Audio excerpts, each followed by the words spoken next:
சத்தமிட, குயில்கள் சங்கீத முத்தமிட, ரயில்கள் காதில் சத்தமிட, குயில்கள் சங்கீத முத்தமிட, அன்பலையாலே ஒன்றாயினைவோம், இன்றே எழுவோம் இன்னை தொட. இது VIT 90.8 வேலூரில் நாங்கதான் wait. VIT 90.8.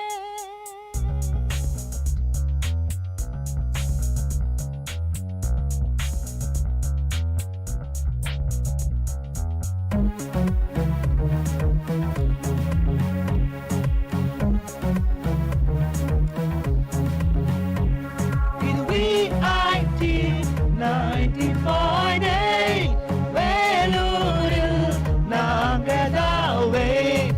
VIT 90.8 வேலூரில் நாங்கதான் wait.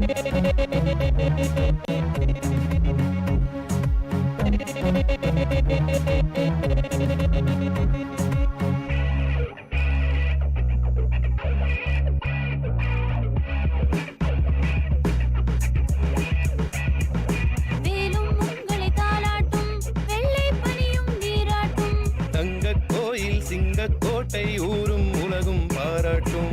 கல்விச் சாலைகள் ஏராளம், கனரக ஆலைகள் தாராளம், தீரா நோய்கள் ஆரா காயம், தீவேகம் தீராகும்.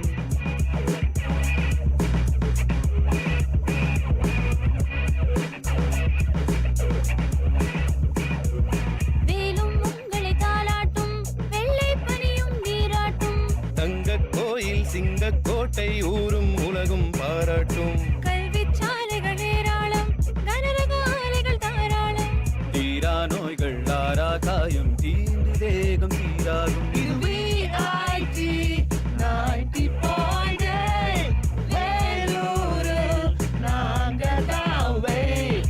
VIT 90.8 வேலூரில் நாங்கதான் wait.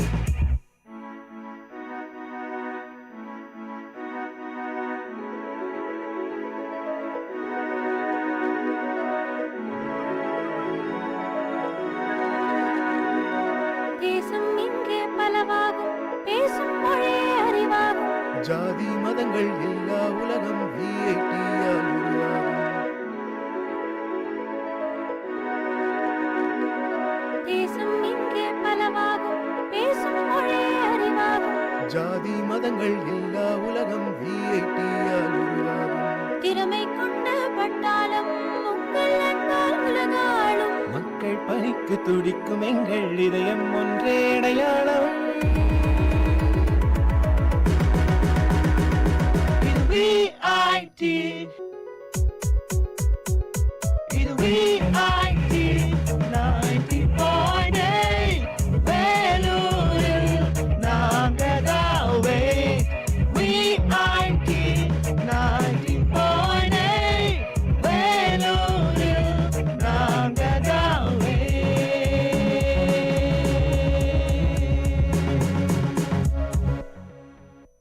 வணக்கம் நேயர்களே, இது VIT பண்பலை 90.8 VIT பல்கலைக்கழகத்தின் சமுதாய வானொலியின் மகிழ்ச்சி நிறைந்த அறிவு சார்ந்த நிகழ்ச்சிகளின் இன்றைய ஒளிபரப்பிற்கு உங்களை அன்புடன் வரவேற்கின்றோம்.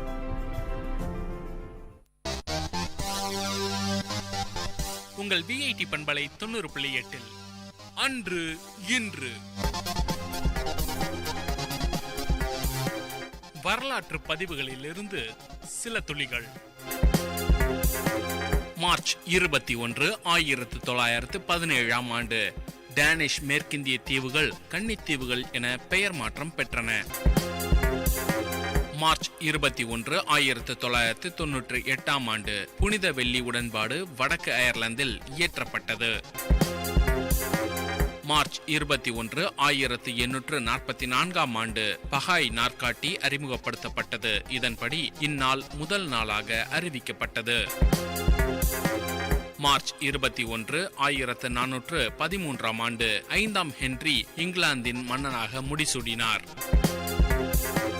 மார்ச் 21, 1768 ஆண்டு பிரெஞ்சு நாட்டின் கணிதவியலாளரான ஜோசப் ஃபூரியோ பிறந்தார். மார்ச் 21, 1867 ஆண்டு இந்தியாவின் தமிழறிஞரான பாண்டித்துரை தேவர் பிறந்தார்.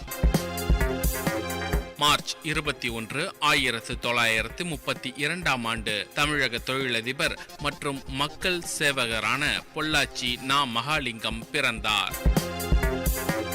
மார்ச் 21, 1916 ஆண்டு உலக புகழ்பெற்ற ஷனாய் இசை மேதையான பிஸ்மில்லா கான் பிறந்தார். மார்ச் 21, 1676 ஆண்டு பிரான்ஸ் நாட்டின் வரலாற்றாசிரியர் மற்றும் எழுத்தாளரான ஹென்றி சவால் மறைந்தார். மார்ச் 21, 1943 ஆண்டு அமெரிக்க வீரர் மற்றும் விமானப்படை தலைவரான கார்லினோ போர்ட் மறைந்தார். உங்கள் விஐடி பண்பலை 90.8 அன்று இன்று வரலாற்று பதிவுகளிலிருந்து சில துளிகள். வணக்கம் நேயர்களே, இது விஐடி பண்பலை 90.8 விஐடி பல்கலைக்கழகத்தின் சமுதாய வானொலி. இந்த நிகழ்ச்சி தினம் ஒரு திறவுகோல். விடியலின் வேளையில் சிந்தைக்கு கருத்து சிதறல்களோடு மென்திறன் பயிற்சியாளர் வி. ராமசாமி. அன்பு நெஞ்சங்களுக்கு ராமின் வணக்கம். விஐடி பண்பலை 90.8 தினம் ஒரு திறவுகோல் நிகழ்ச்சியில் உங்கள் ராம். நான் இன்னைக்கு காலையில வீட்டுல இருந்து கிளம்புறச்சே என் பையன் கேட்டான், அப்பா இன்னைக்கு என்னப்பா பேச போற அப்படின்னா. 3ன்னு. என்னப்பா 3 பத்தி பேச போறியான்னா. 3ன்னா 3 இல்லடா, நம்பர் 3 பத்தி பேச போறேன் அப்படின்னு. அப்படியாப்பா அதுல என்னப்பா பேச போறேன்னா, நீ கேளுடா, அந்த ப்ரோக்ராம் ரெக்கார்ட் ஆகி வந்ததுக்கு அப்புறம் நீ கேளு அப்படின்னு சொல்லிட்டு வந்தேன். 3ன்னு சொல்றச்சு உங்களுக்கு நிறைய விஷயங்கள் தோணலாம். படைத்தல், காத்தல், அழித்தல்ங்கிற 3 தொழில்களாகட்டும், எதிர்காலம், நிகழ்காலம், இறந்த காலம் அப்படிங்கிற விஷயங்கள்லாம் தெரியலாம். ஆனா நான் சொல்ல போற விஷயங்கள் வந்து பாத்தீங்கன்னா 3 அப்படிங்கிற நம்பர்ல வந்து சொல்லக்கூடிய விஷயங்கள் என்னன்னா, ஒரு மனுஷன் வாழ்க்கையில முன்னுக்கு வரத்துக்கு தேவையான 3 குணங்களை பத்தி இப்போ ஃபர்ஸ்ட் நம்ம பார்க்க போறோம். இங்கிலீஷ்ல கேள்வி கேட்கறதுக்கு என்ன சொல்லுவாங்கன்னா ஆஸ்க் அப்படின்னு சொல்லுவாங்க. Ask, ASK. அந்த ஆஸ்க்குங்கிறது பார்த்தீங்கன்னா ஏ அப்படிங்கிறது ஒரு வார்த்தையினுடைய முதல் எழுத்தாக நான் பார்க்குறேன். ஆட்டிடியூட் அப்படிங்கிறது, ஆட்டிடியூட்னா மனப்பாங்குன்னு சொல்லுவாங்க. எந்த ஒரு விஷயமே நமக்கு தொழில்களாகட்டும், எதிர்காலம், நிகழ்காலம், இறந்த காலம் அப்படிங்கிற விஷயங்கள்லாம் தெரியலாம். ஆனால் நான் சொல்ல போகிற விஷயங்கள் வந்து பார்த்தீங்கன்னா 3 அப்படிங்கிற நம்பரில் வந்து சொல்லக்கூடிய விஷயங்கள் என்னென்னா, ஒரு மனுஷன் வாழ்க்கையில் முன்னுக்கு வரத்துக்கு தேவையான 3 குணங்களை பற்றி இப்போ ஃபர்ஸ்ட் நம்ம பார்க்க போகிறோம். இங்கிலீஷில் கேள்வி கேட்கறதுக்கு என்ன சொல்லுவாங்கன்னா ஆஸ்க் அப்படின்னு சொல்லுவாங்க. Ask, ASK. அந்த ஆஸ்க்குங்கிறது பார்த்தீங்கன்னா ஏ அப்படிங்கிறது ஒரு வார்த்தையினுடைய முதல் எழுத்தாக நான் பார்க்குறேன். ஆட்டிடியூட் அப்படிங்கிறது, ஆட்டிடியூட்னா மனப்பாங்குன்னு சொல்லுவாங்க. எந்த ஒரு விஷயமே நமக்கு ஜெயிக்கணுங்கிற எண்ணம், அதாவது அந்த மனப்பாங்கு இருந்தால் அந்த விஷயத்தை நம்மளால் ஜெயிக்கிறதுக்கு ரொம்ப சுலபமான வழிகள் நமக்கு தெரியும். ஸோ ஒரு மனிதன் வாழ்க்கையில் முன்னுக்கு வரத்துக்கு முக்கியமான விஷயம் ஆட்டிடியூட். இந்த ஆட்டிடியூட் வந்து எங்கேருந்து போனாலும் நமக்கு உள்ள வரலாம். நம்ம பார்த்த சில விஷயங்கள்லேருந்து வரலாம், இல்லை நம்ம கேட்ட சில விஷயங்கள்லேருந்து வரலாம். அடுத்தது பார்த்தீங்கன்னா ஸ்கில். எஸ் அப்படிங்கிறது ஸ்கில், திறமை. நம்ம பிறக்கறச்சே நமக்கு ஒன்றுமே தெரியாது. நம்ம எல்லா விஷயங்களும் நம்மளாவே தான் ஒன்னொன்னா தான் கற்றுக்கிட்டோம். கற்றுக்கிறதுக்கு வந்து வயசு ஒரு தடை இல்லை. எவ்வளவுக்கு எவ்வளோ நம்ம நிறைய விஷயங்களை கற்றுக்குறோமோ அவ்வளோ விஷயங்களும் வந்து பிற்காலத்தில் நமக்கு எங்கேயாவது ஒரு இடத்துல பயன்படும். ஆரம்பத்தில் கற்றுக்கிட்ட சைக்கிள் ஆகட்டும், இல்லை ஆரம்பத்தில் கற்றுக்கிட்ட சமையல் ஆகட்டும், நம்ம எங்கேயாவது ஒரு வெளிநாட்டில் போனோம்னா கூட நமக்குன்னு சில வேலைகளை செய்யறச்சே நம்ம சின்ன வயசில் கற்றுக்கிட்ட அந்த ஸ்கில் அப்போ வந்து நமக்கு ரொம்ப பயன்படும். 3வது ஒரு விஷயம் பார்த்தீங்கன்னா நாலேஜ், அறிவு. அதே மாதிரி தான் நம்ம வந்து பிறக்கறச்சே யாரும் ஞானியாக பிறந்ததில்லை, நிறைய புத்திசாலியாகவும் பிறந்ததில்லை. அவங்க என்ன பண்ணுறாங்க, படிக்கிறாங்க. படிக்க படிக்க தன்னோட அறிவை வளர்த்துக்கிறாங்க. அதே மாதிரி தான் படிக்கிறதுக்கும் வந்து வயசு ஒரு தடை இல்லை. நான் இப்போ எல்லாத்தையும் படித்து முடிச்சிட்டேன்னு எப்போவுமே சொல்லவே முடியாது. யாராக இருந்தாலும் சரி தொடர்ந்து படிச்சுட்டே இருக்கணும். ஆனால் படிக்கிறதுல ஒரு முக்கியமான விஷயம் என்னென்னா, படிக்கிறவங்க தன்னோட படித்த விஷயங்களை வந்து தான் மனசில் வச்சுக்கிறது எப்படின்னா, நீங்கள் நிறைய வீட்டில் விருந்து பண்ணிவிட்டு யாருக்குமே பரிமாறாமல் இருந்தீங்கன்னா அது எப்படி இருக்குமோ அந்த மாதிரி இருக்கும். அந்த மாதிரி இருக்கக்கூடாது. விருந்துங்கிறது பரிமாறணும் இல்லைங்களா? உங்கள் வீட்டில் பண்ணக்கூடிய வித்தியாசமான ஒரு உணவுகளை வந்து நீங்கள் வந்து மற்றவங்களுக்கு பரிமாறினா தானே அதனோட சுவை தெரியும். அதே மாதிரி தான் நீங்கள் படித்த விஷயங்களை மற்றவர்களோட பகிர்ந்துக்கணும். அப்போ என்னாகும், ஒவ்வொரு நாளும் ஒரு விஷயத்தை பகிர்ந்துக்கிறச்சு உங்களுக்கு இன்னும் புதுசாக கற்றுக்கணுங்கிற எண்ணம் உங்கள் மனசில் வந்துட்டே இருக்கும். எப்போ வந்து அந்த இன்னும் கற்றுக்கணுங்கிற எண்ணம் நமக்கு இருக்கோ அப்போ நமக்கு தலையில் வந்து கனம் ஏறாது, தலைக்கணம் ஏறாது. நம்ம நிறைய விஷயங்களை வந்து உள்வாங்கி சிறப்பாக செய்ய முடியும். ஸோ இந்த 3 விஷயங்கள் வந்து ரொம்ப முக்கியம். ஆஸ்க், ஆட்டிடியூட், மனப்பாங்கு, ஸ்கில், திறமை, கே, நாலேஜ். இது 3 இருந்ததுன்னா வாழ்க்கையில் ஒரு மனுஷன் முன்னுக்கு வரத்துக்கு ஒரு முக்கியமான உந்துதல் சக்தியாக இருக்கும். அடுத்த 3 என்னன்னா, எப்பவுமே பார்த்தீங்கன்னா எந்த சாதனையும் ஒரே ஸ்ட்ரோக்ல நடந்ததா சரித்திரமே இல்லை. அதுவும் ஒரு 3 நிலைகளை கடந்து தான் வருது. யோசிச்சு பார்த்தீங்கன்னா தெரியும். முதல்ல ஏதாவது ஒரு விஷயத்தை நம்ம செய்ய ஆரம்பிக்கிறச்சு எல்லாரும் என்ன பண்ணுவாங்க, நம்மள ஏளனம் செய்வாங்க. 3A. முதல் A வந்து ஏளனம். அதை நம்ம பொருட்படுத்தக்கூடாது. ஏன்னா அவங்க சொல்றவங்களுக்கு நம்மளோட கஷ்டம் என்னங்கிறது தெரியாது. நம்ம ஒரு விஷயத்த கத்துக்கணுங்கிற எண்ணம் வரச்சே அதெல்லாம் தள்ளி வச்சுட்டு எந்த ஏளனம் வந்தாலும் அதெல்லாம் ஓரங்க கட்டிட்டு நம்ம செய்ய வேண்டிய வேலையை கவனமா செய்யணும். அடுத்த நிலை என்னன்னா, எதிர்ப்பு வரும். என்னடா நம்ம ஏளனம் பண்ணி அதுக்கப்புறம் செய்யறானேன்னு சொல்லிட்டு நிறைய பேர் நம்மளை எதிர்ப்பாங்க. அதுக்கு அப்புறமா தான் நம்மளுடைய சாதனையை அவங்க எடுத்துப்பாங்க. ஸோ இந்த 3 நிலைகளை கடந்து வரத்துக்கு நம்ம நிறைய விஷயங்களை ரொம்ப கவனமாக செய்ய வேண்டியிருக்கோம். அப்புறம் தெளிவாக செய்ய வேண்டியிருக்கோம். மற்றவர்கள் சொல்லக்கூடிய செய்தி நம்மளை தாக்காதவாறு, அதாவது மனசளவில் தாக்காதவாறு நம்மளோட உற்சாகத்தை ஒரு மாதிரி கரெக்டாக வச்சுட்டே இருந்தோம்னு வச்சுங்களேன், நம்மளால் நிறைய விஷயங்களை சாதிக்க முடியும். அதனால் இந்த 3ங்கிற நம்பர் அடுத்த எங்கேயா பார்த்தீங்கன்னா வெறும் 3ன்னு பார்க்காதீங்க. இந்த 3க்குள்ளே இவ்வளோ விஷயம் இருக்காங்கிறத பாருங்க. நான் இப்போ சொன்னது 2-3 விஷயம்தான். இந்த 3க்குள்ளேயே போனோன்னா இன்னும் நிறைய செய்திகள் நமக்கு கிடைக்கும்னு நினைக்கிறேன். நான் தேடிட்டு திரும்ப ஒரு நல்ல செய்தியோட இதே 3ல் வேற ஒரு செய்தியோட உங்களை மீண்டும் சந்திக்கிறேன். அதுவரை உங்களிடமிருந்து விடைபெறுவது உங்கள் ராம். நேயர்கள் இதுவரை கேட்டது விஐடி பண்பலை 90.8 தினம் ஒரு திறவுகோல். வழங்கியவர் மென்திறன் பயிற்சியாளர் வி ராமசாமி. நிகழ்ச்சி தயாரிப்பு விஐடி பண்பலை 90.8 விஐடி பல்கலைக்கழகத்தின் சமுதாய வானொலி.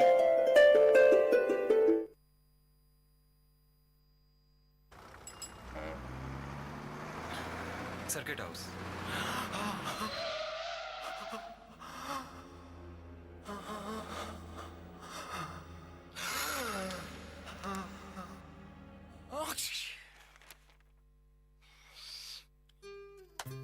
Spread of novel coronavirus can be stopped. Covering your mouth with hanky and tissue while coughing and sneezing could stop spreading it. Help us to help you. Visit your nearest health facility if you have cough, fever or difficulty in breathing, or contact helpline number 9111 2397 8046.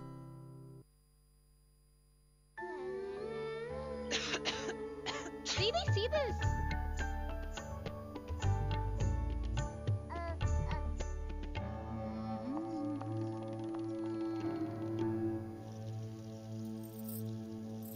Spread of novel coronavirus disease can be stopped. Washing your hands with soap after coughing and sneezing and before holding your child could stop spreading it. Help us to help you. Visit your nearest health facility if you have cough, fever or difficulty in breathing, or contact helpline number 9111 2397 8046.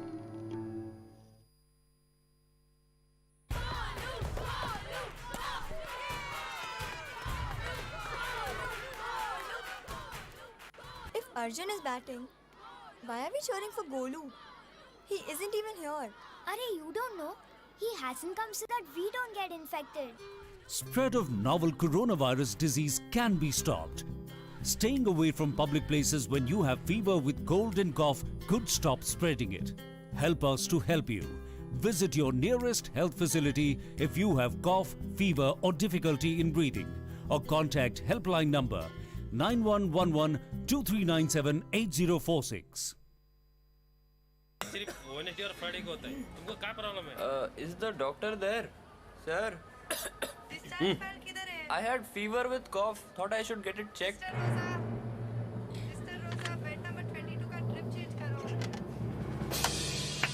Spread of novel coronavirus disease can be stopped.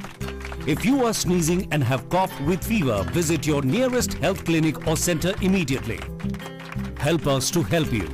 Visit your nearest health facility if you have cough, fever or difficulty in breathing, or contact helpline number 9111 2397 8046.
மண் வாசனை உங்கள் VIT பண்பலை 90.8.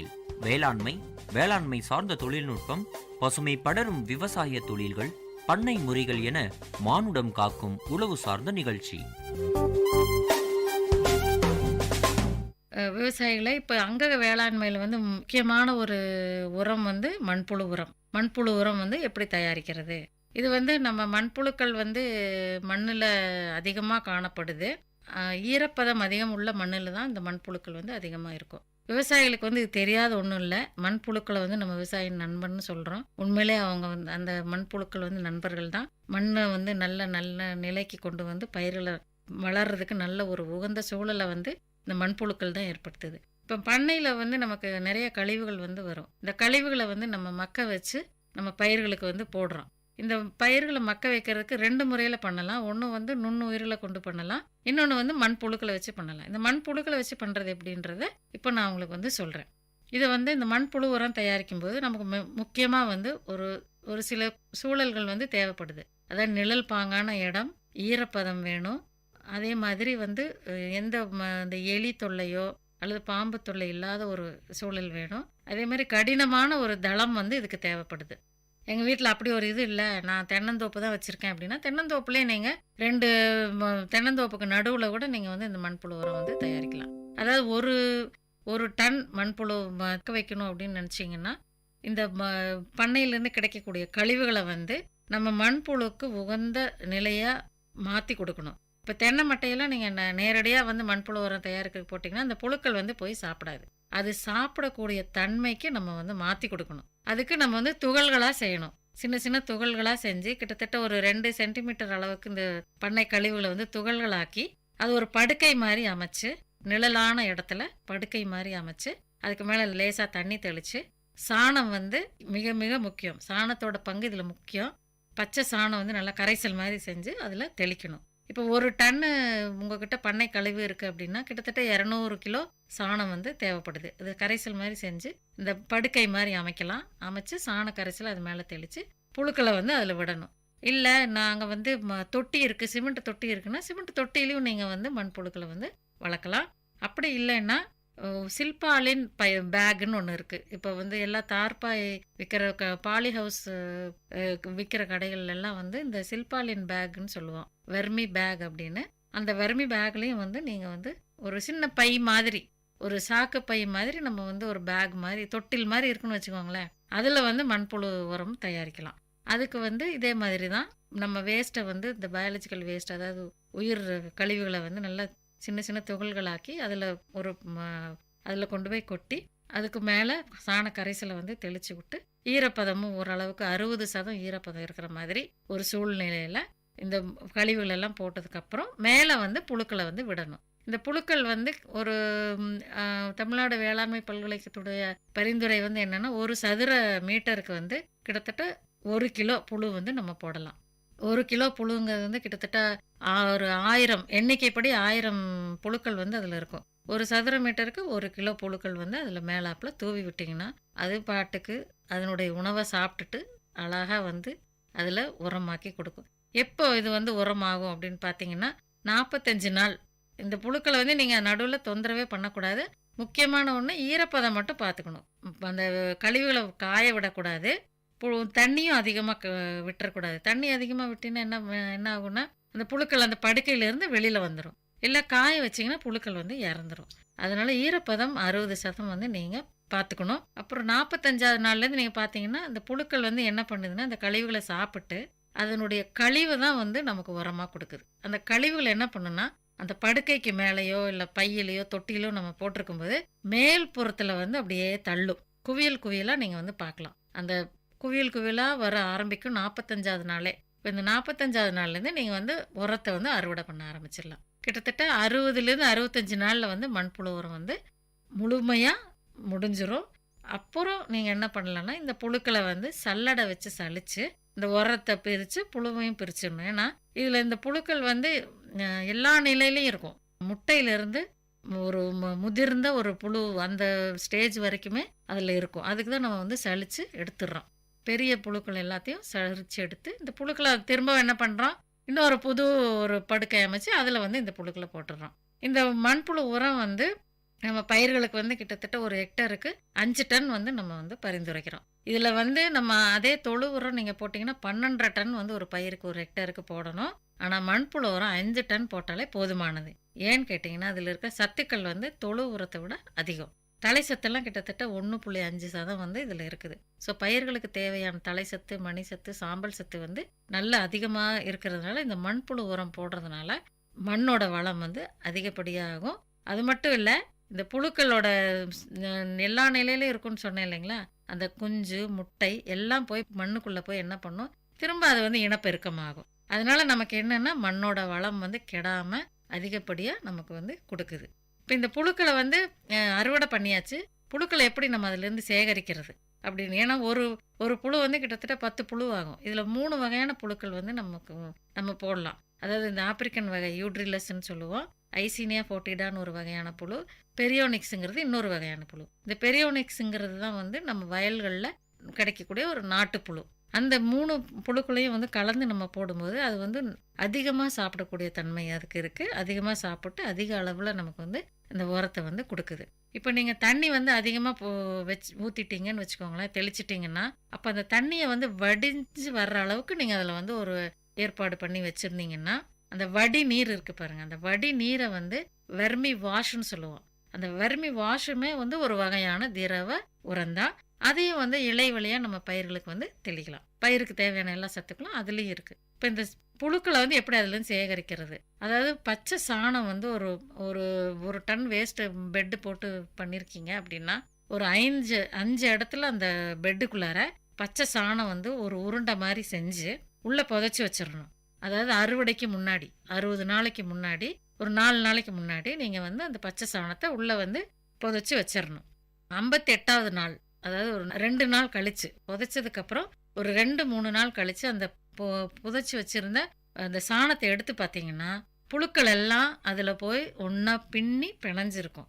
என்ன அப்படின்னு பார்த்தீங்கன்னா, இந்த புழுக்களுக்கே உரிய தன்மை வந்து பச்சை சாணத்தை நோக்கி போகும். இப்போ இந்த வகையில் தான் நம்ம புழுக்களை வந்து அதுலேருந்து சேகரிக்கணும். இப்போ இந்த சேகரித்த சாண உருண்டை எடுத்து ஒரு பக்கெட் தண்ணியில் கரைச்சிங்கன்னா புழுக்கள் தனியாக பிரிஞ்சிரும், சாணம் தனியாக கரைஞ்சிரும். இந்த புழுக்களை எடுத்து திரும்ப நீங்கள் வந்து இன்னொரு புதுசாக ஒரு படுக்கையை அமைக்கும்போது அதில் நீங்கள் வந்து புழுக்களை கொண்டு போய் போடலாம். ஸோ முதல் தடவையாக நீங்கள் இதை பண்ணும்போது மட்டுமே புழுக்களை வாங்கினா போதும். அதுக்கப்புறம் நம்மக்கிட்டேயே வந்து புழுக்கள் உற்பத்தி ஆக ஆக நிறைய நம்மக்கிட்டேயே இருக்கும்போது நம்மளுடைய பண்ணை கழிவுகளை வந்து மேலும் வந்து நிறைய இந்த மாதிரி படுக்கைகளை அமைச்சு நம்ம வந்து உரம் வந்து தயாரிக்கலாம். இந்த மண் புழுக்கள் வந்து நிறைய ஒரு 4-5 விவசாயிகள் வந்து புழுக்களை மட்டுமே உற்பத்தி பண்ணிட்டு இருக்கிறாங்க. அதில் வந்து சத்தியமங்கலத்தில் ஒருத்தர் வந்து ரவின்னு ஒருத்தர் இருக்கிறாரு. அவர் வந்து இந்த புழுக்களை வந்து நல்லாவே இனப்பெருக்கம் பண்ணி உற்பத்தி பண்ணிட்டு இருக்கிறாரு. அவர்கிட்ட வந்து நீங்கள் வந்து வாங்கிக்கலாம். தஞ்சாவூரில் வந்து பெரியார் மணியம்மை கல்லூரியில் வந்து அவங்க ஒரு நல்ல ஒரு மண்புழு உரம் தயாரிப்பு கூடமே வச்சுருக்காங்க. அங்கேயும் புழுக்கள் வந்து வாங்கிக்கலாம். அது கிட்டத்தட்ட 450லேருந்து 500 ரூபாய் வரும் ஒரு கிலோ புழு.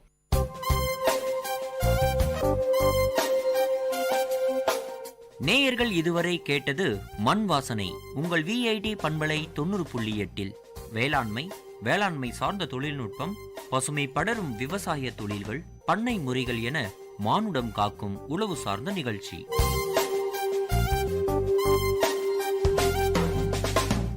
விவசாயி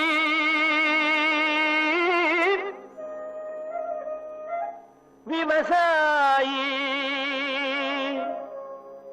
கடவுள் என்னும் முதலாளி கண்டெடுத்த விஐடி வேளாண் துறை மற்றும் விஐடி சமுதாய வானொலி இணைந்து வழங்கும் தினம் ஒரு வேளாண் செய்தி. வணக்கம் நேயர்களே, இது உங்கள் விஐடி பண்பலை 90.8 விஐடியின் சமுதாய வானொலி. தினம் ஒரு வேளாண் செய்தியில் நான் உங்கள் மீனோலின், விஐடியின் வேளாண் துறை மாணவி. இன்று பயிறு விதையை ஊன்றுவதனால் வரும் பலனை பற்றி பார்ப்போம். பயிறு வகை பயிர்களை கலப்பு பயிராக, ஊடு பயிராக, துணை பயிராக அல்லது வரப்பு பயிராக பயிரிடும் பொழுது அதிக லாபத்தை அடையலாம். எடுத்துக்காட்டுக்கு நெல் தரிசில் உளுந்து அல்லது பச்சை பயிறு விதைக்கலாம். பயிறு வகைகளான துவரை, உளுந்து, பாசிப்பயிறு, காராமணி, மொச்சை ஆகியவற்றை 1 கிலோ ஊன்றுவதினால் 100 கிலோ ஆகும். பயறு வகைகளை பயிரிடுவதால் மண் வளத்தை பெருக்க செய்யலாம் மற்றும் பயிறு வகை பற்றாக்குறையை போக்க முடியும். மீண்டும் தினம் ஒரு வேளாண் செய்தியில் நாளை சந்திப்போம். நான் உங்கள் மீனுலின் விஐடியின் வேளாண் துறை மாணவி. இது உங்கள் விஐடி பண்பலை 90.8 விஐடியின் சமுதாய வானொலி. விவசாயி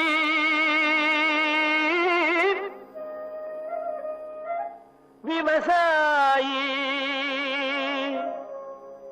கடவுள் என்னும் முதலாளி கண்டெடுத்த விஐடி வேளாண் துறை மற்றும் விஐடி சமுதாய வானொலி இணைந்து வழங்கும் தினம் ஒரு வேளாண் செய்தி.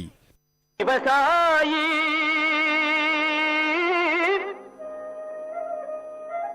விவசாயி கடவுள் என்னும் முதலாளி கண்டெடுத்த விஐடி வேளாண் துறை மற்றும் விஐடி சமுதாய வானொலி இணைந்து வழங்கும் தினம் ஒரு வேளாண் செய்தி. வணக்கம் நேயர்களே, இது உங்கள் விஐடி பண்பலை 90.8 விஐடியின் சமுதாய வானொலி. தினம் ஒரு வேளாண் செய்தியில் நான் உங்கள் பவித்ரா, விஐடியின் வேளாண் துறை மாணவி. இன்று நாம் பயிறு வகை பயிரில் ஒருங்கிணைந்த பயிர் பாதுகாப்பு முறைகளான உழவியல் மற்றும் கைவினை முறைகளை பற்றி காணலாம். வேலூர் மாவட்டத்தில் நெல் தரிசில் உளுந்து மற்றும் பச்சை பயிறு அதிகமாக பரப்பளவில் சாகுபடி செய்ய திட்டமிடப்பட்டுள்ளது. எனவே மேற்கூறிய பயிர்களான உளுந்து மற்றும் பச்சை பயிரில் ஏற்படும் நோய் மற்றும் பூச்சி தாக்குதலை கட்டுப்படுத்த சரியான முறைகளை கையாள வேண்டும். உழவியல் முறைகளான கோடை உழவு செய்தல் மற்றும் வயல் வரப்பு ஓரங்களை சுத்தமாக வைத்திருத்தல் வேண்டும். பூச்சி மற்றும் நோய் எதிர்ப்பு திறன் கொண்ட ரகங்களை பயன்படுத்த வேண்டும். விதைக்கும் முன் விதை நேர்த்தி செய்து விதைக்க வேண்டும். மேலும் கைவினை முறைகளான விளக்கு பொறி அமைத்தல், 1 ஹெக்டருக்கு 2 என்ற எண்ணிக்கை மற்றும் இனக்கவர்ச்சி பொறி அமைத்தல் 1 ஹெக்டருக்கு 12 என்ற எண்ணிக்கை அமைத்தல் நன்று. முட்டை குவியல், புழு மற்றும் பூச்சி நோய் தாக்கிய பகுதிகளை சேகரித்து அழித்தல், வேப்பங்கொட்டை கரைசல் அல்லது வேப்ப எண்ணெய் தெளித்தல் தாக்குதலின் தீவிரத்தை குறைக்கும். மேற்கூறிய செய்தி உங்களுக்கு பயனுள்ளதாக இருக்கும் என்று நம்புகிறோம். மீண்டும் தினமொரு வேளாண் செய்தியில் நாளை சந்திப்போம். நான் உங்கள் பவித்ரா, விஐடியின் வேளாண் துறை மாணவி. இது உங்கள் விஐடி பண்பலை 90.8 விஐடியின் சமுதாய வானொலி. விவசாயி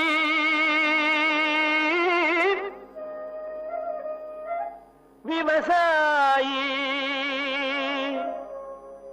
கடவுள் என்னும் முதலாளி கண்டெடுத்த விஐடி வேளாண் துறை மற்றும் விஐடி சமுதாய வானொலி இணைந்து வழங்கும் தினம் ஒரு வேளாண் செய்தி.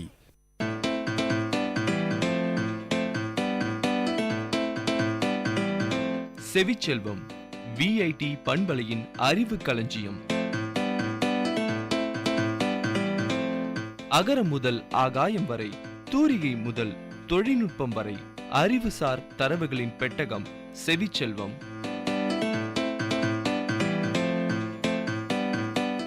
வணக்கம் நேர்களே, இது விஐடி பண்பலை 90.8 செவிச்செல்வம் நிகழ்ச்சியில் ஆரஞ்சு பற்றிய அறிவு சார்ந்த தொகுப்புகளோடு ஜெயலட்சுமி. எல்லா சீசனிலும் மக்களை தேடி வரும் பழங்களுள் ஒன்றுதான் ஆரஞ்சு. ஆரஞ்சு பழம் என்பது ஆரஞ்சு சிட்ரஸ் பேரினத்தை சேர்ந்த ஒரு தாவரம் தரும் பழமாகும். இதனை இலங்கையில் தோடை என அழைப்பர். செம்மஞ்சள் நிறமுள்ள சாருள்ள பழம் இது. இதன் மரங்கள் 10 மீட்டர் உயரம் வரை வளரக்கூடியன. இந்த பழத்தின் நிறத்தை ஒத்துள்ள நிறத்தை ஆரஞ்சு நிறம் என்று ஒரு வண்ணத்தை குறிப்பிடுகின்றனர்.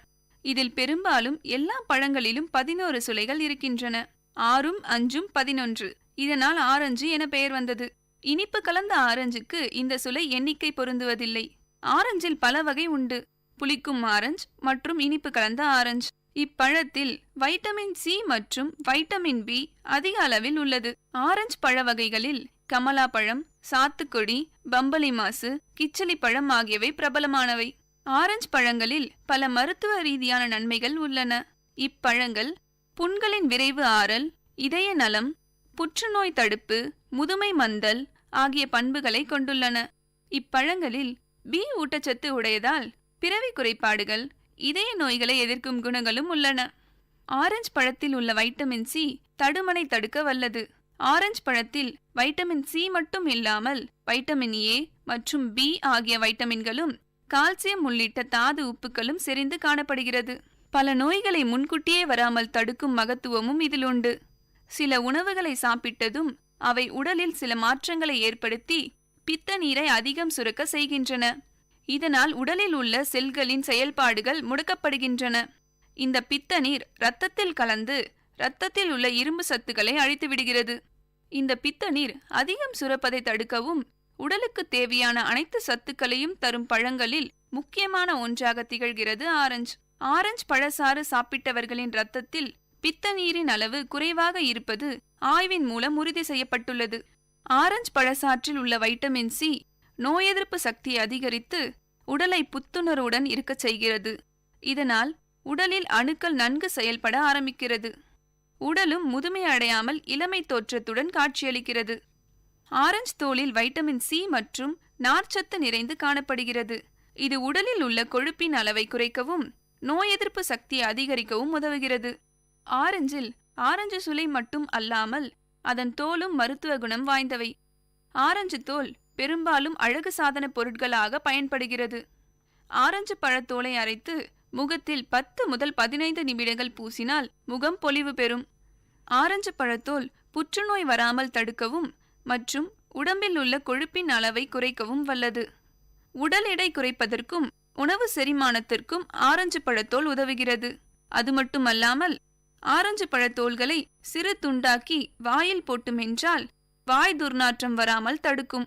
அதனால ஆரஞ்சை எங்க பார்த்தாலும் மிஸ் பண்ணிடாதீங்க. நேயர்களே, செவிச்செல்வம் நிகழ்ச்சியில் இதுவரை கேட்டது ஆரஞ்சு பற்றிய அறிவு சார்ந்த தரவுகள். வழங்கியவர் ஜெயலட்சுமி.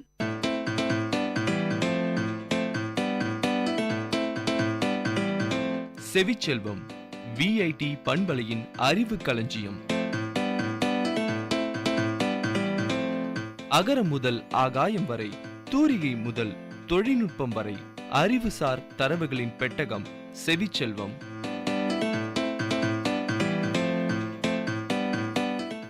விவசாயி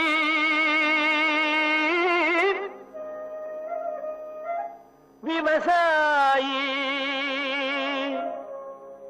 கடவுள் என்னும் முதலாளி கண்டெடுத்த விஐடி வேளாண் துறை மற்றும் விஐடி சமுதாய வானொலி இணைந்து வழங்கும் தினம் ஒரு வேளாண் செய்தி. வணக்கம் நேயர்களே, இது உங்கள் விஐடி பண்பலை 90.8 விஐடியின் சமுதாய வானொலி. தினம் ஒரு வேளாண் செய்தியில் நான் உங்கள் பவித்ரா, விஐடியின் வேளாண் துறை மாணவி. இன்று நாம் பயிறு வகை பயிரில் ஒருங்கிணைந்த பயிர் பாதுகாப்பு முறைகளான உழவியல் மற்றும் கைவினை முறைகளை பற்றி காணலாம். வேலூர் மாவட்டத்தில் நெல் தரிசில் உளுந்து மற்றும் பச்சை பயிறு அதிகமாக பரப்பளவில் சாகுபடி செய்ய திட்டமிடப்பட்டுள்ளது. எனவே மேற்கூறிய பயிர்களான உளுந்து மற்றும் பச்சை பயிரில் ஏற்படும் நோய் மற்றும் பூச்சி தாக்குதலை கட்டுப்படுத்த சரியான முறைகளை கையாள வேண்டும். உழவியல் முறைகளான கோடை உழவு செய்தல் மற்றும் வயல் வரப்பு ஓரங்களை சுத்தமாக வைத்திருத்தல் வேண்டும். பூச்சி மற்றும் நோய் எதிர்ப்பு திறன் கொண்ட ரகங்களை பயன்படுத்த வேண்டும். விதைக்கும் முன் விதை நேர்த்தி செய்து விதைக்க வேண்டும். மேலும் கைவினை முறைகளான விளக்கு பொறி அமைத்தல், 1 ஹெக்டருக்கு 2 என்ற எண்ணிக்கை மற்றும் இனக்கவர்ச்சி பொறி அமைத்தல் 1 ஹெக்டருக்கு 12 என்ற எண்ணிக்கை அமைத்தல் நன்று. முட்டை குவியல், புழு மற்றும் பூச்சி நோய் தாக்கிய பகுதிகளை சேகரித்து அழித்தல், வேப்பங்கொட்டை கரைசல் அல்லது வேப்ப எண்ணெய் தெளித்தல் தாக்குதலின் தீவிரத்தை குறைக்கும். மேற்கூறிய செய்தி உங்களுக்கு பயனுள்ளதாக இருக்கும் என்று நம்புகிறோம். மீண்டும் தினமொரு வேளாண் செய்தியில் நாளை சந்திப்போம். நான் உங்கள் பவித்ரா, விஐடியின் வேளாண் துறை மாணவி. இது உங்கள் விஐடி பண்பலை 90.8 விஐடியின் சமுதாய வானொலி. விவசாயி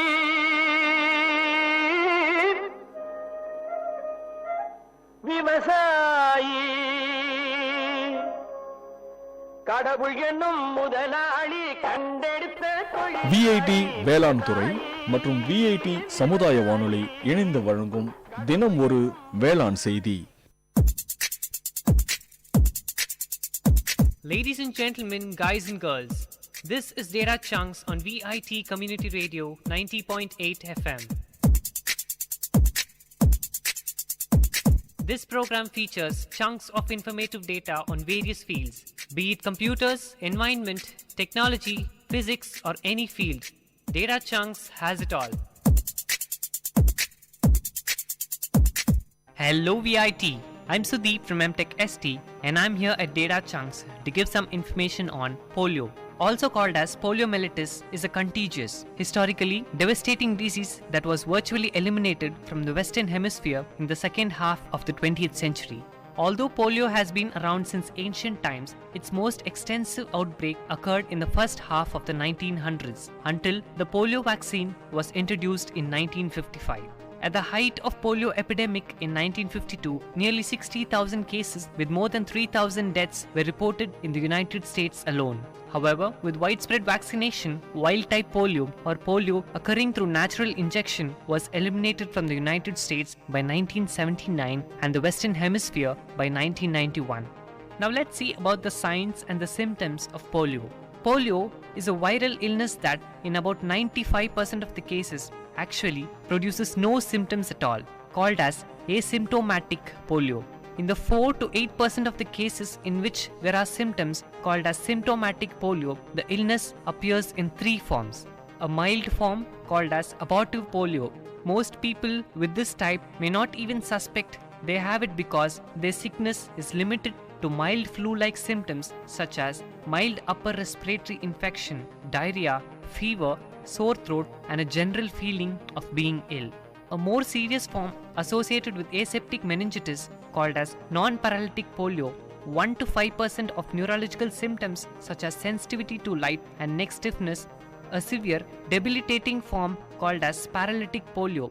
This occurs in 0.1 to 2% of the cases. People who have abortive polio or non-paralytic polio usually make a full recovery. However, paralytic polio, as its name implies, causes muscle paralysis and even result in death. In paralytic polio, the virus leaves the intestinal tract and enters the bloodstream, attacking the nerves. In abortive or asymptomatic polio, the virus doesn't get past the intestinal tract. The virus may affect the nerves governing the muscles in the limbs and the muscles necessary for breathing, causing respiratory difficulty and paralysis of the arms and legs. Polio is transmitted primarily through ingestion of material contaminated with virus found in the stool. Not washing hands after using bathroom and drinking contaminated water were the common culprits in transmission of the disease. So let's see how to prevent it. It's currently recommended that the children have 4 doses of inactivated polio vaccination, that is the IPV, between the ages of 2 months and 6 years.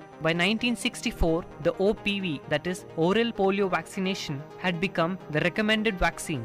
OPV allowed large populations to be immunized because it was easy to administer and it provided contact immunization, which means that an unimmunized person who came in contact with a recently immunized child might become immune too. The problem with OPV was that in very rare cases, paralytic polio could develop either in immunized children or those who came in contact with them. Since 1979, when the wild polio was eliminated in the United States, the approximately 10 cases per year of polio was seen in the country were traced to OPV. IPV is a vaccine that stimulates the immune system of the body through production of antibodies to fight the virus if it comes in contact with it. IPV cannot cause polio. In an effort to eradicate all polio, including those associated with the vaccine, the Centers for Disease Control and Prevention, that is the CDC, decided to make the IPV the only vaccine given in the United States. Currently, the CDC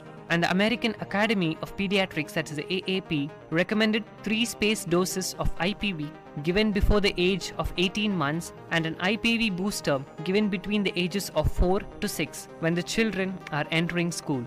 Although the acute illness usually lasts less than 2 weeks, damage to the nerves could last a lifetime.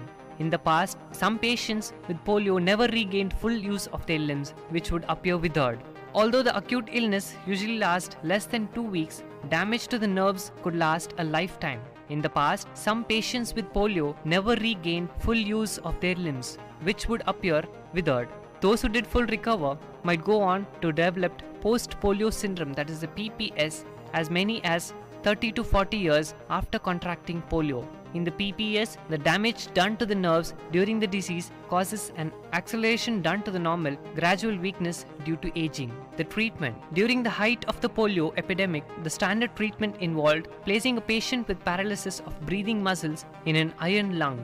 that is, a large machine that actually pushed and pulled the chest muscle to make them work. The damaged limbs were often kept immobilized because the confinement of the iron lung.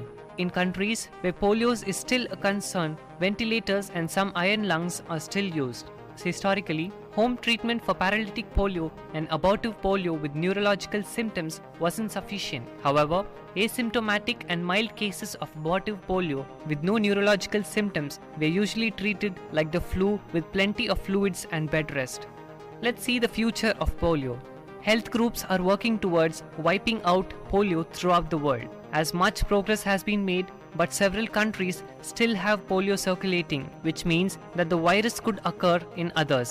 If the polio virus reaches a country where not enough people have been immunized, it could spread from person to person, as happened in some countries in Africa and Asia. So, until it has been eliminated worldwide, it's important to continue vaccinating kids against polio. You've heard about polio at Data Chunks with me, Sudeep. Ladies and gentlemen, guys and girls, this is Data Chunks on Vit Community Radio 90.8 FM. See you next time with another interesting, informative chunk of data on Data Chunks. விவசாயி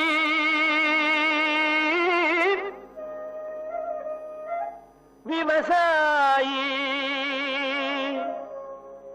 கடவுள் என்னும் முதலாளி கண்டெடுத்த VIT வேளாண் துறை மற்றும் VIT சமுதாய வானொலி இணைந்து வழங்கும் தினம் ஒரு வேளாண் செய்தி. வணக்கம் நேயர்களே, இது உங்கள் விஐடி பண்பலை 90.8 விஐடியின் சமுதாய வானொலி. தினம் ஒரு வேளாண் செய்தியில் நான் உங்கள் மீனுலின் விஐடியின் வேளாண் துறை மாணவி. இன்று பயறு சாகுபடியை அதிகரிக்கும் வழிமுறைகள் பற்றி பார்ப்போம். பயறு வகைகளை எளிதாக பயிரிட துணை பயிராக, வரப்பு பயிராக, ஊடு பயிராக, கலப்பு பயிராக ஊன்றலாம். எடுத்துக்காட்டுக்கு, முதலாவது உளுந்து விதையை நெல், மணிலா, பருத்தி, கரும்பு, வாழை வயல்களில் வரப்பிலே விதையை ஊன்றலாம். வாய்க்கால் மேட்டில் அல்லது பாத்திகளை சுற்றிலும் ஊன்றலாம்.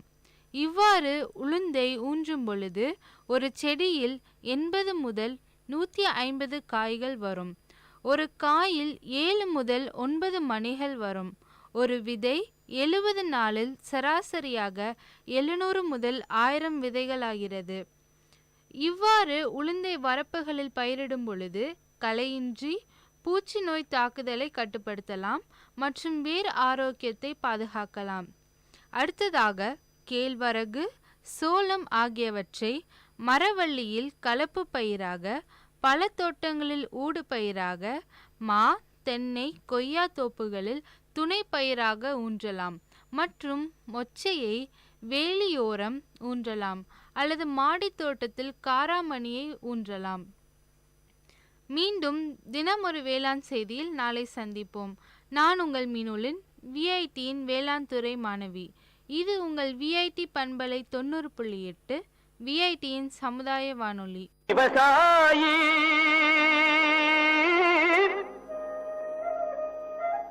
விவசாயி கடவுள் என்னும் முதலாளி கண்டெடுத்த விஐடி வேளாண் துறை மற்றும் விஐடி சமுதாய வானொலி இணைந்து வழங்கும் தினம் ஒரு வேளாண் செய்தி.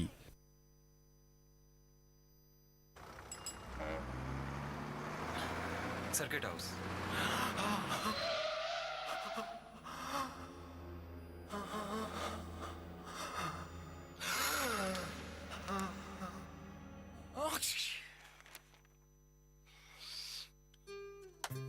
Spread of novel coronavirus can be stopped.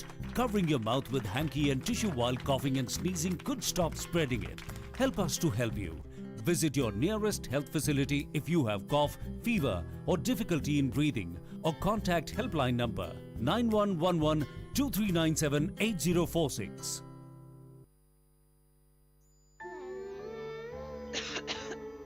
Didi, see this?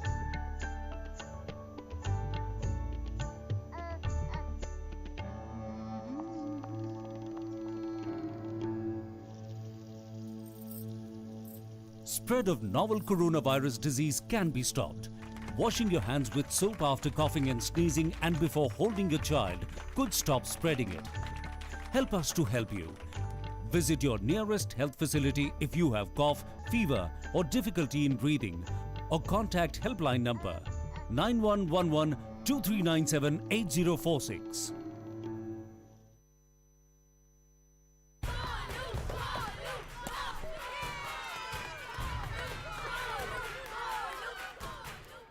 If Arjun is batting, why are we cheering for Golu? He isn't even here. Arey, you don't know? He hasn't come so that we don't get infected. Spread of novel coronavirus disease can be stopped. Staying away from public places when you have fever with cold and cough could stop spreading it. Help us to help you. Visit your nearest health facility if you have cough, fever or difficulty in breathing, or contact helpline number 9111 2397 8046. Is the doctor there? Sir? I had fever with cough. Thought I should get it checked.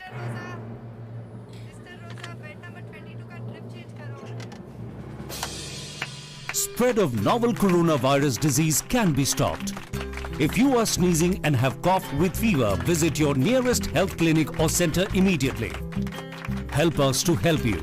Visit your nearest health facility if you have cough, fever or difficulty in breathing, or contact helpline number 9111 2397 8046. விவசாயி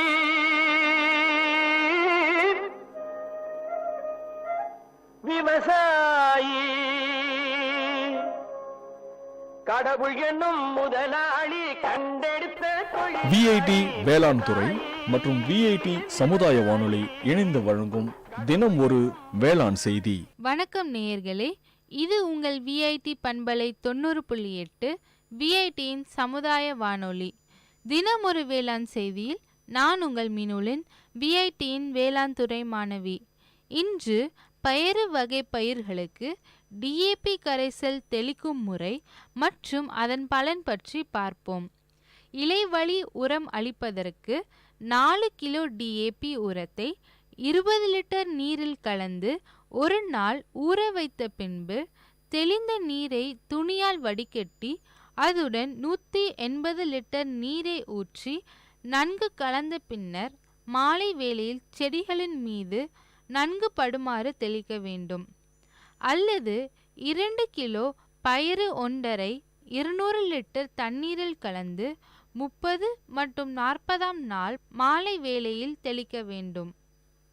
அடுத்ததாக பயறு வகைகளில் பூக்கள் உதிர்வை தடுக்க 50% பூக்கும் பருவத்தில் ஒரு ஏக்கருக்கு 40 மில்லி பிளானோஃபிக்ஸ் என்ற வளர்ச்சி ஊக்கியை 180 லிட்டர் தண்ணீரில் கலந்து தெளிக்க வேண்டும். டிஏபி மற்றும் பயறு ஒண்டர் இலைவழி ஊட்டச்சத்து அளிப்பதன் பயன்கள் பற்றி பார்ப்போம். பயிர் வளர்ச்சி ஊக்குவிக்கப்படுகிறது, பூக்கள் உதிர்வை தடுக்கிறது, அதிக காய் பிடிக்க உதவுகிறது, காய்களின் எடை அதிகரிக்கிறது மற்றும் 2 மடங்கு மகசூலுக்கு வழிவகுக்கிறது. இச்செய்தி சுற்றிலும் இருக்கும் விவசாயிகளுக்கு பயனுள்ளதாக இருக்கும் என்று நம்புகிறோம். மீண்டும் தினம் ஒரு வேளாண் செய்தியில் நாளை சந்திப்போம். நான் உங்கள் மீனுலின் விஐடியின் வேளாண் துறை மாணவி. இது உங்கள் விஐடி பண்பலை 90.8 விஐடியின் சமுதாய வானொலி. விவசாயி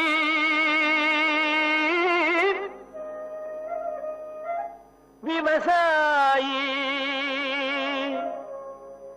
கடவுள் என்னும் முதலாளி கண்டெடுத்த தொழில். விஐடி வேளாண் துறை மற்றும் விஐடி சமுதாய வானொலி இணைந்து வழங்கும் தினம் ஒரு வேளாண் செய்தி.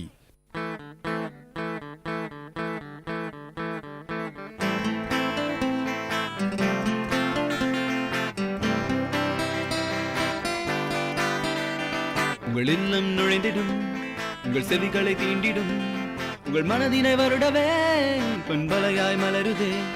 உங்கள் இல்லம் நுழைந்திடும், உங்கள் செவிகளை தீண்டிடும், உங்கள் மனதினை வருடவே பண்பலையாய்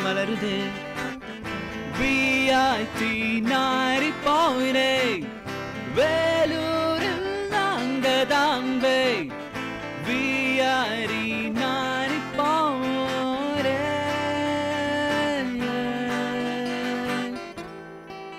நீங்கள் கேட்டுக்கொண்டிருப்பது விஐடி பண்பலை 90.8 விஐடி பல்கலைக்கழகத்தின் சமுதாய வானொலி. விவசாயி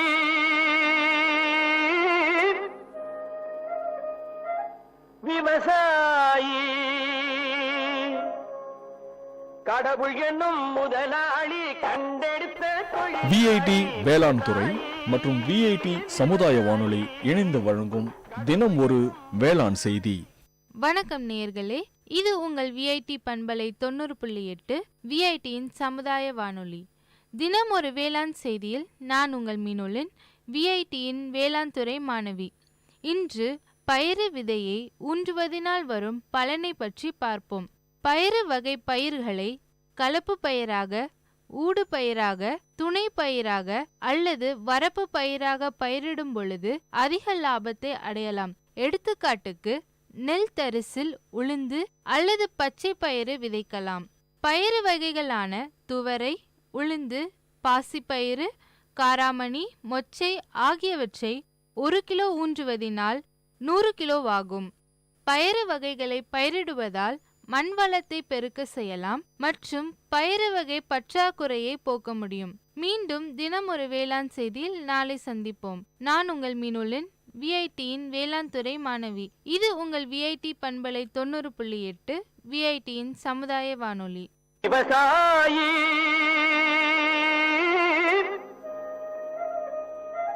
விவசாயி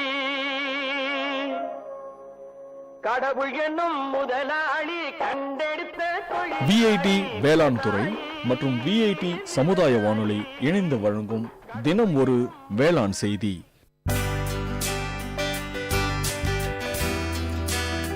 உங்கள் விஐடி பண்பலை 90.8 அனுபவ மேடை. மக்கள் தங்கள் வாழ்க்கை அனுபவங்களையும் முன்னேற்ற பாதைகளையும் விரிவாக கலந்துரையாடும் நிகழ்ச்சி.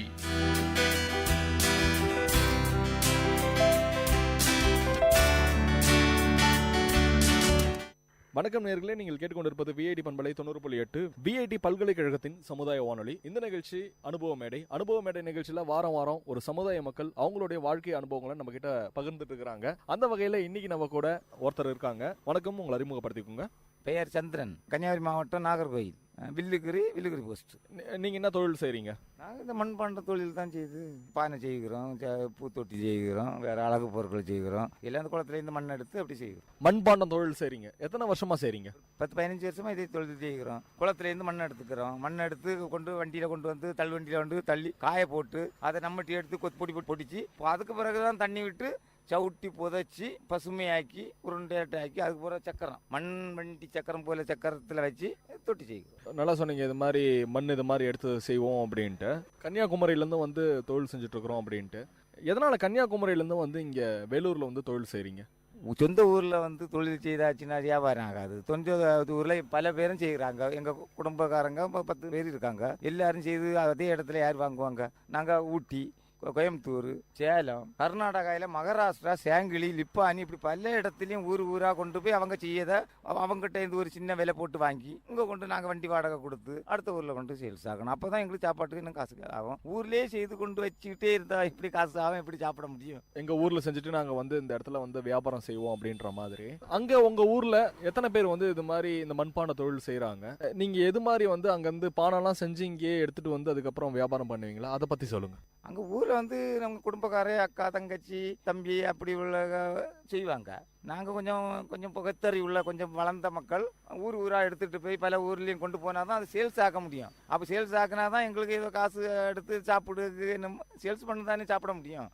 பைசா வந்தா இல்லாமல் ஊர்லேயே செய்துக்கிட்டு அப்படியே இருந்தால் ஊரில் ஒருத்தர் வாங்க மாட்டாங்க. நாங்களே செய்து நாங்களே என்ன செய்ய முடியும்? அதை அடுத்த ஊரில் கொண்டு வந்து அடுத்த மக்களுக்கு அதை கொடுத்தா தான் காசு ஆக்கி அதை நாங்கள் எதை சாப்பிட முடியும். சொன்னீங்க இது மாதிரி குடும்பத்தோட எல்லாரும் அந்த தொழில் தான் வந்து செஞ்சுட்டு இருக்கிறோம் அப்படின்ற மாதிரி சொன்னீங்க. நீங்கள் உங்கள் குடும்பத்தில் மொத்தம் எத்தனை பேர்? அதை பற்றி சொல்லுங்கள். எங்கள் குடும்பத்தில் குடும்பத்தில் இப்போ தற்போது அப்பா அம்மா எல்லாம் இறந்துட்டாங்க. நானும் பெஞ்சாதியும் 3 குழந்தைகளும் தான். இப்போ 3 குழந்தைகளும் சின்ன குழந்தைகள், அவங்க ஸ்கூலுக்கு போகிறாங்க. நாங்கள் 2 பேரும் அவங்க என் பெஞ்சாதி வந்து அவங்க கூட இருந்து எல்லாம் செய்திருவா. அது மண்பாண்டம் தொழில் ஐயா கூட இருந்து கூட சொந்தக்காரர்கள் கூட இருந்து செய்வா. நான் வந்து அதில் வாங்கிட்டு வந்து சேல்ஸ் அடுத்த ஊராக உண்டு. நாங்கள் 2-3 பேர் எல்லா ஊருக்கும். நான் ஒரு சென்னையில் இதுக்கு விற்கிறோம், தாமிரத்தில் போட்டிருக்கோம், நந்தம்பக்கம் போட்டிருக்கோம், மீனம்பக்கம் போட்டிருக்கோம். இப்படி பல ஊருக்கும். யாராவது ஊட்டியில், குன்னூரில், பொள்ளாச்சியில், திருப்பூர், சேலம், இப்படி எல்லா ஊர்லேயும் கொஞ்சம் கொஞ்சம் 1 மாதம் 2 மாதம் அப்படி நின்று சேல்ஸ் பண்ணிட்டு நாங்கள் கொண்டு போகிற காசை வச்சு தான் அவங்களுக்கு சாப்பிட முடியும். மண்பாண்டம் செய்யறதுக்கு கண்டிப்பாக வந்து மண்ணை தேர்ந்தெடுப்பீங்க. எது மாதிரி மண்ணை நீங்கள் ஃபர்ஸ்ட் எடுத்து மண்ணை எப்படி தரம் பார்ப்பீங்க? மண்பாண்டம் செய்யறதுக்கு நல்ல ஒரு தரமான மண்ணாக இருக்குதான்றது எப்படி பரிசோதிப்பீங்க? குளத்தில் வந்து நம்ம தண்ணி கட்டி ஃபுல்லாக கிடக்கும் போது தண்ணி காற்றடிக்கும் போது அதில் லேசாக அலமோதுக்குறது. அப்போ அந்த வண்டல் பூவில் உள்ளது 4 சைடம் வந்தது ஒதுங்கி அது நல்ல நைஸாக தான் இருக்கும். அந்த மண்ணை பார்த்து நம்மட்டி எடுத்து மேலே உள்ளதை பரண்டி தள்ளிக்கிட்டு அதில் தாழ்ந்து வெட்டும் போது கரக்கரன்னு ஒரு மாதிரி வண்டல் மண் போல மணலும் வண்டல் மண்ணு மட்டும் 2 இருக்கும். அந்த மண்ணை எடுத்து காய போடணும். வீட்டில் கொண்டு வந்து காய போட்டு பிறப்பு நம்ம மண் வெட்டி வச்சு பொடியாக கொத்தி அதுக்கு பிறகு தண்ணி விட்டு காயில் கொண்டு சவுட்டி புதைச்சி அப்போ பசுமையாக நம்ம தோசைக்கு அரைச்சி மாவு போல கட்டியாக இறக்கமாட்டு இருக்கணும். தோசை போல கொஞ்சம் தண்ணியாக இருக்கக்கூடாது, கட்டியாக இருக்கணும். ஒரு உருண்டை எடுத்து இறஞ்சா அந்த துணி நம்ம அடுத்த ஆளுக்கு துணியில் பட்டு அந்த துணியில் விட்டு கூட அது மாறாது. அவ்வளோ உருண்டை வெள்ளமாக இருக்கும். அதுக்கு பிறகு சக்கரத்தில் வச்சு நம்ம செய்தோம். சக்கரம் கறங்கிட்டு இருக்கோம். நம்ம கையை வச்சு அப்படி உளும்பு விழுந்து வெட்டி அந்த சின்ன பிளேட் வச்சு அறுத்து அப்படி பண்ணிடலாம். அந்த சக்கரம் சுற்றிட்டே இருக்கும். அந்த நேரத்தில் நீங்கள் உங்கள் கையை வச்சு அதுக்கு வந்து ஒரு டிசைன் தந்து அதுக்கப்புறம் நீங்கள் எடுத்துப்பீங்க. ஆமாம், அப்படியே எடுத்து காய வச்சு ஒரு 10-4 நாள் காயும். அதுக்கு பிறகு வந்து ஒரு லேசாக அந்த எக்கில் என்ன இருக்குன்னு அதில் ஒரு சின்ன கலர் அடித்து பார்த்துக்கிட்டு அதில் வரவெல்லாம் வச்சு சுள்ள வச்சிருவோம். சுள்ளையில் வச்சு அடிக்கி 500 தொட்டி வச்சு கொஞ்சம் வரவெல்லாம் வச்சு சுள்ள வச்சு தீ போட்டு அதுக்கு பிறகு தான் அதை நாங்கள் 3க்கு பிரிச்சாச்சுன்னா நல்லா வந்துடும். சூளை போடுறது அது மாதிரி சொன்னீங்க. இது மாதிரி சூளையில் வச்சு சுட வைக்கிறது அப்படின்ட்டு அது வந்து எவ்வளோ நேரம் வரையும் நீங்கள் வந்து சுட வைப்பீங்க? அதை பற்றி சொல்லுங்கள். சுள்ள அடிக்க ஒரு 6 மணிக்கு சுள்ள ஒரு 500 தொட்டி அடிக்க முடிஞ்சு இந்த வரவெல்லாம் வச்சு அடிக்க முடிஞ்சாச்சுன்னு வச்சுக்கிடுங்க. ஒரு 6 மணிக்கு நம்ம பற்ற வச்சாச்சுன்னா விடிய காலம் 6 மணி வரை பற்ற வைக்கணும். அதை தீயை பற்ற வச்சுக்கிட்டே தான் இருக்கணும். அந்த மண் வேகணும் இல்லையா? தன்னாலே விட்டுக்கிட்டு அந்த 2 அடுப்பு போல வச்சுருப்போம் இல்லையா வரவு இடையில. அந்த வர அவ்வளோ எரியுது வரை எங்களுக்கு தெரியும். தீயை பற்ற வச்சுக்கிட்டே இருப்போம். புறம் அந்த தீ பற்ற வச்சக்கூடிய இடத்த அடைச்சிடும். மண் வச்சு அழகாக அடைச்சிடும். 2 கட்டை எண்ணெய் வச்சு அடைச்சிடும். அடைச்சிக்கிட்டு 3க்கு நாங்கள் பிரிக்கும் போது சூடெல்லாம் ஆறி நல்லா அந்த சுட்டு நல்லா இருக்கும். அந்த தீ பக்கத்தில் இருக்கிறது வந்து தான் கொஞ்சம் கருப்பு நிறம் கொண்டு இருக்கும். மற்ற எல்லாம் சிவப்பு நிறம் கொடுக்கும். இந்த தீ பக்கத்தில் அது நெல்லை வந்தது கருத்த நிறமாக இருக்கும். ஆனால் நெல்லை வந்த தொட்டி 10 கொஞ்சம் அப்புறம் இருக்கிறது சோன்னு இருக்கும். அந்த அடுப்பு கிட்ட விறகு கிட்ட இருக்கிறது கரகரன்னு இருக்கும். தீ நல்லா வந்து சுட்டாதான் வந்து நல்லா அந்த சட்டி எல்லாம் அந்த பூத்தொட்டிகள் எல்லாம் வந்து நல்லா ஸ்ட்ராங்காக இருக்கும் அப்படின்ற மாதிரி. சில தொட்டிகள் நீங்கள் பார்த்தாலே தெரியும் இது வந்து நல்லா சுடலை, இது வந்து கொஞ்சம் தரம் கம்மியாக தான் இருக்குது அப்படின்ற மாதிரி. அதை நீங்கள் என்ன பண்ணுவீங்க? திருப்பியும் வந்து அது மாதிரி சூடுபடுத்துவீங்களா இல்லை வந்து மண் பண்ணிடுவீங்களா? நல்லா மோசமாக இருந்தால் அடுத்த சுள்ளையில் வந்து மேலே கீழே வைக்கக்கூடிய பச்சை சட்டியெல்லாம் கீழே வச்சுக்கிட்டு அந்த சைடூரம் வச்சுட்டா அடுத்த சுள்ளையில் அது வந்து கிடச்சிடும். அப்படி வச்சு சுட்டு எடுத்துடலாம்.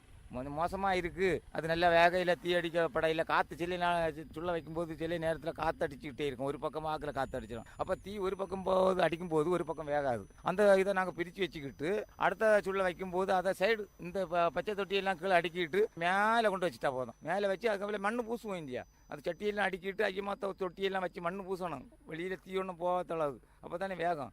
அதில் மேலே வச்சுக்கிட்டு மண் பூசி வச்சுக்கிட்டு சுட்டுட்டா போதும். இப்போது சொன்னீங்க மண்பாண்டங்களில் நாங்கள் பானை செய்வோம், பூத்தொட்டி செய்வோம் அப்படின்ட்டு. வேற என்ன மாதிரியான பொருட்கள்லாம் நீங்கள் வந்து மண்ணை வச்சு செய்வீங்க? மண்ணில் வந்து பூத்தொட்டி அழகு உள்ள பூத்தொட்டி செய்யும். யானை, குதிரை இப்படி உள்ள அழகு பொருட்கள் செய்கிறோம். வேறு மரம் போல செய்கிறோம். வேறு வந்து தட்டு செய்கிறோம், கிளாஸு செய்கிறோம். கிளாஸு, தட்டு இப்படி பல ஐட்டங்கள் எங்களுக்கு என்ன தோட்டம் கொடுக்க. யானை, குதிரை அப்படி என்னெல்லாம் எங்களுக்கு தோட்டம் கொடுக்க. படிவ மாட்டு, வேறு சிலையாட்டு அப்படி பல படிவ மாட்டு என்ன இதெல்லாம் எங்களுக்கு தோட்டம் கொடுக்கும். எங்கள் முயற்சி எவ்வளோ இருக்கோ அதுக்கு தகுந்தபடி அந்த மண்ணை செயல்படுத்தலாம். இப்போது நீங்கள் செஞ்சுட்டு சொன்னீங்க அங்கேருந்து இந்த பொருட்கள்லாம் எடுத்து வேனில் ஏற்றிக்கிட்டு இந்த மாதிரி ஊராக போயிட்டு வியாபாரம் பண்ணுவோம் அப்படின்ற மாதிரி சொன்னீங்க. எத்தனை நாளைக்கு இந்த வியாபாரத்துக்கு தேவையான பொருட்களை எடுத்துக்கிட்டு கிளம்பிடுவீங்க உங்கள் ஊர்லேருந்து? ஊர்லேருந்து வரும்போது ஒரு லோடு ஒரு 5000 பீஸ் எடுத்துகிட்டு வரோம்னா வண்டி வாடகை வந்து எப்படி எங்களுக்கு வந்து ஒரு 30,000-40,000 ரூபா ஆயிரும். அப்போ ஒரு 2 லட்சம் ரூபாய் பொருளாக நாங்கள் எடுத்துகிட்டு வந்தால் தான் எங்களுக்கு ஒரு மாதம் நாங்கள் 3 பேர் வந்தால் ஒரு மாதத்துக்கு எங்களுக்கு சேல்ஸ் ஆக்கி எங்களுக்கு ஏதோ சம்பளமும் கிடைக்கும். ஏதோ 10-300 எங்களுக்கு சம்பளம் கிடைக்கணும், எங்களுக்கு வீடையும் பார்க்கணும், எங்கள் பொருளாச்சே என்ன உள்ள முறைக்கு இல்லை எங்கள் அங்கே வேலை செய்ய ஆளுக்கு பைசா கொடுக்கணும். அப்படியெல்லாம் பார்க்கும்போது எப்படியும் ஒரு 2 லட்சம் ரூபாய் பொருள் கொண்டு வந்தால் தான் நாங்கள் ஒரு மாதத்தில் நாங்கள் 3 பேர் இதை சேல்ஸ் பண்ணி அங்கே முதலையும் அடைச்சி எங்கள் சாப்பாட்டு இது அப்படி எங்கள் சம்பளமும் அப்படி இப்படி கிடையாது. ஒரு அப்படி லாப நஷ்டம் தொழிலில் இருக்கும், அப்படி சமாளிச்சுக்கிடு. தொழில் இல்லை, யாரை எந்த தொழில் செய்ய முடியும்? படிப்பும் இல்லை, ஒரு சின்ன படிப்பு தான் படித்தாச்சு. அப்புறம் இப்போ தான் பசங்க தான் சின்ன பசங்களாக இருந்தாலும் இப்போ எங்கள் குழந்தைகள் தான் படிக்கிறது. நாங்கள் ஏதோ 2ஆம் கிளாஸ் 3ஆம் கிளாஸ் அப்படி போனது. அப்புறம் நாங்கள் யாரை என்ன தொழில் செய்ய முடியும்? அந்த தொழிலில் தான் பாட்டா தாத்தா செய்த தொழிலை தான் செய்ய முடியும். அவங்க இதை தான் கற்றுக் கொடுத்துட்டும் போனாங்க. பரம்பரை இதே தொழில் தான் செஞ்சாங்களா? உங்கள் அப்பாவும் இதே தொழில் தான் செஞ்சாங்க, உங்கள் தாத்தா இதே தொழில் தான் செஞ்சாங்களா? அவங்க கிட்ட தான் நீங்கள் கற்றுக்கிட்டீங்களா? அதை பற்றி சொல்லுங்கள். ஆமாம், பண்டில் எங்கள் தாத்தா எல்லாம் இதுதான் செய்திருக்காங்க. நாங்கள் கொசர் இதுதான் செய்திருக்காங்க. பண்டில் அப்பாயும் இது தான் செய்தாங்க, தாத்தாயும் இதுதான் செய்தான்னு சொன்னார். நாங்களும் அதை தான் செய்யும். இனி எங்கள் பசங்க தான் எதுவும் தொழிலை மாற்றணுமே தவிர்த்து எங்களால் மாற முடியாது இல்லையா? எங்களுக்கு வயசு முடியும், 54 வயசு ஆகியாச்சு, இனி ஒன்றும் செய்ய முடியாது. நீங்கள் சின்ன வயசில் இருக்கும்போது உங்கள் அப்பா உங்களுக்கு கற்றுந்துருப்பாங்க இந்த மண்பாண்டத்தில் இதெல்லாம் செய்யலாம் அப்படின்ட்டு. என்னெல்லாம் ஃபர்ஸ்ட் வந்து உங்கள் அப்பா வந்து கற்றுந்தாங்க? ஒரு சின்ன வயசில் இருக்கும்போது இதெல்லாம் கற்று தந்ததெல்லாம் ஞாபகம் இருக்குதுங்களா? என்னென்னலாம் கற்றுந்தாங்க அதை பற்றி சொல்லுங்கள்.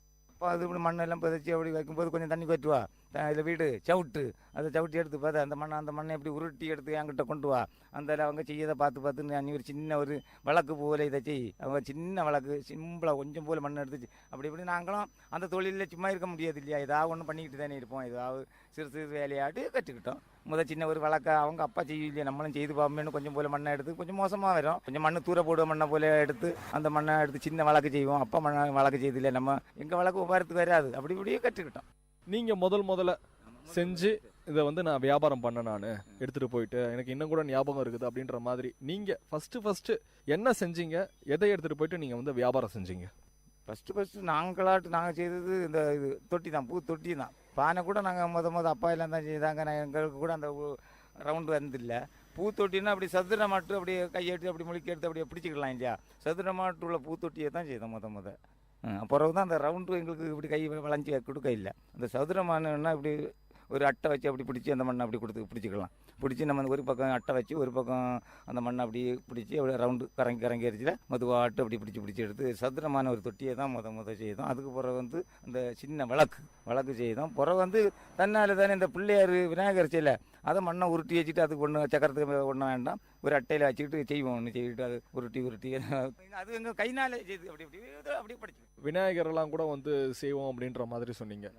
இப்போ இதை செய்யறதுக்கு வந்து நீங்க அச்சு அது மாதிரி ஏதாவது வச்சு அதுல போட்டு மண்ணு போட்டு செய்வீங்களா? இல்ல தனியா என் கையிலேயே வந்து இந்த விநாயகர் இந்த அளவுக்கு செய்ய முடியும் அப்படின்ற மாதிரிங்களா? முதலாக கையில் தான் செய்தோம். இப்போ பின்ன நிறைய அச்சு இந்த ஓடு போல் அச்சு இருக்குது வாங்கி அந்த அச்சில் வச்சு மண்ணை பதைச்சிக்கிட்டு ஒரு பக்கம் இப்படி சப்பி வச்சுக்கிட்டு அந்த ஒரு மணிக்கூர் கழிச்சு அப்படி அந்த இது ஆயிலுக்கு தடவி இந்த மண்ணை அப்படி பதிச்சு வச்சுட்டா போதும். பதிச்சு வச்சுட்டு ஒரு மணிக்கூர் கழிச்சு அப்படி கமத்தி தட்டிட்டா உளுந்துரும். அப்படி காய வச்சு அப்படி சுட்டு அதுக்கப்புறம் பெயிண்ட் அடிச்சுட்டா போதும். நாங்கள் கையில் தான் செய்தோம்.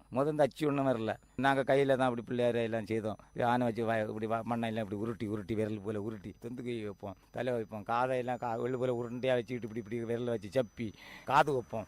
சரி பிள்ளையாருக்கு மூக்கு வைப்போம். அப்படி விளையாட்டு போக்கில் மூக்கு வைப்போம். பிள்ளையாருக்கு பல்லு கிடையாது இல்லையா, வயரை கொஞ்சம் வண்ணத்தில் வைப்போம். பெரிய உருண்டை பிடிங்க பிள்ளையாருக்கு பெரிய வண்ணத்தில் வயர் வைப்போம். சரி அப்படி தமாசு போட்டு நாங்கள் அப்படி செய்து அப்படி பழகிக்கிட்டோம். விநாயகர் செய்கிறது மாதிரி இருந்தால் அது மாதிரி ஒன்று செஞ்சு பழகிட்டோம் அப்படின்ற மாதிரி.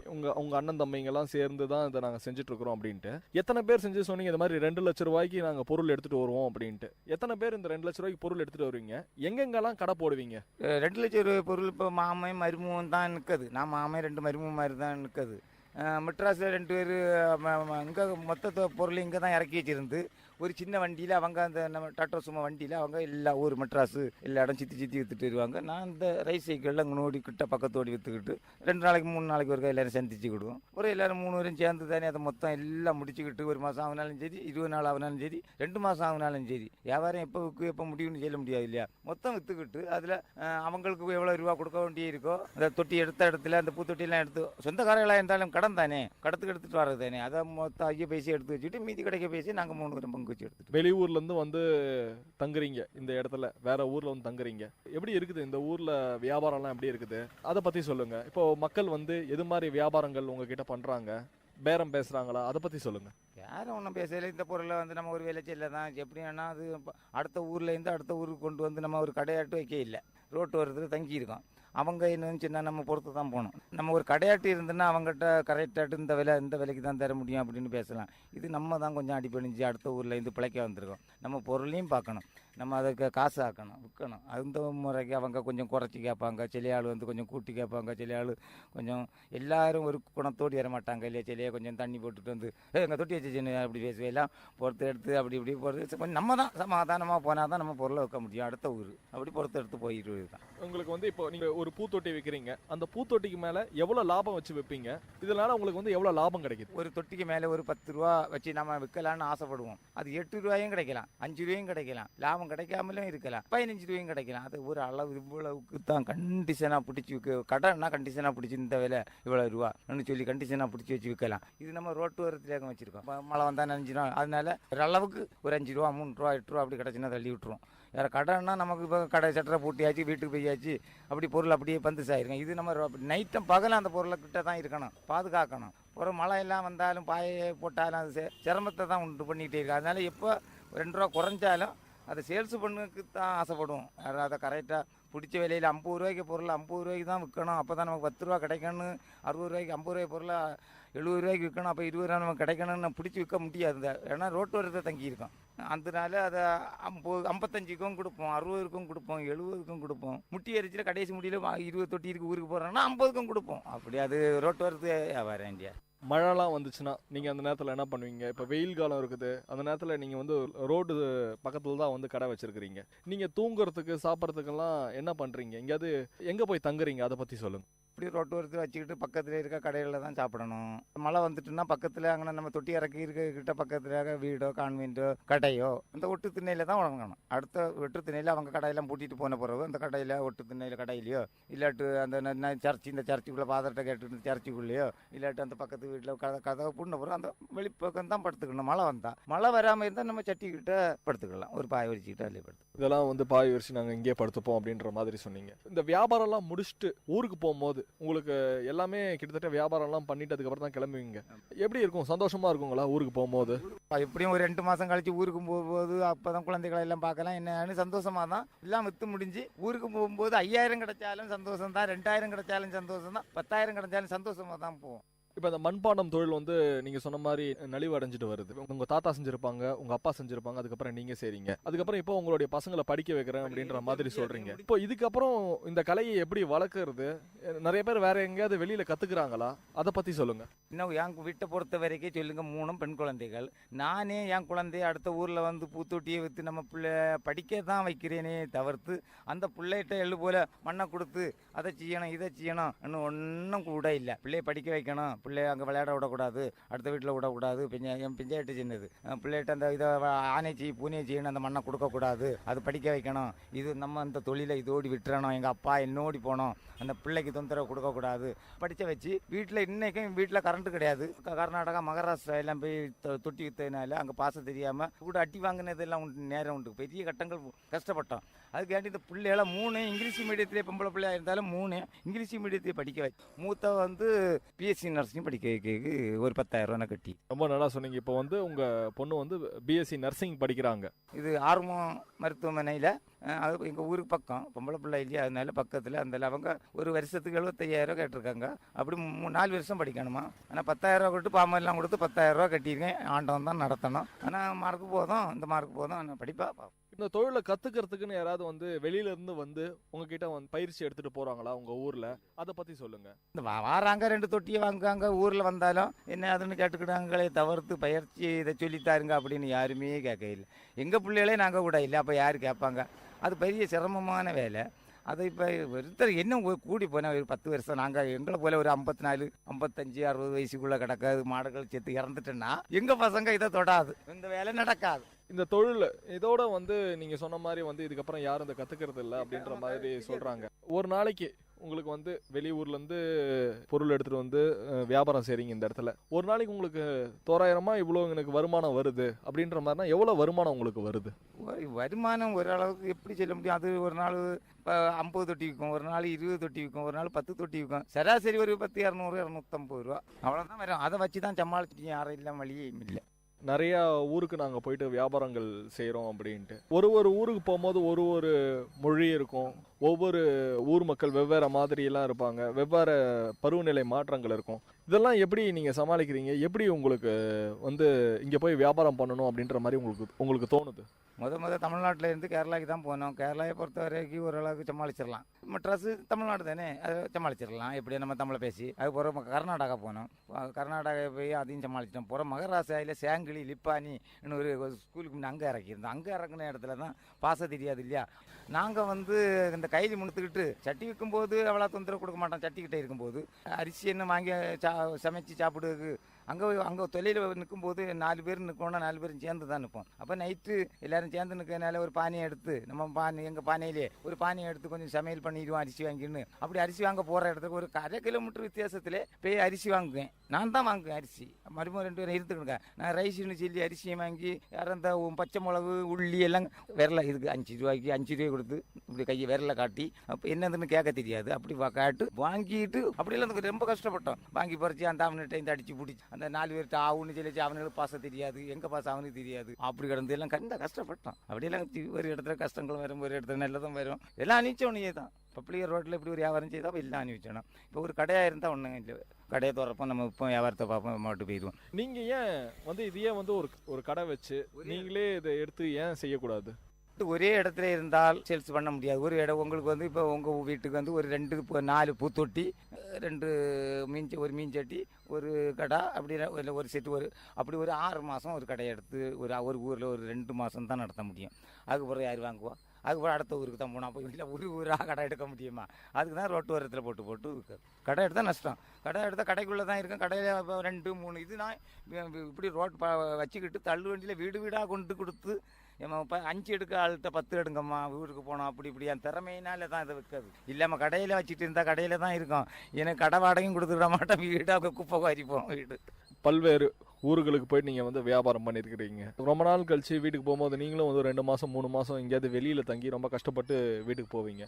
உங்களுடைய வாழ்க்கையில் ஏதாவது ஒரு சுவாரஸ்யமான விஷயங்கள் ஏதாவது நடந்திருக்குதுங்களா? இந்த ஊருக்கு போய் நாங்கள் இந்த வியாபாரம் செய்யும் போது எங்களுக்கு இந்த சம்பவங்கள் நடந்திருக்குது. ஏதாவது உங்கள் குடும்பத்தில் நடந்த ஒரு சம்பவம், ஏதாவது ஒரு சந்தோஷமான ஒரு விஷயமா இருக்கலாம், அதை பகிர்ந்துக்கோங்க.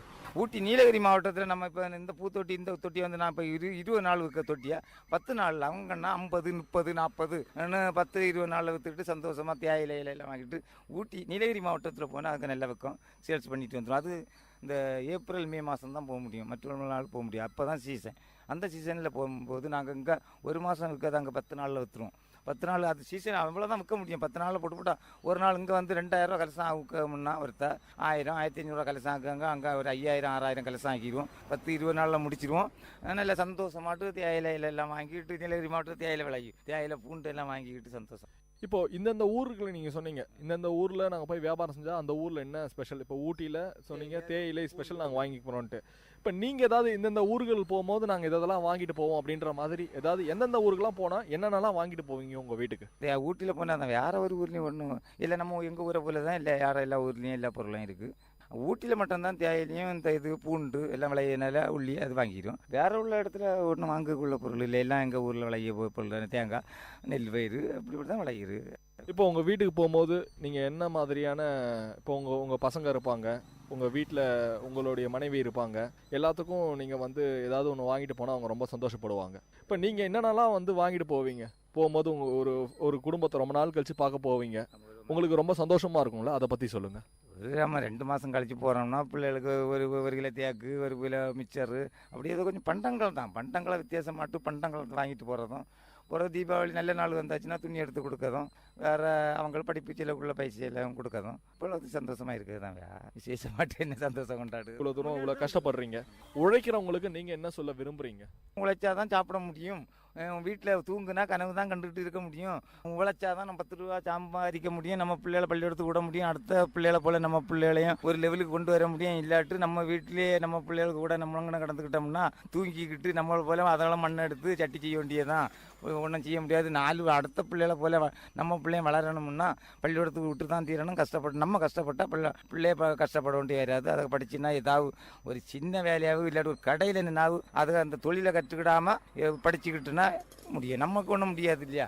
அதனால் நம்மளோட இந்த தொழிலை விட்டு மாறிடணும். நம்ம பிள்ளைகளுக்கு இந்த கஷ்டத்தை கொடுக்கக்கூடாது. அந்த தான் நினைக்கிறோம். விஐடி கம்யூனிட்டி ரேடியோ சார்பாக நாங்கள் நன்றியை தெரிவிச்சுக்கிறோம். தேங்க்யூ. இவ்வளோ நேரம் நம்மக்கிட்ட மண்பாண்டம் தொழில் செய்கிற திரு சந்திரன் அவர்கள் நிறைய விஷயங்களை நம்மக்கிட்ட பகிர்ந்துக்கிட்டாங்க. மீண்டும் ஒரு அனுபவ மேடை நிகழ்ச்சியில் உங்களை சந்திக்கும் வரை உங்களிடமிருந்து விடைபெறுவது நான் சரவண கார்த்திக். நீங்கள் கேட்டுக்கொண்டிருப்பது விஐடி பண்பலை 90.8 விஐடி பல்கலைக்கழகத்தின் சமுதாய வானொலி. நேர்கள் இதுவரை கேட்டது அனுபவ மேடை. மக்கள் தங்கள் வாழ்க்கை அனுபவங்களையும் முன்னேற்ற பாதைகளையும் விரிவாக கலந்துரையாடும் நிகழ்ச்சி. உங்கள் விஐடி பண்பலை 90.8 விஐடி பல்கலைக்கழகத்தின் சமுதாய வானொலி.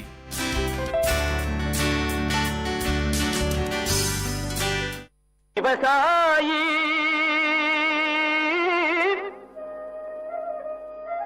விவசாயி கடவுள் என்னும் முதலாளி கண்டெடுத்த தொழில். விஐடி வேளாண் துறை மற்றும் விஐடி சமுதாய வானொலி இணைந்து வழங்கும் தினம் ஒரு வேளாண் செய்தி.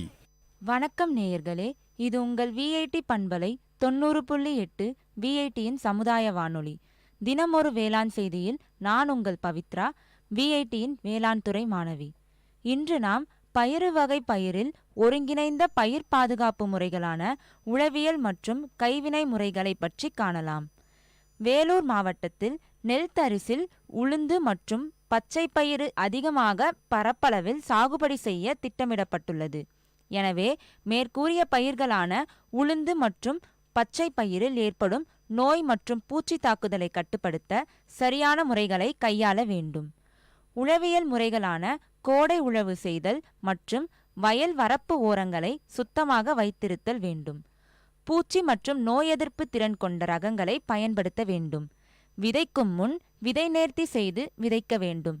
மேலும் கைவினை முறைகளான விளக்கு பொறி அமைத்தல், 1 ஹெக்டருக்கு 2 என்ற எண்ணிக்கை மற்றும் இனக்கவர்ச்சி பொறி அமைத்தல் 1 ஹெக்டருக்கு 12 என்ற எண்ணிக்கை அமைத்தல் நன்று.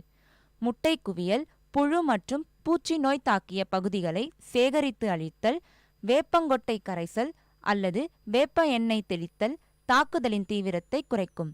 மேற்கூறிய செய்தி உங்களுக்கு பயனுள்ளதாக இருக்கும் என்று நம்புகிறோம். மீண்டும் தினமொரு வேளாண் செய்தியில் நாளை சந்திப்போம். நான் உங்கள் பவித்ரா, விஐடியின் வேளாண் துறை மாணவி. இது உங்கள் விஐடி பண்பலை 90.8 விஐடியின் சமுதாய வானொலி. விவசாயி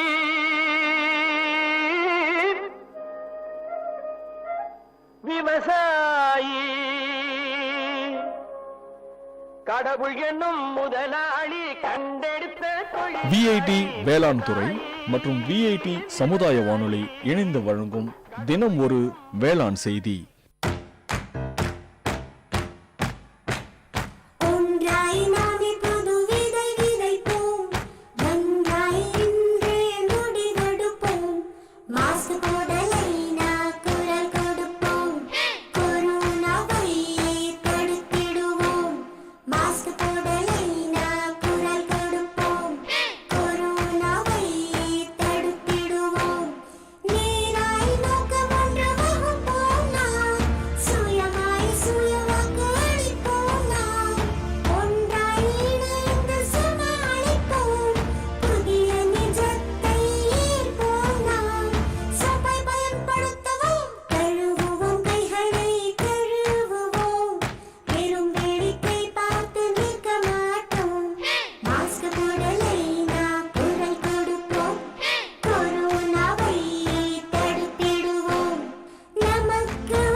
விவசாயி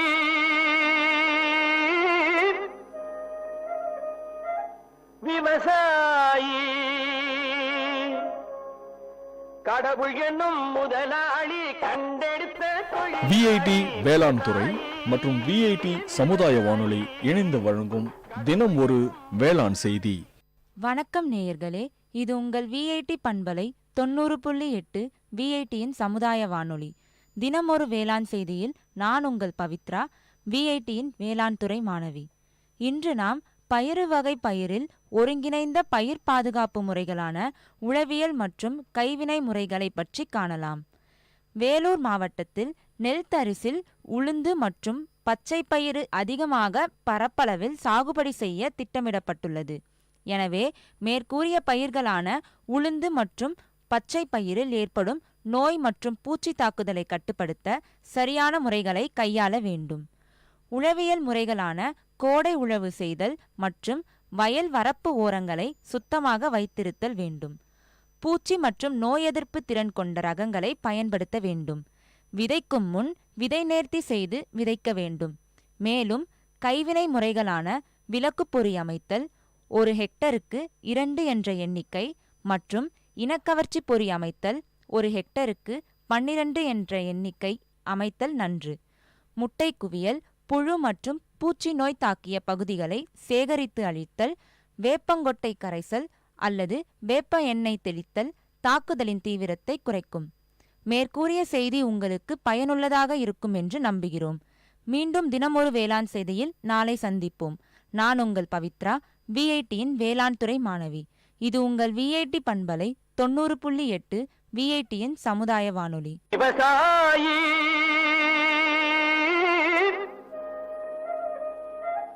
விவசாயி கடவுள் என்னும் முதலாளி கண்டெடுத்த தொழில். விஐடி வேளாண் துறை மற்றும் விஐடி சமுதாய வானொலி இணைந்து வழங்கும் தினம் ஒரு வேளாண் செய்தி.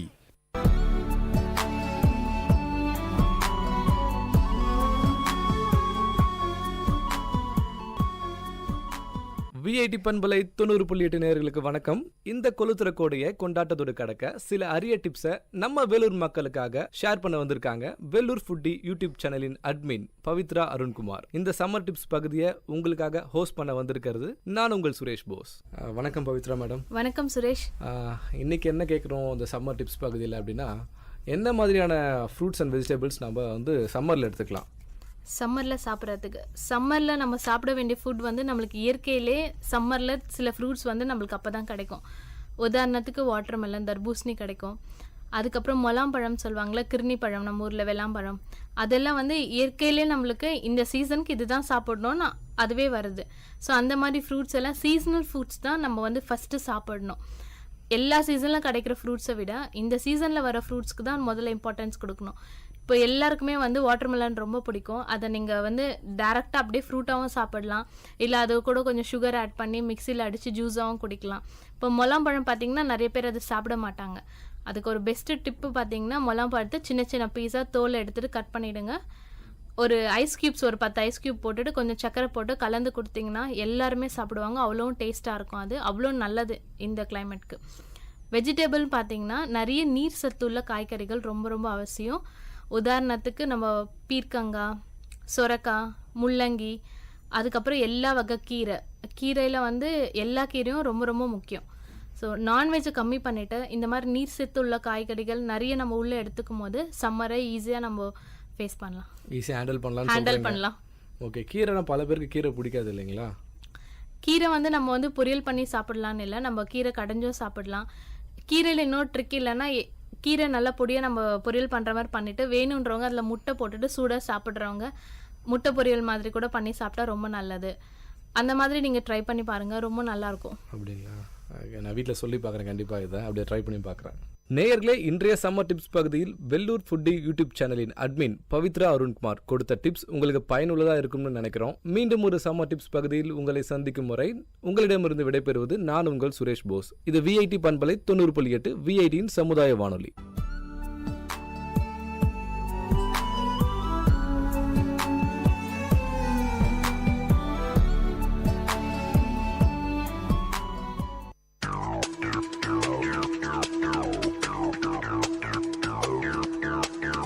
நேர்களே, இது விஐடி பண்பலை 90.8. இந்த நிகழ்ச்சி திரைக்கடலோடி கண்டங்களை இணைக்கும் ஒரு புரிதல் தொடர்.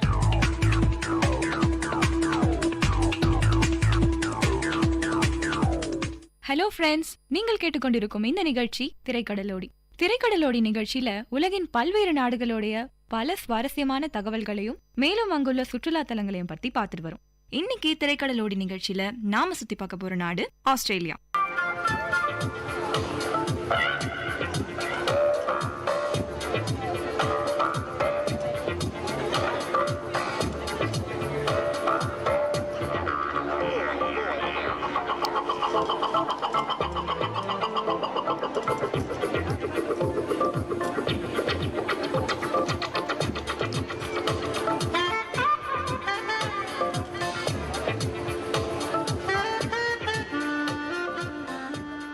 ஆஸ்திரேலியா உலகிலேயே மிக சிறிய கண்டமாகவும் உலகின் மிக பெரும் தீவாகவும் உள்ள பெருநிலப்பை பெற்ற நாடு. தாஸ்மானியா தீவு இந்திய மற்றும் பசிபிக் பெருங்கடலில் உள்ள சில சிறிய தீவுகளையும் உள்ளடக்கிய நாடு. அவுட்பேக் என்னும் நிலப்பகுதியால பெருமளவு சூழப்பட்டதால இது உலகத்தோட பெரிய பாலைவன தீவுன்னு சொல்றாங்க. இது பொதுநலவாய ஆஸ்திரேலியா என அதிகாரப்பூர்வமாக அழைக்கப்படுகிறது, அதாவது காமன்வெல்த் ஆஃப் ஆஸ்திரேலியா. ஆஸ்திரேலியாவுக்கு எந்த நாட்டுடனும் நில எல்லைகள் கிடையாது. இந்தோனேஷியா, கிழக்கு திமோர், பப்வா நியூகினி ஆகிய நாடுகள் இதன் வடக்கேயும், சாலமன் தீவுகள், வனுவாட்டு, நியூ கலிடோனியா ஆகியன வடகிழக்கேயும், நியூசிலாந்து தென்கிழக்கேயும் இதன் அயல் நாடுகளாக அமைந்துள்ளன. சிட்னி, மெல்போர்ன், பிரிஸ்பேன், பெர்த் போன்ற நகரங்கள் ஆஸ்திரேலியாவோட முக்கிய நகரங்களா இருக்கு. அது என்ன ஆஸ்திரேலியா, அதுக்கு எப்படி ஆஸ்திரேலியான்னு பேர் வச்சிருப்பாங்கன்னு யோசிக்கிறீங்களா? ஆஸ்திரேலியா என்ற பெயர் ஆஸ்திரேலிஸ் என்ற லத்தீன் மொழி சொல்லிலிருந்து உருவானது. தெற்கே என்பது இதன் கருத்து. தெற்கே நோக்கி பயணம் செய்தபோது இந்த தீவை கண்டுபிடித்ததால தெற்கே என்று பொருள் தரும் ஆஸ்திரேலிஸ் என்ற பெயர் வைத்ததாக சொல்றாங்க. ஆஸ்திரேலியாவை முதல்ல சுற்றி வந்த மேத்யூ பிளிண்டர்ஸ் என்ற பிரித்தானிய மாலுமி 1814 தான் எழுதிய புத்தகமான A Voyage to Terra Australis என்ற நூலில் ஆஸ்திரேலியா என்ற பெயரை பயன்படுத்தியதிலிருந்து இப்பெயர் பரவலாக வழக்கொன்றியது. 20ஆம் நூற்றாண்டில உள்ளூரிலும் வெளியூரிலும் ஆஸ்திரேலியாவை ஓஸ் என்றும் ஆஸ்திரேலியன்ஸை ஆசி எனவும் சுருக்கமாக அழைக்கிறாங்க. கிட்டத்தட்ட 42,000 ஆண்டுகளாகவே ஆஸ்திரேலிய பழங்குடிகள் ஆஸ்திரேலிய பெருநிலப்பரப்பில் வாழ்ந்து வந்ததாக வரலாறு சொல்கிறது. அவ்வப்போது வடக்கில் இருந்து மீனவர்களும் பின்னர் 16ஆம் நூற்றாண்டில் டச்சு நாடுகான் பயணிகளும் ஐரோப்பாவிலிருந்து இங்கு வந்து போன பின்னர் 1770 ஆஸ்திரேலியாவின் கிழக்கு பகுதியில் வந்திறங்கிய ஆங்கிலேயர்கள் அதனை ஐக்கிய ராஜ்யத்திற்கென உரிமை கொண்டாடினர். பின்னர் 1901ஆம் ஆண்டு ஜனவரி 1ஆம் தேதி 6 தனித்தனியான குடியேற்ற பகுதிகளும் ஒன்றிணைந்து காமன்வெல்த் ஆஃப் ஆஸ்திரேலியா என்றானது. இப்போது கான்பரா இதன் தலைநகரமாக உள்ளது. ஆஸ்திரேலியாவின் தேசிய கொடியில Commonwealth stars, southern cross, union ஜாக்னு 3 பாகங்கள் உள்ளது. பரப்பளவுல 6வது பெரிய நாடாக இருந்தாலும் 2013 மதிப்பின்படி ஆஸ்திரேலியாவின் மக்கள் தொகை வெறும் 23.2 மில்லியன்கள் மட்டுமே. இவர்களில் 60% பேர் பெருநிலப்பரப்பில் மாநில தலைநகரங்களை அண்டி வாழ்கின்றனர்.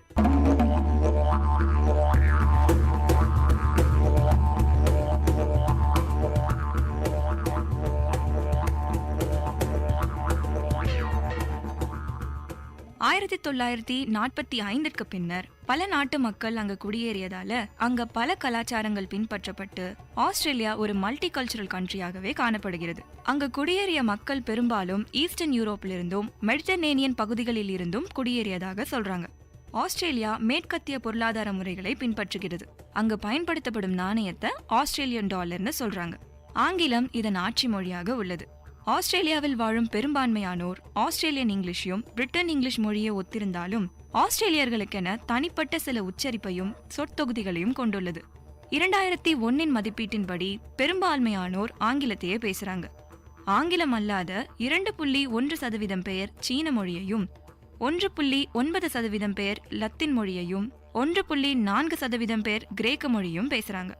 ஆஸ்திரேலியாவோட தற்போதைய ஆளுநராக குவென்டின் பிரைஸ் பதவி வகிக்கிறார். பிரதமராக டோனி அபோட் பதவி வகிக்கிறார். ஆஸ்திரேலியாக்கென அரச மதம்னு எதுவும் இல்லைங்க. ஆனா பெரும்பான்மையானோர் கிறிஸ்தவர்களா இருக்காங்க. 2006 மதிப்பீட்டின்படி 64% பேர் கிறிஸ்தவர்களா இருக்காங்க. அதுல முக்கியமா 26% பேர் ரோமன் கேத்தலிக்ஸா இருக்காங்க. கிறிஸ்தவர்கள் அல்லாத 2.1% பேர் பௌத்த மதத்தையும் 1.7% பேர் இஸ்லாமியத்தையும் பின்பற்றுறாங்க. 1% கம்மியானவங்க ஹிந்துக்களாவும் யூதர்களாவும் இருக்காங்க. ஆஸ்திரேலியாவின் கல்வி தரம் உலக நாடுகளில 8வது இடத்துல இருக்கு. ஆஸ்திரேலியாவில் மட்டும் மொத்தம் 38 அரசு பல்கலைக்கழகங்கள் இருக்கு. அந்த 38 அரசு பல்கலைக்கழகங்கள்ல பெரும்பாலான பல்கலைக்கழகங்கள் உலகின் முன்னணி பல்கலைக்கழகங்களாக உள்ளது. ஆஸ்திரேலியாவில் 99% பேர் கல்வி அறிவோடு இருக்காங்க. 1960ஆம் ஆண்டு ப்ரொஃபசர் ப்ரூனெட் ஆஸ்திரேலியாவோட முதல் ஆஸ்திரேலியன் ஆஃப் த இயர் அவார்டை வாங்கினார். அதே வருடம்தான் பிசியாலஜி ஃபீல்டில் அவர் செஞ்ச ரிசர்ச்காக நோபல் பரிசையும் வென்றார். ஆஸ்திரேலியாவில் மொத்தம் 6 மாநிலங்களும் 2 மண்டலங்களும் வேறு சில சிறிய பிராந்தியங்களையும் கொண்ட நாடு. 1788 இருந்து ஆங்கிலோ கெல்டியர்களின் பண்பாட்டை பின்பற்றுகிறது.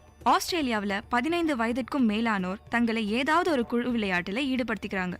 அதனால ஆஸ்திரேலியாவை உலகத்தோட ஸ்போர்ட்ஸ் கேபிட்டல்னு அழைக்கிறாங்க.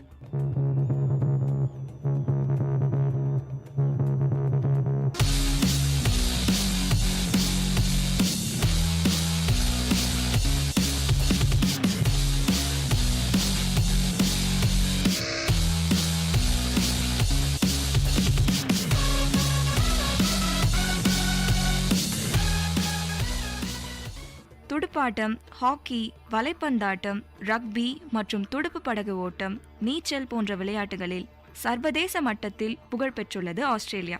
ஆஸ்திரேலியாவில் இதுவரைக்கும் 2 முறை சர்வதேச ஒலிம்பிக் போட்டிகள் நடந்தேறியது. 1956 மெல்போர்னிலும் 2000 ஆண்டு சிட்னியிலும் நடந்தது. 2000 ஆண்டிலிருந்து பதக்கங்களை வென்ற நாடுகளின் பட்டியலில் முதல் 6 நாடுகளுக்குள் ஆஸ்திரேலியா அடங்குகிறது. டென்னிஸ் போட்டியை பொறுத்தவரை ஆஸ்திரேலியாவில் நடக்கும் ஓபன் கிராண்ட்ஸ்லாம் போட்டி உலக புகழ் பெற்றது. ஆஸ்திரேலியாவோட விலங்கினங்களை பொறுத்தவரை ஆஸ்திரேலியாக்கென எக்ஸாட்டிக்ஸ் அனிமல்ஸ்னு இருக்கு. அதாவது அங்கு காணப்படும் சில விலங்கினங்கள் உலகின் வேறு எந்த பகுதியிலும் காணப்படாதாம். ஆஸ்திரேலியாவோட கங்காரு, கோலா போன்ற விலங்குகள் இதற்கு ஒரு சான்றாகும். கங்காரு ஆஸ்திரேலியாவோட தேசிய விலங்காக உள்ளது. உலகத்திலேயே மிக அதிகமான ரெப்டைல்ஸ், அதாவது ஊரும் விலங்குகள் உள்ள நாடும் ஆஸ்திரேலியா தான். ஆஸ்திரேலியாவில் மட்டும் கிட்டத்தட்ட 755 வகையான ரெப்டைல்ஸ் இருக்குன்னு சொல்றாங்க. பிரவுன் ஸ்னேக், டைகர் ஸ்னேக், தைப்பான் போன்ற பல வகை பாம்புகளும் அங்கு உள்ளது. மேற்கு ஆஸ்திரேலியாவில் கால்கோர்லி நகரில் அமைந்துள்ள தங்கச்சுரங்கம் தான் ஆஸ்திரேலியாவோட மிகப்பெரிய தங்கச்சுரங்கமா இருக்கு. விக்டோரியா நகரில் ஆரம்பிக்கப்பட்ட ஆஸ்திரேலியன் ஸ்ட்ரீட் ஃபுட்பால் ஆஸ்திரேலியாவில் மிகவும் புகழ்பெற்றது. மெல்போர்னில் உள்ள ராயல் கண்காட்சியகம் ஆஸ்திரேலியாவோட முதலாவது உலக பாரம்பரிய களமாக யுனெஸ்கோவால் 2004ஆம் ஆண்டு அறிவிக்கப்பட்டுள்ளது. டாஸ்மானியாவில் உள்ள ஆர்த்தூர் ஆஸ்திரேலியாவில் குடியேற்றப்பட்ட குற்றவாளிகளின் பெரும் பாசறையாக இருக்கிறது. 1988 கான்பராவில் உள்ள நாடாளுமன்ற கட்டிடம் புதிதாக வடிவமைக்கப்பட்டுள்ளது. ஆஸ்திரேலியாவில் உள்ள ஆனா கிரீக் என அழைக்கப்படும் கேட்டில் ஸ்டேஷன் தான் உலகத்தோட மிகப்பெரிய கேட்டில் ஸ்டேஷனா இருக்கு. இந்த கேட்டில் ஸ்டேஷன் 34,000 சதுர கிலோமீட்டரோட பெல்ஜியத்தை விட பெருசுன்னு சொல்றாங்க. மேலும் 1902ஆம் ஆண்டு பெண்களுக்கும் வாக்குரிமை வழங்கியது ஆஸ்திரேலியா. இது உலகத்திலேயே பெண்களுக்கும் வாக்குரிமை வழங்கிய நாடுகள்ல 2வது நாடாக இருக்குது. ஆஸ்திரேலியாவிலும் 18 வயது பூர்த்தி அடைந்தாதான் வாக்குரிமையை கொடுக்கறாங்க. இப்போ ஆஸ்திரேலியாவில் உள்ள சில சுற்றுலா தலங்களை பத்தி பார்ப்போம்.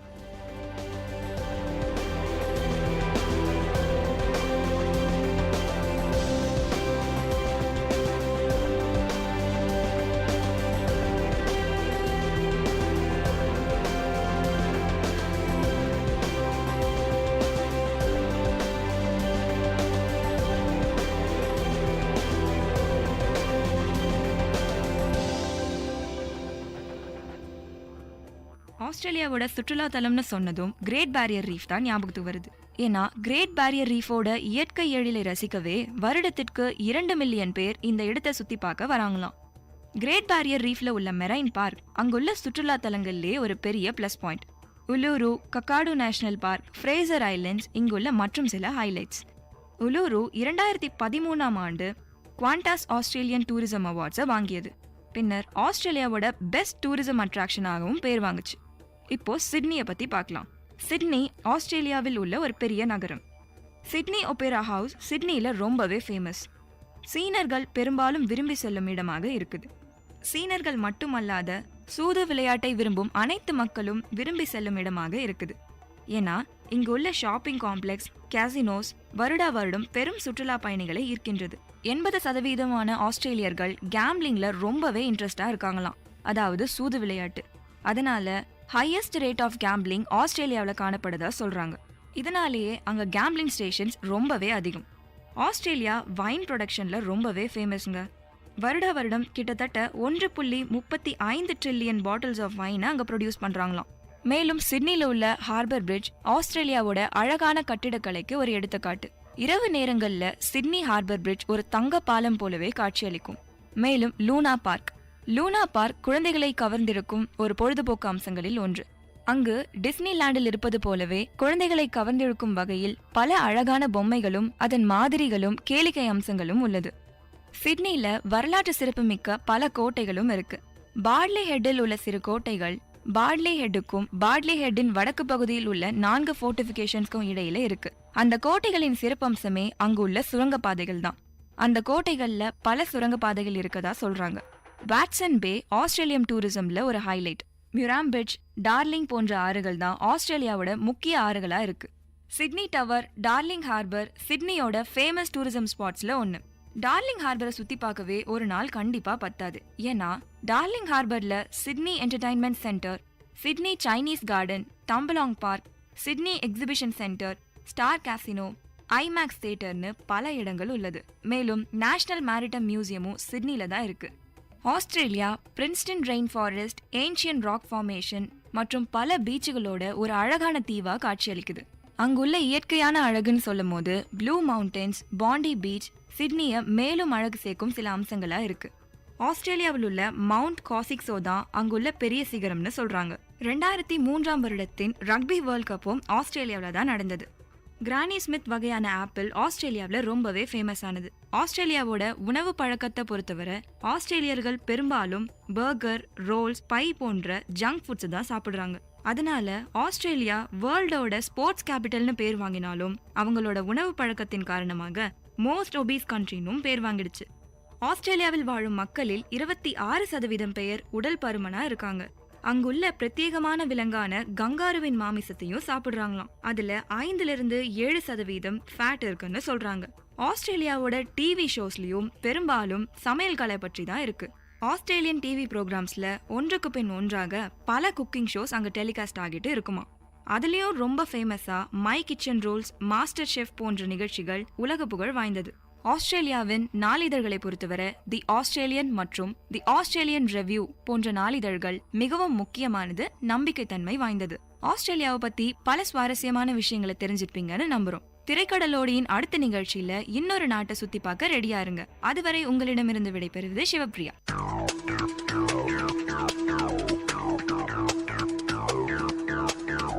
நேயர்கள் இதுவரை கேட்டது திரைக்கடலோடி, கண்டங்களை இணைக்கும் ஒரு புரிதல் தொடர்.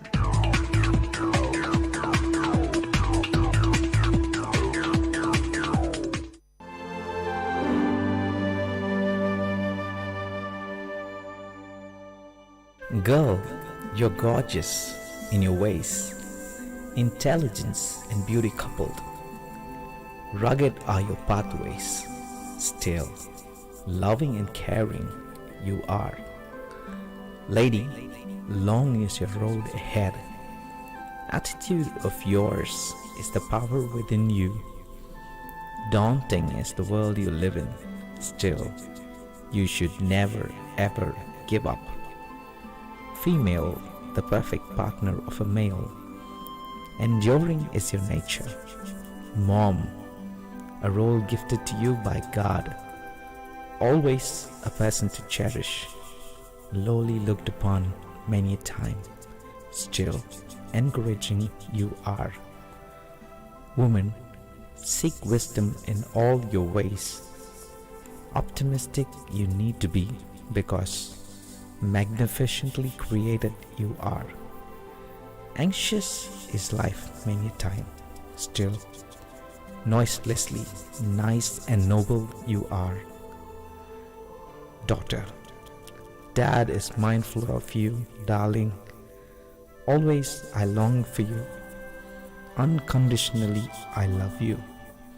Graciously come back to me. How happy life is with you. Treasure you are to me, dear.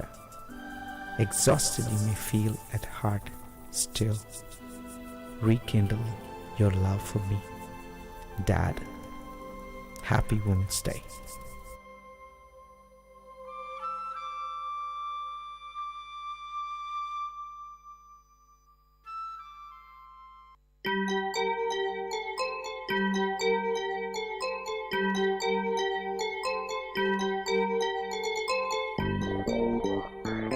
வணக்கம், நமஸ்தே, நமஸ்கார், சலாம் அண்ட் வந்தனம்.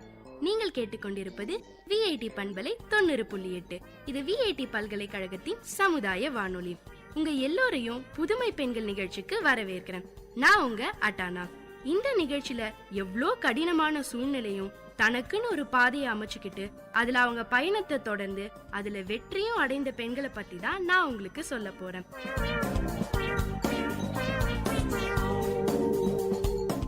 பொதுவா நம்ம எல்லாருக்குமே திருமணம் முடிஞ்சிட்டா ஒரு குடும்பம், குழந்தைங்கன்னு ஓடிக்கிட்டே இருக்க வேண்டி வரும். தனக்குன்னு நேரம் ஒதுக்குறதே கடினமாயிடும்னு நினைச்சுக்கிட்டு இருக்கோம். இந்த மாதிரி சொல்லி சொல்லியே பல பெண்கள் அப்படியே ஆயிட்டாங்க. இது ஒரு மூட நம்பிக்கைங்க. உண்மையில பார்த்தோம்னா கல்யாணத்துக்கு அப்புறம் தான் பெண்கள் இன்னும் வீரியத்தோடையும் பொறுப்புணர்வோடும் செயல்பட முடியும். திருமணம்ங்கிறது பலம், பலவீனம் இல்லைன்னு சொல்றாங்க நம்ம ஸ்ரீதேவி கண்ணன். ஸ்ரீதேவி கண்ணனை பத்தி தான் உங்களுக்கு சொல்ல போறேன். நம்ம ஸ்ரீதேவி கண்ணனை பொறுத்த வரைக்கும் பெண்களோட சமூக வாழ்க்கைய திருமணத்துக்கு முன், திருமணத்துக்கு பின்னன்னு பிரிக்கிறது கொஞ்சம் கூட பிடிக்கலங்க. ஏன்னா இவங்க வாழ்க்கையில திருமணம் கூட ஒரு திருப்பு முனைன்னு சொல்லலாம். மதுரையை சேர்ந்த ஸ்ரீதேவி கண்ணன் MBA படிச்சிருக்காங்க.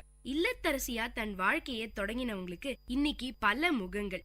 இந்திய நாட்டோட முக்கியமான விசாரணை ஏஜென்சியான CBI ட்ரெய்னிங் அகாடமியில மேலாண்மை பயிற்சியாளர், பெண்கள் மற்றும் மாணவர்களை தொழில் முனைவோராக்கும் பயிற்சியாளர், சுய முன்னேற்ற பயிற்சியாளர், கிராமப்புற பெண்களின் பொருளாதாரம் மற்றும் சுகாதார மேம்பாட்டு கள பயிற்சியாளர்னு பல தளங்கள்ல வேலை பாக்குறாங்க.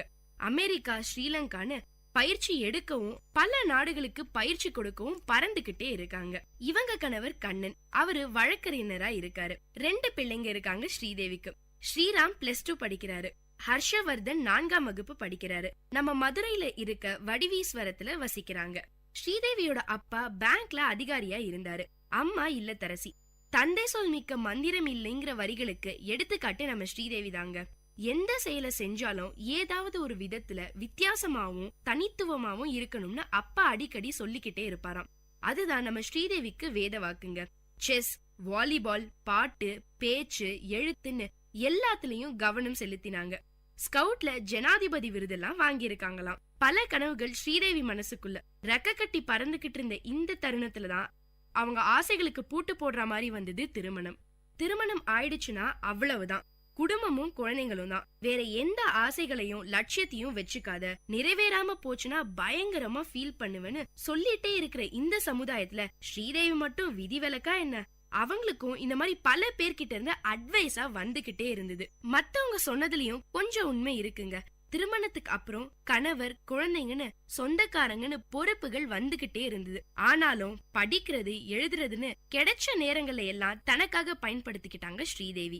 எந்த ஒரு சூழலையும் தனக்கு பிடிச்சத பண்ணணும்னு வெறித்தனமா இருந்தோம்னா எப்படியாவது எந்த வகையிலயாவது நேரத்தை ஒதுக்க முடியுங்கிறதுக்கு நம்ம ஸ்ரீதேவி தாங்க சாட்சி. ஒரு நாள் அவங்க கணவர் கண்ணன், நீ விரும்புனா உனக்கு பிடிச்ச மாதிரியான ஏதாவது ஒரு வேலையை செய்யன்னு சொன்னாராம். இத கேட்ட நம்ம ஸ்ரீதேவிக்கு ஒரே சந்தோஷம். அடக்கி வச்சிருந்த எல்லா ஆசைகளுக்கும் சாவி கிடைச்சது. இந்த திருமணம் ஸ்ரீதேவிக்கு பல விஷயங்களை கத்து கொடுத்துச்சு. ஏன்னா குடும்பம் தான் உலகத்திலேயே ரொம்ப கவனமா கவனிக்க வேண்டியது. நம்ம செய்யற செயல் யாரையும் பாதிக்காம இருக்கணும். வேகமாவும் விவேகமாவும் செயல்களை செய்ய வேண்டியிருக்கும். இந்த மாதிரி பல விஷயங்களை கத்து கொடுத்தது. பல அனுபவங்கள் கிடைச்சது நம்ம ஸ்ரீதேவிக்கு. இது எல்லாம் சேர்ந்து அவங்களுக்குள்ள ஒரு புது தைரியத்தையும் துணிச்சலையும் கொடுத்துச்சு. பொதுவா ஏற்றுமதி இறக்குமதியில பெண்களோட பங்களிப்பு ரொம்பவே கம்மிங்க. ஏன்னா முழு கவனமும் செலுத்தி செய்ய வேண்டிய வேலை. இங்குள்ள உற்பத்தியாளர்களையும் வெளிநாட்டுல இருக்க வியாபாரிகளையும் இணைச்சு செயல்படணும். இதுக்கு கவனம் சிதறாம உழைக்கணும். ஆனா பெண்களுக்கு தான் அதான் ரொம்ப கஷ்டமாச்சே. இன்னைக்கு சரியா சமைச்சோமா, கேஸ அணைச்சோமா, வீட்டை பூட்டினோமா, கணவருக்கு சாப்பாடு பிடிச்சதா, பிள்ளைங்க டெஸ்ட் எப்படி எழுதினாங்கன்னு பல டென்ஷன். இதுல எங்க முழு கவனம் செலுத்துறது? ஆனா கொஞ்சம் தைரியமும் சமரசம் இல்லாத உழைப்பும் இருந்தா நிச்சயமா இதுல நிலைக்க முடியுங்க. விடாமுயற்சிக்கு நம்ம எல்லாருக்குமே எடுத்துக்காட்டு நம்ம ஸ்ரீதேவி தாங்க. ஆனா நம்ம எல்லார்கிட்டயும் ஒரு கெட்ட பழக்கம் இருக்கு. யாராவது ஏதாவது புதுசா பண்றேன்னு சொன்னா போதும், உடனே அவங்கள வித்தியாசமா பாப்போம். அதனால என்னெல்லாம் பிரச்சனை வரும்னு யோசிப்போமே தவிர நல்லது என்னன்னு சிந்திக்க மாட்டோம். பல கேள்விகள் நம்ம மனசுல முளைச்சிடும். ஏற்றுமதி நிறுவனம் தொடங்குறேன்னு சொன்ன உடனே அவங்க கணவர் ஸ்ரீதேவிய ஒரு மாதிரியே பார்த்தாராம். ஆனா ஸ்ரீதேவியோட தீவிரம் புரிஞ்சுக்கிட்டு அனுமதிச்சாரு. முதல்ல ரொம்பவே எளிமையா தொடங்கினாங்க. லெதர், சில்க் ரெண்டையும் ஆஸ்திரேலியா, கத்தார், டென்மார்க் மாதிரியான நாடுகளுக்கு அனுப்பினாங்க. பிசினஸ் ரொம்பவே நல்லா போச்சு. கொஞ்ச நாள்ல இத பத்தி சில செய்திகள் வெளிவந்ததுக்கு அப்புறம் நிறைய பெண்கள் ஸ்ரீதேவியை தேடி வர ஆரம்பிச்சாங்க. பல பெண்கள் இந்த துறைய பத்தி தெரிஞ்சுக்கிட்டு இத கத்துக்கணும்னு ஸ்ரீதேவி கிட்ட வந்தாங்க. இத மத்தவங்களுக்கு சொல்லி கொடுக்கணும்னு ஸ்ரீதேவியும் முடிவு பண்ணாங்க. அதனால அவங்கள தேடி வந்து கேக்குறவங்களுக்கு மட்டும் சொல்லி கொடுக்க ஆரம்பிச்சாங்க. அவ்வளோ வேலைகளுக்கு நடுவுலயும் ஒரு பக்கம் அவங்களுக்கு பயிற்சி கொடுத்துக்கிட்டே இருந்தாங்க ஸ்ரீதேவி. கொஞ்ச நாள்ல இவங்க கிட்ட இருந்து பயிற்சி எடுத்துக்கிட்ட பெண்கள் அவங்க வாழ்க்கையில முன்னேறத பார்த்துட்டு பிருந்தா இன்ஸ்டிடியூட் ஆஃப் ஃபாரின் ட்ரேட்னு ஒரு பயிற்சி மையத்தை தொடங்கினாங்க ஸ்ரீதேவி. ஆங்கிலமும் இணைய அறிவும் இருந்தாலே ஏற்றுமதி மூலம் இந்த உலகத்தையே வெல்ல முடியுங்க. இவங்க அளித்த பயிற்சி ரொம்ப சுலபமாவும் அந்த வேலைக்கு ரொம்ப பொருத்தமாவும் இருந்தது. இவங்க இன்ஸ்டிடியூட்ல படிச்ச நிறைய பெண்களுக்கு அதுக்கான களத்தை அமைச்சு கொடுக்கற வாய்ப்பும் கிடைச்சது. பல பெண்களுக்கு நல்ல வேலை, கை நிறைய சம்பாத்தியம்னு வாழ்க்கையில தான் சொந்த கால நிக்க இந்த பயிற்சி ரொம்பவே உதவியா இருந்தது. நம்ம நாட்டை பொறுத்த வரைக்கும் பெண்களுக்கு தைரியமூட்டவும் வழிகாட்டவும் ஏற்பாடுகள் குறைவாதாங்க இருக்கு. அரசு தரப்புல அதுக்கான வாய்ப்புகளும் திட்டங்களும் இருந்தாலும் அது முழுமையா எல்லாரையும் போய் சேரதில்ல. பெண்களும் இந்த சூழ்நிலையில பொருளாதார சக்தியா மாற வேண்டிய தேவை இருக்கு. ஒரு நடுத்தர குடும்பத்தை எடுத்துக்கிட்டோம்னா கணவன் வேலைக்கு போவாரு, மனைவி வீட்டை கவனிச்சுக்குவாங்க, ஒரு குழந்தையோ இல்ல 2 குழந்தையோ படிச்சுக்கிட்டு இருப்பாங்க. மாசமானா வீட்டு வாடகை, மளிகை செலவு, கரண்ட் பில்லுன்னு மாசம் முழுக்க செலவு வந்துகிட்டே இருக்கும். இந்த நிலைமையில ஒருத்தருடைய வருமானம் பத்துறதில்ல. அதனால பெண்களும் வேலைக்கு போக ஆரம்பிச்சிருக்காங்க. ஆனா இங்க ஆண்களுடைய உழைப்புக்கு கிடைக்கிற மரியாதை பெண்களுடைய உழைப்புக்கு கிடைக்கிறது இல்ல. அமைப்பு சாரா தொழில்கள்ல 2 பேரும் ஒரே மாதிரியான உடல் உழைப்பு கொடுத்தாலும் ஆண்களுக்கு அதிக சம்பளமும் பெண்களுக்கு குறைவான சம்பளமும் கொடுக்கிற நிலைமைதான் இருக்கு. தகவல் தொழில்நுட்பம், அதாங்க இந்த சாஃப்ட்வேர் ஜாப்னு சொல்றமே, அதுல மட்டும் நிலைமை கொஞ்சம் மாறி இருக்கு. இந்த மாதிரியான பெண்கள் உழைப்ப கம்மியா எடை போடுறத மாத்தணும்னா பெண்கள் சுய தொழில் முனைவோரா மாறணுங்கிறாங்க நம்ம ஸ்ரீதேவி. ஒருத்தர் கிட்ட போய் வேலை செஞ்சாதானே இப்படி 10 பேருக்கு வேலை கொடுக்கிற முதலாளியானா இப்ப இருக்க நிலைமை மாறிடும்ல.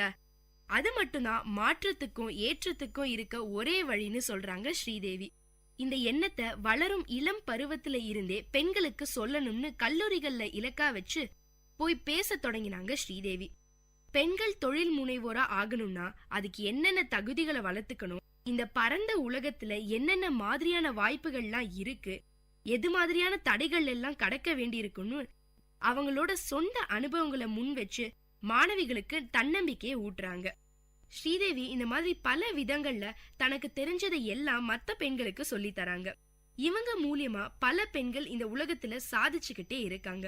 இந்த மாதிரி தனக்கு தெரிஞ்சதை மத்தவங்களுக்கு சொல்லி தரது மூலமா நம்மளும் வளர முடியுது, மத்தவங்களும் வளர முடியுது. அமெரிக்க உள்துறை சார்பா வருஷத்துக்கு ஒரு முறை தெற்காசிய பகுதிகளுக்காக கல்வி பரிமாற்ற திட்டம் ஒண்ணு செயல்படுத்தப்படுதுங்க. அதுல என்ன பண்றாங்கன்னா, இந்த பகுதிகளில் இருந்து 40 வயசுக்கு கீழே இருக்கிற இளம் தொழில் முனைவோர், பாராளுமன்ற உறுப்பினர்கள், அதிகாரிகளை தேர்வு செஞ்சு அங்குள்ள பல்கலைக்கழகங்கள் மூலமா உலகளாவிய நடைமுறை கல்வியை பயிற்றுவிக்கிறதா இந்த திட்டம். தென்னிந்தியாவில இருந்து அந்த பயிற்சிக்கு ஸ்ரீதேவியை தேர்வு செஞ்சாங்க. அது வேறு விதமான உலகத்தையும் வாழ்க்கை முறையும் ஸ்ரீதேவிக்கு அறிமுகப்படுத்துச்சு. இந்த பயிற்சி மொத்தம் 35 நாள் நடந்துதான். பாதி நாட்கள் வகுப்பறை பயிற்சியாவும் அதுக்கு பிறகு கள பயிற்சியாவும் கொடுக்கறாங்க.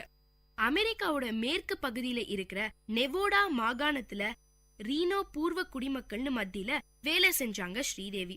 அமெரிக்க அரசாங்கம் அந்த பூர்வ குடிகளோட மேம்பாட்டுக்கு நிறைய தொழில் பயிற்சிகளை வழங்குது. அத ஆய்வு செய்யற பணிதான் ஸ்ரீதேவிக்கு கொடுத்தாங்க. உண்மையாவே வியப்பும் வித்தியாசமான அனுபவத்தை கொடுத்துச்சு ஸ்ரீதேவிக்கு. நம்ம நாட்டுல பார்த்தோம்னா பூர்வக்குடி மேம்பாட்டுங்கிற பேர்ல நாம அவங்க மரபையும் பாரம்பரியத்தையும் சிதைக்கிற வேலையத்தான் செய்யறோம். அவங்க முன்னேறணும்னு நினைக்கிற நம்மளுடைய எண்ணம் ரொம்பவே நல்லதுங்க. ஆனா அவங்க பாரம்பரியத்தை கண்டுக்காம நம்ம அவங்கள முன்னேற்ற பாக்குறோம், அதுதான் தப்பு.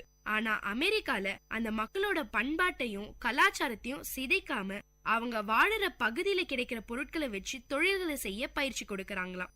பயிற்சி கொடுக்கறதோட அவங்க விலகிறது இல்ல, அவங்க உற்பத்தி செஞ்ச பொருட்களை நாடு முழுக்க சந்தைப்படுத்துறாங்களாம்.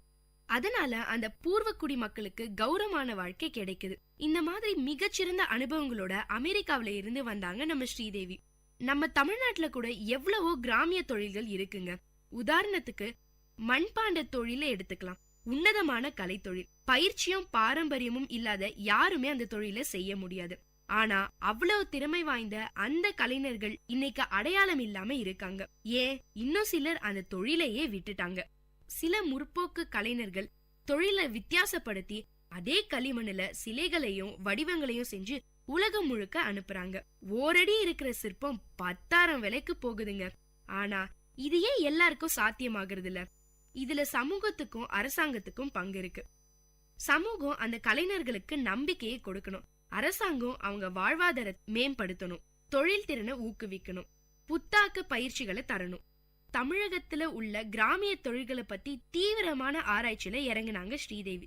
பல விஷயங்களை தெரிஞ்சுக்கிட்டு அவங்களால முடிஞ்ச எல்லா பொருட்களையும் ஏற்றுமதி செய்யறாங்க. இதுக்கப்புறம் அமெரிக்கா எக்ஸ்சேஞ்ச் ப்ரோக்ராம்ல கலந்துகிட்டதால அமெரிக்காவோட கல்வி மற்றும் கலாச்சாரத்துறை நடத்துற ஒரு ஆன்லைன் கோர்ஸ்ல சேரக்கூடிய வாய்ப்பு ஸ்ரீதேவிக்கு கிடைச்சது. தெற்காசியாவில 30 மாணவர்களுக்கு மட்டும்தான் அந்த வாய்ப்பு கிடைக்கும். அதுல நம்ம ஸ்ரீதேவியும் ஒருத்தர். அந்த கோர்ஸ் முடிவுல எல்லாரும் ஆளுக்கு ஒரு ப்ராஜெக்ட் பண்ணணும். அதுல நம்ம ஸ்ரீதேவி கிராமப்புற பெண்களோட ஆரோக்கிய விழிப்புணர்வு பத்தி ஆய்வு செய்ய தொடங்கினாங்க. குறிப்பா மார்பக புற்றுநோய், கர்ப்பப்பை புற்றுநோய் பத்தி எல்லாம் எந்த அளவு விழிப்புணர்வு இருக்குன்னு பார்த்தாங்களாம். ஊரா போய் பெண்களை சந்திச்சாங்களாம். அதிர்ச்சியான அனுபவங்கள் தான் கிடைச்சது. 90% பெண்களுக்கு அடிப்படை சுகாதார புரிதல் கூட இல்லையாங்க.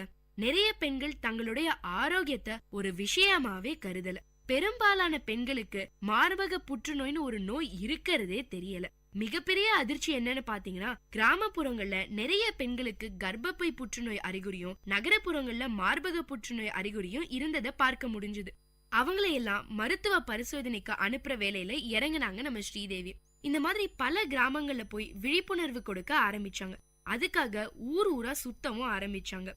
காசியாபாத்ல இருக்கிற சிபிஐ ட்ரைனிங் அகாடமில மேனேஜ்மெண்ட் கான்செப்ட் ட்ரெயினியா இருக்காங்க. நெருக்கடி சூழல்ல management maintenance, time management, ethical moral வேல்யூன்னு பல விஷயங்களை பத்தி பேசுறாங்களாம் நம்ம ஸ்ரீதேவி. இன்னொரு பக்கம் நண்பர்களோட சேர்ந்து மதுரைய மெடிக்கல் டூரிசம் சென்டரா மாத்துறதுக்கான வேலைகளையும் தீவிரமா செஞ்சிட்டு இருக்காங்க ஸ்ரீதேவி. இத்தனை வேலைகளுக்கு நடுவுலயும் ஸ்ரீதேவிக்கு குடும்பம் தாங்க பிரதானம். குடும்பத்துக்கு செய்ய வேண்டிய எந்த கடமையில இருந்தும் தவறுதில்ல. எல்லாத்தையும் சரிசமமா நிர்வகிக்க கத்துக்கிட்டாங்க. என்ன நேயர்களே, நம்மள பல பேர் சாதிக்கணும்னு வெறியா இருந்தாலும் நிர்வாக திறமை இல்லாததால சில விஷயங்களை இழக்க வேண்டியிருக்கு.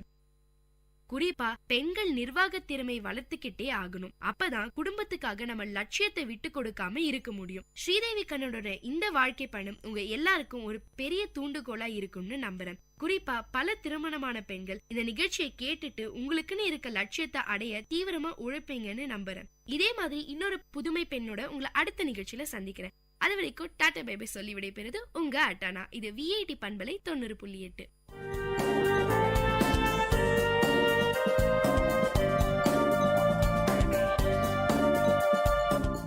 இந்த நிகழ்ச்சி உங்க எல்லாருக்கும் ஒரு பெரிய உற்சாகத்தை தந்திருக்கும்னு நம்புறேன். இதே மாதிரி பல விஷயங்களை தெரிஞ்சுக்கணுமா? அப்போ விஐடி பண்பலை 90.8 கேட்டுக்கிட்டே இருங்க.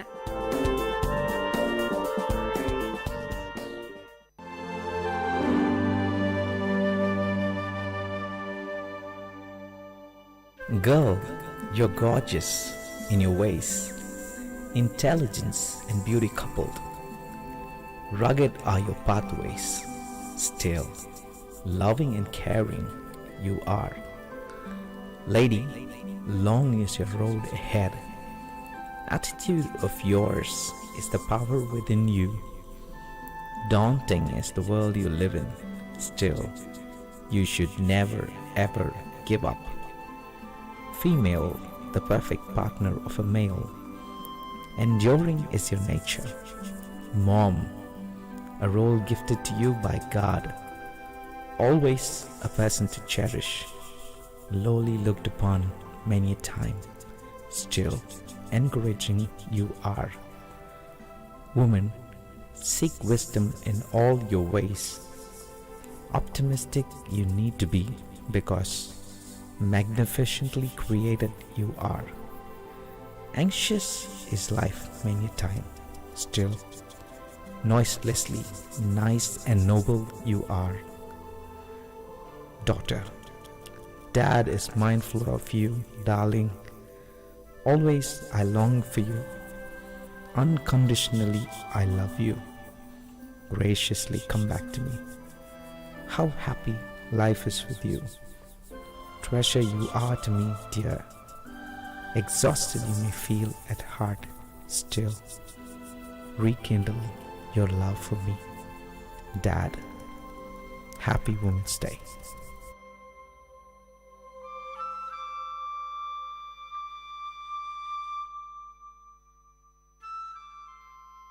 விவசாயி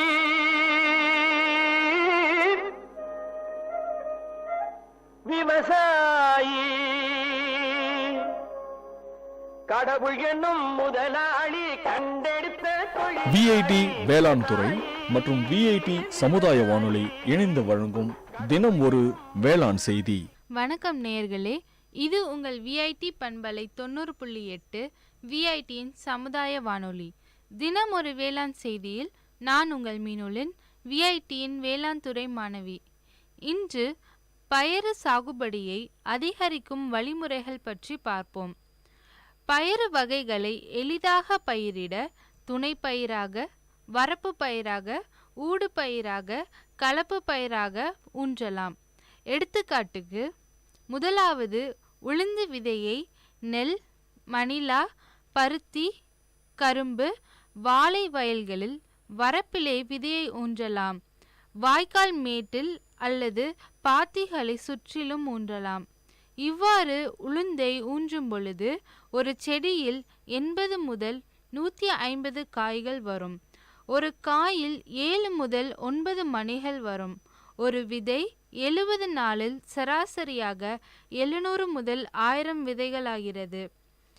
இவ்வாறு உளுந்தை வரப்புகளில் பயிரிடும் பொழுது களையின்றி பூச்சி நோய் தாக்குதலை கட்டுப்படுத்தலாம் மற்றும் வேர் ஆரோக்கியத்தை பாதுகாக்கலாம்.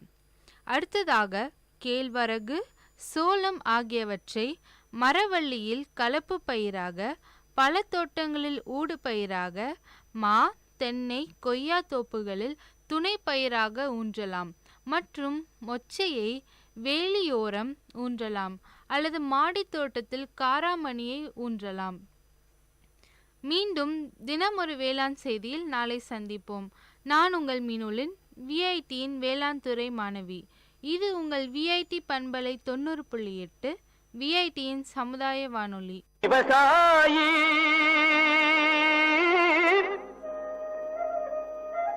விவசாயி கடவுள் என்னும் முதலாளி கண்டெடுத்த தொழில். விஐடி வேளாண் துறை மற்றும் விஐடி சமுதாய வானொலி இணைந்து வழங்கும் தினம் ஒரு வேளாண் செய்தி. விவசாயி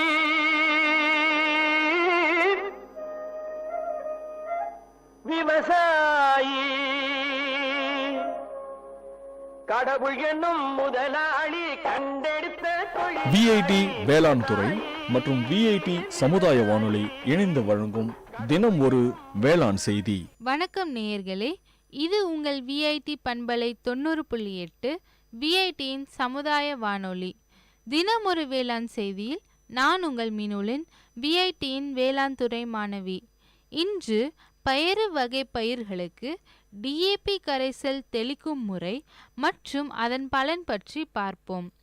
இலைவழி உரம் அளிப்பதற்கு 4 கிலோ டிஏபி உரத்தை 20 லிட்டர் நீரில் கலந்து ஒரு நாள் ஊற வைத்த பின்பு தெளிந்த நீரை துணியால் வடிகட்டி அதுடன் 180 லிட்டர் நீரை ஊற்றி நன்கு கலந்த பின்னர் மாலை வேளையில் செடிகளின் மீது நன்கு படுமாறு தெளிக்க வேண்டும். அல்லது 2 கிலோ பயறு ஒன்றரை 200 லிட்டர் தண்ணீரில் கலந்து 30 மற்றும் 40ஆம் நாள் மாலை வேளையில் தெளிக்க வேண்டும். அடுத்ததாக பயறு வகைகளில் பூக்கள் உதிர்வை தடுக்க 50% பூக்கும் பருவத்தில் ஒரு ஏக்கருக்கு 40 மில்லி பிளானோஃபிக்ஸ் என்ற வளர்ச்சி ஊக்கியை 180 லிட்டர் தண்ணீரில் கலந்து தெளிக்க வேண்டும். டிஏபி மற்றும் பயறு ஒண்டர் இலைவழி ஊட்டச்சத்து அளிப்பதன் பயன்கள் பற்றி பார்ப்போம். பயிர் வளர்ச்சி ஊக்குவிக்கப்படுகிறது, பூக்கள் உதிர்வை தடுக்கிறது, அதிக காய் பிடிக்க உதவுகிறது, காய்களின் எடை அதிகரிக்கிறது மற்றும் 2 மடங்கு மகசூலுக்கு வழிவகுக்கிறது. இச்செய்தி சுற்றிலும் இருக்கும் விவசாயிகளுக்கு பயனுள்ளதாக இருக்கும் என்று நம்புகிறோம். மீண்டும் தினம் ஒரு வேளாண் செய்தியில் நாளை சந்திப்போம். நான் உங்கள் மீனோலின் விஐடியின் வேளாண் துறை மாணவி. இது உங்கள் விஐடி பண்பலை 90.8 விஐடியின் சமுதாய வானொலி. விவசாயி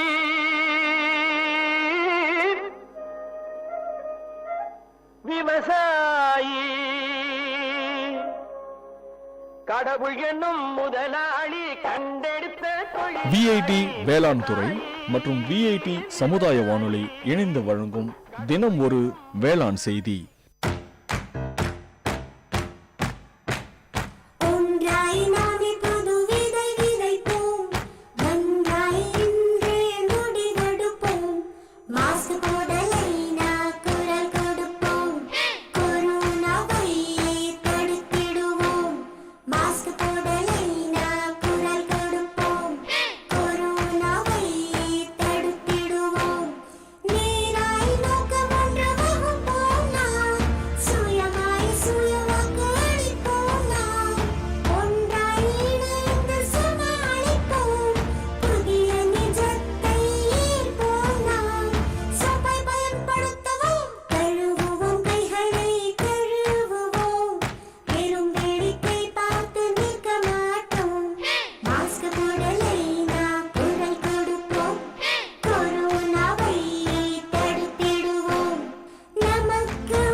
வல்லுனர் பார்வை. பல்துறை பகிர்வுகள், வல்லுனர் தரவுகள், மக்களின் சந்தேகங்களுக்கான சான்றுகளோடு விஐடி பண்பலை 90.8 வல்லுனர் பார்வை. வணக்கம் நேயர்களே, இது விஐடி பண்பலை 90.8 விஐடி பல்கலைக்கழகத்தின் சமுதாய வானொலி. இந்த நிகழ்ச்சி வல்லுனர் பார்வை. ஒவ்வொரு வல்லுனர் பார்வை நிகழ்ச்சியிலும் ஒவ்வொரு வல்லுனர் கிட்ட நம்ம பேசிட்டு இருக்கோம். அவங்க வாழ்க்கையில் நடந்த சுவாரஸ்யமான விஷயங்கள், அவங்க துறை சார்ந்த விஷயங்களை தான் நம்ம கூட பகிர்ந்துகிட்டு இருக்காங்க. இன்னைக்கு வல்லுனர் பார்வை நிகழ்ச்சியில நம்ம கூட பேச இருக்கிறது யாருன்னு பாத்தீங்கன்னா சரஸ்வதி ஈஸ்வரன், ரிட்டையர்ட் ப்ரொஃபசர் ஃப்ரம் TNAU. அது மட்டும் இல்லாம இவங்க ஒரு NGO ரன் பண்றாங்க, ராமசாமி சின்னம்மாள் ட்ரஸ்ட், கோயம்புத்தூர்ல இருக்கு. அதனுடைய நிறுவனரும் கூட. நிகழ்ச்சிக்கு உங்களோட அன்போட வரவேற்கிறோம். வணக்கம். உங்களை பத்தி ஒரு சின்ன அறிமுகம் கொடுத்தேன். என்னோட பேர் வந்துங்க சரஸ்வதி ஈஸ்வரன். நான் படிச்சது உணவியல், அதாவது ஆங்கிலத்தில் ஃபுட் சயின்ஸ் அண்ட் நியூட்ரிஷன் சொல்றோம் இல்லைங்களா, அதுல தான் நான் படித்தேன். படித்து முடிச்சதுக்கு அப்புறம் எனக்கு உணவு சம்பந்தப்பட்ட ஆர்வம் நிறைய இருந்தது. அது நான் முதல் பணிக்கு அமர்ந்தது central food technological research institute மைசூரில் ஒன்று இருக்குங்க. அதாவது மத்திய தொழில்நுட்ப நிறுவனம். அங்கே ஒரு 6 ஆண்டுகள் பணிபுரிந்தேன். அப்போ அந்த 6 ஆண்டுகளில் எனக்கு ஒரு பொருளை மதிப்பு கூட்ட பொருட்களாக எப்படி மாற்றுவது, அதன் குணநலங்கள், நிறைய விஷயங்கள் நான் கற்றுட்டேன். அதுக்கு அப்புறம் தமிழ்நாடு வேளாண்மை பல்கலைக்கழகத்தில் பேராசிரியராக பணிபுரியக்கூடிய வாய்ப்பு கிடைச்சது.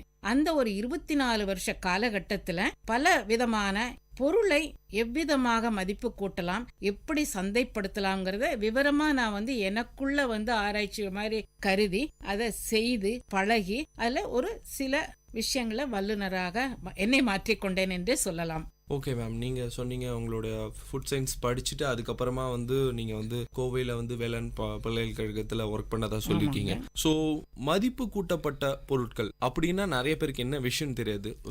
விவசாயம் பண்ற நிறைய பேருக்கு அதை பத்தி என்ன தெரியாது. ஒரு டைரக்டா ஒரு பொருளை உற்பத்தி பண்ணி அதை சந்தையில விற்கிறதோட மட்டும்தான் இருக்கும். ஒரு சில பொருட்களை மதிப்பு கூட்டப்பட்ட பொருட்களா விற்கும் போது மேலும் பயனடைவாங்க. ஸோ அதை பத்தி ஒரு சின்ன இப்ப பாத்தீங்கன்னா நம்ம விவசாயிகள் அவங்க என்ன பொருளை அறுவடை தவறுகளை பண்றாங்களோ அதை அப்படியே விற்கிறாங்க. அதுக்கு கிடைக்கக்கூடிய விலை, அதனுடைய நிர்ணயமே அவங்க வரவேற்பு ஏற்ற மாதிரி இல்லை. அதனால எந்த பொருளாகட்டும், நெல்லிலிருந்து ஒரு காயிலிருந்து ஒரு தக்காளியிலிருந்து எந்த பொருளையுமே அதுக்கு நம்ம ஒரு மதிப்பு கூட்டுதல். இப்போ பொதுவாக பார்த்தீங்கன்னா தக்காளியை அப்படியே விற்கலாம், அல்லது அந்த தக்காளியை நம்ம ஒரு தொக்காக மாற்றலாம், ஊறுகாயாக மாற்றலாம், கெச்சப்பாக மாற்றலாம். பொதுவாக தக்காளி நம்ம பொதுவாக எடுத்துட்டோம்னா இன்னைக்கு ஒரு கிலோ 10 ரூபாய்க்கு விற்கிதுன்னா அதனுடைய மதிப்பு 4 மடங்கு உயர வாய்ப்புண்டு. ஏன்னா தக்காளியோட அதை மதிப்பு கூட்ட ஒரு ஊறுகாயை மாற்றினால் அதன் விலை பன்மடங்கு முன்னேறும். பார்த்தீங்கன்னா 1 கிலோவிலிருந்து தக்காளிக்கு ஊறுகாயை 200 ரூபாய் வரைக்கும் விற்கலாம். ஸோ அந்த மதிப்பை கூட்டுதல், அது யாருக்காக சந்தைப்படுத்துகிறோமோ அதை பொறுத்து அதனுடைய மதிப்பு கூடுதல் அடையும். எல்லா விவசாயிகளுமே தங்களுடைய பொருட்களை மதிப்பு கூட்டப்பட்ட பொருட்களாக மாற்றினால் அவர்களுடைய வாழ்வாதாரம் கண்டிப்பாக உயரும். சரி மேம், நீங்கள் சொன்னீங்க மதிப்பு கூட்டப்பட்ட பொருட்களுக்கு சந்தையில் வந்து இதனுடைய அவேர்னஸ் எப்படி இருக்குது? பொதுவாக வந்து முன்னாடி வந்து மெனக்கடணும்னு நினைப்பாங்களா விவசாயிகள்? இது வந்து நம்ம எதுக்கு நம்மளுக்கு வீண் வம்பு, நம்ம தக்காளியை விளைவிப்போம் உடனே விற்றுருவோம் அப்படின்னு சொல்லிட்டு ஒரு மனநிலையா? இல்லை வந்து இப்போ இதுக்கான அவேர்னஸ் கிடைச்சிச்சா? இப்போ நம்ம இன்னும் மதிப்பு கூட்டப்பட்ட ஒரு பொருளாக விற்கும் போது நம்மளுக்கு கண்டிப்பாக லாபம் கிடைக்கும்னு விவசாயிங்க மத்தியில் இதை பற்றி அவேர்னஸ் எப்படி இருக்கு? இப்போ பொதுவாக பார்த்தீங்கன்னா நம்ம தமிழ்நாட்டிலலாம் எடுத்துங்க, விவசாயிகள் வந்து எந்த ஒரு பெரிய விவசாயிகளை விட்டுட்டோம்னா மற்ற எல்லா விவசாயிகளுமே தங்களை பொருட்களை சந்தைப்படுத்துதல பெரிய கஷ்டங்கள் இருக்குது. அவங்க முதலீட்டுக்கு ஏற்ற லாபம் இல்லை. அதனால மத்திய அரசாங்கத்திலையும் பல திட்டங்கள் கொண்டு வந்திருக்காங்க. பார்த்தீங்கன்னா உணவு உற்பத்தியாளர்கள் சங்கம் என்று விவசாயிகள் சார்பில் நிறைய ஆரம்பிச்சிருக்காங்க. அவங்க எல்லாம் எதை நோக்கி பயணம் செய்கிறார்கள் என்றால், அவங்க என்ன பொருளாக இருக்கட்டும், எந்த பொருளாக இருக்கட்டும், அவர்களை அதை மாற்று பொருளாக, அதாவது அதை இப்போ வந்து நெல்லை அரிசியாக மாற்றுவது, அரிசியை பலதரப்பட்ட பொருட்களாக மாற்ற, அரிசியை மாவாக்குதல், அரிசியில் தயார் நிலை உணவு வேறு பொருளாக அந்த கிராமத்திலேயே ஒரு பொது மையத்தில் செய்து விற்பனை பண்ணால் அந்த கிராம விவசாயம் முன்னேறும். இதுதான் நம்ம நாட்டில் வந்து ஒரு முயற்சி வந்தால் தான் நம்ம விவசாயிகளுடைய வருமானம் மேம்படுங்கிறது என்னோட கருத்து, அரசாங்கத்தின் கருத்தும். அதற்கான பல திட்டங்கள் மத்திய அரசாங்கமாகட்டும் மாநில அரசாங்கமும் நிறைவேற்றி கொண்டு இருக்கிறார்கள். தமிழ்நாடு வேளாண் பல்கலைக்கழகத்திலேருந்து ஓய்வு பெற்றுட்டு அடுத்ததாக பார்த்தீங்கன்னா ராமசாமி சின்னம்மாள் ட்ரஸ்ட்டை வந்து தொடங்கியிருக்கீங்க. ட்ரஸ்ட்டை தொடங்குறதுக்கான முக்கியமான காரணம் என்ன? இப்போது எனக்கு பார்த்தீங்கன்னா முதல்ல படிப்பு முடிந்த உடனே தொழிலுக்காக பல இடங்களில் பணிபுரிந்தேன். அப்பொழுது வந்து இந்த பெண்களை என்னோட குடும்பம் ஒரு கிராமம் சார்ந்தது. ஸோ அதை பார்க்கும் பொழுது பெண்களுக்கு ஒரு முக்கியத்துவம் நம் நாட்டில் இல்லை என்பது எனது பொதுவான கருத்து. ஸோ அந்த பெண்களை முன்னேறினா முதல் படி வந்து நம்ம அவங்களோட கல்வி அறிவை முன்னேற்றணும். ஸோ கல்வி மட்டும் இருந்தால் அவங்க ஒரு பணிக்கு செல்லும்போது அவர்களுடைய பல நிலைகளில் முன்னேற்றம் காணலாம். அது தவிர வந்து இப்போ எல்லா பெண்களுமே படித்தாலும் கூட வேலைக்கு போகக்கூடிய சூழ்நிலைகள் இருக்காது. குழந்தை வளர்ப்பு, மருத்துவம், பல குடும்ப சூழ்நிலைகள். ஸோ அவங்களுக்கெல்லாம் நான் என்னன்னா ஒரு சிறிய பயிற்சி, உணவு என்பதும் உணவு தயாரிப்பதும் என்பது பெண்களுடைய அடிப்படை விஞ்ஞானம் அவர்களுக்கு தெரியும். அதை வைத்துக்கொண்டு அவர்கள் ஒரு பொருளை கடையில் வாங்கி அதை மாற்று பொருளாக, மதிப்பு கூட்டப்பட்ட பொருளாக விற்பனை செய்தால் அவங்களுடைய வருமானம் மேம்படும்ங்கிற ஒரு காரணம் என்னோட ஒரு 40 வயதிலிருந்து இருந்தது என்றால். ஆனாலும் அது ஓய்வு பெற்ற பின்புதான் முழு நேரமாக ஒரு தொழில் செய்ய என்னால் முடிந்தது. பார்த்தீங்கன்னா அதுக்காக நான் என்ன முயற்சிகள் பண்ணினேன்னா நிறைய திட்டங்களை பேப்பரில் எழுதிட்டே வச்சுட்டு இருந்தேன். அப்போ ஒரு காலகட்டத்தில் நான் ஓய்வு பெற்ற உடனே ஒரு 2 ஆண்டு ஒரு என்ஜிஓவில் போய் என்ன நான் மேம்படுத்திட்டேன். எப்படின்னா ஒரு அறக்கட்டளைனா அது எப்படி இருக்கணும், அது பெண்கள் பாதையில் போகணும்னா என்னென்ன முன்னேற்றங்கள் பண்ணணுங்கிறத முதலில் நான் பயிற்சி எடுத்துக்கொண்டேன். அதன் பின்பு பொதுவாக பார்த்தீங்கன்னா நம் நாட்டில் சுய உதவி குழுங்கிற அமைப்பு நல்லா இருக்குது. ஏன்னா அந்த அமைப்பு வந்ததுக்கப்புறம் பெண்களுக்கு பல விதமான நன்மைகள் இருக்குது. பொதுவாக பார்த்தீங்கன்னா பண பரிமாற்றங்கள் நடத்துவது, உள்கடன், வங்கிக் கடன் இவற்றை பெற்று அவர்களுடைய வாழ்வாதாரம் ஓரளவு முன்னேறி இருக்கிறது என்றே கூறலாம். ஸோ அந்த அமைப்பையே முதலில் காரணமாக எடுத்துக்கொண்டேன். எங்கள் அறக்கட்டளை மூலியமாக சில சுய உதவி குழுக்கள் ஏற்பாடு செய்து அவர்களுக்கு வங்கி கடனும் பெற்று தந்தோம். அடுத்து பார்த்தீங்கன்னா அந்த கடன் உதவி பெற்றவுடனே அவர்கள் அந்த பணத்தை தங்களது குடும்பத்திற்கோ மருத்துவ செலவுக்கோ கல்விக்கோ பயன்படுத்தி கொண்டிருந்தார்கள். அதை பார்த்த பின்பு அவர்களுக்கு ஒரு சிறு சிறு தொழில்நுட்பம், பொதுவாக பார்த்தீங்கன்னா ஒரு சாம்பார் பொடி தயாரிக்கிறது, ஒரு ஈவன் மிளகாத்தூள் தயாரிக்கிற இந்த மாதிரி சின்ன சின்ன தொழில்நுட்பங்கள் அவங்க வீட்டிலேயே இருந்து தயாரிக்கிற மாதிரி அதற்கான பயிற்சிகள் இலவசமாக நமது அறக்கட்டளையில் கொடுத்தோம். இதை பார்த்து கொண்டு பெண்கள் அவர்களுக்கு கிடைக்கும் வங்கி பணத்திலிருந்து சிறு தொகையை இது மாதிரி சிறு தொழில் செய்து சில வருமானம்னு நான் எதிர்பார்க்கறது அவங்க கையில ஒரு 50 ரூபாய் இருந்தா கூட அந்த பெண் மனதளவில் நிம்மதி. பாத்தீங்கன்னா எங்க ஆபீஸ்க்கு ஒருத்தர் வருவாங்க, அவங்க சொல்லுவாங்க, நீங்க பெண்கள் ஒரு முளை பூ வாங்கினா கூட உங்க கணவர் கையை தான் பாக்குறீங்க. அந்த மாதிரி நமக்கு வருமானம் இருந்தால் நம்ம கணவரோட சுமையும் குறைக்கலாம், நமக்கு தேவையான பொருட்களை நாம் வாங்கிக்கலாம், குழந்தைகளுக்கு பொதுவாக வேண்டியதை படிப்புக்கு வாங்கி கொடுக்கலாம். ஸோ ஒரு பெண்ணிடம் என்னை பொறுத்தவரையும், அதாவது வருமானம் குறைவாக இருக்கக்கூடிய குடும்பங்களில் ஒரு 50 ரூபாயை நான் ஒரு பெரிய தொகை என்று எண்ணுகிறேன். ஸோ அந்த அளவு பெண்களுக்கு சிறு சிறு மதிப்பூட்ட பொருட்களை செய்தால் அவர்களுக்கு நேரம் எடுக்கும்போது அதை தயாரித்து பக்கத்தில் இருக்கிற குழுக்களுக்கு, அவர்களுடைய குழு பெண்களுக்கு சிறிய கடைகள் விற்பனை செய்தாலே அவர்களுடைய வாழ்வாதாரம் கண்டிப்பாக உயரும் என்பது எனது ஆழ்ந்த எண்ணம். சரி மேம், இப்போ உங்களுடைய அறக்கட்டளை மூலமா நிறைய பேருக்கு ட்ரைனிங் கொடுத்துட்டு இருக்கீங்க. பல பேர் ட்ரைனிங் கத்துட்டு சுயமாக தொழில் அடுத்த கட்ட நடவடிக்கை என்ன? அவங்க ஒரு தொழில் தொடங்கி கத்துக்கிட்டாங்க, ஒரு ட்ரைனிங் கத்துக்கிட்டாங்க, அப்புறம் தொழில் தொடங்க. இப்போ அவங்களோட நிலைமை எப்படி இருக்கு? தனியா ஒரு சொந்தமா தொழில் தொடங்கியிருக்காங்களா? எப்படி? இப்போ பொதுவாக பார்த்தீங்கன்னா என்னோடது பயிற்சி கொடுக்கறதா முக்கிய கண்ணோட்டம். பயிற்சி கொடுப்பதற்காக என்னிடம் ஒரு 10 பெண்களை, அவர்களும் சுயதொழில் குழு தான், அவர்களை ஏற்பாடு செய்து என்னோட அறக்கட்டளையில் இருக்கிறார்கள். அவர்களை தேர்ந்தெடுப்பது கூட அவர்களுக்கு ஒரு தேவையை ஏற்படுத்துவதாக அத்தகைய பெண்களைத்தான்.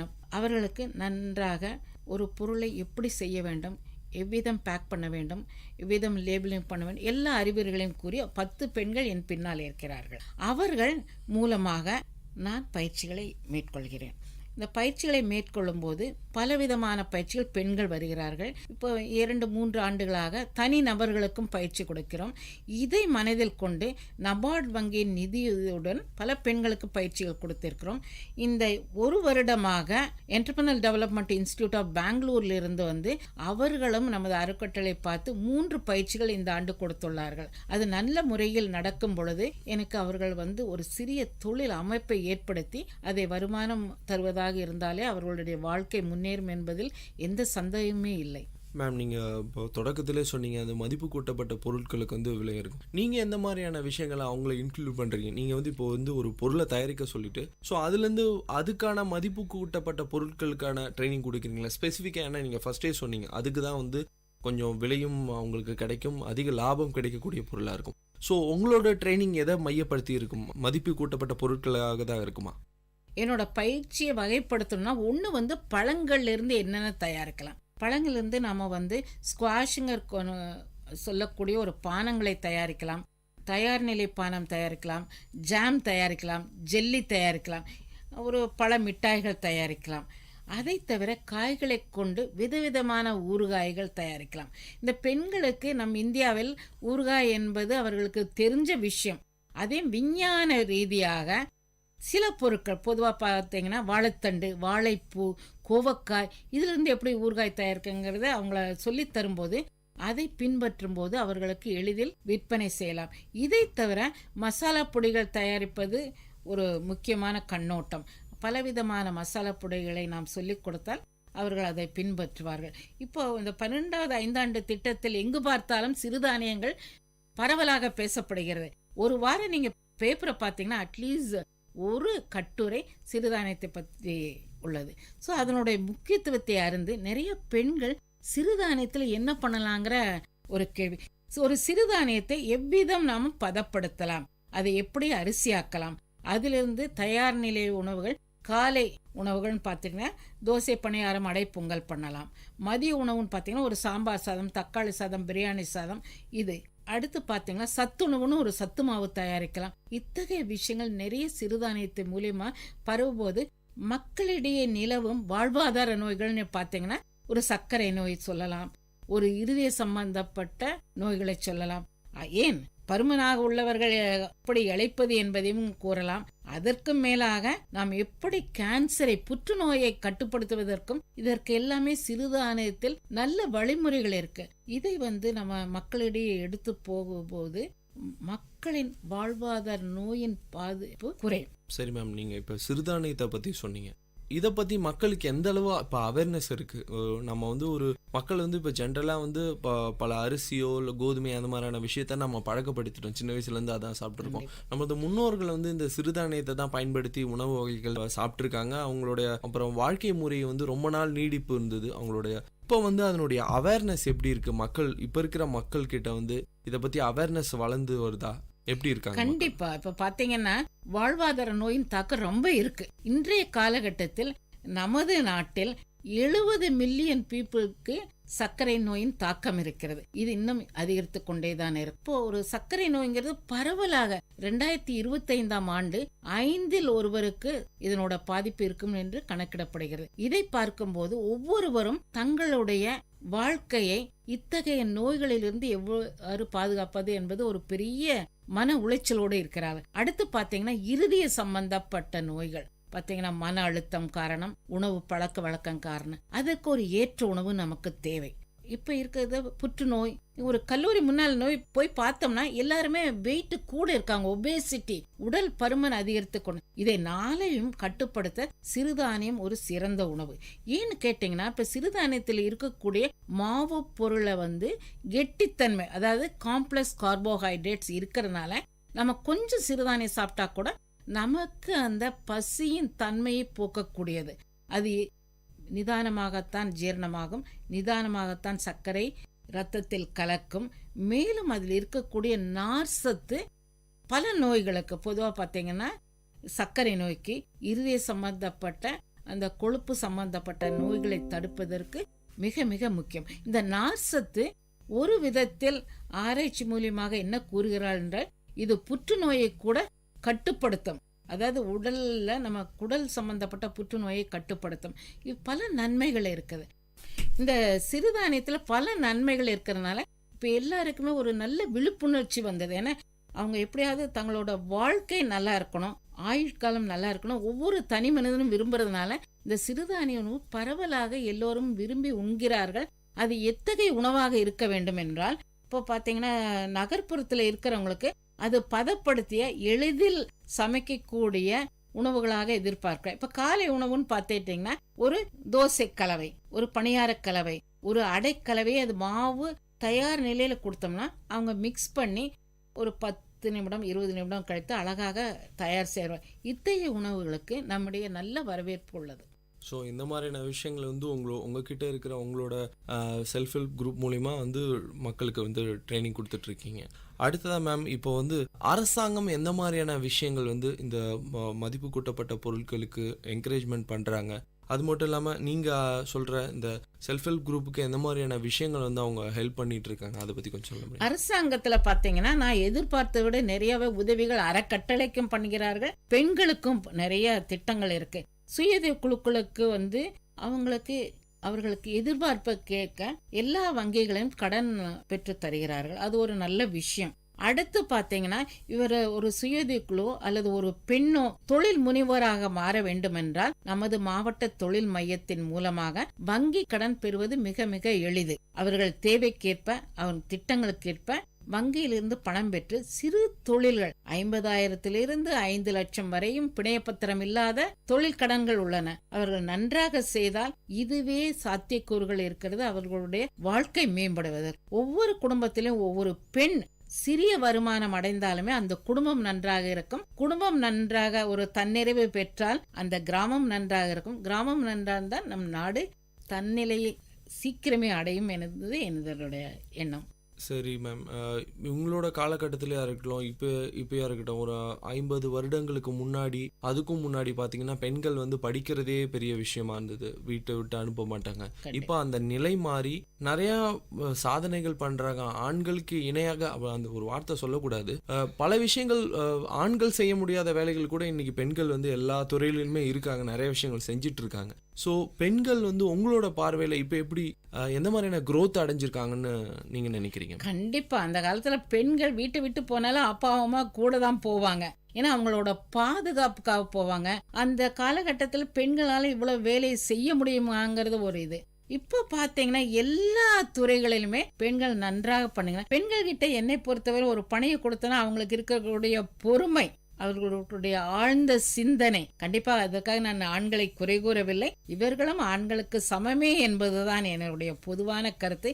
எல்லா துறைகளும் அவர்களும் செய்வார்கள். அவர்களுக்கு ஒரே ஒரு இன்னல் என்னவென்றால் குடும்பத்தை அதிக நேரம் பார்க்க வேண்டிய ஒரு காலகட்டம். மற்றபடி இருவருமே இருப்பாளருமே சமம் என்னை பொறுத்து. நீங்க வந்து உங்களோட ட்ரஸ்ட் மூலமா பல பேருக்கு ட்ரைனிங் கொடுத்துட்டு இருக்கீங்க, பல பேருக்கு வந்து தொழில் தொடங்குறது எப்படி அந்த மாதிரியான விஷயங்கள்லாம் சொல்லிட்டு இருக்கீங்க. உங்களுடைய வருங்கால திட்டங்கள் என்ன மாதிரியான விஷயம் இது பண்ணணும் ஃபியூச்சர்ல? இப்போ வந்து ஒரு குறிப்பிட்ட ஒரு செல்ஃப் ஹெல்ப் குரூப்புக்கு நம்ம ட்ரைனிங் கொடுத்தாச்சு, அவங்களுக்கு எப்படி பிசினஸ் பண்ணணும்னு கத்து கொடுத்தாச்சு. ஸோ வருங்காலத்துல இந்த ட்ரஸ்டோட பிளான்ஸ் என்ன, அதை பத்தி சொல்லணும். ஒன்று பார்த்தீங்கன்னா பெண்கள் வந்து அதாவது வறுமை கோட்டுக்கு கீழே இருக்கக்கூடிய பெண்கள் தனிநபராக ஒரு தொழில் முனைவோர்களாக மாறுவது மிக கடினம்.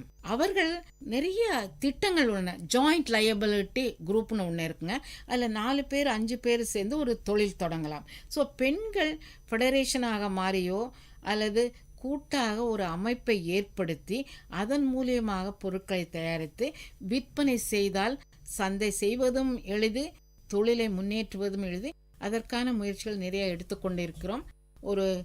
ஒரு விஷயம் பார்த்தீங்கன்னா இப்போ நிறைய உணவர் உற்பத்தியாளர் சங்கம்னு இருக்கு. ஸோ நான் என்ன பண்ணேன்னா எங்ககிட்ட இருக்கக்கூடிய சுய உதவிக்குழு பெண்கள் மற்ற பெண்களையும் சேர்த்து அவர்களை உணவு உற்பத்தியாளர் சங்கம்ங்கிற ஒன்று இதில் பதிவு பண்ணியிருக்கோம். அதில் பார்த்தீங்கன்னா ஒவ்வொரு பெண்ணும் 500 ரூபாய் கட்டி ஒரு பங்கு தொகை வைத்திருக்கிறார். ஸோ இவர்கள் பலரும் சேர்ந்து இந்த தனியாக சிறு சிறு கூட்டு அமைப்புகளாக சேர்ந்து பல பொருட்களை மதிப்பு கூட்டதாக செய்து விற்பனைக்கு எடுத்து சென்றால் மிகவும் நன்றாக இருக்குமே என்ன நினைக்கிறேன். பார்த்தீங்கன்னா இப்போ ரீசண்டாக வந்து நபார்டு வங்கி வந்து நம்ம அறக்கட்டளைக்கு ஒரு பெரிய உதவி பண்ணியிருக்காங்க. அதாவது மொபைல் மார்ட் விற்பனை மையங்கிற ஒரு வண்டியை வந்து லோன் கம் கிராண்ட் மாடலில் கொடுத்துருக்காங்க. இந்த வண்டியில் இந்த பெண்கள் தாங்கள் தயாரிக்கும் பொருட்களை எல்லாம் எடுத்து நகர்ப்புறத்தில் விற்பனை செய்தால் அதுலேயே ஒரு நல்ல லாபம் கிடைக்கும். அதை தவிர நிறைய இடங்கள்ல உழவர் சந்தைகளை அவர்கள் மதிப்பு கூட்ட பொருட்களை விற்பனை செய்யக்கூட இடங்கள் ஒதுக்கப்படுகின்றன. பொதுவாக பார்த்தீங்கன்னா அரசாங்க திட்டங்கள் நல்ல வரவேற்புடன் தான் இருக்கிறது. ஓகே மேம், அடுத்ததாக வந்து நீங்கள் வந்து ஒரு பேராசிரியராக பணி புரிஞ்சிட்டு அதுக்கப்புறமா வந்து ரிட்டையர் ஆகும்போது இந்த மாதிரியான ஒரு என்ஜிஓ தொடங்கணும், ஒரு ட்ரஸ்ட்டு தொடங்கணும், அந்த மாதிரியான தாட் உங்களுக்கு வந்திருக்கு. ஸோ இதுக்கான ஊக்கம் யார் தந்தது? உங்களுடைய ஊக்கம் அது மட்டும் இல்லாமல் உங்களோட ரோல் மாடல் யாருன்னு சொல்லுவீங்க? அதை பற்றி கொஞ்சம். இப்போ ரோல் மாடல்னா நான் என்னன்னா என்னோட வாழ்க்கையில் பார்த்த அனுபவங்களை தான் நான் சொல்லுவேன். இப்போ பார்த்தீங்கன்னா ஒரு பொதுவாக வந்து ஒரு கிராமப்புறத்துக்கு போனோம்னா பெண்களை எப்படி நடத்துகிறாங்க, பொதுவாக வயசான பெண்கள் என்னென்ன கஷ்டங்கள் இருக்குது, எந்த வீட்டுக்கு போனாலும் அதை கொஞ்சம் அப்சர்வ் பண்ணுவேன். ஒரு பஸ்ஸில் கூட ட்ராவல் பண்ணும்போது அந்த பெண்களுக்கு என்ன கஷ்டங்கள் இருக்குது, வீடுகளில் என்ன கஷ்டங்கள் இருக்குது, இதெல்லாம் பார்க்கும்போது எல்லாத்துக்கும் மூலதனமாக எனக்கு தோன்றது ஒன்று, அவர்கள் கையில் சிறிது வருமானம் இருக்க வேண்டும். அதை மேற்கொண்டுதான் என்னால் முடிந்த அளவு என்னோட படிப்பு அனுபவம் எல்லாமே மதிப்பு கூட்டப்பட்ட பொருட்களினுடைய வாய்ப்பு தான். அதையே வந்து ஒரு செயல்படுத்த வேண்டும் என்ற எண்ணத்தில் தான் இந்த அறக்கட்டளை நிறுவி அதன் மூலியமாக என்னால் முடிந்த சிறிய சிறிய உதவிகளை பெண்களுக்கு செய்து கொண்டிருக்கிறேன். அதை வரவேற்பு எனக்கு நிம்மதியாக இருக்கிறது. அதுதான் அதனுடைய முதல் சக்சஸா நான் எடுத்துக்குவேன். உங்க டீமை பத்தி கொஞ்சம் சொல்லுங்களேன். இப்போ ஒரு பெண் தனியா வந்து எதையும் பண்ண முடியாது. என்னுடன் ஒரு 10 பெண்கள் வேலைக்கு இருக்கிறாங்க. அதை தவிர அனுபவம் பெற்ற பல பெண்கள், என்னுடன் பணிபுரிந்த பெண்கள், இவன் ஆண்கள் எல்லோருமே நன்றாக உதவி பண்ணுகிறார். இல்லை என்றால் இதனுடைய அச்சீவ்மெண்ட்ஸ், அதாவது இதனுடைய நிறைவு என்பது ஒரு கனவாகத்தான் இருக்கும். அதை ஏற்படுவதற்கு பலருடைய உதவி எனக்கு கிடைத்திருக்கிறது. அதற்கு நான் கடவுளுக்கு தான் நன்றி சொல்ல வேண்டும். சரி மேம், இப்போ வந்து நீங்கள் வந்து கோயம்புத்தூரில் இருக்கீங்க, உங்களோட ட்ரஸ்ட் கோயம்புத்தூரில் எங்கிட்டு இருக்கு. ஸோ யாராவது உங்களை இன்வைட் பண்ணாக்கா வந்து அங்கே போயிட்டு அவங்களுக்காக ஒரு ஸ்பீச் கொடுக்குறீங்க, எந்த மாதிரியான தொழில் தொடங்கலாம், உங்களை நீங்கள் அச்சீவ் பண்ண சில விஷயத்த அவங்களோட ஷேர் பண்ணிக்கிறீங்க. ஸோ உங்களை அணுகணும், உங்களை வந்து காண்டாக்ட் பண்ணோம், அவங்களோட உதவி தேவைப்படுதுன்னா எப்படி காண்டாக்ட்? என்னோட வாழ்க்கையில முக்கிய குறிக்கோளை பெண்களுக்கு ஏதாவது ஒரு செய்யணுங்கிற அடி நோக்கம்தான், மற்ற எந்த எதிர்பார்ப்பும் இல்லை. பெண்கள் ஏதாவது ஒரு சிறிய உணவு சம்பந்தப்பட்ட தொழில் தொடங்க வேண்டும் என்றால் கண்டிப்பாக என்னை அணுகலாம். எனது பெயர் சரஸ்வதி ஈஸ்வரன். என்னுடைய அலைபேசி எண் 9947999995. இந்த நம்பரை தொடர்பு கொண்டா ஏதாவது ஒரு வகையில் கண்டிப்பாக நீங்கள் ஹெல்ப் பண்ணுவீங்க. ஒரு பெண் ஒரு வீட்டில் வந்து படிச்சுட்டா அந்த குடும்பமே நல்லா இருக்கும்னு சொல்லுவாங்க. அது மட்டும் இல்லாமல் ஒரு பெண்ணால் தான் வந்து அந்த பிள்ளைகளோட வருங்கால சந்ததிகளே முக்கியமான ஒரு பங்கு. அவங்க சொசைட்டியில் எப்படி நடந்துக்கணும்னு சொல்லிட்டு ஒரு அம்மாவால் அவங்களோட கைடன்ஸ் இருந்தால் தான் கண்டிப்பாக பண்ண முடியும். ஸோ இந்த மகளிர் தின சிறப்பு வல்லுநர் பார்வையில் எங்களோட கலந்துக்கிட்டு உங்களோட வாழ்க்கை பயணங்கள், நீங்கள் என்ன மாதிரியான விஷயங்கள் இன்னும் பண்ணிட்டு இருக்கீங்க, முக்கியமாக பெண்களுக்கு எந்த மாதிரியான பல விஷயங்கள் வந்து அவங்களுக்கு நீங்கள் செஞ்சு கொடுத்துருக்கீங்க. நிகழ்ச்சியில் கலந்துக்கிட்டதுக்கு ரொம்ப நன்றி. நன்றி. நேயர்கள் இதுவரை கேட்டது பல்துறை பகிர்வுகள், வல்லுநர் தரவுகள், மக்களின் சந்தேகங்களுக்கான சான்றுகளோடு விஐடி பண்பலை 90.8 வல்லுநர் பார்வை. நன்றி, வணக்கம்.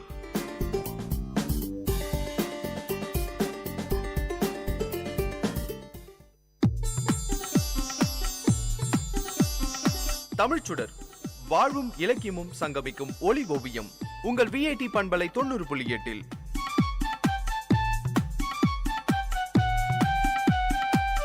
இன்றைய தமிழோவியம் தீட்டுபவர் ஜெயஸ்ருதி. வணக்கம். எல்லாருக்கும் நன்றாம் பணிதல் அவருள்ளம் செல்வர்க்கே செல்வம் தகைத்து. மனிதன் கடைபிடிக்க வேண்டிய நற்பண்புகள் பற்பல.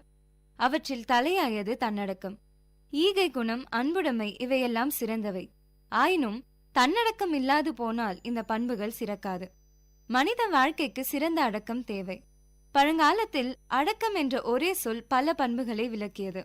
ஆனால் இன்று அடக்கம் என்ற பண்பு விரிந்து தனியே சொல்கிற வகையில் அமைந்துள்ளது. இந்த உலகத்தில் பெரும்பாலானோர் துன்பப்படுகின்றனர். துன்பங்கள் எதனால் ஏற்படுகின்றன? ஒரு பொருளை நம்ம கண்ணால பாக்குறோம். பாக்குறவங்க எல்லாரும் அந்த பொருளை பார்த்துட்டு பேசாம இருக்கிறது இல்ல.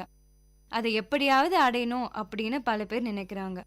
அந்த நினைப்பு ஆசையா வளருது. அதை பெற முயற்சி செய்யறாங்க. அந்த முயற்சியின் விளைவாக பல துன்பங்களை அடைறாங்க. இவ்வாறு ஐம்புலன்களால அடையும் இன்பத்தை அனுபவிக்கும் எண்ணமும் ஆசையும் பெருகுகின்றன. இவற்றை தடையில்லாமல் பெற சிலருக்கு வாய்ப்பில்லாம போகலாம். வாய்ப்பு இல்லாதவங்க தங்களுக்கு வாய்ப்பு இல்லையே என்று எண்ணி ஆறுதல் அடையிறது இல்ல. அவற்றை எப்படியாவது அடைய வேண்டும் என்று விரும்பி கிடைக்காததுல துன்பம் அடைறாங்க. ஒரு சிலர் ஒரு படி மேல போய் அதை அடையணும்னு தவறான வழிகளில் ஈடுபடுறாங்க. அதனால பெருந்தொல்லைகளுக்கு ஆளாகிறாங்க. இந்த புலன்களை ஆட்டி படைப்பது எது? மனம். மனம் எப்போதும் எதிலையும் ஆறுதல் பெறுவது இல்ல, நிறைவு கொள்வது இல்ல. ஓரளவுக்கு கிடைத்தா போதும் என்று நினைப்பதில்ல. கிடைக்க கிடைக்க மேலும் மேலும் அடைய வேண்டும் என்ற ஆசை ஊற்றா பெருகுது. இந்த ஐம்புலன்களையும் அடக்குவோர் துன்பத்தை வெல்லுவர். துன்பத்திலிருந்து விடுபடுவதே மிக சிறந்த இன்பம் இல்லையா? இந்த அடக்கம் என்னும் பண்பு துன்பங்களிலிருந்து விடுவிப்பதோடு நிற்பதில்லை, வேறு எத்தனையோ நன்மைகளையும் செய்கின்றது. கல்வி செல்வத்தை பெற கண்ணும் செவியும் ஒத்துழைக்க வேண்டும். இந்த ஒத்துழைப்பு எப்படி கிடைக்கும்? தானே கிடைக்குமா? இல்லை, அவற்றை அடக்க வேண்டும். இவை தன்னிலை ஒழுக்கம். ஒழுக்கம் இரு வகையானது. ஒன்று தன்னிலை ஒழுக்கம், மற்றொன்று சமூக ஒழுக்கம். இதுல சமூக நல்லொழுக்கங்கள் சமூகத்தை சீரமைக்கும். சூழ்நிலை வாழ்க்கைக்கு இசைந்ததா அமையும். நல்லெண்ணம் வளரும், நம்பிக்கையும் வளரும், என்னைக்கும் அமைதியும் மகிழ்ச்சியும் நிலவும். நாடு பரப்பளவுல பெரியது, பல கோடி மக்கள் வாழ்வது. மக்கள் ஒன்றாக வாழும் இடத்துல நல்லெண்ணம் இன்றியமையாத ஒன்று. அதனால தேசிய ஒழுகலாறுகளை நாம மேற்கொள்ள வேண்டும். நம்முடைய புலன்களை ஆட்டி படைப்பது மனம் என்னும் கருவிதான். இதை எப்படி கட்டுப்படுத்துவது? பயிற்சினால்தான் இதை கட்டுப்படுத்த முடியும். எந்த வேளையில் எதை செய்ய வேண்டுமோ அதை தவறாமல் செய்து முடிக்கும் பழக்கத்தை முதலில் மேற்கொள்ள வேண்டும். அதே போலவே பெருமிதம் என்ற பெரிய நோயிலிருந்து தன்னைத்தானே காத்துக்கொள்ள வேண்டும். ஒரு வகுப்புல 2 மாணவிகள் இருந்தாங்க. இருவருமே நல்லா படிக்கிற மாணவிகள் தான். பள்ளியில நடக்கும் தேர்வுகள்ல நல்ல மதிப்பெண்களையே பெற்று வந்தாங்க. முதல் மதிப்பெண்களையும் இவங்க தான் வாங்கிட்டு வந்தாங்க. அதுல ஒரு மாணவி சில குடும்ப பிரச்சனைகளால சரிவர படிக்க முடியாம போய் தேர்வுகள்ல இன்னொரு மாணவியை விட குறைந்த மதிப்பெண்களை எடுத்துட்டாங்க. இத பார்த்த அந்த மாணவிக்கு தான் தான் எல்லாமே என்ற எண்ணம் தலை தூக்க ஆரம்பிச்சது. மற்றொரு மாணவிய மட்டம் தட்ட ஆரம்பிச்சாங்க இன்னொரு மாணவி. இதுவும் ஒருவித அடக்கமின்மை தானுங்க. என்னதான் நல்லா படிச்சாலும் மதிப்பெண்கள் வாங்கினாலும் மற்றவர்களை துன்புறுத்துவது தவறான ஒரு விஷயம் தானே. மற்றொரு மாணவியோ இதையெல்லாம் பொருட்படுத்தாம நல்லா படிச்சாங்க. இறுதி தேர்வில நல்ல மதிப்பெண்கள் பெற்று மாவட்டத்தில் முதலிடத்தை பிடிச்சாங்க. அதனால நம்ம திறமை வாய்ந்தவரா இருந்தாலும் அடக்கத்தோட இல்லைன்னா திறமைக்கான உழைப்புக்கான பலனை அடைய முடியாது. தன்னடக்கம் என்ற சிறந்த பண்பினை பெற வேண்டுமாயின் மற்றவர்களிடம் குறை காணும் தீமை அறவே கூடாது. அடக்கம் என்னும் செல்வத்தை முயன்று பெற்ற வெற்றியே தவத்தால் அடைந்த ஆற்றலாகும். பொருட்செல்வம் முதலானவை இந்த உலகில் சிறப்புடன் வாழ துணை புரிபவை. அடக்கமும் செல்வத்திற்கு எல்லாம் தலை சிறந்த செல்வமாகும். இதையே வள்ளுவர் எல்லார்க்கும் நன்றாம் பணிதல் அவருள்ளும் செல்வர்க்கே செல்வம் தகைத்து என்கிறார். செருக்கு இல்லாமல் அடக்கமாக வாழ்வது எல்லாருக்குமே நல்லதுதான். செல்வங்களுக்கு அது மேலும் சிறந்த ஒரு செல்வமாக விளங்கும் என்கிறார். சிந்தியுங்கள், செயல்படுங்கள். நன்றி.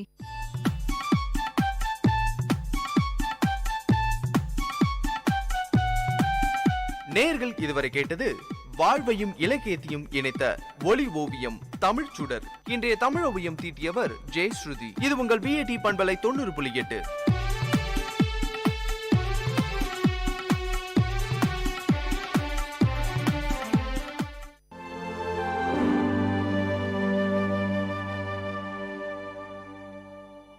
Girl, you're gorgeous in your ways, intelligence and beauty coupled.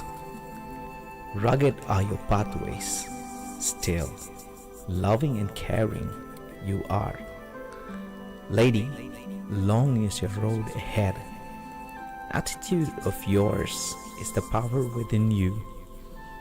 Daunting is the world you live in, still you should never ever give up.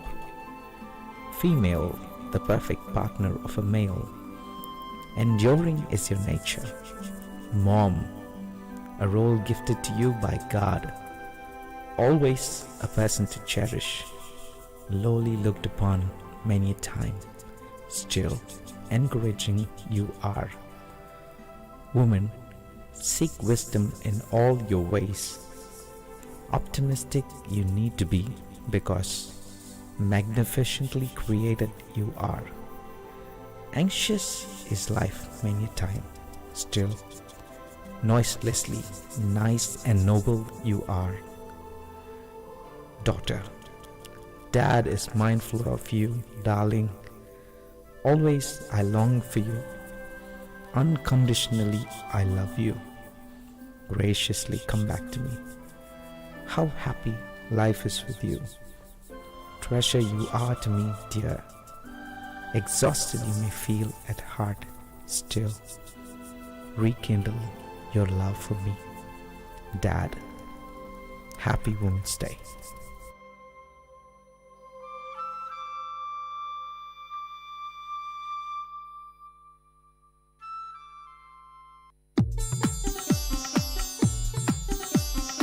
Tamil சுடர், வாழ்வும் இலக்கியமும் சங்கமிக்கும் ஒளி ஓவியம் உங்கள் விஐடி பண்பலை 90.8.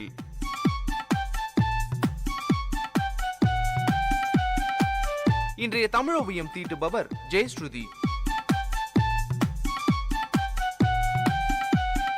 வணக்கம். ஈத்து உவக்கும் இன்பம் அறியார்கொள் தாம் உடைமை வைத்து இழக்கும் வன்கணவர். செல்வம் என்றாலே பணம் தான்னு நீங்க நினைப்பீங்க. நீங்க மட்டுமா? பொதுவாக எல்லாருமே அப்படிதான் நினைப்போம் இல்லையா? கொஞ்சம் ஆழமா நினைப்பவங்க பொன், வெள்ளி, சொத்து இவை எல்லாத்தையும் செல்வம்னு சொல்வாங்க. ஒரு வகையில பணம், சொத்து இவற்றை செல்வம்னு சொல்றது பொருத்தமானதுதான்.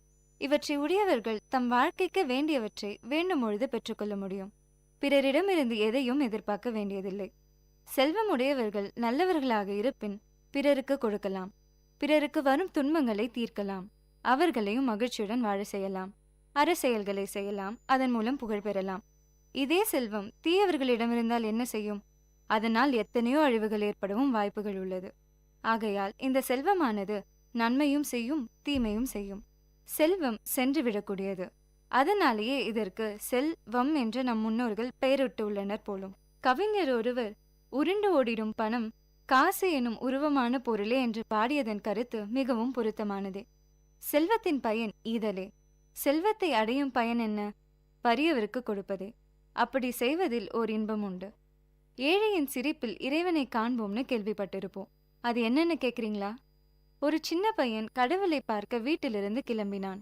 அதிக தூரம் பயணம் செய்ய வேண்டியிருக்குமே என்று தின்பண்டங்களையும் மதிய உணவையும் பையில் வைத்துக் கொண்டான். காலையில் இருந்து நடக்க ஆரம்பித்தவன் சிறிது ஓய்வு எடுக்கலாம் என்று அருகிலுள்ள பூங்காவிற்குள் நுழைந்தான். அங்கு வயதான பெண்மணி ஒருவர் புறாக்கள் சாப்பிடுவதை பார்த்து கொண்டே இருந்தார். நடந்து வந்த களைப்பில் தாகம் எடுக்கவே தண்ணீர் பாட்டிலை திறந்து தண்ணீர் குடிக்க ஆரம்பித்தான். அந்த பாட்டி அவனையே பார்த்து கொண்டிருந்தார். ஒருவேளை பாட்டிக்கு தாகமாக இருக்குமோ என்று எண்ணி தண்ணீர் பாட்டிலை நீட்டினான். பாட்டியும் அவனை பார்த்து அழகாக புன்னகைத்துவிட்டு தண்ணீரை வாங்கி குடித்தார். அந்த சிறுவன் இதுவரை அவ்வளவு அழகான புன்னகையை பார்த்ததில்லை. அதனால் திரும்பவும் அவர்கள் புன்னகையை பார்க்க தான் கொண்டு வந்த உணவை பிரித்து கொடுத்தான். அந்த பாட்டியும் மீண்டும் அவனை பார்க்க புன்னகைத்துவிட்டு அவன் கொடுத்த உணவை சாப்பிட ஆரம்பித்தார். 2 பேரும் ஒரு வார்த்தை கூட பேசவில்லை. ஆனால் அடிக்கடி ஒருவரை பார்த்து ஒருவர் புன்னகைத்துக் கொண்டே இருந்தனர். நேரம் ஆக ஆக அம்மா ஞாபகம் வந்தது சிறுவனுக்கு. அதனால் எழுந்து வீட்டிற்கு நடக்க ஆரம்பித்தான். சிறிது தூரம் நடந்தவன் சட்டென திரும்பி குடுகுடுவென்று ஓடி சென்று பாட்டியை கட்டி அணைத்துக் கொண்டான். பாட்டி அவன் செயலை பார்த்ததுமே மிகவும் பிரகாசமாக சிரித்தார். சிறுவன் வீட்டிற்குள் நுழைந்ததும் அவன் மிகுந்த சந்தோஷத்தில் இருப்பதை பார்த்த அவன் அம்மா என்ன நடந்தது என்று கேட்டார். நான் மதியம் கடவுளுடன் சாப்பிட்டேன் என்றான். கடவுளின் புன்னகை மாதிரி நான் இதுவரை எங்கும் பார்த்ததில்லை என்றான். கடவுளை வேறெங்கும் தேடாதீர். அறிமுகம் இல்லாதவர்களிடம் ஒரு சின்ன புன்னகை, சின்ன உதவி செய்து பாருங்கள். சர்க்கரையை சுவைத்து பழகியவர்களுக்குத்தான் அதன் இன்பச் சுவை தெரியும். அதை பற்றி அறியாதவர்கள், அதை சுவைத்தறியாதவன் அதன் சுவையை அறிவானா? அவ்வாறே பிறருக்கு கொடுத்து மகிழ்ந்து அதனால் பெறும் இன்பத்தை அறியாதவர்களாக நம்மில் பல பேர் இருக்கின்றோம். இதையே வள்ளுவர் செல்வம் அழியும் தன்மையுடையது என்கிறார். நீங்கள் கேட்கலாம், செல்வமே நமக்கு வேண்டாமா என்று. கண்டிப்பாக வேண்டும். செல்வம் இல்லாவிடில் இந்த உலகத்தில் எதுவுமே நடைபெறாது. செல்வம் உலக வாழ்க்கைக்கு மிகவும் இன்றியமையாதது. செல்வம் வாழ்க்கைக்கு தேவை. ஆனால் செல்வமே வாழ்க்கை என்று. அதனால் செல்வத்தை தேடுவதும் அதை சேர்த்து வைப்பதுமே வாழ்க்கை என இருக்கக்கூடாது. செல்வத்தை பெற்று வாழ்க்கையை வாழ வேண்டும். வாழ்க்கையை வாழ்வது என்றால் தன் பசியை தனித்துக் கொள்வது, தன்னுடைய தேவைகளை பூர்த்தி செய்து கொள்வது மட்டுமே ஆகாது.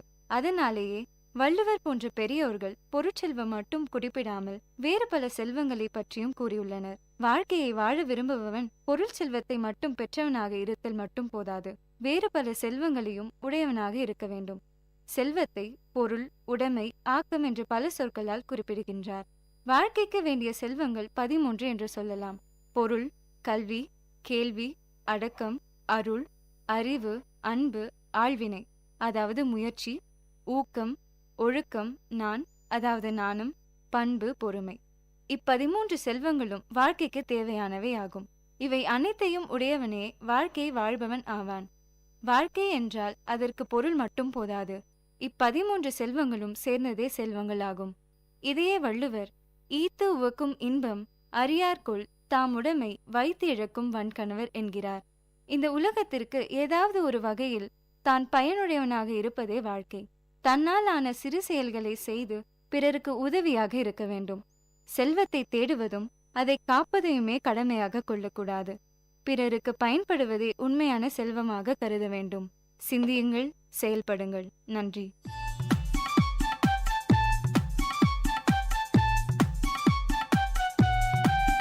நேயர்கள் இதுவரை கேட்டது வாழ்வையும் இலக்கியத்தையும் இணைத்த ஒளி ஓவியம் தமிழ் சுடர். இன்றைய தமிழ் ஓவியம் தீட்டியவர் ஜெயஸ்ருதி. இது உங்கள் விஐடி பண்பலை 90.8.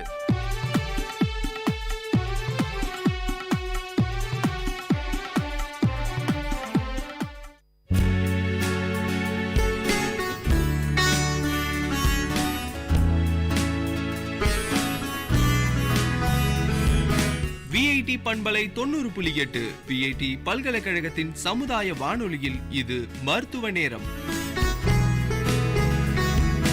பல்வேறு மருத்துவ துறைகளிலிருந்து தேர்ச்சி பெற்ற மருத்துவர்களுடன் கலந்துரையாடும் நேரம் இது.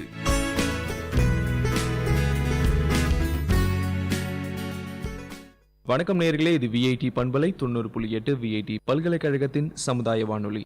இந்த நிகழ்ச்சி மருத்துவ நேரம். மருத்துவ நேரம் நிகழ்ச்சியில ஒவ்வொரு முறையும் ஒரு மருத்துவர்கிட்ட நம்ம பேசிட்டு இருக்கோம். பொதுமக்கள் கிட்ட இருக்கக்கூடிய கேள்விகளை நம் மூலமாக மருத்துவர்கள்கிட்ட கேட்டுட்டு இருக்கோம். பல சந்தேகங்களை அவங்களும் நிவர்த்தி பண்ணி வச்சிட்டு இருக்காங்க. இன்னைக்கு நிகழ்ச்சியில ஸ்ரீ நாராயணி ஹாஸ்பிட்டல் மற்றும் ரிசர்ச் சென்டர் அங்கே இருக்கக்கூடிய மருத்துவர் தேவமணி பாண்டியன் அவங்க கூட தான் நம்ம இன்னைக்கு பேச போகிறோம். வணக்கம் மேம். வணக்கம். நிகழ்ச்சிக்கு உங்களை வரவேற்கிறோம். நான் டாக்டர் தேவமணி பாண்டியன், நாராயணி ஹாஸ்பிட்டலில் குழந்தையின்மை பிரிவில் கன்சல்டண்ட்டாக இருக்கேன். நான் பேசிக்காக ஒரு கைனகாலஜிஸ்ட். கைனகாலஜி முடித்ததுக்கப்புறம் குழந்தையின்மையில் ஒரு தனி ஈடுபாடு வந்து அங்கேருந்து நான் யூகேக்கு போய் குவீன்ஸ் மெடிக்கல் யூனிவர்சிட்டியில் மாஸ்டர்ஸ் இன் ரீப்ரொடக்டிவ் மெடிசன் அப்படிங்கிற டிகிரி வாங்கிட்டு அப்புறம் இங்கே வந்து இந்த ஒரு யூனிட்டை ஸ்டார்ட் பண்ணி இங்கே ரன் பண்ணிகிட்ருக்கோம். இப்போ குழந்தையின்மை, அதாவது இன்ஃபர்டிலிட்டின்ற ஒரு விஷயம் வந்து நிறையா வளர்ந்துட்டுருக்கு. அதை பற்றிய விழிப்புணர்வு மக்களிடம் இருக்கா? விழிப்புணர்வுன்னு பார்த்தீங்கன்னா இப்போ ரொம்ப ரொம்ப கம்மியாக தான் இருக்குது. ஒரு கப்பல் டாக்டரை அணுகிறதுக்கு ஒரு 100 தடவை யோசிக்கிற மாதிரி ஒரு சுச்சுவேஷன் இருக்குது. அவங்க வந்து தனக்கு ஓகே நம்மளுக்கு அப்பாவுக்கு 5 இயர்ஸ் கழிச்சு தான் குழந்தை பிறந்தது, அதனால் நம்மளுக்கும் ஒரு 5 வருஷம் வெயிட் பண்ணலாம், எங்கள் பாட்டிக்கு 10 இயர்ஸ் ஆச்சு ஆனால் நம்மளுக்கும் 10 வருஷம் ஆகும் அப்படிங்கிற மாதிரி அவங்க நினைக்கிறாங்க. ஸோ அவங்க வந்து இதனால ஒரு ப்ராப்ளம்னால தான் நம்மளுக்கு குழந்தை நிற்கலை, ஹஸ்பண்டுக்கு ஒரு ப்ராப்ளமோ இல்லை என் ஒய்ஃபில் ஏதாவது ஒரு சின்ன ப்ராப்ளம் இருக்கோ அப்படிங்கிறத அவங்க யோசிக்காமல் நம்மளுக்கு தானா என்னைக்கோ ஒரு நாள் குழந்தை நிற்கும், அப்படி இல்லைன்னா நம்மளுக்கு குழந்தை பாக்கியம் கடவுள் கொடுக்கல அப்படிங்கிற மாதிரி தான் அவங்க ஏற்றுக்கிற மனநிலையில் இப்போவும் இன்னமும் இருக்காங்க. அஃப்கோர்ஸ் சிட்டியில் வந்து கொஞ்சம் அவேர்னஸ் நல்லா இருக்கு. பட் வெள்ளூருங்கிறது வந்து இட்ஸ் நியூ சிட்டி அண்ட் வெள்ளூரை சுற்றி இருக்கிறது எல்லாமே ஸ்மாலர் செக்ஷன்ஸ். ஸோ இங்கெல்லாம் நீங்கள் பார்த்தீங்கன்னா அவங்களுக்கு அந்த அவேர்னஸ்ங்கிறதே இல்லை. இன்ஃபேக்ட் எங்கள் யூனிட்லேயே எங்கள் ரீப்ரொடக்டிவ் மெடிசன் யூனிட்டில் நான் ஒரு பைலட் ஸ்டடி ஒன்று நான் பண்ணேன். இது ரீசெண்டாக இப்போ பண்ணி நான் பப்ளிஷ் பண்ண போகிறேன். அந்த ஸ்டடியில் வந்து ஒரு கப்பல் என்னோட ஓபிக்கு வராங்க அப்படின்னா அந்த 2 பேரையும் நாங்கள் ஒரு கொஸ்டினர் கொடுத்து இதை பற்றியெல்லாம் உங்களுக்கு தெரியுமா, அதாவது என்ன காரணங்களால் உங்களுக்கு குழந்தை நிற்கல, ஹஸ்பண்டுக்கு ஏன் நிற்கல, ஒய்ஃப்க்கு ஏன் நிற்கல, என்னென்ன காரணங்கள் இருக்கலாம், என்னென்ன நம்ம செய்யணும், இந்த மாதிரி உங்களுக்கு ட்ரீட்மெண்ட்ஸ் அவைலபிள் ஆப்ஷன்ஸ் இருக்கா இல்லையா அப்படிங்கிறது ஒரு நிறைய பாயிண்ட்ஸ் போட்டு ஒரு ப்ரொஃபார்மா ஒன்று ப்ரொடியூஸ் பண்ணி அதை நாங்கள் அந்த பேஷண்ட் கப்பலுக்கு கொடுத்துருக்கோம். அதை கொடுத்து அவங்க டிக் பண்ணதுக்கப்புறம் நம்ம ஸ்டாட்டிஸ்டிக்கல் அனாலிசிஸ் பண்ணதுக்கப்புறம் பார்த்தா அதில் awareness was less than 30%. So டெஃபினட்டாக வந்து எங்களை வெள்ளூரை சுற்றி மட்டும் நாங்கள் இதை பார்த்துருக்கோம். அதுலேயே நம்மளுக்கு அவேர்னஸ் ரொம்ப கம்மியாக இருக்கிறதுனால நாங்கள் இப்போ அவேர்னஸ் ப்ரோக்ராம்ஸே இப்போ பண்ண ஆரம்பிச்சிருக்கோம். So awareness is very important. அப்போ தான் அவங்களால திரும்ப நம்மக்கிட்ட ட்ரீட்மெண்ட்டுக்கே வர முடியும். இப்போ இருக்கிற காலகட்டத்தில் இந்த இன்ஃபர்டிலிட்டி பற்றிய அட்வான்ஸ் டெக்னாலஜிஸ் நிறையா வளர்ந்துட்டுருக்கு. ஸோ எந்த மாதிரியான அட்வான்ஸ் டெக்னாலஜிஸ் வந்து இந்த ஃபீல்டில் வந்து வளர்ந்துட்டுருக்குண்ணா?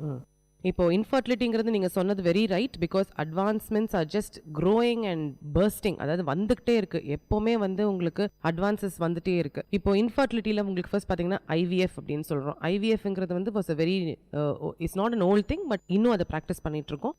இன்விட்ரோ ஃபர்டிலைசேஷன் அப்படின்னு சொல்கிறோம். அடுத்தது வந்து இன்ட்ராசைட்டோபிளாஸ்மிக் ஸ்பெர்ம் இன்ஜெக்ஷன், அதாவது அந்த எக் மட்டும் எடுத்து ஐவிஎஃப்ல நீங்கள் பார்த்தீங்கன்னா ஒரு எக்கை எடுத்து ஒரு பெட்ரி டிஷ்ல வச்சு அது கூட ஸ்பெர்ம்ஸ் போட்டு அந்த ஸ்பெர்ம்ஸில் தானா ஒரு நேச்சுரல் செலக்ஷன் நடந்து ஏதோ ஒரு ஸ்பெர்ம் போய் அந்த எக்கை வந்து ஃபர்டிலைஸ் பண்ணுது. ஆனால் அந்த இதையும் தாண்டி நம்ம ஒரு பர்டிகுலர் ஸ்பெர்மை பிடிச்சி ஒரு பர்டிகுலர் எக்கை வச்சு டைரெக்டாக அதை நம்ம இன்ஜெக்ட் பண்ணுறோம். அது நெக்ஸ்ட் ஸ்டெப் ஆஃப் அட்வான்ஸ்மெண்ட். தேர்டாக இப்போ அதுலேயே வந்து இன்னும் லேட்டஸ்ட்டாக வந்திருக்கிறது இம்சி அப்படின்னு சொல்லுவோம். அது வந்து மார்ஃபாலஜி ஆஃப் ஸ்பெர்ம். நல்ல ஒரு மார்ஃபாலஜி இருக்கிற ஒரு ஸ்பெர்மை எடுத்து அந்த ஸ்பெர்மை நம்ம டைரெக்டாக ஊசைட்டுக்குள்ளே நம்ம இன்ஜெக்ட் பண்ணுறது தான் இம்சின்னு சொல்லுவோம்.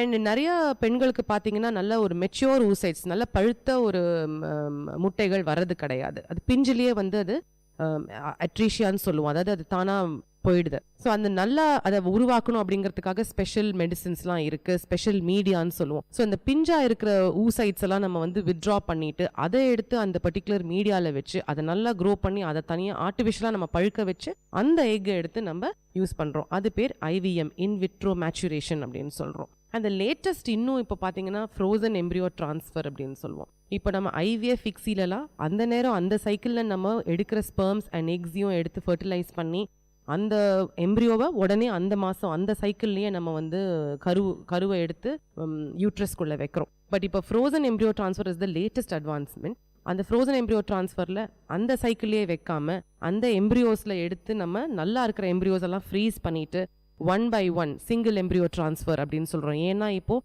2 3 நம்ம வச்சு நமக்கு ட்வின்ஸ் வரது is all right. But triplet, quadruplet, 4 5லாம் வராம தடுக்கிறதுக்காக 5 எம்ப்ரியோஸ் கிடைச்சது, நம்ம 5 எப்படி நம்ம உள்ள வைக்கிறது அப்படின்னு நினைக்காம 2 உள்ள வச்சுட்டு மீதி 2 நம்ம சப்போஸ் இது நெகட்டிவா போச்சுன்னா அடுத்த சைக்கிளுக்கு பேஷண்ட்டுக்கு ஃபுல்லா எல்லா ட்ரீட்மெண்ட்டும் பண்ணாம just preparation of the uterus மட்டும் பண்ணி இந்த எம்ப்ரியோஸை, ஃப்ரோசன் எம்ப்ரியோஸை எடுத்து நம்ம உள்ள வைக்கிறது இஸ் த லேட்டஸ்ட் அட்வான்ஸ்மெண்ட். இப்போ வந்து இந்த மலட்டுத்தன்மைன்னு சொல்லக்கூடிய இந்த விஷயம் வந்து வளர்ந்துட்டு வருது, நிறைய வளர்ந்துட்டு வருது.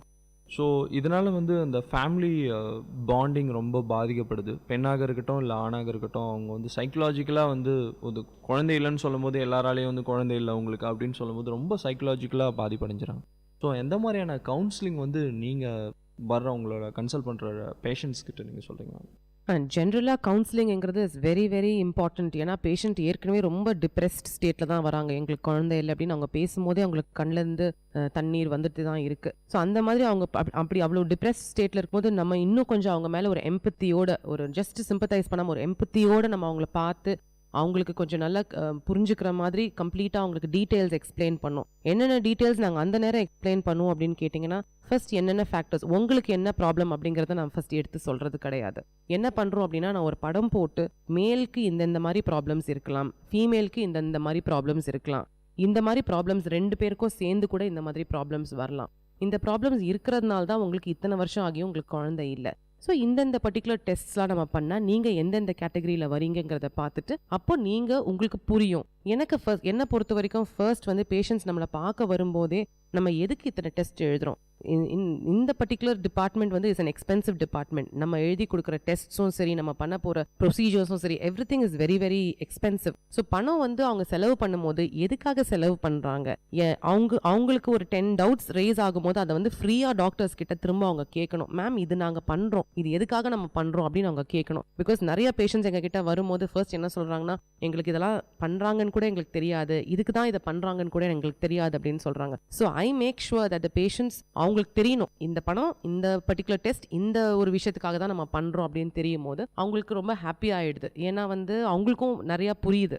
அண்ட் அவங்க நெக்ஸ்ட் விசிட் வரும்போது கொஞ்சம் டவுட்ஸோடு வராங்க, மேம் இந்த பர்டிகுலர் டெஸ்ட் நீங்கள் பண்ணீங்களே இதுதான் காரணமாக இருக்குமா அப்படின்னு கேட்குற அளவுக்கு அவங்களுக்கு வந்து ஒரு அளவுக்கு நாங்கள் அறிவூட்டுறோம். அண்ட் அது தெரிஞ்சதுக்கப்புறம் அந்த கவுன்சிலிங் பண்ணி முடிச்சதுக்கப்புறம் அவங்க ட்ரீட்மெண்ட் பண்ணும்போது அவங்களோட டோட்டல் அவுட்லுக்கே வேறு மாதிரி ஆகி அவங்களோட இன்வால்மெண்ட் இன் ட்ரீட்மெண்ட் ஆல்சோ எங்களுக்கு ரொம்ப ஹெல்ப்ஃபுல்லாக இருக்குது. அண்ட் செகண்ட் திங் வந்து இது வந்து ஒய்ஃப்க்கு தான் ப்ராப்ளம் இருக்குது, இல்லை என் மேலே ப்ராப்ளம் இல்லை மேடம், ஹஸ்பண்டுக்கு எங்கேயோ போய் ஸ்பெர்ம் கவுண்ட் ரொம்ப கம்மின்னு சொல்லிட்டாங்க, அதனால அவர் மேலே தான் ப்ராப்ளம் அப்படின்னு சில பேருக்கு மெரைட்டல் டிஸ்ஹார்மனி வந்துடுது. ஸோ அது வந்து எந்த லெவலுக்கு போகுதுன்னா, mother in law problems or family problems, social problems இருக்கிறதுனால அவங்க வந்து பிரிஞ்சு போகிற அளவுக்கு கூட ப்ராப்ளம்ஸ் வருது. ஸோ முதல்ல அவங்க 2 பேரையும், நீங்கள் 2 பேரும் அந்யூன்யமாக இருந்து நீங்கள் இந்த ட்ரீட்மெண்ட் பண்ணாதான் உங்களுக்கு குழந்தை நிற்கும். நீங்கள் உங்கள் ஃபேமிலி பீப்புளையோ இல்லை உங்களோட சோஷியல் ஃப்ரெண்ட்ஸ் யாரையுமே நீங்கள் வந்து இன்வால்வ் பண்ணாமல் தனியாக நீங்கள் 2 பேருமே எல்லா டிசிஷன்ஸும் நீங்கள் எடுக்கணும் அப்படிங்கிறத நான் ரொம்ப வலியுறுத்தி சொல்லுவேன்.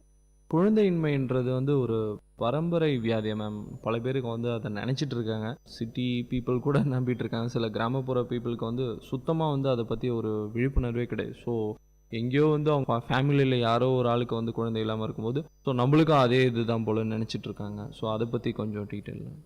அதாவது ஜெனட்டிக்காக இது வந்து பரம்பரையாக ஒரு ஃபாதருக்கு குழந்தை இல்லைன்னா, ஐ மீன் அஃப்கோர்ஸ் ஃபாதருக்கு குழந்தை இல்லைன்ற சுச்சுவேஷன் வராது, பட் ஃபேமிலியில் யாருக்கோ குழந்தை இல்லைன்னா அதனால தான் இவங்களுக்கு குழந்தை இல்லை அப்படிங்கிற மாதிரி இட் cannot be taken. ஏன் அப்படின்னு கேட்டிங்கன்னா, ஜெனட்டிக்காக வந்து there are certain disorders, அது ஜெனட்டிக் டிசார்டர்ஸ் இருக்குது, certain syndromes இருக்குது, அந்த பர்டிகுலர் சிண்ட்ரோம்ஸ் இருக்கிறவங்களுக்கு குழந்தை நிற்காது. ஸோ அவங்களுக்கு நம்ம ஜெனட்டிக் டெஸ்டிங் பண்ணுவோம், அதுக்கு வந்து கேரியோடைப் அப்படின்னு சொல்லுவோம். கேரியோடைப்பிங் நம்ம பண்ணும்போது இந்த கேரியோடைப் அந்த குரோமோசோம்ஸ் அப்பியரன்ஸ்லேருந்து அந்த டிலீஷன்ஸ், ஒய் டிலீஷன்ஸ் அப்படின்லாம் சொல்லுவோம், அதெல்லாம் பார்த்து எல்லாம் நார்மலாக இருக்கா அப்படின்னு நம்ம பார்ப்போம். அது நார்மலாக இருந்துச்சு அப்படின்னா மற்ற ஃபேக்டர்ஸ், ஃபிசிக்கல் ஃபேக்டர்ஸ் தான், ஸ்பெர்ம் கவுண்ட் பார்ப்போம், சிமெண்ட்லேயே என்னென்ன பேராமீட்டர்ஸ் ப்ராப்ளம் கொடுக்கும் அப்படிங்கிறத நம்ம பார்த்துடுறோம். ஸோ இது ஆக்சுவலாக ஜெனட்டிக்காக அப்படின்னு நம்ம சொல்ல முடியாது. ஆனால் அதே மாதிரி ஃபீமேல்ஸில் வந்து ஜெனட்டிக் டிசார்டர்ஸ் டெஃபினட்டாக இருக்கும். சில பேருக்கு வந்து யூட்ரஸே ரொம்ப நார்மல் சைஸ் வரைக்கும் வளராமல் போயிடும். சில பேருக்கு ஸ்ட்ரீக் ஓவரிஸ்ன்னு சொல்லுவோம், அதுவும் சர்டன் ஜெனட்டிக் டிசார்டர்ஸில் தான் வர ப்ராப்ளம். அந்த ஸ்ட்ரீக் ஓவரிஸ் இருந்துச்சுன்னா அதுக்கு முட்டையே வளர முடியாது அந்த பேஷண்ட்க்கு. ஸோ அந்த மாதிரி பேஷண்ட்ஸ்க்கு நம்ம வந்து தானம் தான் கொடுக்க வேண்டியது இருக்கும், எக் டோனர்ஸ் வச்சு நம்ம பண்ண வேண்டியது இருக்கும். ஸோ ஜெனட்டிக் ஃபேக்டர்ஸ் இருக்கு, ஆனால் இது பரம்பரையா அவங்களுக்கு இல்லை அதனால தான் நம்மளுக்கு இல்லை அப்படிங்கிறத நினைச்சிட்டு அதை வந்து உதாசீனப்படுத்திடக்கூடாது. இப்போ அதாவது தானம் பற்றி சொன்னீங்க, இப்போ வந்து அதிகமாக அந்த டோனர், அதாவது ஸ்பெர்மா இருக்கட்டும், இல்லை எக்காக இருக்கட்டும், இல்லை எம்பிரியோவாக இருக்கட்டும், இது வந்து நிறைய பேர் இப்போ வந்து தானம் பண்ணிட்டு இருக்காங்க. பிளட் பேங்க் மாதிரி, அதாவது ஒரு ரத்த தான அளவுக்கு இந்த அளவு வந்து ஒரு அவேர்னஸ் கிடையாது. எந்த மாதிரியான விஷயம் இந்த பேங்க்கில் இருக்குது, அதை பற்றி கொஞ்சம் டீட்டெயிலாக சொல்ல முடியுமா மேம்? நீங்கள் ரொம்ப சரியாக சொன்னீங்க. இந்த மாதிரி பிளட் பேங்க் அளவுக்கு ஸ்பெர்ம் பேங்க் இருக்கா அப்படின்னு. நான் பேஷண்ட்ஸ்க்கு donor eggs or donor sperms programme பற்றி சொல்லும் போதே பேஷண்ட் வந்து என்னடா வெளியாளோட ஸ்பெர்ம்ஸ் நம்மளுக்கு வைக்க போகிறாங்களா அப்படிங்கிற உடனே அவங்களுக்கு வந்து அந்த மாதிரி ஒரு நினைப்பு தான் போகும். அதனால நான் ஸ்டார்ட் பண்ணும்போதே நம்ம எப்படி ஒரு ஆக்சிடென்ட் ஆச்சுன்னா ஒரு அவசரத்துக்கு நம்ம வந்து ஒரு பிளட் பேங்க்லேருந்து பிளட் எடுத்து நம்ம உடம்புல செலுத்திக்கிறோமோ அதே மாதிரி தான் ப்ராப்பராக ரெஜிஸ்டரான ஸ்பெர்ம் பேங்க்ஸ் தான் வச்சு அங்கேருந்து நம்மளுக்கு ப்ராப்பராக ரெஜிஸ்டர்ட் டோனர்ஸ் தான் வந்து ஸ்பெர்ம்ஸ் கொடுக்குறாங்க. அந்த ஸ்பெர்ம்ஸ் டோனர்ஸ்க்கு கூட நம்ம வந்து ஹெச்ஐவி, ஹெச்பிஎஸ்ஏஜி, ஆல் த டிசீசஸ் அவங்களுக்கு ஸ்க்ரீன் பண்ணி நார்மலாக இருக்கிற ஒரு ஆணோட சிமெண்ட் தான் நம்ம வந்து ஸ்பெர்ம் பேங்க்ல இருக்குது அப்படிங்கிறத நான் ரீஎன்ஃபோர்ஸ் பண்ணி பேஷண்ட்டுக்கு நல்லா புரிய வச்சதுக்கு அப்புறம் தான் இந்த ஸ்பெர்ம் பேங்கிங் பற்றியே பேசுறது. ஸோ நிறைய பேஷண்ட்ஸ் பார்த்தீங்கன்னா இப்போது அவங்களுக்கு வந்து ஸ்பெர்ம் கவுண்டே இல்லாமல் இருக்கும்.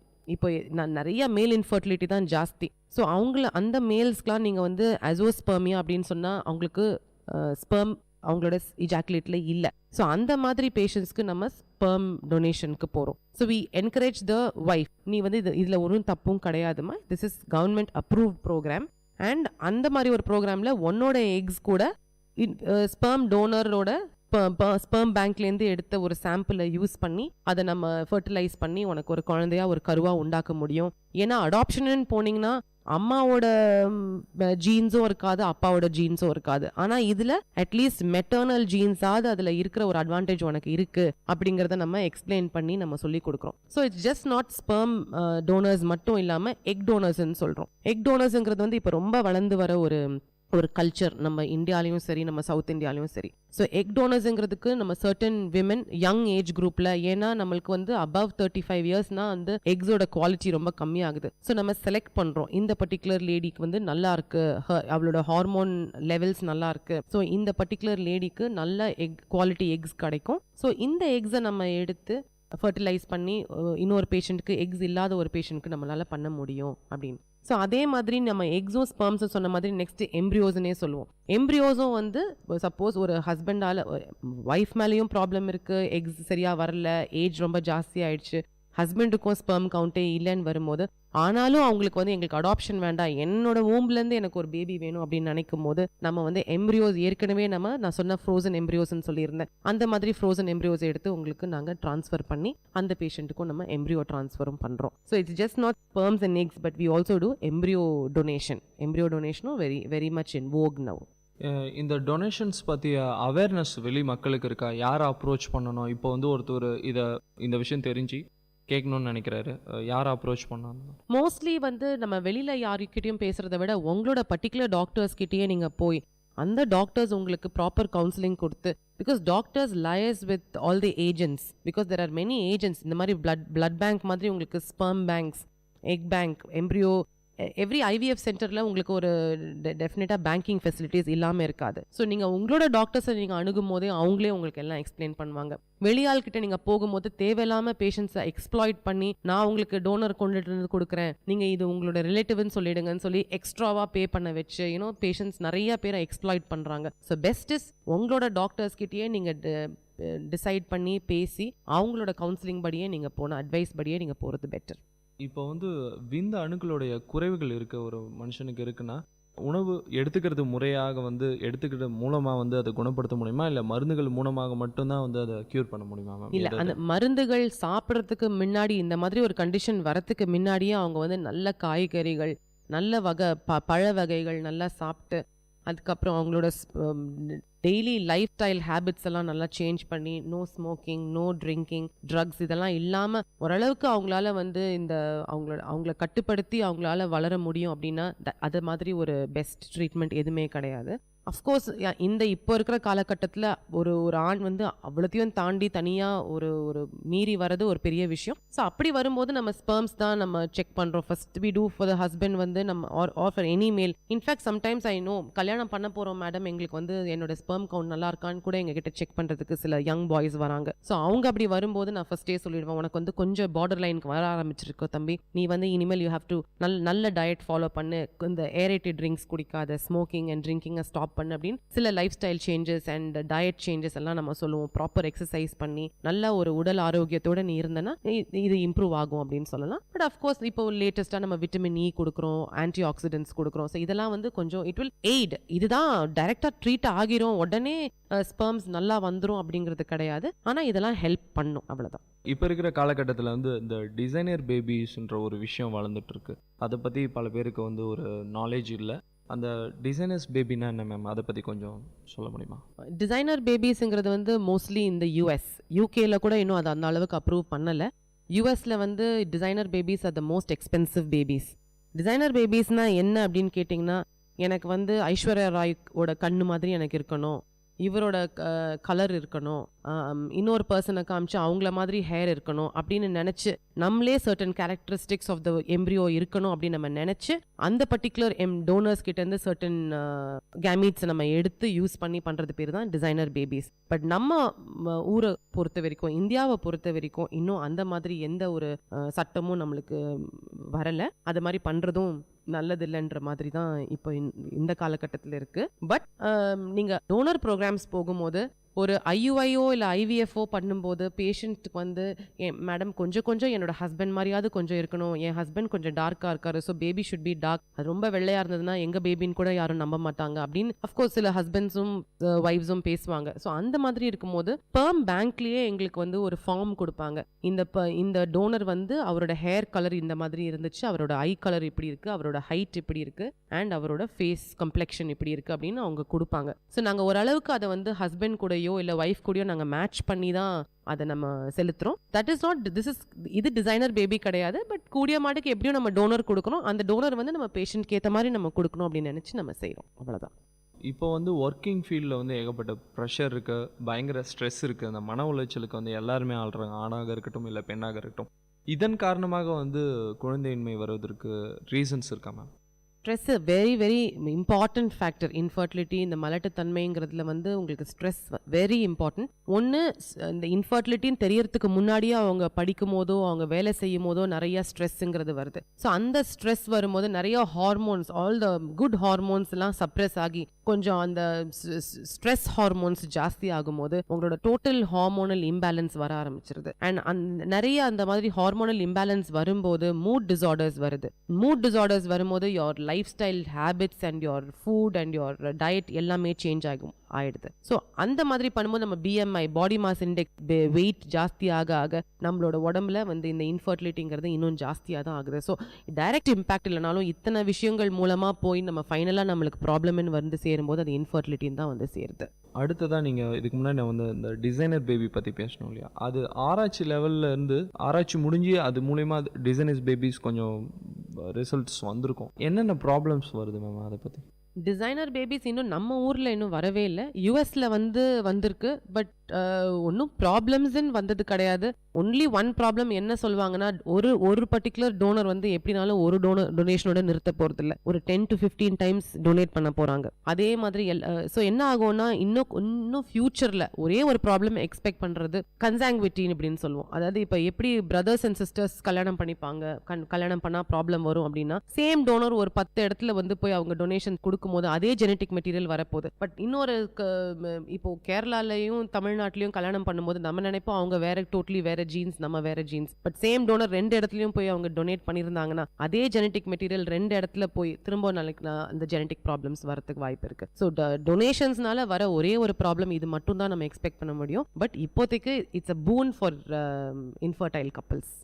ஓகே மேம், இப்போ இந்த உறவு முறை திருமணம் இருக்கு இல்லையா, அதனால வரக்கூடிய விளைவுகள் அதை எப்படி மேம் தடுக்க முடியுமா? முன்னாடியே வந்து தடுக்கிறதுக்கான வாய்ப்புகள், இப்போ வந்து ஒரு மேரேஜ் ஆயிடுச்சு, உறவு முறையில் கல்யாணம் பண்ணிக்கிறாங்க, சரி எங்களுக்கு வந்து நல்லபடியாக குழந்தை பிறக்கணும், ஏன்னா வாய்ப்புகள் அதிகமாக இருக்குது, குழந்தை பிறக்காதற்கும் இல்லை குழந்தை ஊனமாக பிறப்பதற்கும் வாய்ப்புகள் அதிகமாக இருக்குது. இன்கேஸ் வந்து ஒரு உறவு முறையில் திருமணம் நடந்துருச்சு, ஸோ அவங்க வந்து உங்களை வந்து கன்சல்ட் பண்ணாங்க, எப்படி தடுக்க முடியுமா, ஏதாவது தடுக்கிறதுக்கான வாய்ப்புகள் இருக்கானு அப்படின்னு கேட்கறதுக்கு கன்சல்ட் பண்ணுறதுக்கு உங்ககிட்ட இது வந்து ரொம்ப முக்கியமான ஒரு விஷயம். இது ஆன்டினேட்டல் ஸ்க்ரீனிங் அப்படின்னு சொல்லுவோம். அதாவது குழந்தை வந்து உருவானதுக்கு அப்புறமா வந்து நம்மளை பார்த்து, மேம் நாங்கள் 2 பேரும் உறவு தான், ஆனால் எங்களுக்கு ப்ராப்ளம் இருக்கான்னு பார்க்கணும் அப்படின்னு சொல்லும் போது அதுக்கு பர்டிகுலர் ஸ்கேன்ஸ் இருக்குது, ஸ்க்ரீனிங்க்கு நம்ம வந்து டிஃப்ரெண்ட் மெத்தட்ஸ் இருக்குது. பட் நம்ம கருவறையிலேயே அதை நம்ம கண்டுபிடிக்கிறதுக்கும் வாய்ப்பு இருக்குது. இது வந்து pre implantation genetic diagnosis. Implant ஆனதுக்கப்புறம் வரது தான் ஆன்டினேட்டல்னு சொல்கிறோம். ஸோ அந்த கருவை வந்து கர்ப்பப்பைக்குள்ளே செலுத்துறதுக்கு முன்னாடியே இந்த ஜெனட்டிக் டயக்னோசிஸ் நம்ம பண்ணி, there are different techniques like FISH, அந்த மாதிரி நிறைய டெக்னிக்ஸ் இருக்கு.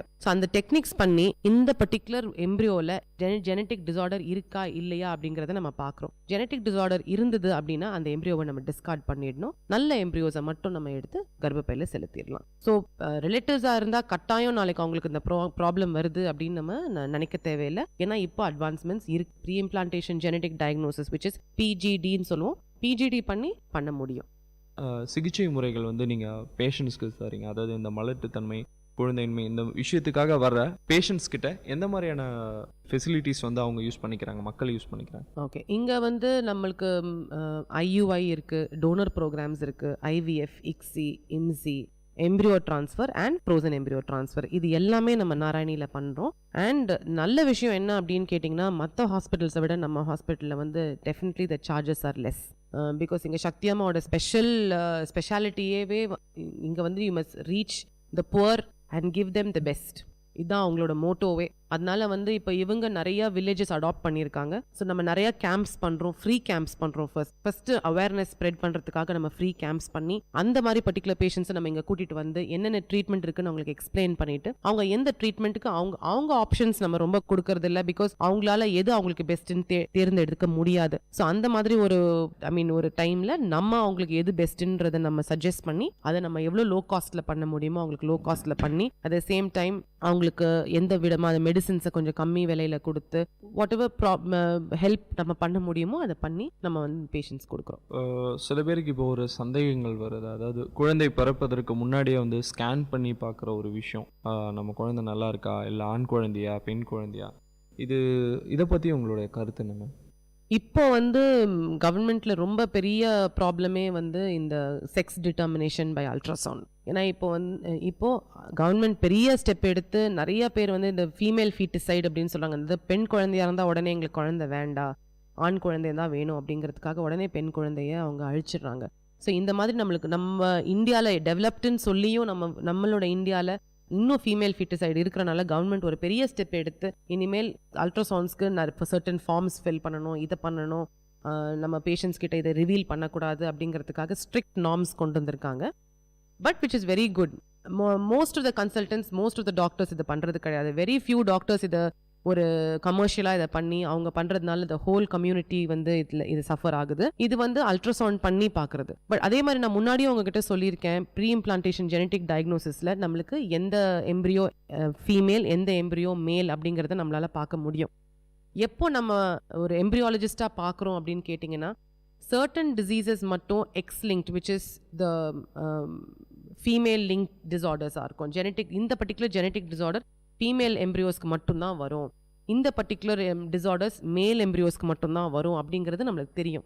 ஸோ அவங்க குடும்பத்தில் அதே மாதிரி ஒரு ஜெனட்டிக் டிசார்டர் இருந்தது அப்படின்னா அந்த பர்டிகுலர் எம்ப்ரியோஸ் மேலா ஃபீமேலான்னு பார்த்து அந்த எம்ப்ரியோ அஃபெக்ட் ஆயிருக்கான்னு நம்ம செக் பண்ணிவிட்டு உள்ளே வைக்கிறதுக்கு மட்டும்தான் இப்போதைக்கு நம்மளுக்கு அது அனுமதி உண்டு.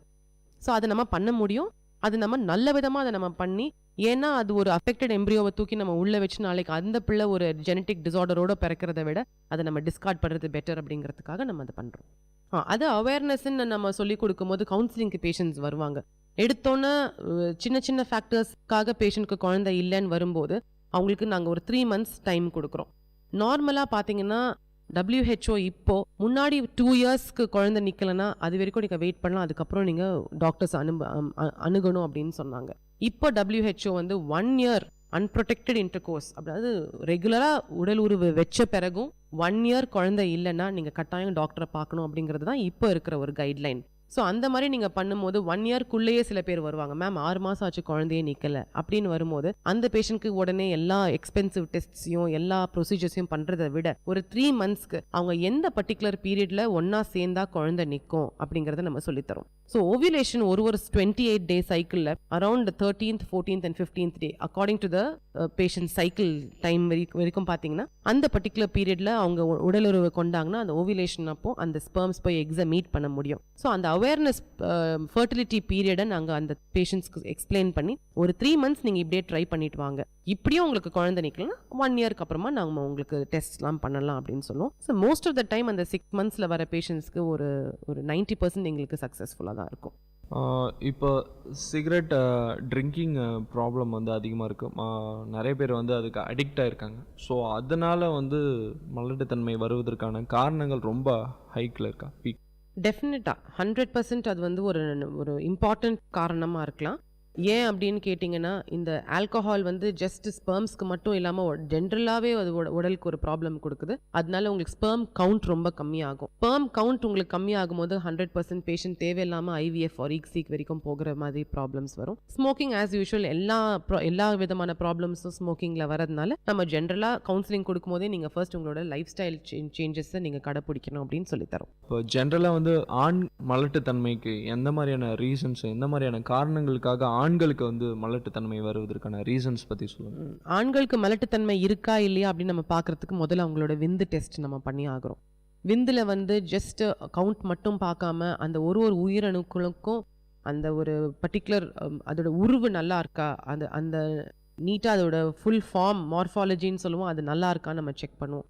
அது கூட மட்டும் இல்லாமல் அடுத்தது அதோட மோட்டிலிட்டி, அது மூவ்மெண்ட் வந்து நார்மலாக நல்லா ஃபாஸ்ட்டாக மூவ் பண்ணுதா. ஏன்னா கவுண்ட் நிறையா இருந்துட்டு அதால் மூவ் பண்ணி போய் ஒரு எக்கை பிடிக்க முடியலன்னா அந்த ஸ்பெர்ம்ஸ் இருந்து பிரயோஜனம் இல்லை. அதனால் அதோட மோட்டிலிட்டி நல்லா இருக்கான்னு நம்ம பார்க்குறோம். ஸோ இந்த 3 விஷயமும் நம்ம ஃபஸ்ட்டு விந்து டெஸ்ட்டில் பார்க்குறோம். சப்போஸ் விந்து டெஸ்ட்டில் வந்து ரொம்ப கம்மியாக இருந்தது அப்படின்னு சொன்னால் அதுக்கு நம்ம ட்ரீட் பண்ணுறோம்.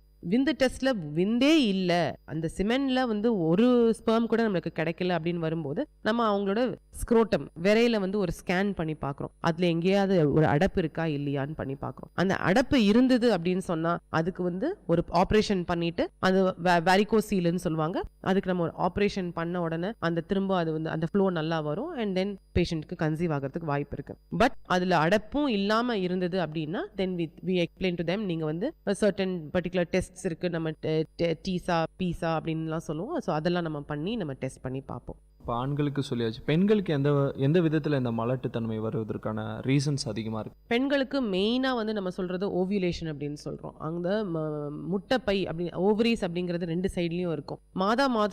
மாதம் ஒரு ஓவரியிலேருந்து ஒரு எக் நல்லா வளர்ந்து அது மெச்சூர் ஆகி அது வெடிச்சு வந்து டியூப்ல வெயிட் பண்ணும். அப்போ ஹஸ்பண்ட் கூட சேரும்போது அந்த ஸ்பெர்ம் போய் அந்த எக்கை மீட் பண்ணி அங்கே ஃபர்டிலைஸ் ஆகி அதுக்கப்புறம் தான் அது ஒரு குழந்தையா உருவாகி வருது. ஸோ அந்த ஃபர்ஸ்ட் பாயிண்டே வந்து நம்ம எக் நல்லபடியாக வளருதா, அது ஓவியுலேஷன் ஆகுதா அப்படின்னு நம்ம பார்க்கணும். அந்த ஓவியுலேஷன் ஏன் நல்லா இல்லை அப்படின்னு பார்க்கறதுக்கு நம்ம சர்டன் ஹார்மோன் டெஸ்ட்லாம் நம்ம பண்ணி இதனால தான் உங்களுக்கு முட்டை சரியா வளரலன்னு எக்ஸ்பிளைன் பண்ண முடியும். ரெண்டாவது வந்து நீங்க பார்த்தீங்கன்னா கர்ப்பப்பையில 2 சைட்லயும் உங்களுக்கு குழாய்கள், டியூப்ஸ்ன்னு சொல்லுவோம், அந்த குழாய்கள் இருக்கும். அந்த குழாயில ஏதாவது ஒரு பக்கம் அடப்பு இருந்ததுன்னா கூட குழந்தை நிக்கிறதுக்கு வாய்ப்பு இல்லாம போகுது. ஸோ ஒரு பக்கம் நின்று சில எங்க ஹாஸ்பிட்டல்லையே ஒரு சைடு டியூபல் பிளாக் இருக்கிற பேஷண்ட்ஸ்க்கு we have given pregnancies. But 2 பக்கமும் பிளாக்ஸ் இருந்தது அப்படின்னா அந்த பேஷண்ட்க்கு நம்மளால பிரெக்னன்சி நார்மலாக கொடுக்க முடியாது. பட் டெஃபினட்டாக ICSI மூலமாக IVF மூலமாக கொடுக்க முடியும். ஒரு சில பெண்களுக்கு வந்து 28 நாட்கள் தாண்டியும் வந்து அந்த முட்டை வளர்ச்சி அடையாமல் இருக்கு. அப்படி இருக்கிற நிலையில வந்து அவங்களுக்கு எப்படி வந்து கண்டறியுது? அது ரொம்ப டிஃபிகல்ட்டான ஒரு கட்டம். ஏன்னா அந்த மாதிரி இருக்கும்போது நம்ம ஃபர்ஸ்ட் அவங்களுக்கு மென்சஸை ரெகுலர் பண்ணி அவங்களுக்கு சைக்கிள்ஸை ஃபர்ஸ்ட் ரெகுலர் பண்ணி கொடுக்குறோம். அது ரெகுலர் பண்ணதுக்கப்புறமா நம்ம அவங்கக்கிட்ட வந்து இந்த ஃபர்டைல் பீரியடை நம்ம எக்ஸ்பிளைன் பண்ணி சொல்லித்தரோம். அது ரெகுலர் பண்ணுறதுக்கு நம்ம ஹார்மோன் டேப்லெட்ஸ் கொடுக்குறோம். பிகாஸ் அது first of all irregular menses வரும்போது நம்ம ஹார்மோன் டெஸ்ட்ஸ் பண்ணுறோம். எந்த ஹார்மோன் ஜாஸ்தியாக இருக்குது, தைராய்டு ஜாஸ்தியாக இருக்கா, ஃபாலிக்கல் ஸ்டிமுலேட்டிங் ஹார்மோன் ஜாஸ்தியாக இருக்கா, இல்லை லூட்டியல் ஹார்மோன் ஜாஸ்தியாக இருக்கா, கம்மியாக இருக்கான்னு பார்க்குறோம். இந்த மெயின் ஹார்மோன்ஸ் இதெல்லாம் நம்ம பார்த்துட்டு இதில் உங்களுக்கு ப்ராப்ளம் இருக்குது அப்படின்னு சொல்லி நம்ம ஹார்மோன்ஸில் பார்த்ததுக்கப்புறம் நம்ம ஹார்மோன் மெடிசின்ஸ் கொடுத்து அவங்களுக்கு அதை ரெகுலர் பண்ணதுக்கப்புறமா நம்ம பண்ணுறோம். இவ்வளோ நேரம் மருத்துவ நேரம் நிகழ்ச்சியில் வந்து நிறைய விஷயங்கள் ஷேர் பண்ணிட்டீங்க. அதாவது ஆண்களாக இருக்கட்டும் இல்லை பெண்களாக இருக்கட்டும் மலட்டுத்தன்மையை பற்றிய பல விஷயங்களை வந்து ஜென்ரல் பொதுமக்களுக்கு நிறைய விஷயங்களை சொல்லி இந்த நிகழ்ச்சிக்கு உதவி இருக்கீங்க. நிகழ்ச்சியில் பங்கேற்றதுக்கு விஐடி பண்பலை சார்பாக உங்களுக்கு நன்றி தெரிவிச்சுக்கிறோம் மேம். Thank you very much. நன்றி. இது விஐடி பண்பலை 90.8 விஐடி பல்கலைக்கழகத்தின் சமுதாய வானொலி. நன்றி, வணக்கம். நேயர்கள் இதுவரை கேட்டது பல்வேறு மருத்துவ துறைகளிலிருந்து தேர்ச்சி பெற்ற மருத்துவர்களுடன் கலந்துரையாடல்.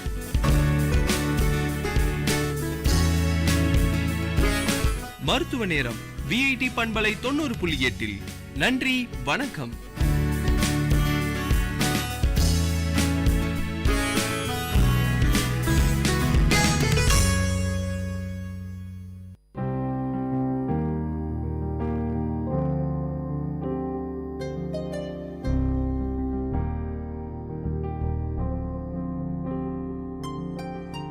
करवट बदल के दिखाए अधूरी राह पे सवार डूबी कश्ती उठाए दफन तेरा खुमार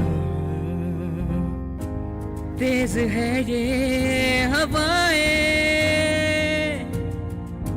ना कोई साथ यहाँ रे तेरी वजह से जो पल गवाए उनका हिसाब लिखा कहाँ रे अब साथ भी है सजा रे जज्बात अब है कपारे अपना कोई मुझे पुकारे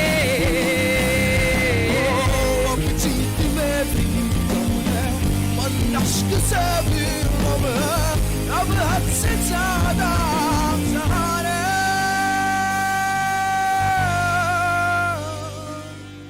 sahare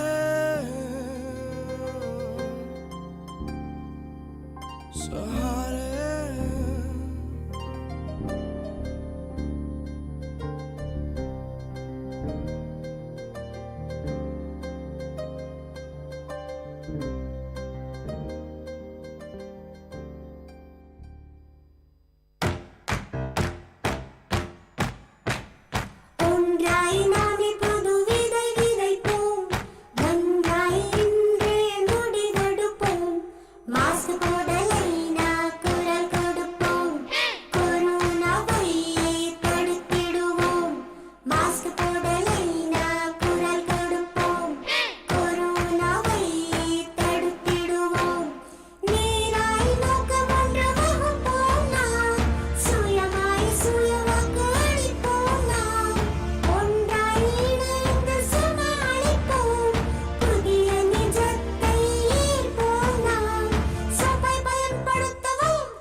Circuit House.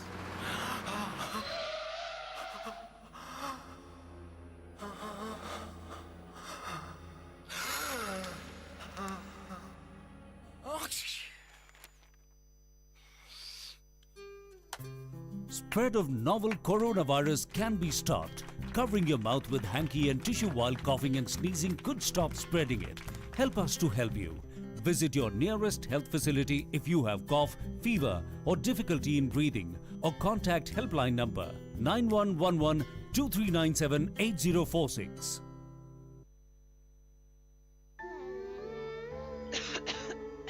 Baby, see this.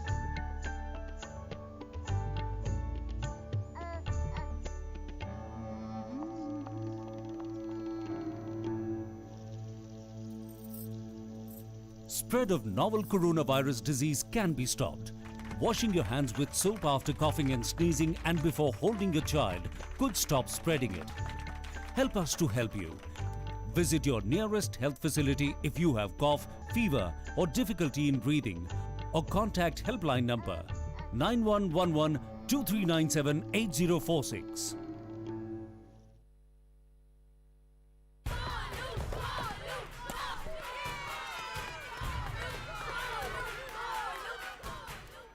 If Arjun is batting, why are we cheering for Golu?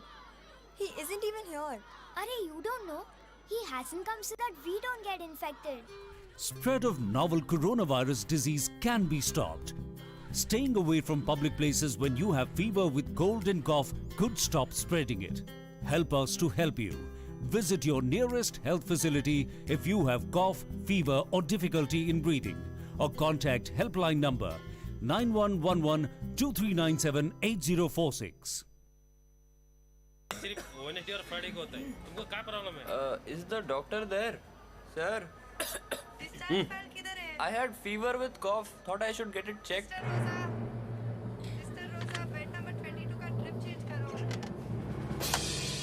Spread of novel coronavirus disease can be stopped. If you are sneezing and have cough with fever, visit your nearest health clinic or center immediately. Help us to help you.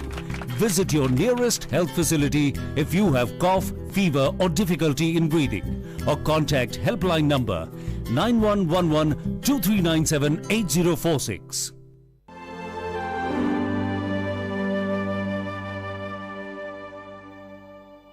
Girl, you're gorgeous in your ways, intelligence and beauty coupled. Rugged are your pathways, still loving and caring you are. Lady, long is your road ahead. Attitude of yours is the power within you. Daunting is the world you live in, still you should never ever give up. Female, the perfect partner of a male. Enduring is your nature. Mom, a role gifted to you by God. Always a person to cherish. Lowly looked upon many a time. Still encouraging you are. Woman, seek wisdom in all your ways. Optimistic you need to be because magnificently created you are. Anxious is life many a time. Still noiselessly nice and noble you are. Daughter, Dad is mindful of you, darling. Always I long for you. Unconditionally I love you. Graciously come back to me. How happy life is with you. Treasure you are to me, dear.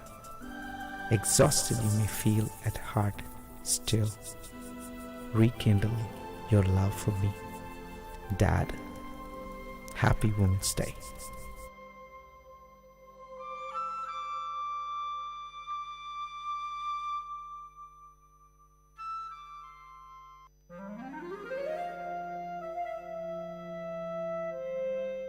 It's story time.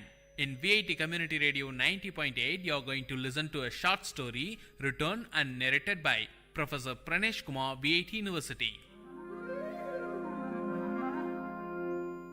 Title of the story, Padma. A land traditionally endued with myths and spirituality, India still pertains to its belief and notions, which sometimes are ridiculed as superstitious. Fortune tellers, tantris and sannyasis are welcomed, and their service is sought by an ordinary man, irrespective of whether he is an urban or rural dweller. The beginning of 1980s was a period in South India, especially in South Tamil Nadu, when most of the homes in villages were electrified, and God said, "Let there be light," and there was light. While some claim that light enlightened people, there are also notions that it wiped away the innocence of the ordinary. The hero of the story, Raghav, was employed in the electricity board. He was looked upon with great wonder and respect. People spoke to him rarely. It must be the fear factor or respect that made the villagers shy away from Raghav.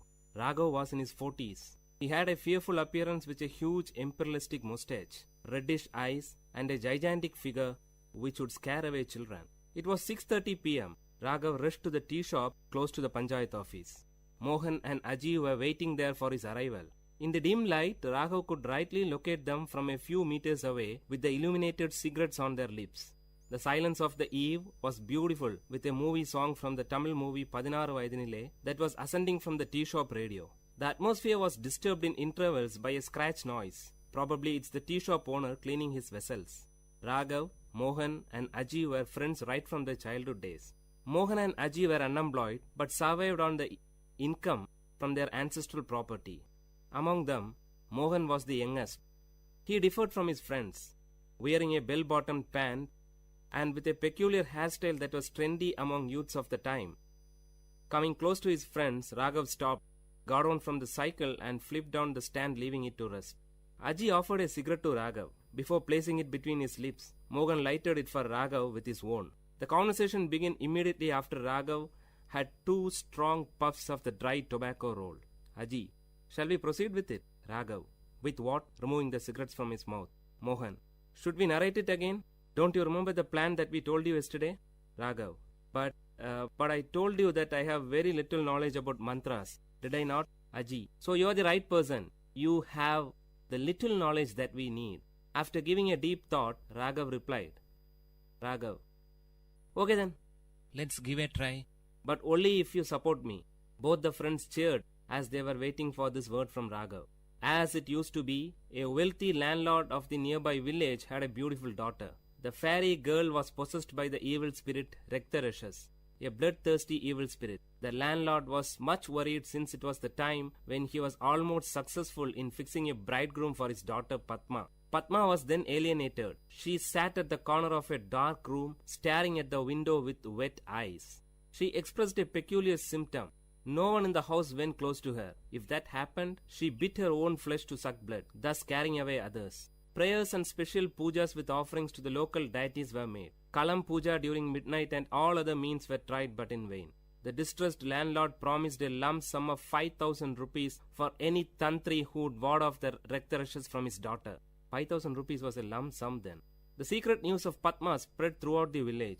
Everyone knew of this, but none dared to discuss about it in public. Aji's father Natraj, the prominent matchmaker of the village, brought home the story of Padma. Natraj was the matchmaker for Padma. When the story of the Raktarashas reached the 3 friends through Aji, they discussed the issue. The bone of content of the discussion was not Padma, but the 5,000 rupees. 3 friends were in dire need of money. Mohan needed money to buy a new tape recorder. Raghav was aiming for a motorbike and Aji wanted to buy a costly gift to impress his lady love. Aji said, merely dreaming about the lump sum will give us absolutely no result. How do we grab it? Mohan, Raghav's grandfather was a well-known Vaidya and a Tantri.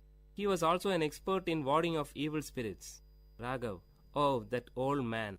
It's all gone with him. Aji, gone? No, it still exists in you. Raghav, me? Aji, yes, you. My dad often recalls your grandfather and concludes that Raghav resembles his grandfather in every minute detail. Raghav, but that's not all. Mohan, I have several experiences of witnessing tantris warding off evil spirits from people. It's an easy task. They chant and murmur mantras, and the major part would be beating the victim till he obeys his orders. If that's easy for you, why don't you? Before Raghav could complete, Aji interrupted. Aji, the appearance, that's your ancestral gift. Raghav, okay, even if I accept it, imagine what would happen if the evil spirit pounces on me. Mohan, Raghav na, wasn't it you who preached us Periyar thoughts and rational thinking? And now it's time to prove your dedication to Tandai Periyar. The conversation came to a halt. All the 3 lighted their cigarettes, which they shared from the same pack. Before departing, Raghav promised his friends that he would give a reply the next day evening. That night, Raghav could continuously listen to the hooting sound of an owl, for he with the owl had a sleepless night. The search for his grandfather's personal records in the old granary began early in the morning before his wife woke up. A few worn-out, hardly readable palm leaf inscriptions were the only record, but he could find a little solace in it. He decided not to back off the challenge. Soon, the news about the arrival of an expert tantri was sent to the landlord with a detailed list of the puja materials. Aji acted as a messenger between the tantri and the landlord. A Paurnami, full moon day Friday, was fixed for the puja. Raghav dressed himself in such a manner that his true identity will not be revealed. The three boarded a bus to a particular destination in the village, from where they were fetched by the landlord's car. The driver of the car bowed before Raghav as a sign of respect. This made Mohan and Aji breathe a sigh of relief, but Raghav's heart was pounding heavily. Before descending from the car, Raghav closed his eyes for a few seconds and pretended as if he is drawing energy. In reality, he prayed to his long-dead grandfather seeking guidance. The landlord and his wife warmly welcomed Raghav to their home. Seated majestically, Raghav uttered, "I could feel the presence of an evil as soon as I stepped into your home. She has posed a challenge to me. Don't worry, I'll take her away with me."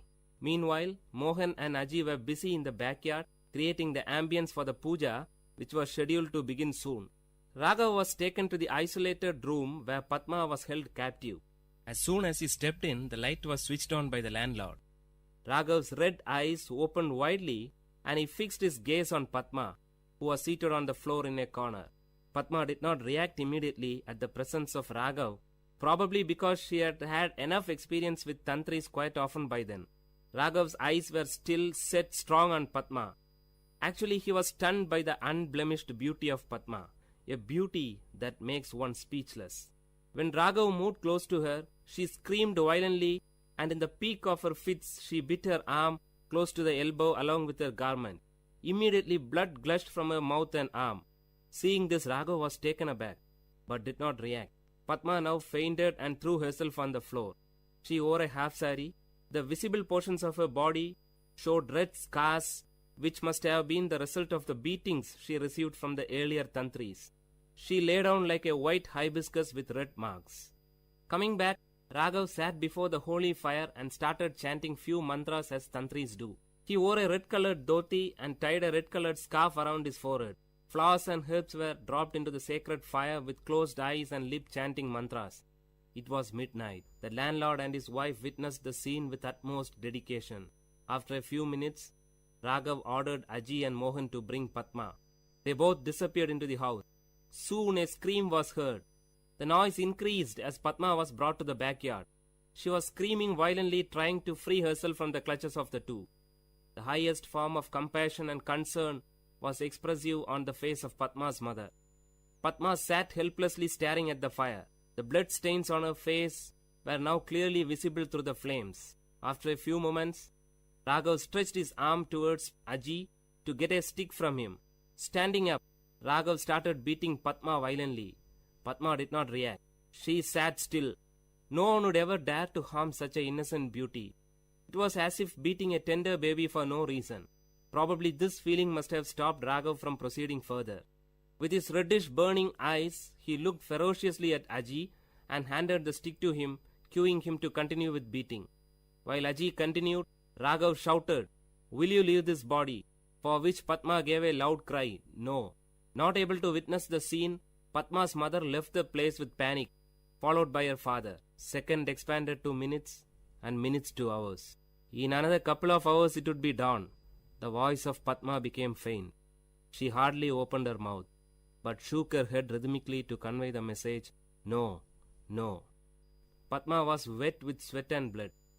She lay down like a wet flag on the roadside, unattended by party cadres after a meeting. Now Padma was partially dragged to her room. After leaving her alone, the three looked at each other. Raghav gave a tight-lipped expression and nodded his head to admit his failure. He rubbed the kumkum from his forehead and descended down the stairs. He sat on the first step. After giving a second thought, Raghav took a piece of electric wire which was lying on the floor and rushed towards Padma. Padma was cornered. Holding the folded wire in his arm, he raised it to beat Padma, but to his shock, she grabbed his feet, fell on it and pleaded. She cried with a sweet voice, "Please, leave me." Raghav was moved. Raghav closely watched her lips for more words. She paused. A drop of water would fall from a melting ice only when the required amount gets collected. Now the drop fell. "I am normal. I don't have any illness," Padma said in a soft voice. Raghav, "But you?" "Padma, can you help me?" Before Raghav could give an answer, Padma continued, "I am in love with my cousin, but our families are not in good terms. My parents will never accept him as my pair. If I reveal it, Chandran may be in trouble. He is serving in the Indian army. He'll be back by the end of this month. I have to wait just for 15 days more to postpone this marriage that my parents have arranged for me. Raghav, you tortured yourself by biting? Raghav paused when Padma took out few packets of kumkum hidden under her garment. That was the secret behind their blood-sucking act.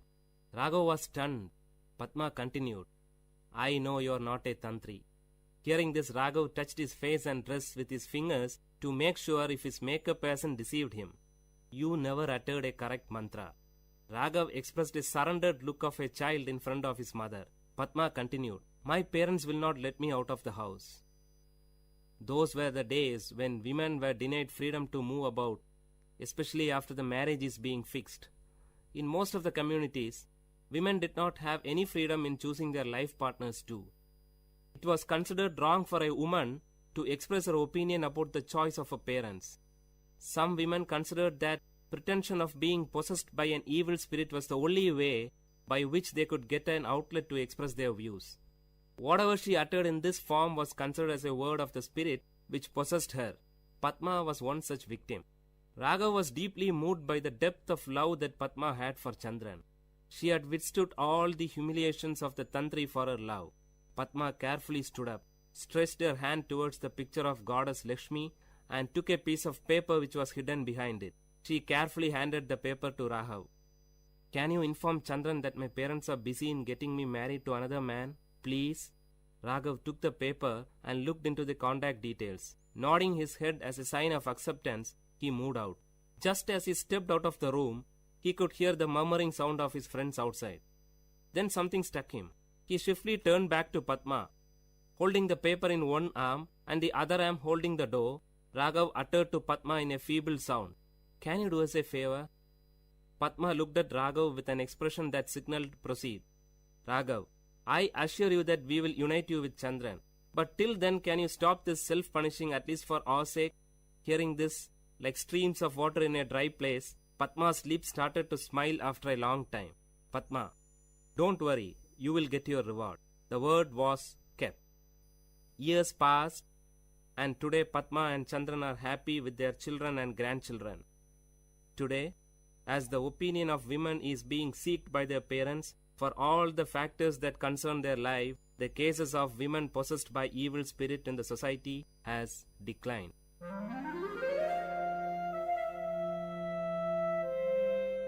Dear listeners, you had listened to a short story written and narrated by Professor Pranesh Kumar, VIT University, in VIT Community Radio 90.8.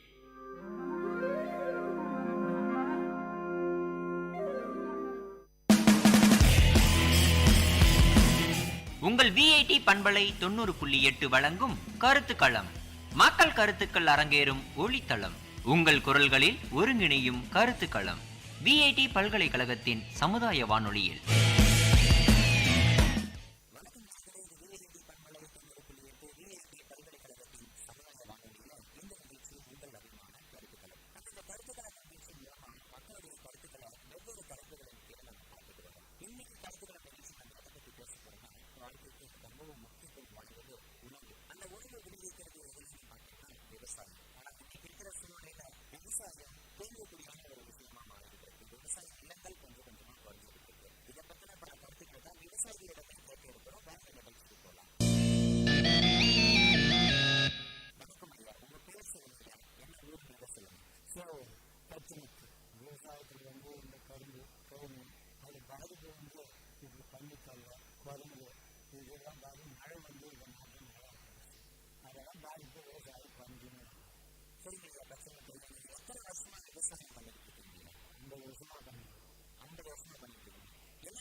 பயிர் இல்லாமல் பயிர் இல்லாமல் நம்ம இந்த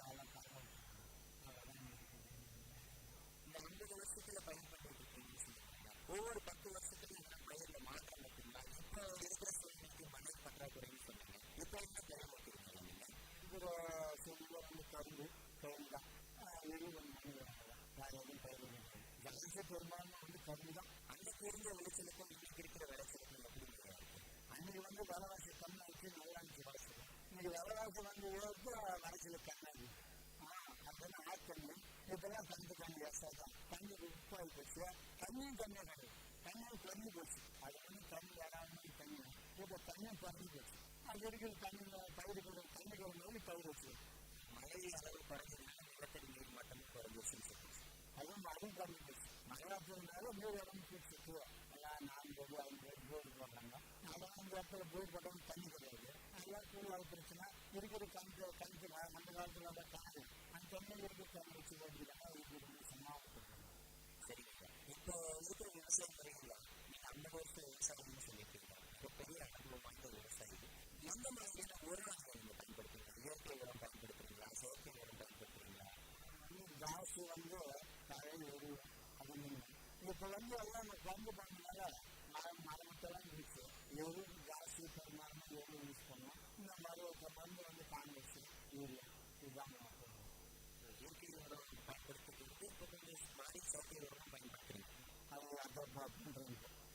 இப்போ சொன்ன மாதிரி விவசாயம் வந்து ரொம்ப பாதுகாக்கப்படக்கூடிய ஒரு விஷயம் தான். ஆனால் கொஞ்சம் 50 வருஷம் விவசாயியாக இருக்கிற சூழ்நிலை கொஞ்சம் விவசாயம் அழிஞ்சிருக்கு. இப்போ இருக்கிற சூழ்நிலை கவர்மெண்ட் கிட்ட இருந்து நீங்கள் என்ன எதிர்பார்க்குறீங்க? விவசாயத்தை எப்படி நல்லா பாதுகாக்கிறது? எங்களோட சந்ததிகளெல்லாம் வந்து பயன்படுத்தணும். இந்த விவசாயம் கண்டிப்பாக இருந்து அப்புறம் நம்ம சாப்பிட முடியும். அரசு வந்து என்ன செஞ்சாங்கன்னா இந்த விவசாயத்தை பாதுகாக்க முடியும்.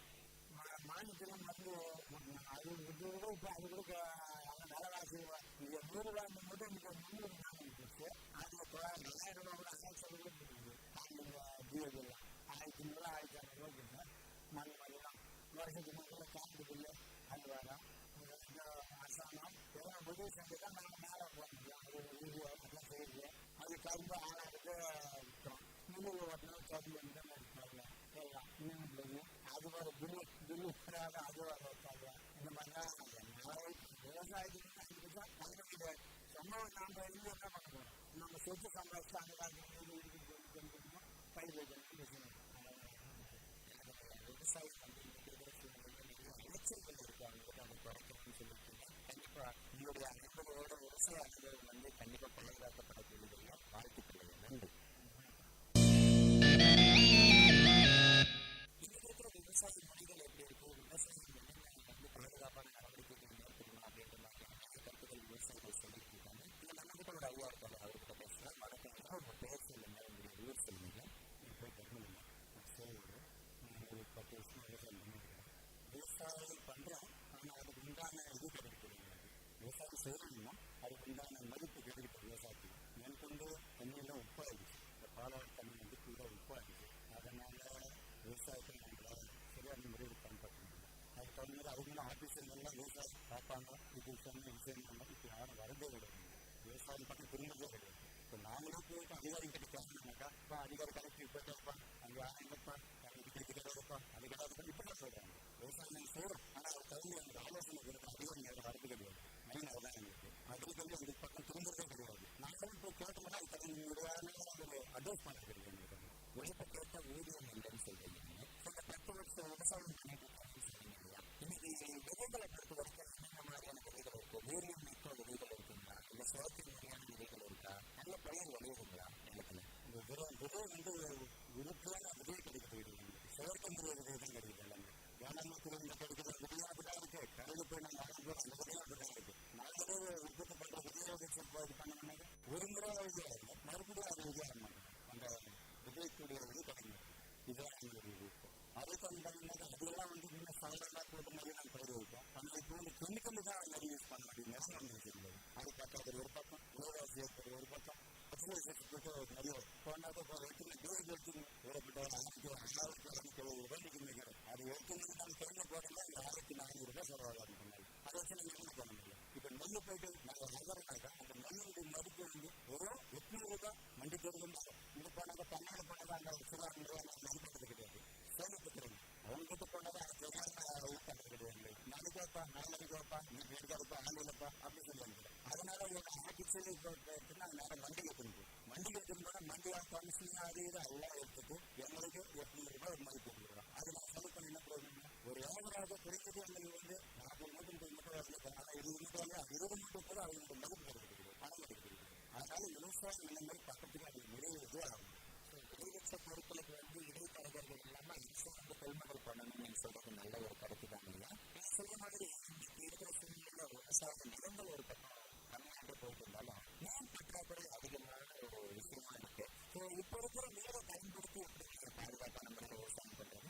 இப்போ இருக்கிற நீர் வச்சுன்னா உப்பு தண்ணி மேலே அந்த உப்பு தண்ணியை பயிர் வைக்கிறோம்னா பயிருக்கு பயிர் வந்து அந்த உப்பு அதிகமாக வருதுனால அந்த பயிரினுடைய வீரம் வர முடியும். மருந்து போட்டால் கூட அது வீரமாக வர மாட்டேங்குது பயிர். அதுதான் ஒரு மெயின். ப்ளஸ் வந்து கெமிக்கல் அதிகமாக யூஸ் பண்ணுறதுனால பயிர் வீரமாக வர முடியல. தண்ணி மேலே உப்பாக வச்சு அதனால பயிர் இந்த மாதிரி இது பண்ண முடியாது. சொட்டு நீர் பாசனம், பட்டாம்பூச்சி பாசனம், இந்த மாதிரி நிறைய பாசன முறைகள் வந்து சொல்கிறாங்க.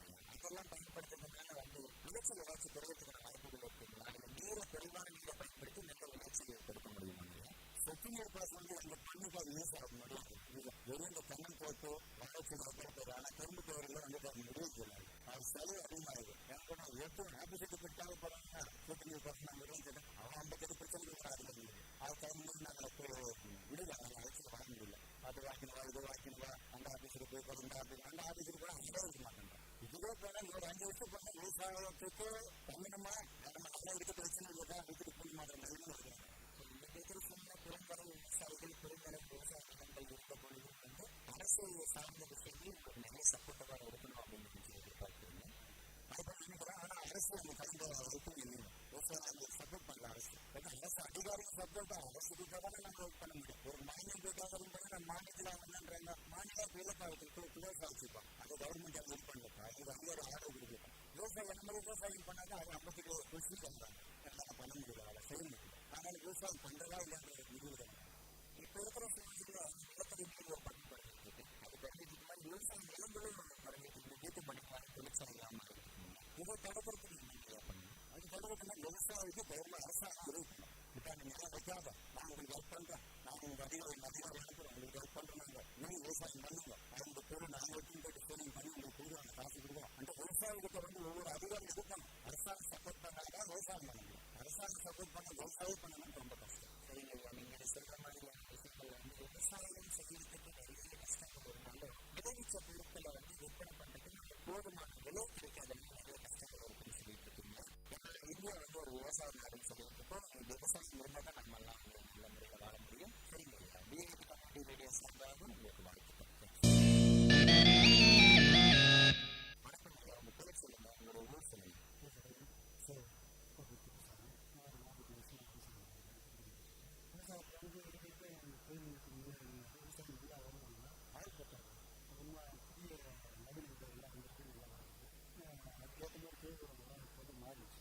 காங்கிரஸ் கூட கோவில் நல்லா செய்யுது. அவங்க போட்ட மாதிரி போனாலும் அவருக்கும் ஒரு அதனால் நம்ம இந்த வயசு விளைச்சல் வந்து அவங்க தேவையில்லை பிடிச்சி அது மேற்கொண்டு கரும்பு வைக்கிறது தான் 3000 2000 அவ்வளோ பிடிச்சி அதனால விவசாயம் கரும்பு அதாவது ஒரு விவசாயம் மில்லுக்காக ஆளாக போட்டு ஈபி வந்து பர்மிஷன் அதனால் வந்து கரும்பு நெல் பண்ணால் வந்து ரொம்ப செலவு அதிகம். கடல் 1 ரூபா 2 ரூபாய்க்கு தான் மிஷின் வச்சு எடுத்துக்கோங்க. அதை வந்து எனக்கு கூலி ஆளுநர் எடுத்துட்டு வரோம். அது வந்து கூலி ஆளுநர் வாழை போனால் வாழை போட காற்று அது நஷ்டம் கவர்மெண்ட்டில் எடுக்கிறாங்க. தரான்னு சொன்னாலும் போட்டு எல்லா விஷயத்துக்கும் அவங்க போய் தர மாட்டாங்க. அது 1 ரூபாய்க்கு தராங்க. 1 ரூபா போட்டு 2 ரூபா போட்டு வாழை நெல் வேலை பணத்தை போட கோவில் போட பஞ்சு வேணும். 45 வருஷமாக விவசாயம் பண்ணிட்டு இந்த 45 வருஷம் விவசாயத்தில் முன்னாடி இருந்த காலங்களில் அந்த மாதிரி விவசாயம் பண்ணீங்க. இன்னைக்கு இருக்கிற 21ஆம் நூற்றாண்டில் இருப்பாங்க. இன்னைக்கு இருக்கிற சூழ்நிலையில் என்ன மாதிரியான விவசாய பயிர்களாக வைக்கிறீங்க? இன்னைக்கு இருக்கிற மாதிரி ஒரு பண்ணுறேன், கரும்பு பண்ணுறேன், நெல் போட்டேன், உளுந்து போட்டேன், உளுந்து போட்டு நாட்டு பண்ணி நானும் விளைவிக்க இருக்கேன். அது மாதிரி காலத்தில் வந்து பயிர்கள் மாற்றிக்கணும். நாட்டு கொடுக்குறோம், சோளம் காரணம் கொடுக்குறது சோளம் கொடுக்குறோம், கரும்புல பரிசு அதுக்கு ஏற்ற மாதிரி விளைச்சலை பொறுத்த வரைக்கும் எப்படி இருக்குது? குறிப்பாக ஒரு 10 வருஷத்துல வந்து ஒரு ஏக்கர்ல வந்து ஒரு 10 மூட்டை நெல் விளைஞ்சதுன்னா இப்போ வந்து 20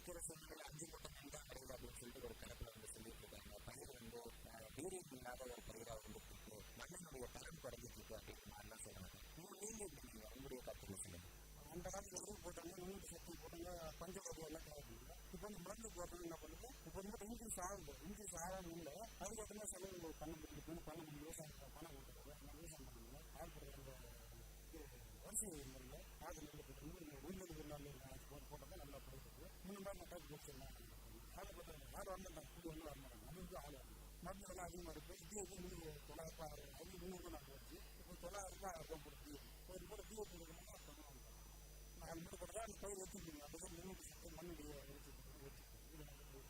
நீங்கள் சொல்கிறத வச்சு பார்க்கும்போது இன்னைக்கு விவசாயம் பண்ணுறதுக்கான உதிரி பொருட்கள் அதாவது உரம் வாங்குறதெல்லாம் நம்மளுடைய விளைச்சலுக்கு ஈடுகட்டுறதுக்கு இருக்குன்னு நினைக்கிறீங்க. சில மாதிரி ஆட் பற்றாக்குறை அதிகமாக இருக்குன்னு சொல்லுவாங்க இல்லையா? அதுக்கான காரணம் என்ன நினைக்கிறீங்க? காரணம் நீர்நாள் வேலை தலைக்காட்சி மனிதர்கள் பஞ்சவ கடைகள் அவங்களே வந்து நிலத்தில் வந்து செய்யறதுதான் செய்ய மாட்டாங்க. நீங்கள் வந்து நாளைக்கு அவங்க பண்ணி அதை நீங்கள் ஒட்டு என்ன செய்யணும் தலைக்காட்சி மணி எல்லாம் வந்து நிறுத்தி விடுங்க. கால்நடைகளை பொறுத்த வரைக்கும் அப்போ இருந்த கால்நடைகளுக்கு இப்போ இருக்கிற கால்நடைகளுக்கு ஏதாச்சும் மாற்றங்கள் இருக்குங்களா? கால்நடைக்கு மாற்றம் இருக்குங்க. இங்கே வந்து என்ன ஹாஸ்பிட்டல் ஒரு நோய் ஏற்பட்டால் உங்களுக்கு ஹாஸ்பிட்டல் நல்லா ஓடும் போது இங்கே போடுறது சங்கம் இன்றைக்கு பயன்படுத்தி சங்கம் போடுறதில்ல. அதே மாதிரி கால்நடைக்கு அப்படி தூள் கொடுக்குறதில்ல. இங்கே மாட்டுக்கு என்ன பண்ணுறது கால்நடைக்கு 25 நேற்று 23 ரூபாய் ஆகிட்டாங்க. அது கால்நடைலாம் சேர்ந்து கண்டிப்பாக அதே இது பண்ணுவோம். 23 ரூபாய் அப்படின்னு போடுறாங்க. பால்லேருந்து இன்க்ரீஸ் ஆகுது. இதே அந்த கால்நடைக்கு வியாதிகள் சீக்கிரம் இன்னைக்கு இருக்கிற சூழ்நிலை விவசாயம் மட்டும் குறைஞ்சிட்டு இருந்தாலும் விவசாய நிலங்கள் வந்து குறைஞ்சிட்டு இருக்குங்க இல்லையா? அங்கே வந்து பிளாட் போட்டு வச்சுக்கிட்டு இருக்காங்க. இதெல்லாம் தடுக்கிறதுக்கு நம்ம என்ன பண்ணணும்? விவசாயத்தை பாதுகாத்து உங்களுடைய சந்ததிகளை வழிநடத்துறதுக்கு ஏதாச்சும் பண்ணணும்னா நீங்கள் என்ன நினைக்கிறீங்க? மூணாவது சுற்றுலா அப்படியே வச்சுக்கலாம். இந்த வேளாண் ஆக்டிவிட்டி பார்த்து சுற்றி நாங்கள் ஸ்டே போடணும். ஸ்டே போட்டால் ரோட் டிஸ்ட் பண்ணி நாங்கள் போட்டு நிறுத்திட்டு ஒரு 5 வருஷத்துக்கு முடிக்கணும்னு நினைப்பாங்க. அது விவசாயம் கொடுக்காம நம்ம சேர்த்து கட்டிக்காங்க. இந்த சந்தைக்கு அதுக்கான அரசாங்கம் நோக்கி இருக்கும். ஒவ்வொரு நாளும் இந்த சுற்று வாங்கக்கூடாதுன்ட்டு அவங்க வந்து வேளாண் ஆக்டிவிட்டி போட்டு இந்த சுற்று வாங்கக்கூடாதுன்னு ஒரு கண்டிச்சிருக்காங்க. அதை மீறி வந்து கட்ட பண்ணிட்டு கொஞ்சம் போட்டு இந்த சுற்று வாங்கக்கூடாது இன்னும் போட்டு பிளாட் போட்டு அதை மீறி வாங்கிடுறாங்க. வாங்கிட்டு கோச்சல் ஹாஸ்பிட்டல் வாங்கிடுறாங்க. அதை சுற்றி நிறைய செய்யுது. அந்த பணம் வாங்கிட்டு சுற்றாக தான் இப்படி கட்டி நம்ம சந்ததியும் நல்லா இருக்கும். நம்ம மணி வச்சு பயிர் வைப்போம். நீங்கள் சொல்கிற மாதிரி கண்டிப்பாக மக்கள் தொகை பெருக்கத்தின் காரணமாக வீடு கட்டுறதுக்கு வந்து நிலம் தேவைதான். விவசாய நிலத்தில் கட்ட வேண்டாம், நிலம் இருக்கிற நிலத்தில் கட்டணும் அப்படின்னு சொல்லிட்டு நல்ல கருத்துங்க. கண்டிப்பாக நீங்கள் 45 வருஷம் விவசாய முறைகளை நீங்கள் பேசும்போது உங்களுடைய அனுபவங்கள் நல்ல முறையில் தெரியுது. மேலும் உங்களுடைய விவசாய முறைகளை வந்து போட்டி பாதுகாக்கிறீங்க. வாழ்த்துக்கள். நன்றி. நேர்களை இன்றைய கருத்துக்கள் நிகழ்ச்சியில் விவசாயத்தை பற்றி தான் பார்த்துட்டு இருக்கோம். விவசாயம் இல்லைன்னா நம்ம எல்லாம் நம்ம சாப்பிட்றதுக்கு விவசாயம் மூல காரணமாக இருக்குது. அந்த இடத்துல விவசாயிகளை சந்திச்சுட்டு அவங்களுக்கு இருக்கிற சூழ்நிலைகள் இன்னைக்கு விவசாயம் எப்படி இருக்குது, விவசாயத்தோட பயிர்கள் எப்படி இருக்குது அப்படின்றத நான் பேசிட்டு இருக்கோம். இங்கே நம்ம கிட்ட ஒரு விவசாயி இருக்காரு, அவர்கிட்ட பேசலாம். வணக்கம், பேசுறீங்க. இங்கே 4000 பூமி இருக்குது. செலவு பண்ணுறது வரல. ஏதோ கவர்மெண்ட்டு நிலம் சம்பாதிச்சது வந்து ஏதோ ஒன்று பயிர் செய்யும் பயிர் ஓட்டணும். எந்த கவர்மெண்ட் வேணாலும் சரி அந்த நிலவு காசு வந்து கொடுக்கணும். இப்போ 2600 பர்மிஷன் 2200 தான் கொடுக்குறாங்க. இன்னும் கவர்மெண்ட் கொடுக்கல. அவங்க அரசாங்கம் விட்டு இருக்கிற சூழ்நிலை நிலத்தட்டுப்பாடு ஒரு பக்கம், நீர் தட்டுப்பாடு ஒரு பக்கம் அரசு சார்பில் எதிர்பார்க்குறீங்கன்னு சொல்றீங்க. இன்னைக்கு இருக்கிற காலகட்டத்தில் நீர் பற்றாக்குறை இருக்குங்களா? அதை தொடர்ந்து என்னென்ன விதமான பயிர்கள் ஐயா பண்ணுறீங்க? வந்து 2 வருஷம் கறந்து ஒரு வருஷம் எள்ளு போயிருங்க, 3 மாதம் பயிர் என்ன வச்சு இப்போ வந்து எள்ளு இருக்குது. போடலாம் போட முடியல. 5 ரூபா ஒரு கிலோ அப்படின்னு எங்கள் இதில் என்ன ஆகுதுன்னு கணக்கு. இப்போ தான் 50 கிலோ அதனால் போட முடியாது. ஸோ அதாவது விளைவிச்சாலும் அந்த விளைவிச்ச பொருட்களுக்கு வந்து நல்லமான விலை கிடைக்கல அப்படின்னு சொல்லுவாங்க. செலவு பண்ணுற துட்டு உங்களுக்கு கிடைக்கும். ஒரு பக்கம் வந்து விவசாய பயிர்கள் வந்து இருக்கிற தண்ணி இந்த தண்ணியை வச்சு விவசாயம் பண்ணிட்டு இருக்காங்க. இன்னொரு பக்கம் விவசாயம் ஒத்துருக்காங்க இல்லையா? அதை தடுக்கிறதுக்கு என்ன பண்ணுறது? இப்போ வந்து பயிர் வச்சு வேலையில் வேலையில் இப்போ வந்து ஒரு ஏக்கர் ஒரு 50,000 மணி ஒரு ஏக்கர் 50 லட்ச ரூபா வைக்கிறோம். 50 லட்ச ரூபா பேங்கில் போடணும். ஒரு வீட்டு நல்ல மாதம் 50,000 அது மாதம் வெட்டி வாங்கி சாப்பிட்டு போகலாம். அந்த பேங்கில் ஜனம் வந்து தெரியும். எதே சூழ்நிலை நீடிச்சாங்க நம்மளுடைய சந்ததிகளை நம்மளுடைய பிள்ளைங்களை வரும்போது அவங்களுக்கு எந்த மாதிரியான கஷ்டங்கள் இருக்கும். அப்படியேதான் உங்களுக்கு வேற பயிர் வைக்க முடியாது. விவசாயிகளுக்கு தண்ணியோட சவால் ஆச்சு. உப்பு தண்ணி உப்பாயிடுச்சு. இந்த கோல் சாப்பிட்டு தண்ணி தான் ஆட்டத்துக்கு மக்கள் குடிக்கிறதே தண்ணி வந்து உப்பாயிடுச்சு. இங்கிருந்து வடநாட்டிலேருந்து ஊருக்கே தண்ணி குடி தண்ணி வரும். அதே வந்தனால அது கூட நெல் வந்து கிடைச்சுன்னா அதில் சத்துக்கள் குறைவான ஒரு சத்துக்காக இருக்குது அப்படின்னு சொல்லிட்டு மக்கள் வந்து போதுமான அளவு சத்துக்கள் கிடைக்கிறது அப்படின்னு சொல்லிட்டு ஒரு கணக்கு சொல்லுது. நீங்கள் வந்து இயற்கை முறையில் விவசாயம் பண்ணுறீங்களா? அதுக்கு என்னென்ன இயற்கை முறையில் சத்துக்கள் வந்து உபயோகப்படுத்துறீங்க? நெல் பயிர் வந்து தான் ஏறி ஓட்டி மருந்து தான் டிஎஸ்பி காம்ப்ளெக்ஸ் அடி நட்டுட்டு அது மேலே வந்து எங்கே பழைய வந்து அந்த நெல்லுக்கு ரேட்டு கிடைக்கும். 1000 ரூபாய் 1500 ரூபாய் ஊற்றுன நெல் இப்போ 900 ரூபாய் 800 ரூபாய் இருக்கிற சூழ்நிலையில கஷ்டமான விஷயங்கள் தான் அந்த விவசாயத்துக்கு விவசாயத்தை வச்சுட்டு இருக்காங்க. அவங்களுக்கு அரசு சார்பில் வந்து இந்த சப்போர்ட் வந்து எதிர்பார்க்குறாங்க.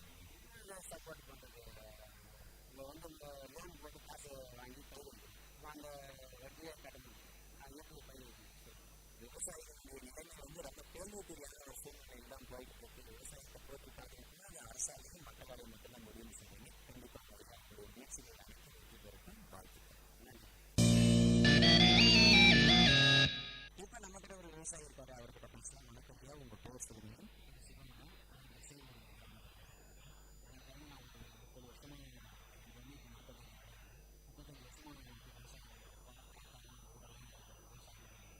முன்னத்தில் இப்போ பார்த்தீங்கன்னா முன்னெல்லாம் நல்லா கரும்பு நல்லா கிடைக்கும். தண்ணி பார்த்தீங்கன்னா நம்ம எனக்கு 3 பஞ்சம் இருக்குது, மெயின் ரோட்லேயே இந்த பார்த்தீங்கன்னா அந்த தண்ணி பஞ்சம் கட்டுறதுனால அந்த இடத்துல தண்ணி ஊரில் இருக்கிறவங்களாம் அந்த தண்ணி கொண்டு குடிக்கிறதுக்கு கொண்டு போகும். இப்போ நம்மளே வாங்கி வைக்கணும். அந்த அளவுக்கு தண்ணி ரொம்ப செலவாச்சு. நெல்லே பார்த்தீங்கன்னா அப்போல்லாம் வந்து பார்த்தீங்கன்னா ஒரு 20 சென்ட்டுக்கு பார்த்தீங்கன்னா ஒரு 30 மூட்டை அப்படி கிடைக்கும். இப்போ பார்த்தீங்கன்னா 10 மூட்டை விளையிறது கஷ்டமாக இருக்கும். அதே மாதிரி மருந்து விளையாடலாம் பார்த்தீங்கன்னா அதை யூஸ் பண்ணி நம்ம இப்போ பண்ணணும். வரத்துக்கு அந்த எதுவுமே சரியாக பார்த்தீங்கன்னா ஹெல்த் பற்றாக்குறை ரொம்ப அதிகமாக இருக்குது. இந்த 100 நாள் வேலையெல்லாம் எடுத்துட்டாங்க. இதெல்லாம் பார்த்தீங்கன்னா ஒரு நாளைக்கு நம்ம போனால் அந்த 100 ரூபாய் கிடைக்கும். அதே 100 ரூபாய் நம்ம கொடுக்க முடியுமா அப்படின்னு கேட்குறாங்க.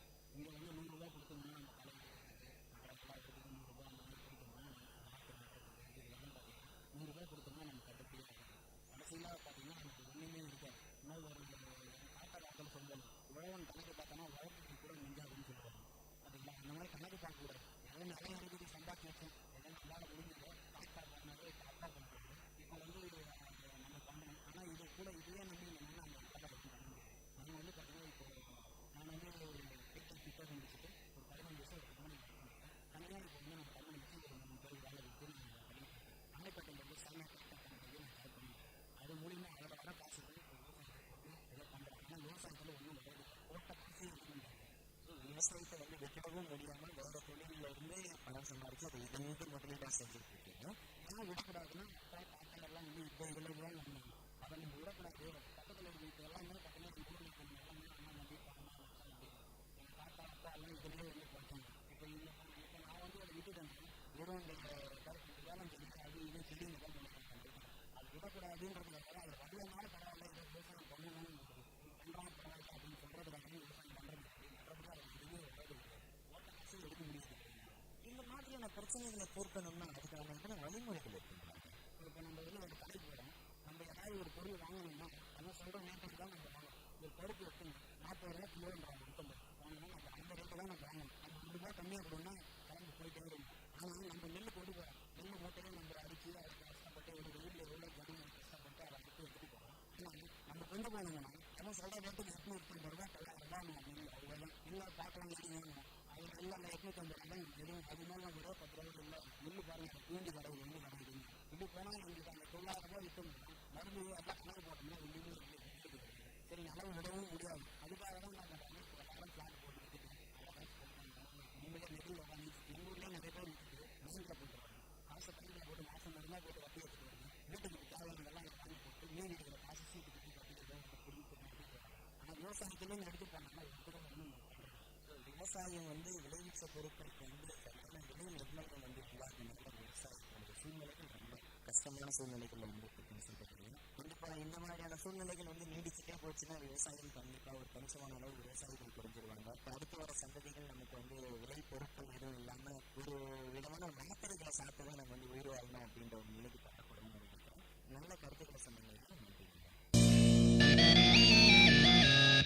நீங்களும் இன்றைய கருத்துக்கள் நிகழ்ச்சியில் வந்து விவசாயத்தை பற்றி தான் நம்ம பார்த்துட்டு இருக்கோம். விவசாயிகள் தங்களுடைய பொருட்களை சொல்லிட்டு இருக்காங்க, விவசாயிகளுடைய விலைகள் வந்து எப்படி இருக்குது அப்படின்றத பற்றி நிறைய கருத்துக்கள் சொல்லிட்டு இருக்காங்க. இந்த நம்ம கூட ஒரு விவசாயிக்கார அவர்கிட்ட பேசலாம். வணக்கம் சார், உங்கள் பேர் சொல்லுங்க சார்.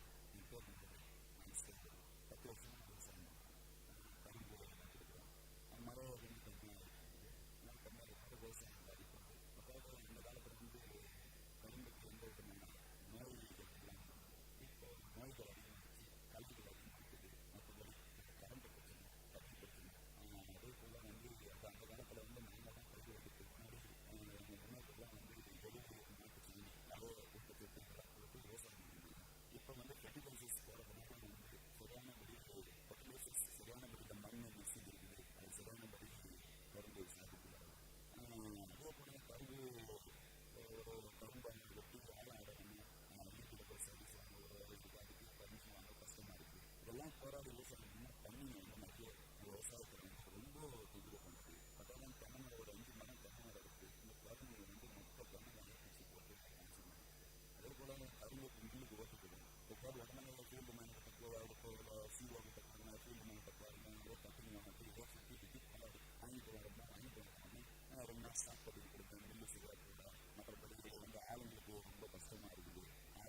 போகும்போது அவங்களாம் வந்து விவசாயம் வந்து 800 ரூபாயிலேருந்து 600 ரூபா வரையும் கூலி போயிருக்காங்க.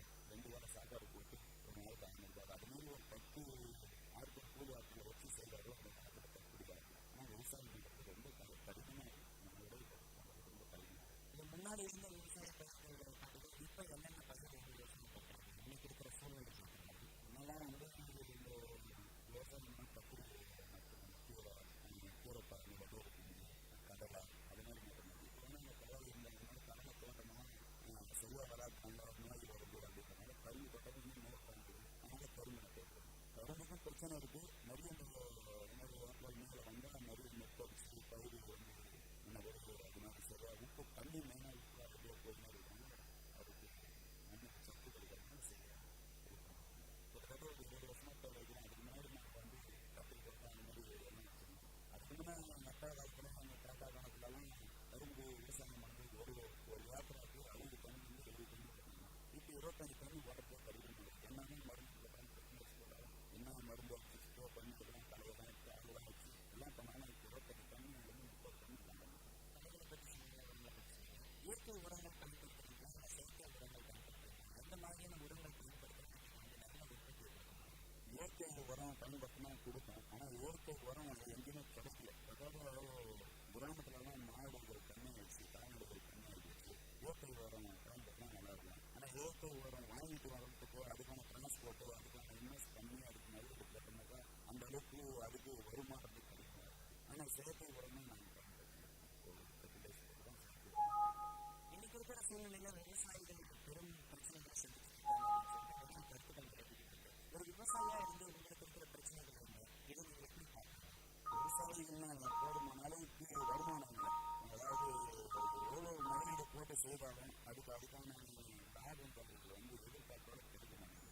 ஒரு விவசாயத்தை விட்டுட்டு மற்ற ஒரு பிஸ்னஸோ ஒரு வியாபாரமோ இப்போ பண்ணமாட்டா ஒரு 10 தேங்காய் இருக்குன்னு போனாங்க ஒரு விவசாயி. அதுக்கு 10 தேங்காய் விட்டுட்டு 3 ரூபா ரேட்டுக்கு வாங்கிட்டு போகுது. ஆனால் வியாபாரி வந்து வழியில் வியாபாரி 3 ரூபா வாங்கிட்டு போய் 10 ரூபா நிற்கிறான். 7 ரூபா அவனுக்கு படிக்குது. மரம் வச்சு இவ்வளோ காலமாக மரம் வச்சு அவனுக்கு பண்ண மரத்தை காய் அவனுக்கு விற்று 3 ரூபாய் விற்கிறான். அந்த வியாபாரி வந்து இங்கே தெருவில் ஒரு மார்க்கெட்டில் போட்டு அவன் 10 ரூபா நிற்கிறான். அவன் வியாபாரிக்கு தான் நல்லா இருக்கிறான். நம்ம விவசாயம் வந்து இதற்கு இந்த விவசாயம் ரொம்ப பாதிப்பாரு.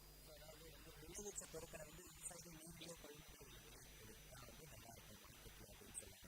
தரகர்கள் வந்து இருந்தால் வந்து விவசாயிகள் தான் வந்து இதனால் வந்து பயன் இல்லாமல் இருந்தாங்க அப்படின்னு சொல்லுவாங்க. இன்னைக்கு இருக்கிற சூழ்நிலையில் வந்து விவசாய நிலம் வந்து கணிசமாக குறைஞ்சிருக்கு.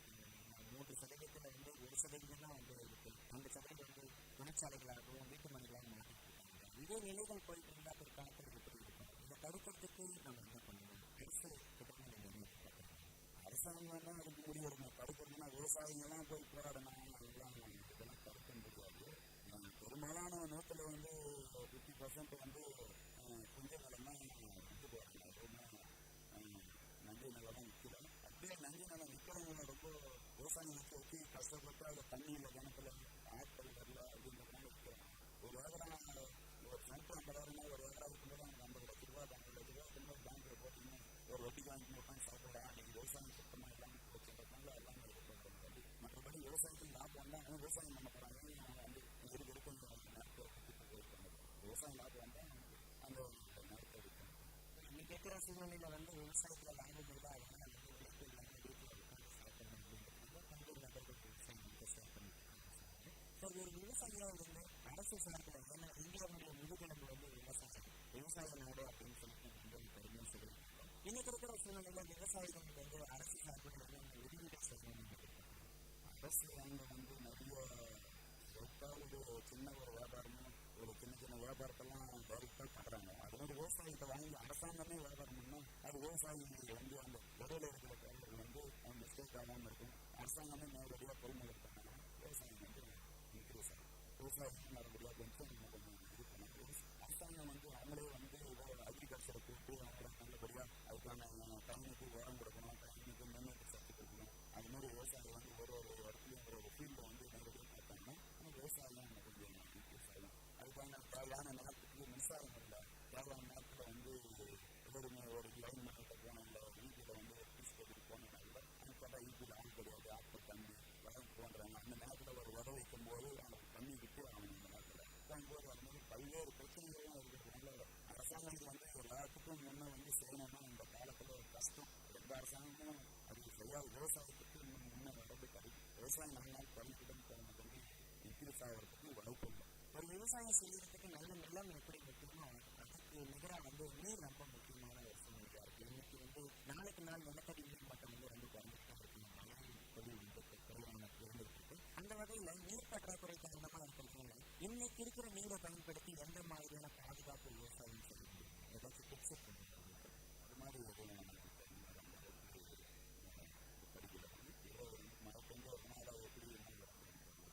இன்னைக்கு இருக்கிற விவசாய குறைவு வந்து இப்படியே தொடர்ந்துகிட்டே இருந்ததுன்னா வருங்கால சந்ததிகள் இன்னும் ஒரு 10 வருஷம் கழிச்சு இல்லை 20 வருஷம் கழிச்சு அவங்களுடைய நிலைமை எப்படி இருக்கும்? உங்களுடைய யோசனை கழிச்சு நம்ம எல்லாம் முன்னாடி ஆட்கள்லாம் சொல்றாங்க, இப்படியே போயிட்டு வந்தாக்கா மெடிசன் சாப்பிட்டு அப்படியே போயிட்டு இருக்கேன் அப்படின்ற மாதிரி சொல்றாங்க.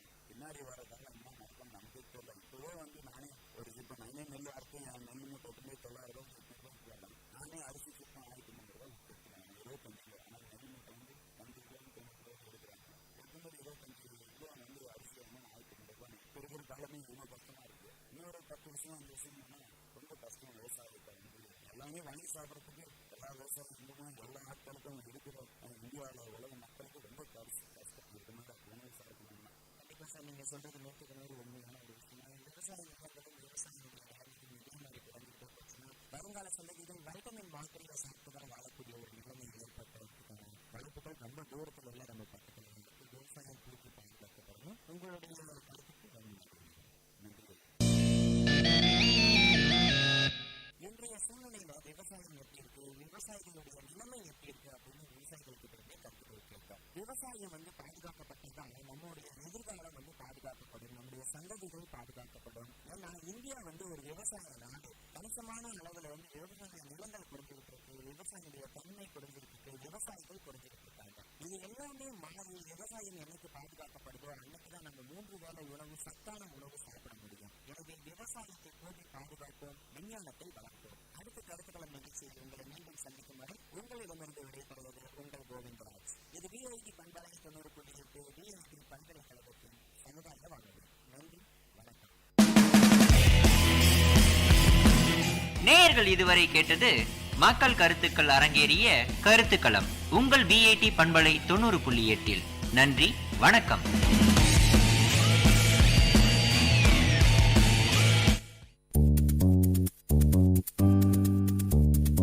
மாணவிகளின் மொழிகளோடும் மாணவர்களின் திறன்களோடும் வாராவாரம் ஆர்ப்பாட்டம், பள்ளி பிள்ளைகளின் கொண்டாட்டம்.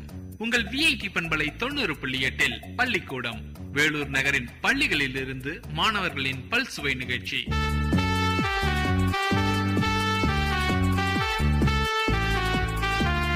குழலினிது யாழினிது என்ப தம்மக்கள் மழலை சொல் கேளாதவர் என்ற வள்ளுவன் வாக்கிற்கிணங்க குழலின் இசையையும் யாழின் இசையையும் விட மழலை சொல்லே இனிமையானது. இத்தகைய மழலை சொல்லால் இந்தியாவின் புகழை பாடினால் அடடா, அத்தகைய இனிமையை வார்த்தையால் சொல்லவும் முடியுமோ? தம் மழலை சொல்லால் இந்தியாவின் புகழ் பாட வருபவர் முதல் வகுப்பு மாணவி எச் பௌசியா. இந்தியா இந்தியா நமது இந்தியா, பல்கோடி பக்கனான பருவேன் யா, வெற்றிமை காண இந்தியா. அந்த தமிழ் படிக்கிறோம் அன்பாகே, நாரமை தொந்தனாக காண இந்தியா. இந்தியா இந்தியா நமது இந்தியா, பண்டி விந்த கரணம் மச்சாதம் பலமாகி வாழ்ந்துடும் தன்மை இந்தியா. இந்தியா இந்தியா நமது இந்தியா, பல்கோடி மக்களான பல்வேந்தியா, வெற்றிமை காண இந்தியா. அன்ன தமிழ் படிக்கிறோம் அன்பா இருக்கிறதோ என்னால் தொந்தராக காண இந்தியா. நேயர்கள் கேட்டுக்கொண்டிருப்பது பள்ளிக்கூடம், உங்கள் விஐடி பண்பலை 90.8 வேலூர் நகரின் பள்ளிகளில் இருந்து மாணவர்களின் பல்சுவை நிகழ்ச்சி.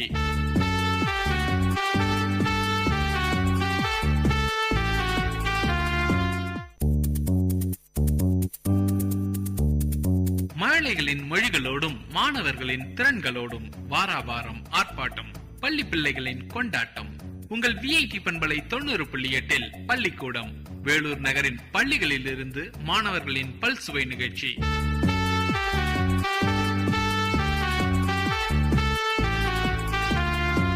நம் உடல் ஆரோக்கியமாக வாழ ரத்தம் மிக அவசியம். ரத்தமானது கூடவோ குறையவோ கூடாது.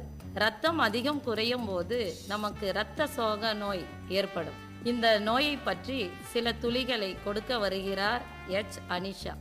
I want to say about health tips: nutritional anemia, iron, folic acid, vitamin B12, proteins in diet. Iron rich in green leafy vegetables, onions, sings of tubers of potatoes, apples, dates and jaggery. Folic acid rich in green leafy vegetables and fresh fruits. Proteins rich in pulses, soya beans, groundnuts, milk and milk protected. Vitamin B12 rich in non-vegetarian foods are the source of vitamin B12. Thank you. நேயர்கள் இதுவரை கேட்டது உங்கள் VIT பண்பலை 90.8 பள்ளிக்கூடம் வேலூர் நகரின் பள்ளிகளில் இருந்து மாணவர்களின் பல்சுவை நிகழ்ச்சி.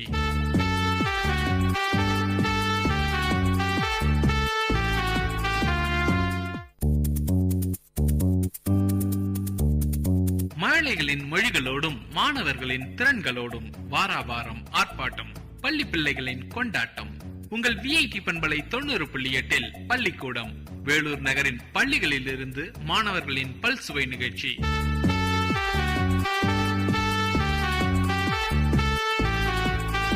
சிந்திக்க தெரிந்தவனே சிறந்த மனிதன். நம் சிந்தனை மனதில் சிறகடித்து பறக்கவிட்டு விடைக்காண முயன்றால் விடையில்லா கேள்வியும் உண்டோ? புதிர்கள் என்றாலே நமக்கு புல்லரிக்கும். அத்தகைய புல்லரிப்பை ஏற்படுத்துபவர்கள் 2ஆம் வகுப்பு மாணவ மணிகள் Theekshana, Shweta, Suji, Sindhuja, முகேஸ்வரன். I stand on one leg and wait for the fish, but I am not a sage. Who am I? Crane. I dance, I bat. I am not a dancer. Who am I? Peacock. I have a tongue. I am stronger. I can break the branches. Who am I? Elephant. I have paws on my body.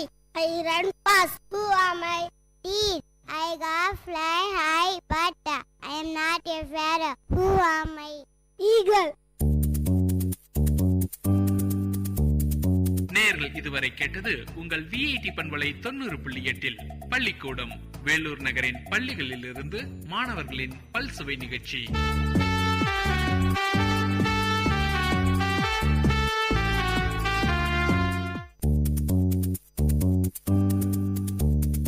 மழலைகளின் மொழிகளோடும் மாணவர்களின் திறன்களோடும் வாராவாரம் ஆர்ப்பாட்டம், பள்ளி பிள்ளைகளின் கொண்டாட்டம். உங்கள் VIT பண்பலை 90.8 பள்ளிக்கூடம் வேலூர் நகரின் பள்ளிகளில் இருந்து மாணவர்களின் பல்சுவை நிகழ்ச்சி.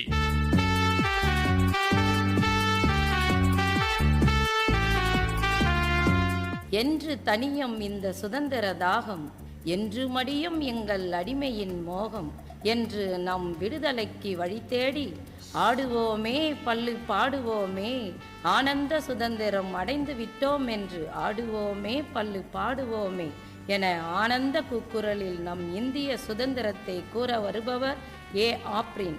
I came here to share some feedback about independence day. In the British came to India, Amsterdam and bigger rule our country after large in the leadership of Gandhi. Finally, got to the Managa 1547. We must never forget the Naris and Anazam and this golden day. Thank you. நேயர்கள் இதுவரை கேட்டது உங்கள் VIT பண்பலை 90.8 பள்ளிக்கூடம் வேலூர் நகரின் பள்ளிகளில் இருந்து மாணவர்களின் பல்சுவை நிகழ்ச்சி.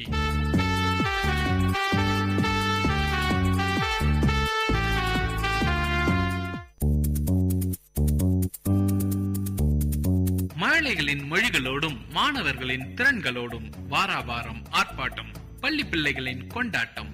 உங்கள் விஐடி பண்பலை 90.8 பள்ளிக்கூடம் வேலூர் நகரின் பள்ளிகளில் இருந்து மாணவர்களின் பல்சுவை நிகழ்ச்சி.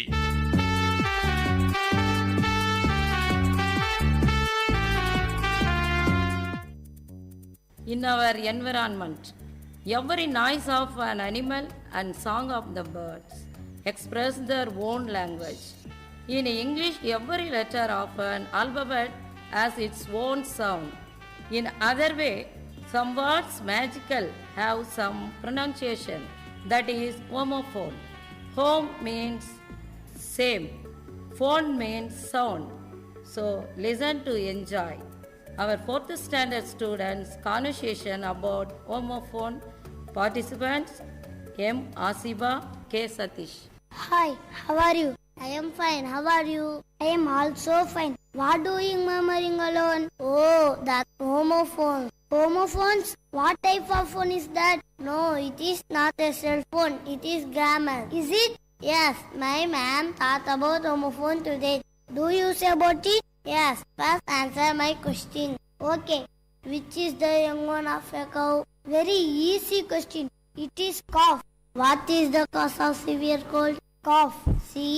C-A-L-F cough. C-O-U-G-H cough. Both are different words with different spelling and meaning, but have one same pronunciation. These are called homophones. Oh, very interesting. There's something more. Do you know our chief minister? Yes, I know. Did you meet her? No, I did it. C-N-O-No, K-N-O-W-No. Both are different words, but have same pronunciation. These are known as homophones. Shall we play a game? Yes. I will say a word. You will say another word which ends on. Okay. P-R-E-Y pray. P-R-A-Y pray. K-N-O-T not. N-O-T not. C-O-T cot. C-A-U-G-H-T cot. S-E-E-C. S-E-S-E. R-I-C-E rice. R-I-S-C rice. D-I-E die. D-Y-E die. Very good. Do you understand? Yes. நேயர்கள் இதுவரை கேட்டது உங்கள் VIT பண்பலை 90.8 பள்ளிக்கூடம் வேலூர் நகரின் பள்ளிகளில் இருந்து மாணவர்களின் பல்சுவை நிகழ்ச்சி.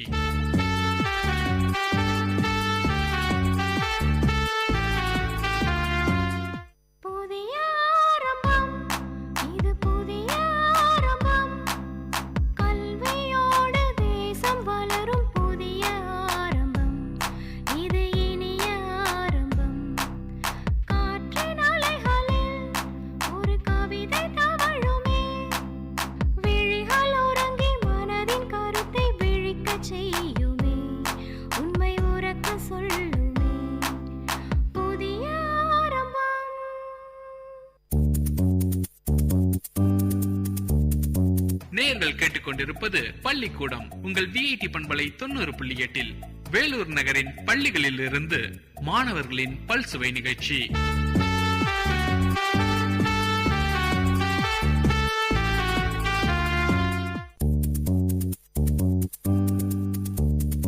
மழலைகளின் மொழிகளோடும் மாணவர்களின் திறன்களோடும் வாராவாரம் ஆர்ப்பாட்டம் பள்ளி பிள்ளைகளின் கொண்டாட்டம் உங்கள் விஐடி பண்பலை 90.8 பள்ளிக்கூடம் வேலூர் நகரின் பள்ளிகளில் இருந்து மாணவர்களின் பல்சுவை நிகழ்ச்சி.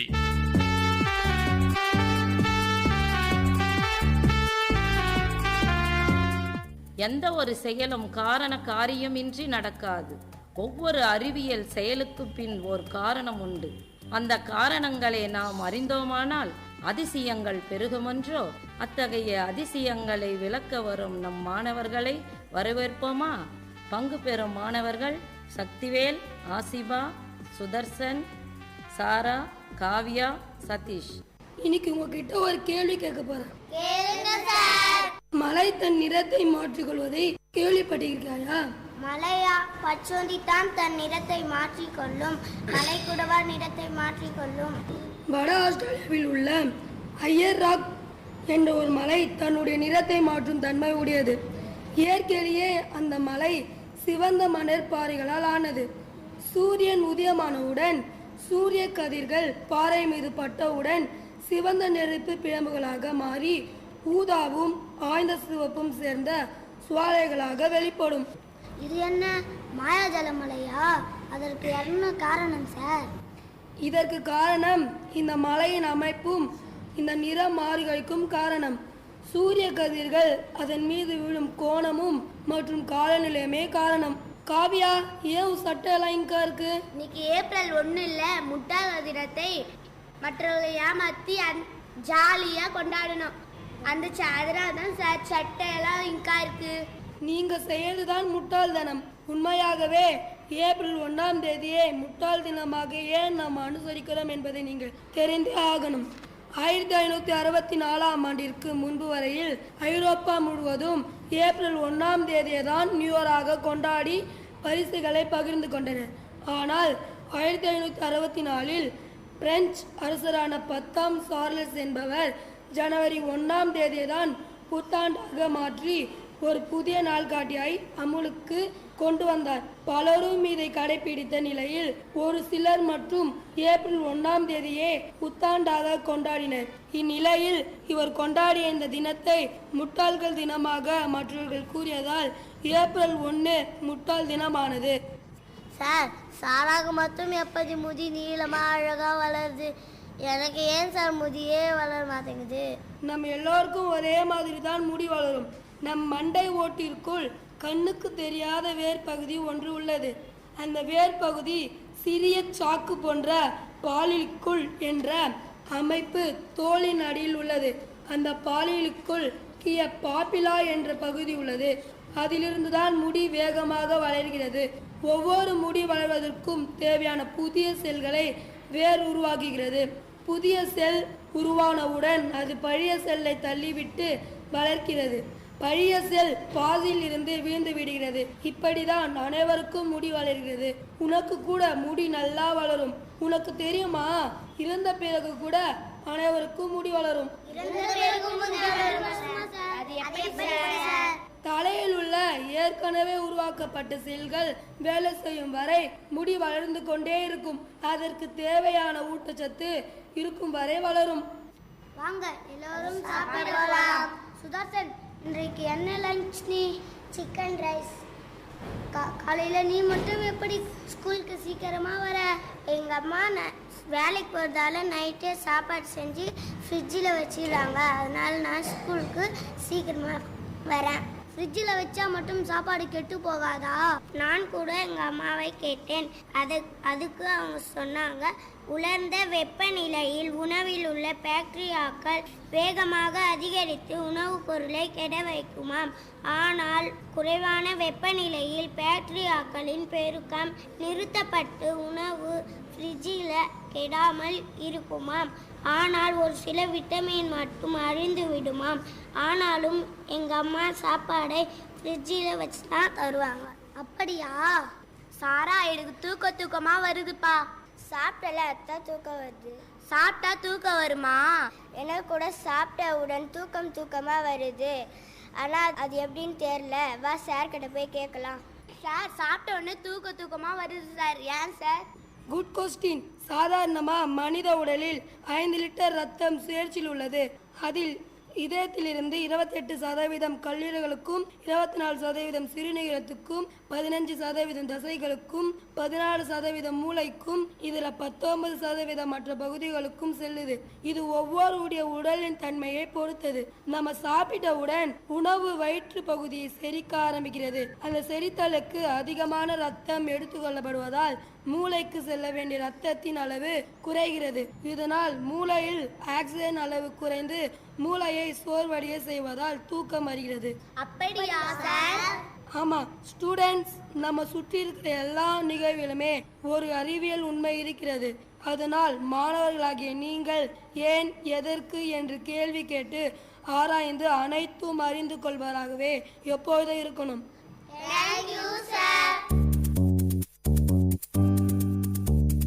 நேயர்கள் இதுவரை கேட்டது உங்கள் விஐடி பண்பலை 90.8 பள்ளிக்கூடம் வேலூர் நகரின் பள்ளிகளில் இருந்து மாணவர்களின் பல்சுவை நிகழ்ச்சி.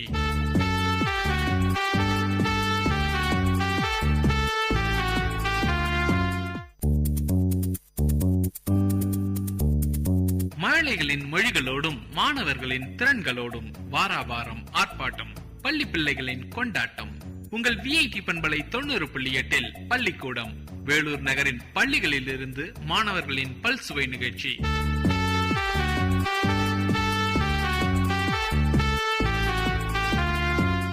சிந்திக்க தெரிந்தவனே சிறந்த மனிதன். நம் சிந்தனை மனதில் சிறகடித்து பறக்கவிட்டு விடை காண முயன்றால் விடையில்லா கேள்வியும் உண்டோ? புதிர்கள் என்றாலே நமக்கு புல்லரிக்கும். அத்தகைய புல்லரிப்பை ஏற்படுத்துபவர்கள் 2ஆம் வகுப்பு மாணவ மணிகள் தீக்ஷனா, ஸ்வேதா, சுஜி, சிந்துஜா, முகேஸ்வரன். வினாடி வினா விளக்கத்துடன். தமிழின் மிக பழமையான நூல் எது? தொல்காப்பியம். தொல்காப்பியத்தை பற்றி சில தகவல். தொல்காப்பியத்தை எழுதியவர் தொல்காப்பியர். இவர் கிமு 865ஆம் ஆண்டு மே திங்கள் 1ஆம் நாள் கன்னியாகுமரி மாவட்டத்தில் பிறந்தவர். உலகில் எழுதப்பட்ட இலக்கணத்தில் மிகவும் பழமையானது. தற்சமயம் நாம் பயன்படுத்தும் ஆங்கில இலக்கணத்தில் இடம்பெற்றுள்ள அனைத்து சொற்களுக்கும் விளக்கம் உள்ள நூல். 19ஆம் நூற்றாண்டில் ராபர்ட் கால்ட்வெல் தொல்காப்பியத்தை மையமாக வைத்த ஆங்கில இலக்கணத்தை எழுதினார். ஏடிஎம் என்றால் என்ன? Automatic teller machine. ஏடிஎம் பற்றிய சில தகவல்கள். ஜப்பான், ஸ்வீடன், கனடா, அமெரிக்கா ஆகிய நாடுகளின் கூட்டு முயற்சியால் முதலாக 1961ஆம் ஆண்டு நியூயார்க் நகரத்தில் சிட்டி வங்கியில் நிறுவப்பட்டது. தென்கிழக்கு ஆசியாவில் மிக பெரிய மருத்துவமனை எது? CMC Christian medical college. 1900ஆம் ஆண்டு அமெரிக்க மிஷனரியால் ஐடர் என்பவரால் ஆரம்பிக்கப்பட்டது. 100 மருத்துவ பிரிவுகள் அடங்கிய 2800 படுக்கை வசதி கொண்ட இம்மருத்துவமனையில் ஏறத்தாழ 10,000 ஊழியர்கள் பணிபுரிகின்றனர். 21 லட்சம் பேர் பயனடைகின்றனர். உலகின் மிக பெரிய ஆறு எது? அமேசான். அமேசான் பற்றிய சில தகவல்கள். பிரேசில், கொலம்பியா, பெரு ஆகிய 3 நாடுகளின் வழியாக தென் அமெரிக்காவில் பாயும் நதி அமேசான். இது 1.62 முதல் 10 கிலோமீட்டர் வரை அகலமும் 6992 கிலோமீட்டர் நீளம் கொண்டது.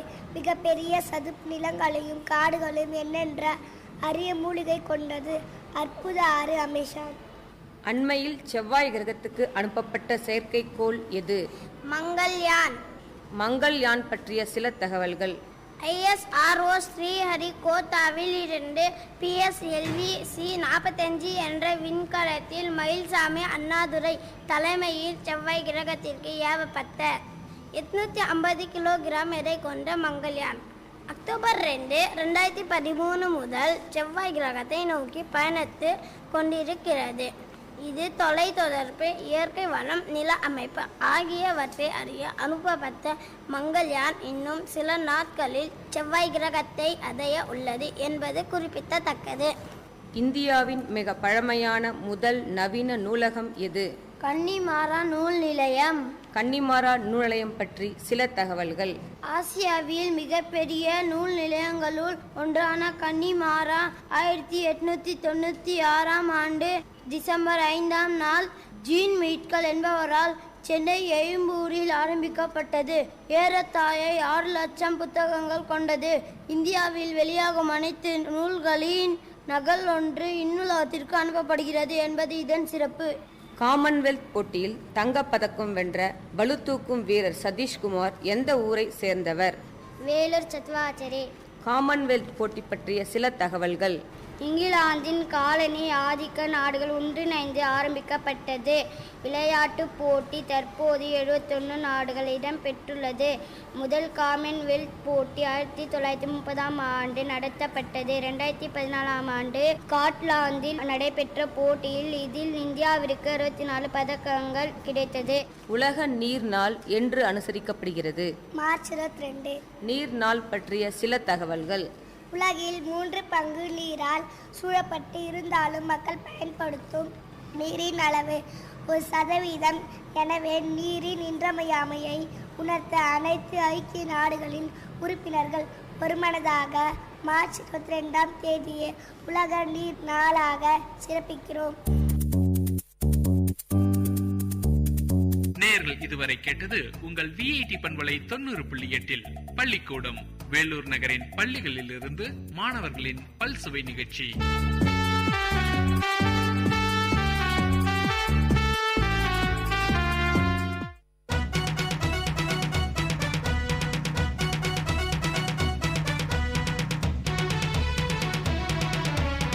பசுமை பசுமை பாசற எங்களின் கல்லூரிதான், கோட்டை நகரத்தையே தூக்கி நிற்கும் கல்லூரிதான். ஊரை கொஞ்சம் யோசி, வாழ்வில் வண்ணம் பூசி வந்தனோ சொல்லு எங்கள் எஃப்எம்முக்கு தான். பசுமை பாசற எங்களின் கல்லூரிதான், கோட்டை நகரத்தையே தூக்கி நிற்கும் கல்லூரிதான்.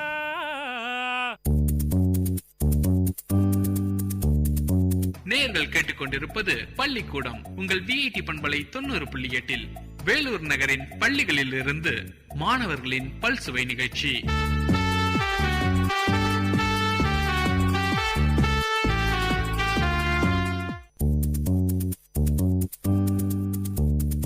மழலைகளின் மொழிகளோடும் மாணவர்களின் திறன்களோடும் வாராவாரம் ஆர்ப்பாட்டம், பள்ளி பிள்ளைகளின் கொண்டாட்டம்.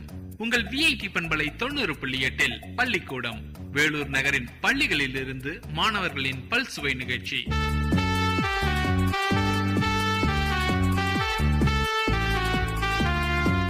பெற்ற தாயும் பிறந்த பொன்னாடும் நற்றவ வானின்னம் நனி சிறந்தனவே என்ற குரலுக்கேற்ப பெற்ற தாயை போன்ற நம் நாட்டில் விஷ ஜந்துக்களாய் நுழைந்துவிட்ட வெள்ளையரை எதிர்த்து முதல் முழக்கம் செய்தவர் வீரபாண்டிய கட்டபொம்மன்.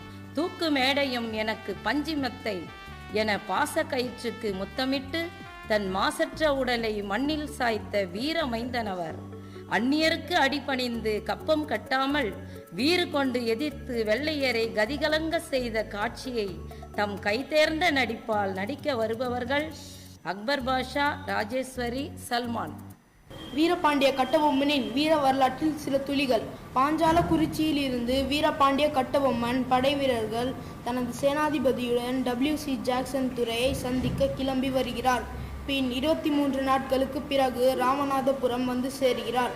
அப்போது கோபால் ஐயர் என்பவர் ஜாக்சன் துறையின் தூதுவராக வந்து வீரபாண்டிய கட்டபொம்மனை தனியே வந்து ஜாக்சன் துறையை பேட்டி காணுமாறு கூறுகிறார். வீரத்தின் சின்னமான வீரபாண்டிய கட்டபொம்மன் தனியே ஒரு 2 புரட்சியோடு செல்கிறார். அங்கு நடைபெறும் உரையாடல் காட்சி மற்றும் வீரவசனத்தை இப்போது காணலாம். அப்படியா? எல்லாவற்றும் பார்த்துங்கள். சிப்பாய் எல்லோரும் அணிந்து கொள்ளுங்கள். யாரும் கூட கொடுக்காதீர்கள். நீதான் வீரபாண்டிய கட்டபொம்மனா? நீர்தான் ஜாக்சன் துரை என்பவரோ? ஏஜ் வெகு தூரம் வந்துச்சு. நட்பு விரும்பி அழைத்ததாக அறிகிறேன். அதையே விரும்பி நானும் வந்துள்ளேன். நட்பு வேண்டும், ஆனால் அதை கேட்ட நடத்தையில் ஊனிடம். கற்றுக் கொடுக்கும் இனம் தமிழினம். அதை நீர் கற்றுக் கொடுக்க முயற்சிப்பது அறிவீனம். நவாப்புடன் நாச்சு உரிமையை பெற்றது நாங்கள். நீ ஏன் அதை பேச்சு காண வாழவில்லை? பேட்டி கொடுப்பவர் நாங்கள். இல்லாவிட்டால் நீ நுழைந்திருக்க முடியாது இந்நாட்டில். இழுமாப்பு ஒழியவில்லை உனக்கு. எல்லாம் உடன் பிறந்தவை, ஒழியாது. உன் மீது கூச்சம் சுமத்துகிறேன். என்னவென்று? எடுத்துரைச்சால் கணக்கில் அடங்காது. எண்ணிக்கை தெரியாத குற்றம். எனக்கா எண்ணிக்கை தெரியவில்லை? அகம் பிடித்தவனே, சொல்கிறேன் கேள். உன் நிலத்தில் விளையும் விளைச்சலுக்கு கிஸ்தி கொடுக்கவில்லை. எங்கள் பேரரசுக்கு கீழரசாய் திரைப்பணம் செலுத்தவில்லை. வெகு காலமாக வழிப்பணம் வந்து சேரவில்லை. பாக்கிக்கால் வட்டியும் செலுத்தவில்லை. கிஸ்தி, திரை, வரி, வட்டி. யாரை கேட்கிறாய் வரி? எதற்கு கேட்கிறாய் திரை? வானம் பொழிகிறது, பூமி விளைகிறது. உனக்கு ஏன் கட்ட வேண்டும் வரி? எங்களோடு வயலுக்கு வந்தாயா? நாற்று நட்டாயா? களை பறித்தாயா? ஏற்றமிரைத்தாயா? நீர் பாய்ச்சி நெடுவயல் நிறைய கண்டாயா? கயனிவாய் உழவனுக்கு கஞ்சி கலையும் சுமந்தாயா? அல்லது கொஞ்சி விளையாடும் எம்குல பெண்களுக்கு மஞ்சள் அரைத்து பணி புரிந்தாயா? மாமனா மச்சானா? மானங்கெட்டவனே, யாரை கேட்கிறாய் வரி? எதற்கு கேட்கிறாய் திரை? போரடித்து நெற்குவிக்கும் மேலை நாட்டு பரங்கியரை மறவர் கூட்டமும் உடல்களை போரடித்து தலைகளை நெற்கதிர்களாய் குவித்துவிடும் ஜாக்கிரதை. அதிகார மூச்சிரேற்று உன்னை கையோடு அழைத்து வர ஆள் அனுப்பினேனே. அப்படியா? பலே, என்னை அழைத்து வரும் நோக்கத்தோடு எவனும் தலை காட்டியதில்லை அந்த பக்கம். நீ அனுப்பியால் மிகவும் புத்திசாலி. எங்கள் பெருமை தெரிந்தவன் அவன். இது போன்ற கடிதம் எழுதியது இல்லை. இதுவரை எவனுக்கும் துணிவு பிறந்தது இல்லை. கடிதம் எழுதிவிட்டதா என் முன்னே கூறிய உன்னை இனியும் விட்டு வைப்பது என் குற்றம். துடிக்கிறது மீசை. அதை அடக்கு அடக்கு என நட்பு நாடி வந்த உறவு முறை தடிக்கிறது. என்ன? மீசையை முழுக்குகிறாயா? அது ஆபத்துக்கு அழுகுறி. உன்னை சீர பிடிக்க ஊச்சரை விடுகிறேன். என்ன? வர சொல் பார்க்கலாம். மானம் மைந்து விடவில்லையடா மரத்தமிழனுக்கு. என் மடியிலே கை வைத்த உன் தலை தரையிலே உருண்டு போகட்டும். Soldiers, catch him. வீர கட்டபொம்மனை கைது செய்த பின் தூக்கிலிட உத்தரவிடுகிறார் ஜாக்சன் துரை. அப்போது கட்டபொம்மன் உதித்த சில வரிகள். நீலவானிலே செந்நிற பிழம்பு சுட்டெரிக்கும் செஞ்சுடர், அதுதான் நெற்றியிலே நீட்ட இந்த வட்டமான இரத்த நிறை பொட்டு. பரமனுக்கு முக்கன், அது தேவையில்லை இந்த வீரனுக்கு. தூக்கு மேடை எனக்கு பஞ்சு மெத்தை. பூமியும் வானமும் உள்ளவரை வீரபாண்டிய கட்டபொம்மனின் புகழ் மணக்கும். நேயர்கள் இதுவரை கேட்டது உங்கள் விஐடி பண்பலை 90.8 பள்ளிக்கூடம் வேலூர் நகரின் பள்ளிகளில் இருந்து மாணவர்களின் பல்சுவை நிகழ்ச்சி.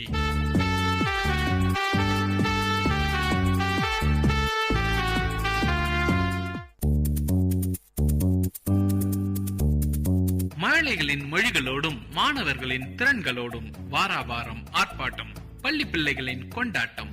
உங்கள் விஐடி பண்பலை 90.8 பள்ளிக்கூடம் வேலூர் நகரின் பள்ளிகளில் இருந்து மாணவர்களின் பல்சுவை நிகழ்ச்சி.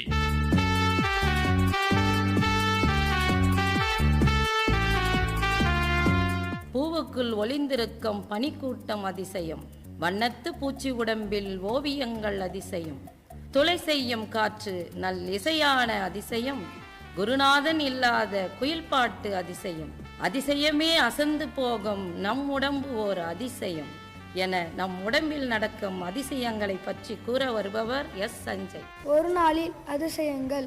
ஒரு நாளில் இதயம் 1,03,680 தடவைகள் துடிக்கின்றது.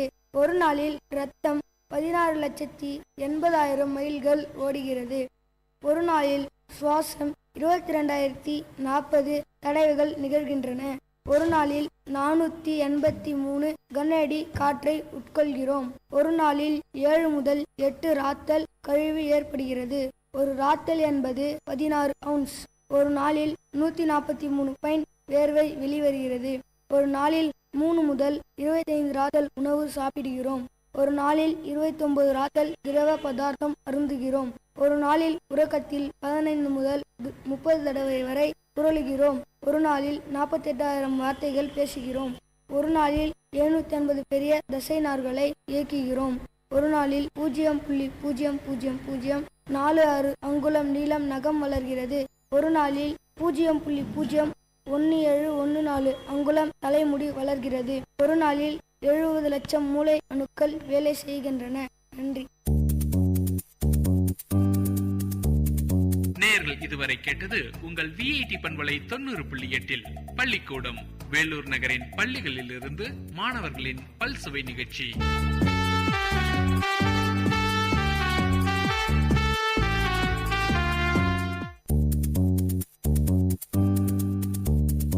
மழலைகளின் மொழிகளோடும் மாணவர்களின் திறன்களோடும் வாராவாரம் ஆர்ப்பாட்டம், பள்ளி பிள்ளைகளின் கொண்டாட்டம்.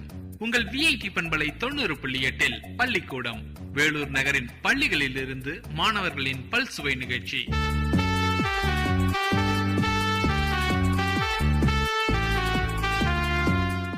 கற்போரின் குற்றங்களை நீக்கி அறம் பொருள் இன்பங்களை அடைவதற்கான வழிமுறைகளை அறவுரைகளாக முதுமொழி காஞ்சியின் மூலம் கூற வருபவர்கள் ஐஸ்வர்யா, ஸ்னேகா, ஷமியாபானு. முதுமொழி காஞ்சி சிறந்த 10. 1. ஆட்களின் உலகத்து மக்கட்கெல்லாம் மோதலில் சிறந்தன்று ஒழுக்கமுடைமை. விளக்கம்: கடல் சூழ்ந்த இவ்வுலக மக்கள் அனைவருக்கும் கற்றலை விட ஒழுக்கமுடைமையே சிறந்தது. 2. காதலில் சிறந்தன்று கண்ணெஞ்சப்படுதல். பிறர்க்கு அன்பு காட்டுவதிலும் செயல்களால் அவர் போற்றும்படி நடத்தலே மேலானது. 3.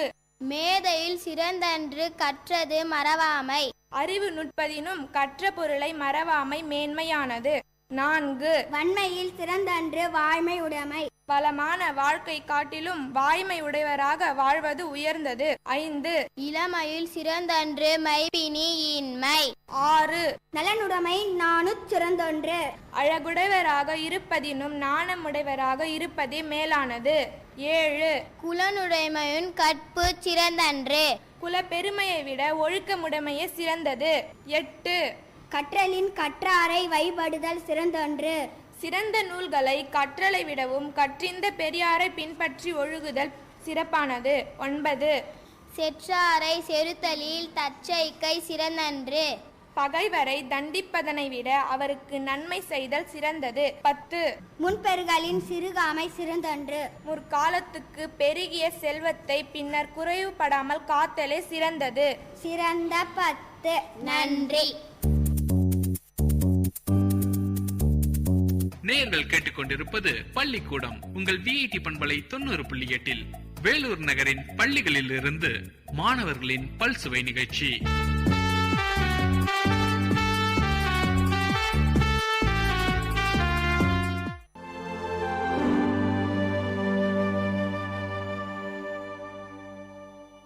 Girl, you're gorgeous in your ways, intelligence and beauty coupled.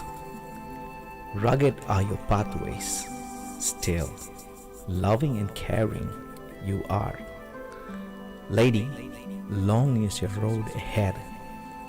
Attitude of yours is the power within you. Daunting is the world you live in, still, you should never ever give up. Female, the perfect partner of a male. Enduring is your nature. Mom, a role gifted to you by God. Always a person to cherish. Lowly looked upon many a time. Still, encouraging you are. Woman, seek wisdom in all your ways. Optimistic you need to be because magnificently created you are. Anxious is life many a time. Still, noiselessly nice and noble you are. Daughter, Dad is mindful of you, darling. Always I long for you. Unconditionally I love you. Graciously come back to me.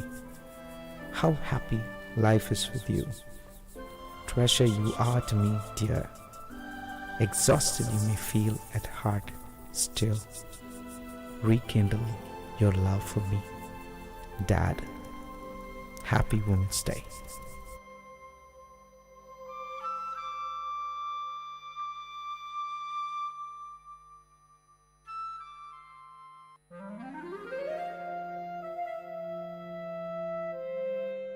It's story time. In VIT Community Radio 90.8, you are going to listen to a short story written and narrated by Professor Pranesh Kumar, VIT University. Title of the story: The Changes of Time. Time, the fastest and cruelest magician, did not spare her. I gazed at her for a long time. Mashing betel leaf, preparing pan, she did not notice me. With great seriousness and much care, she opened a small box lying beside her. From it, she took a polythene bag and carefully unwinded it, took out a pinch of tobacco, and crushed it along with other ingredients. 70% of her hair has lost its color. My curiosity about her grew more and more. As I sat there, inhaling the fresh smell of pan, I must talk to her, I said to myself. I got up and found a suitable place beside her. She smiled at me with her toothless gums, while her hands were busy rearranging the contents in the pan box. The skin of her arm seemed coarse like the epidermis of an old tamarind tree. She herself was like an old tree that had witnessed many springs and summers. Dressed in a white saree and without a blouse, she looked like a typical old woman from South Tamil Nadu. Each time she moved her head, her heavy pampadums, these are nothing but ornaments meant for the ear, moved to and fro rhythmically. She must not have felt the unease, used as she was to those two pampadums from her early teens. They were huge pieces of gold ornament, different shapes, cubes, circles, triangles, and horseshoes closely packed with the usual wax stuffing. She could often be seen seated on the veranda of that old house with tiled roof. Nobody knew her name. People called her member's wife, since her husband became a panchayat member. Being the senior most person in the area, people from the surrounding area called her great grandma in respect. She lived with her younger son's family. We both gazed at each other until I broke the ice by asking her about the tattoo on her arms. She had tattooed the picture of a peacock across her biceps. The peacock had lost its vigor as the skin that supported it has withered. For a fraction of a second flashed across my mind the modern tattoos that movie artists and DJs have on them. I asked her the intention behind her tattooing and why a peacock. She opened her mouth carefully, holding her head upwards so that the pan from her mouth did not spill. Son, while we live, we earn many things and lose many things. But we can never take anything to the grave except this tattoo. She stressed that none could snatch it away from her. Saying this, she carefully spat out the pan juice. I was taken aback by the philosophical attitude she had for a simple tattoo. Her immediate and sharp answer was impressive, but her reply to my next question was only a stale smile. It was about her age. Might be she did not know her exact age, or she did not wish to reveal it. I don't know for sure. I did not question her anymore, but she started talking. She murmured the names of Tamil months: Thai, Margari, Pankini, Chittirai. It will rain today, she said to herself.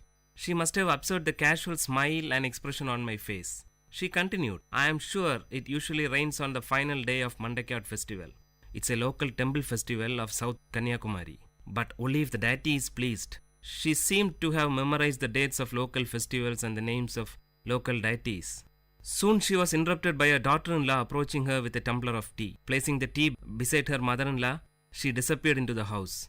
Spitting out the remaining pan from her mouth, the great-grandma stared into the tea for a while.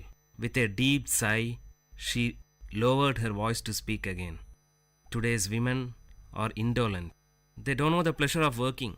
They enjoy only staring at the television for hours together. When we were young, we never had the time to stare at anything. We took great pleasure in working for the family. During harvest season, my husband and I used to join the workers to make things easy. He worked hard till his end. There was a great pause. We used to work in full swing throughout the season. During the tamarind season, I buried myself in hectic work. Shelling the tamarind was my prime job then. My daughter and younger brother shared the work with me. We used to divide the heap of tamarind among ourselves and were confined to labor even till after midnight until our share of work was totally completed. Piercing out the seed from the ripe tamarind was the next task. Our happiness knew no bounds since the work was completed in the midst of the heaps of mangoes and jackfruit and other festive eatings. Hearing this from her, I said to myself that she is not aware of the multi-dimensional task that today's women handle. So much for the joys of an uncluttered childhood, she continued. Apart from all this, I had the regular task of preparing palm jaggery from palm juice. Early in the morning before dawn, palm tree climbers would collect palm juice from the small pots tied to the treetop. Those climbers would howl and shriek from the treetop to convey the message that their work was done. As soon as he received the signal, my younger brother would run to collect the juice and bring it home. It would be brought ice cold. I boiled it using dried leaves and finally prepared palm jaggery. During the peak season, we might even get 30 cakes a day. That was our prime source of income. Now all those things have become a matter of past. She sighed nostalgically. When great-grandma narrated these mundane events, I could visualize them in my mind. I said to myself, she is grieving over a lost culture. This culture must have been prevailed some 75 to 80 years back, roughly in the 1930s. Today, her granddaughter is working for a leading multinational IT company in Chennai. The sharp contrast from palm jaggery to an IT company shouts out loud that change is inevitable. Before she could continue, someone called out to me from behind. It was my friend for whom I had been waiting. We usually played cricket with a few others in a large ground behind the great-grandma's house. The match must have begun and I had to join them. I shook my head to her, telling that I had to leave. Her eyes wore a pathetic expression to convey, "Wait, I have more to say." But her lips remained silent. I left her to join my friends, and from a far distance, I turned back to get a glimpse of her. I could hardly see her. She sat there sipping her tea. By that time, it must have gone cold. Currents of thought about the giant running wheel called time and the disability and helplessness of man or any other mighty power to stop or alter it flashed over my inner mind.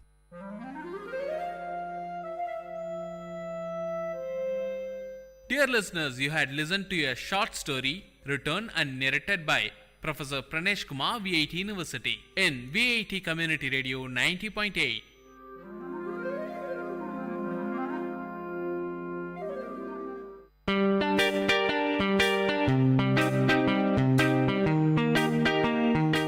Dear listeners, for the next hour, you are going to listen to the program Team Speak Time in VIT Community Radio 90.8 FM.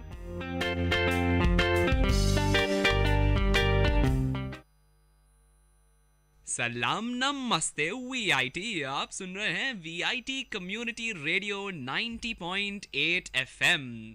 आज आप सुन रहे हैं आपका show VIT गपशप। दोस्तों, आप हैं आज अपने होस्ट के साथ, अपने दोस्त के साथ। नाम बंदे का है खुशवंत। आज आप सभी के साथ मैं बांटने जा रहा हूं अपनी सीरीज का एक अगला टॉपिक, और आज की हमारी बातें होंगी एक खास पहलू पर, एक खास मुद्दे पर। पहलू क्या है, आइए जानते हैं। तो आज की हमारी कहानी या आज की हमारी बातचीत है जिसका नाम है यादव। सुन के थोड़ा अजीब लग रहा है ना? चलो थोड़ा लिंक करते हैं। यादव, यादें। हाँ जी, तो मैं आप सभी के साथ बांटने जा रहा हूं कुछ यादें। आप सभी का तो सबसे पहले वेलकम। आप सभी एक नए सत्र यानी कि एक नए ईयर, हमारे एकेडमिक ईयर में प्रवेश कर रहे हैं, और आप लोगों के सामने बहुत सारे चैलेंजेस हैं जिसका डट के मुकाबला करना है। तो आज की हमारी बातें कुछ इसी बारे में होंगी। तो यादव, अब मैं आपको बताता हूँ, यादव नाम है एक रसोइये का। कुछ समय पहले मेरे घर पर एक फंक्शन था। फंक्शन के लिए खाने की अरेंजमेंट्स करनी थी, तो हमने कांटेक्ट किया हमारे एक जान पहचान के व्यक्ति को, जो कि कहा जाता है मेरे शहर का सबसे अच्छा रसोइया है, सबसे अच्छा हलवाई है।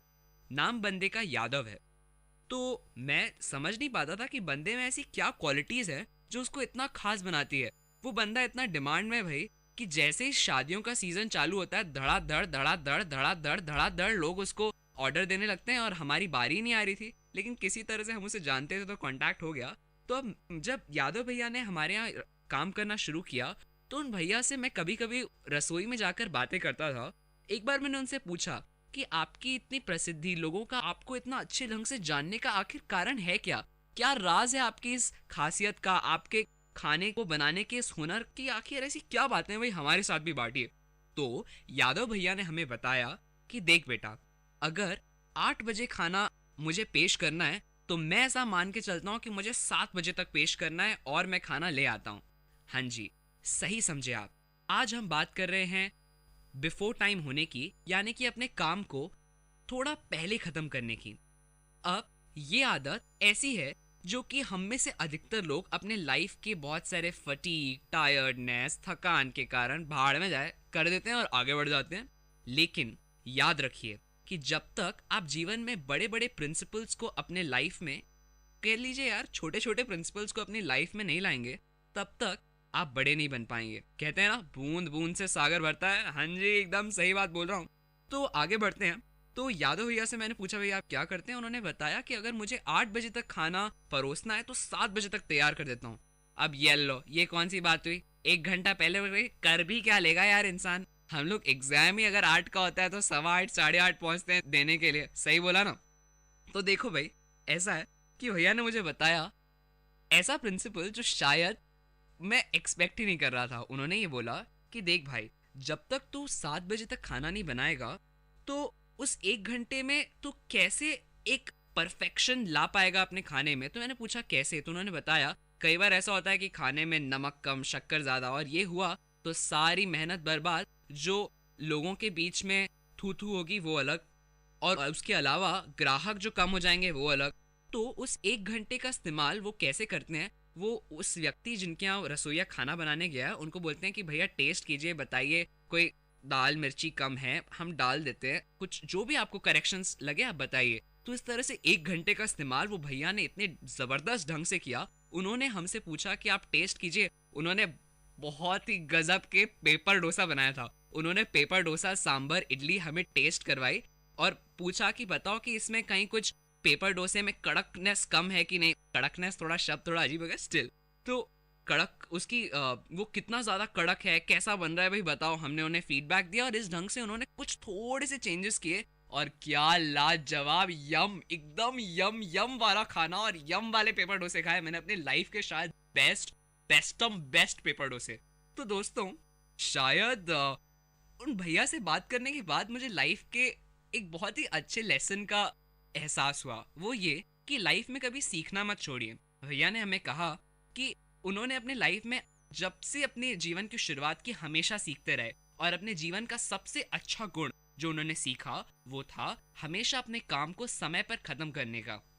और याद रखिएगा जब भी आप कोई बहुत बड़ा और या कोई ऐसा नियम लाइफ में फॉलो करेंगे ना जो आपको किसी बहुत अच्छी पोजीशन पर ले जाने वाला होगा, तो आपके सामने बहुत सारे रेजिस्टेंस आएंगे। कभी कोई सामने आ जाएगा, कभी कोई काम याद आएगा, कभी दिमाग खराब होगा, कभी मन में लगेगा यार भाड़ में जाए, और भी न जाने क्या क्या। लेकिन जब तक आप रेजिस्टेंसेस को पार नहीं करेंगे तब तक आपकी पोटेंशियल एनर्जी बढ़ेगी कैसे। अब साइंस स्टूडेंट हूँ भाई, बातें ऐसी करता हूँ। खैर आगे बढ़ते हैं। तो इसके लिए एक बहुत ही अच्छा ईडियम है। ईडियम ये an early bird catches the worm, बिल्कुल सही है। अब आप सभी इसका कॉन्टेक्स्ट तो जानते ही होंगे। बहुत सारी चिड़ियाँ होती है और रिसोर्सेज बड़े कम होते हैं। क्या खाती हैं वो? केचुए। और ये केचुए यही चिड़िया लोग पकड़ के दबा जाती हैं, वही दबा पाती हैं जो सुबह सुबह सबसे पहले उठ के केचुआ खोजना शुरू करती है। जी हाँ, जीवन भी कुछ इसी तरह से है। तो दोस्तों ऐसा ही एक और एग्जाम्पल मैं आपको देता हूँ। रिसेंटली मैं एक नॉवल पढ़ रहा था सर APJ अब्दुल कलाम की। नॉवल का नाम है विंग्स ऑफ फायर। क्या नॉवल है, गजब की। उन्होंने अपने लाइफ में बताया कि जब भी मैं सुबह सुबह वॉक करने जाया करता था तो वॉक करते करते मैं सारी प्लानिंग पहले से ही कर लेता था कि मुझे आगे लाइफ में क्या करना है, मुझे आने वाले 2 दिनों के अंदर कौन कौन से काम खत्म करने हैं। और हम जानते ही हैं कि आज उन्होंने हमारे जीवन में कितने बड़े चेंजेस लाए हैं। आज हमारे देश के राष्ट्रपति होने के बाद आज हमारा देश जिस भी पोजीशन पे है उसमें उनका कितना बड़ा योगदान है। और हमारा यह जीवन तो बना ही दूसरों के लिए है। अगर आप सांस छोड़ते भी हैं तो वो भी पेड़ों की कार्बन डाइऑक्साइड बन जाती है। बिल्कुल सही। तो आपको अपनी लाइफ का कुछ समय ऐसे बिताना है कि याद रखना है कि हम लाइफ में जो भी करते हैं ना वो सब दूसरों के लिए। तो कभी कभी अपनी इन सांसों के अलावा अपने विचारों को भी दूसरों के लिए समर्पित कीजिए और फिर देखिए कैसे आपका जीवन खुशनुमा और मस्त हो जाता है। और दोस्तों जाने से पहले कई आप लोगों को लगेगा मैंने बड़ी बड़ी बातें तो कर दी, बंदा बोल के बड़बड़ करके चला गया, लेकिन ये नहीं बताया कि भाई इसको इनकॉर्पोरेट कैसे करें। तो हाँ जी, तो अब इनकॉर्पोरेशन की बारी आती है। तो क्लास 12th में मेरी बहुत अच्छी फैकल्टी थी। उन्होंने मुझे एक बार समझाया, बेटा अगर कोई काम बहुत बड़ा हो ना तो उसको छोटे छोटे छोटे छोटे छोटे हिस्सों में बांट लो। और जब तुम किसी बड़े काम को छोटे हिस्सों में बांटते हो यानी कि 1 large task into small tasks, तो वो आसान हो जाता है। इसलिए अगर आपका काम मुश्किल है तो उसे छोटे हिस्सों में बांटिए। अब आपको सीखना है अगर कि आपको अपने हर काम को समय पे करना है तो अपने लाइफ के छोटे छोटे कामों को समय पे करना सीखिए। यदि माँ ने कहा कि बेटा 2 बजे तक खाना खाने आ जा, तो दोपहर में ठीक 2 बजे से 5 मिनट पहले पहुंच जाइए। उन 5 मिनटों में हाथ धोइए, सैनिटेशन का यूज़ कीजिए, आराम से बैठिए, आराम से मुंह धोइए और अपने दिल खुश करके खाना खाइए और कहिए अन्नदाता सुखी भव। ठीक वैसे ही कुछ। और कभी माँ कहे कि बेटा सुबह उठ जाओ, 5 बजे उठो, 7 बजे उठो, घर से नाश्ता करके जाओ, तो माँ की उस बात को सुनो और सुबह 7 बजे उठो। और ऐसे छोटे छोटे हिस्सों में अपने जीवन को बांट दो और इन छोटे छोटे हिस्सों में इस पंक्चुअलिटी के नियम को अप्लाई करने की कोशिश करो। फिर देखो कैसे ये नियम आपके जीवन के हर पहलू में घुस जाएगा और आप अपने लाइफ के हर छोटे छोटे काम को बिल्कुल समय पे और फर्राटेदार सही ढंग से कर पाएंगे। और मानिए दोस्तों, ये एक बहुत बड़ा राज है। राज ये कि अगर आप मानते हैं, अगर आप विश्वास करते हैं कि आप कोई काम बहुत अच्छे ढंग से कर सकते हैं, तो इस संसार की कोई ताकत आपको नहीं रोक सकती। और अगर आप इस बारे में और पढ़ना चाहते हैं तो रोंडा बायर्न की एक बहुत अच्छी किताब है द सीक्रेट, रहस्य। तो उसे ज़रूर पढ़िए और समझिए कि यदि एक बार आपने कुछ ठान लिया तो उस बारे में सोचिए और ज़्यादा सोचिए कि मैं कर सकता हूँ और ज़रूर कर सकता हूँ, और सारी राहें आपके सामने खुल जाएंगी। खैर बड़ी बड़ी बातें हो गई, छोटी छोटी बातों को जीवन में अप्लाई करते रहिए और जीवन के मजे लूटिए दोस्तों। तो ऐसी कुछ और बातों के साथ अपने लाइफ को और खुशनुमा और हैपनिंग बनाने की छोटी छोटी टिप्स के साथ VIT गपशप पर मैं आपका होस्ट, आपका दोस्त खुशवंत आपसे मिलता रहूंगा। तब तक के लिए आप मुझे दीजिए इजाजत और आप सुनते रहिए Dear listeners, you're listening to Vit Community Radio 90.8 and this program is Team Speak Time.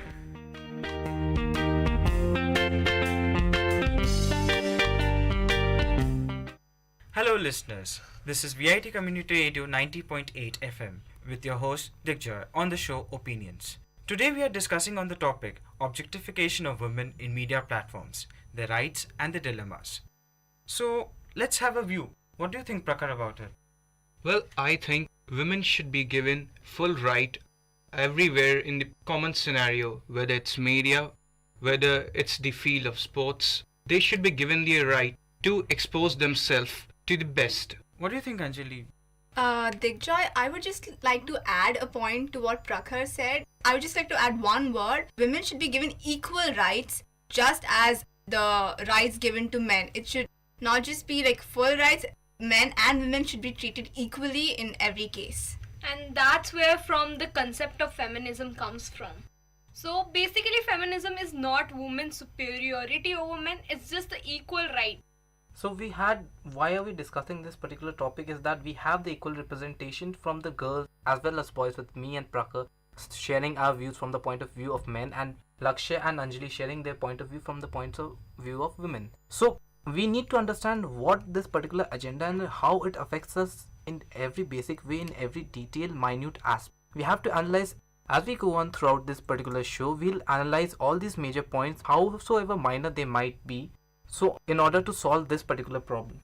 Recently, the Vogue magazine came out with a video called My Choice featuring Deepika Padukone. It drew criticism, but from time being, we have been seeing such sort of empowerment missions coming into action. But exactly, are they conveying the message that we want to listen? That's important. You should see the positive aspect of the message. That was to empower the movement, that to provide with their choices.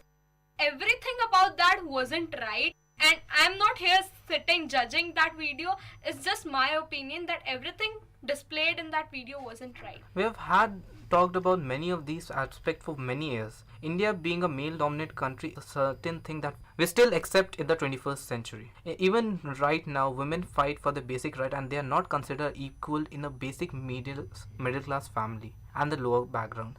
A rich family from a rich upper middle class and upper class financial backgrounds are sound, and they do provide women with education, so to the aspect that even if they don't have the money, they do spend it. But even in the middle class backgrounds, even in the lower class background, if they have money, they choose to spend it on the male rather than the female, because the female is not going to be the part of the family after many years. Well, I agree with you, AJ, but still I think that in the present scenario of rapid urbanization, where the technology is improving at a very fast pace, though we have reached the moon, but the basic value that we need to inculcate in ourselves is the respect for the human, the respect for the especially the feminine. But this is somewhere lacking in our society. Although if we take it on a positive note compared to how it was earlier, the empowerment has been on a rise. People have been expressing their opinions about women empowerment. They have been making people aware of all the points that we need to go through to make sure that women have equal rights. So if you look at it that way, it's actually becoming better for us right now. But still, the concept of perfect girl is the one who doesn't express her opinion. So that is something we should change. We all need to change. We have been talking about many of these aspects that, yeah, I do agree to the things are changing in the 21st century, and it is for the better than the 50 years that it was there. But we have to analyze something. On the date of independence in the 1950, people analyzed what was the situations of the women at that particular time. Another survey was conducted in the 1970s in which the same thing was analyzed, that what is the status of the women in the 1970s. And it was seen that the status of the women though Indian society has progressed, the status of the women has degraded. Therefore, we had the Ministry of Women and Child come in and have actively support the rights of the women in order to their liberation and to set an equal footing as to the men. Though I analyze your particular aspect that yes, we are becoming more intelligent, we are becoming more literate, but even to this present date of 2015, we have only 71 or 72% of the population who's literate, and out of the remaining population, they still do not cater the idea of women being equal to men, because I agree to any of your points that yeah, this is things are changing, but you also need to analyze the majority of the population are not part of that upper class that I was trying to raise before, but they are part of the low class and the lower middle class and even middle class families. So how do you would like to initiate this change actually, which is going to, there should be some methods. Education is one of them, but what can be the other methods? Can you please elaborate? The issue should be discussed in public as we are doing now, because until and unless everybody doesn't know what the problem is, there cannot be a solution. Everybody needs to know, everybody needs to accept that women is equal to men. The male chauvinism should be decreased, and that would be done by various measures. Though I agree to your particular point, Lakshay, that yeah, women, the idea of the men should change, and that it is the basic psychology of every man as in whole that needs to change. Just knowing about a particular topic brings no change, but having a basic, because if you need to analyze that if a person is above the age of 30 or even 35, the change in his psychology is not going to happen. This is just not practically possible. He might be condemned by the law, he might be stopped by the law. That where the law comes in, but we need to inculcate this idea even to the younger generation and the generation to follow. I do agree with you, AJ. Like we all just discussed, public awareness is the first foot of every journey. But one thing that we need to know is half the knowledge is always the most dangerous knowledge. So as in, what I mean to say is that when we talk to people about women empowerment, we need to make sure that we don't give it halfway through. We need to make sure that they know everything about it, so that they don't get confused in the middle or mix up two completely different topics together, because that has actually happened in a couple of scenarios. Yeah, because they actually start comparing feminism with women's superiority. Feminism is not female chauvinism. It is nowhere related to that. Feminism believes in equal rights of both men and women. I agree to both of your points, considering my mother was a feminist and she was the leader of the Rajiv wing in Jharkhand. I'm coming from a family that had these feminist idea with all of my grandmother, my great-grandmother, all of them were working throughout their generation, all of them were literate. But yeah, on this particular point, I do agree with that psychology comes in, and wherever the psychology of a person doesn't change, the laws comes. So far as the psychology part is concerned, what I feel is the inculcation of respect inside the human thought, inside the human brain, that needs to be changed. When you take an example from the very basic beginning of the life, when the life starts, take an example of a normal baby, he is being like discriminated. He's been bifurcated that if he's a boy, he'll be given a gun or a bat ball to play. So far as the girl child is concerned, she'll be given the dolls. So this is the very basic beginning where the problem starts. And once we are done with this, I'm sure in the coming time, we'll get over with this problem. Don't agree with your point totally for the very basic fact that agree to the point that okay fine, a boy is given with a boys toys and the girl is given with girls toys. There's a particular reason. I agree with all your points that okay, men and women are still equal, but they are still not equal to one very basic particular point, is that when they become adults, a man has to be a gentleman and a woman has to be a lady.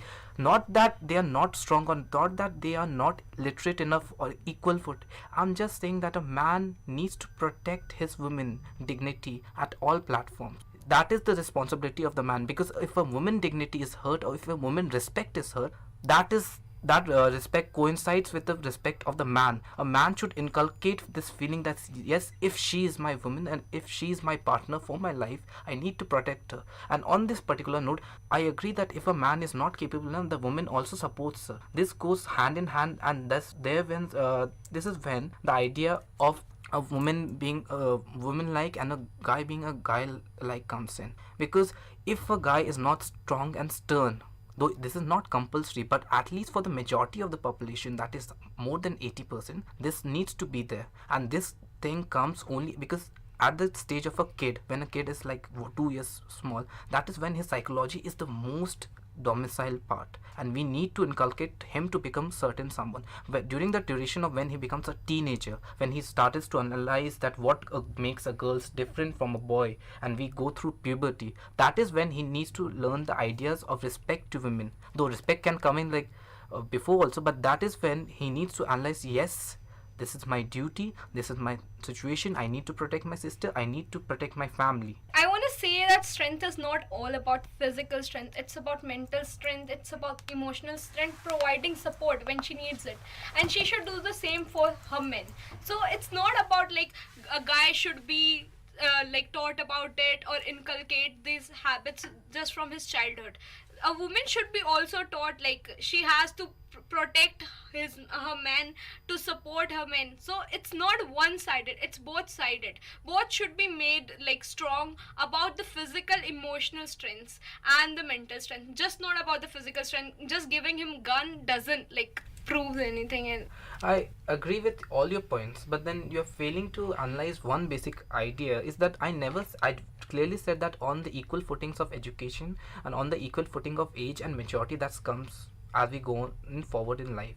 What I meant by this basic fact is, yes, a man will protect the dignity of the woman. My protection of the dignity of women was not the fact of strength, but was the fact of her social standard of what she was there in the society. A woman also provides the same to a man, because a man cannot go and fight with a woman for the sole fact man needs to respect a girl. Even if I don't know you, and even if, say for example, Lakshay, even if I'm not directly related with you, there's still a certain degree of way that I'll act with you. Even if you're a little tough on me, or even if you're a little angry on me, even if the fact you abuse me, there's still a certain way I need to keep myself. And that should be followed by both, not just you. That should be done by both male and female. And that is what I call feminism. The equality in the rights. I agree with Lakshay. I think that from when you're kids, you should make sure that the quality of respect and dignity should be inculcated in both boys and girls. I mean, yes, boys should be taught that they should behave respectfully towards girls, but the same should go for the girls as well. I never said that a girl shouldn't respect a man, but yeah, you were focusing on the point of men. But you did seem to analyze the particular aspect. That considering I'm a man, I was taught this, and I'm pretty sure that I'm doing it a very right way. I would like to say here one thing, that often it is feminism is misunderstood by the society. It is said that it is something that females only do. I would like to point out here that if a man does feminism or follow feminism, it's not at all wrong. It's not at all wrong. Lakshay, it's not wrong, it's right. You should believe in equal rights. You shouldn't believe in male chauvinism. Obviously, we should be provided with as many as rights as you are provided with. So, saying that feminism is wrong, I don't agree with it at all. It's actually the mentality of, you can say, half the people that they say that feminism is something to do with always with girls. This is not something, but it should realize that there is a platform for equality, right? That is very important over here. Exactly, that's the thing. Not many people know much about feminism. Feminism it basically means equal rights to women, but the main point is that people get confused with feminism and female chauvinism. So we need to make sure that people know the difference. I'll give you an example what my mother told me, because then during that time I wasn't born. My mother was, as I said, was an active feminist when she was young, in her 20s, early 20s, and she was the leader of her wing. She was pregnant and she delivered me as a kid. I'll tell you what female chauvinism is. These women come up to her and say that you being the leader, you being our torch bearer, you teach us what feminist is. How did you had a kid as a son? Why don't you let him die on the street? That is some of the ideas that is coming about. I just wanted to highlight this particular point, though I don't support it, but still, this was an idea that my mother, being spending whole 10 years of her life saying this particular aspect, had to face. So that is what Anjali said. Half knowledge is always harmful. The full knowledge should be given about feminism. So even she was leading it, the people who were with her weren't right about it. Their opinions weren't right. Exactly. I do agree with you all. But now we are at such a point, at such a bar, it's a high time that we should think about its solution. What could be done in order to change this mindset, in order to bring a new era, a new scenario where we could have a clear concept about feminism. So basically we can say that education is one of the methods, but like changing mindsets of villages, in the villages where there is male chauvinism or male patriarchy existing, like, do you think that it's education and just public awareness is enough, or giving a role example? within ourselves. That is very important. This is something that needs to come in from the within of a person. That's what we have all been trying to analyze, and we have all said that even all the cases, like in India, not 90% of the cases of female abuse are not reported to the law authorities.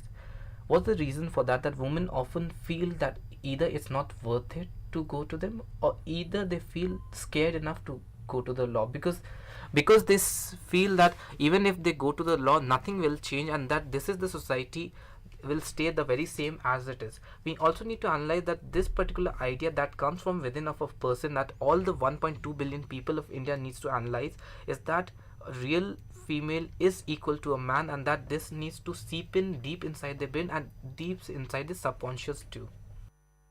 So basically we can say that that's it, very important to come from within. So how do you say, for example, there's a person who's very orthodox minded, how do you want to bring about a change in him? Well, one way to bring about a change would be having a person inside that particular community know about topics like this and know the right things. Might I just add, just the right things that need to be inculcated into the minds of people. If there's at least one person in that community who knows all that, that would be the best case scenario. There is my personal experience related to it. Actually, my parents are not that open-minded and all. But once I started telling them that society works like this, there's an age gap, there are differences, I can do as good as a guy, they started to understand. So it's basically their kids or someone who is closely related to them influence them a lot. That was the very same example that I was going to raise to the Anjali's point, that often if you say a man is well within his 60s and he still feels has that aura that no, women are not equal to man, at that particular age to change the psychology of a man is very tough. That is sole very fact that our psychology makes us what we are. So the only way that he can analyze and self-improve himself is to see that someone within his family or some changes that happen very closely to him, someone he really feels about, because these things, if he sees his daughter or say even if his granddaughter becoming successful and becoming a person to be known, and he being a proud grandfather of that particular girl, he'll inculcate these ideas. Okay, feminism is there, and yes, women are equal to men, and this is one of the ways a 60-year-old man could have a change in his psychology, so bringing in a better society. So basically, we being the youth of the country, we are the ones who should actually bring about the change. So basically, by what you're saying, we are the ones who need to make sure that the adults in our families, in our communities, need to follow the right ideas of feminism. We also want to make a point over here that there was a time when the government said that there should be reservation for women in parliament. It is actually breaking down this principle where it says equality of women. Don't you all agree about it? I completely agree with it, but as we are saying that there are still orthodox people. So for women to come up, there are not just orthodox men, there are orthodox women as well. So for women to come up, there should be some initiative that should be taken to enhance the number of women in such aspects like political aspects and all. Okay, I need to analyze this particular reservation thing, that okay, reservation was something like a bill being passed in the parliament. What happens when a bill is being passed in a parliament? It becomes part of the politics of that particular country. Politics is a very dynamic process. At this particular solution, at this particular year, 2015 that we are living in, this particular year we are still facing the problem of male dominated society. Okay, yes, at this particular point of time I do support the women reservation bill, but we can have, if this bill fails to have this particular idea, inculcate these ideas, 50 years down the line when the India society is not so much male dominated, we can still bring in a new law that doesn't support this particular idea. And because politics as it is a very dynamic. A country which might be a communist sometime later might become a capitalist as well. So it depends on the people, it depends on the general population. So general population, as it is, you said, is the one who controls everyone and the general thinking of a particular country. But if just being the youth of a country doesn't make solves our problem. Because even if we are the youth of the country, we still need a political leader who's around the age of 40 to 45. We being the youth are from the 20 to 30 age group. We need to analyze that there's still at least 65% of the population that is not considered youth, and we need to have a certain degree of organic change slowly and steadily that we are trying to do through the feminist idea, so that the feeling of women being equal to men inculcates to everyone, each and every particular person, or at least the majority of the population. And the position should be like directly related to the capability of the person rather than being about gender. It's not about women or men, it's about the capability. The one who's capable of leading that position, the one who's capable to be on that position should be on that position. Okay, so now after having these topics, I think so far as orthodox, if we need to eliminate the orthodox thoughts from the people in 50s, 60s, we can do one thing apart from these things. We can make a rehabilitation form of scenario where we can teach them the very basic needs of what society expects, what the coming generation, what the coming era expects.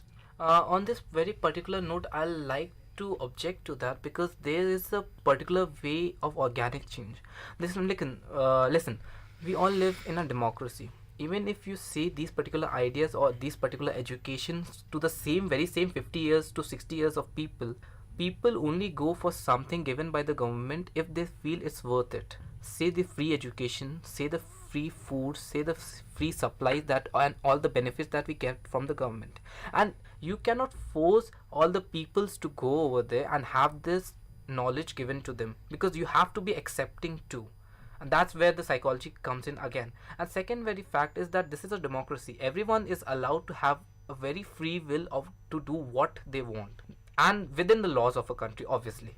Another point I would like to add is that aside from public awareness, as in directly going and speaking to people, we could also talk about feminism through media, like movies and videos and songs. That I was thinking more on the lines of movies, because let's face it, a lot of people are influenced by scenarios and things happening in movies. So one way to inculcate these ideas into the minds of people, the right ideas into the minds of people, are by movies. From the era of 1913, movies has been something that has affected us in quite a very big way, considering big screen is directly affects us as human, and whatever we see on the big screen is something that we tend to believe that happens in the real life. Considering the very fact that yes, these ideas could be inculcated through the movies, yes, it has affected us, considering now the new generation of say 35, under the age of 35, has started to believe in the idea of feminism. Above the age of 35, not so much still. But still, there's a very thin line when we have started to talk about media. There's a very thin line between the objectification of a woman with her choice, that's something that feminist people are trying to fight against, and the non-objectification of women. Because if a man, I start to objectify say Anjali, I don't consider me being equal, because an object can never be equal to a human. So what are your particular ideas on this particular topic? Because even though we say that it's the girl's right to lead a life whatever way she wants, choose and wear whatever she wants, but on the media platform, is it really her right, or the media creativity, or that media should also inculcate some ideas to inhibit these particular process, or at least have a certain degree of morality to these particular topics? One way I think we could go about with it is by taking a survey maybe and knowing what other women think. Like one way in which, say I was making a video on feminism, one thing I would do is go around and take surveys of all my female friends as well as male friends, so that I know their views. So it's possible that maybe when they were making other videos, it was basically the media's idea of how a feminist woman should be, but I cannot say much about that, because it's basically every person's perspective. And in my opinion, we should make sure that what we display on the screen is something which most of us agree with, and not something that just the media thinks. And choice is not just related to body or objectification of someone. It's more related to career choices she makes, the way she wants to live her life. That is more about choice, and that is what is empowerment. Letting her live her life is something she needs to know, like within the limits of the society, within the limits of morality. Again, if we go to the limits of society, today we know that there are a lot of societies which doesn't allow much freedom, whether it's male or female, but mostly in cases of female, right? So how do you think that what should be the the level of freedom that you can define over here? Can you just elaborate? Well, so far as the level of freedom is concerned, we generally consider that if one boy is in between a group of 5 to 6 girls, if they are friends, then that particular guy is stud. And if one girl is between 3 to 4 boys, then she is considered as a slut. But that concept needs to be changed, and I think that is the basic thing that's the basic line which needs to be figured out. So for example, if we take the many of the societies that are there are some levels of freedom which we may not know, right? Somewhere it says that women should not go out after this time, or the girls should not go out. So how do we bring change there? That is not morality. Not going out, staying in, that is not all about morality. Morality again comes to being equal. If men can't go out, okay fine, we'll also not go out. But if they are going out, then we should also be allowed to go out of houses. After 7, after 8, it's not the point. Digjoy, on this particular aspect, I'll have to agree with Lakshay. Considering women going out is her free will, I said that independence gives us the right of free will, that what we choose and what we want to wear, and this is something that is associated with the very same thing. Unless and until it's a wartime situation, unless and until it's a civil war going on, a woman can go at the very same time a man can go. It's the duty of the government to provide the security even at 3 in the night or 7 in the morning. I would agree to you, but I was presenting a different perspective, that the society considers even morality also in different aspects over here. It's not about the society, it's about we live in a democratic country. So what morality is, it's not hurting other, it's not like hurting other in any other way. Like it's not like challenging someone else's opinions, okay? So it's basically, choice basically means the way you live your life. Okay, so we had a very good discussion today on the topic, and I would like to conclude by saying that we discussed various agendas and we talked on how to improve. We talked that equality is guaranteed to us, definitely equality to women and men is guaranteed, but the thing is its implementation. In many places not implemented. So how to overcome this effect? So we talked about education, we talked about public awareness platforms, we also talked about mindset of people changing and change coming from within ourselves. That's very important. And also, as Anjali pointed out rightfully, that we should know completely, full knowledge about our rights and ideas. So this is Digjoy Samanta signing off from the show Opinions from VIT Community Radio.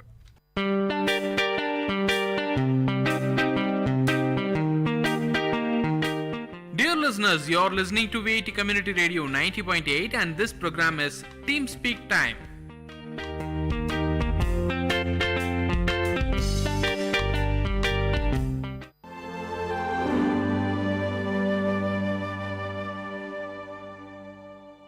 Girl, you're gorgeous in your ways, intelligence and beauty coupled. Rugged are your pathways, still loving and caring you are. Lady, long is your road ahead. Attitude of yours is the power within you. Daunting is the world you live in, still you should never ever give up. Female, the perfect partner of a male. Enduring is your nature. Mom, a role gifted to you by God. Always a person to cherish. Lowly looked upon many a time. Still encouraging you are. Woman, seek wisdom in all your ways. Optimistic you need to be, because magnificently created you are. Anxious is life many a time. Still, noiselessly nice and noble you are. Daughter, Dad is mindful of you, darling. Always I long for you. Unconditionally I love you. Graciously come back to me. How happy life is with you. Treasure you are to me, dear. Exhausted you may feel at heart, still rekindle your love for me. Dad, happy Women's Day.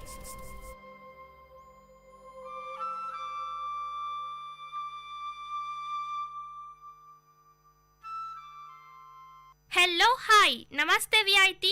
You are listening to VIT Community Radio 90.8. This is Rujana. Welcome to our show Vijaya Bata. కృషితో నాస్తి దుర్భిక్షం అన్నారు పెద్దలు.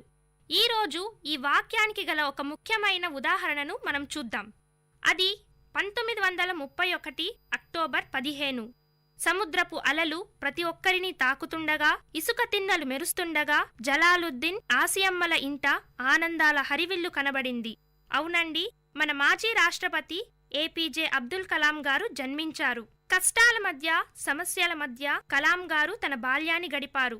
ఆర్థిక ఇబ్బందులు, కానీ తపన ఏదో చెయ్యాలని, సాధించాలని ఆయన తపన ఆయనను వెంటాడేది. తన తండ్రి జలాలుద్దీన్కి ఆధ్యాత్మిక విలువలు, ఔదార్యం పుష్కలం. తల్లి ఆసియమ్మ స్త్రీమూర్తి, ఇంక చెప్పనక్కర్లేదు కదండి.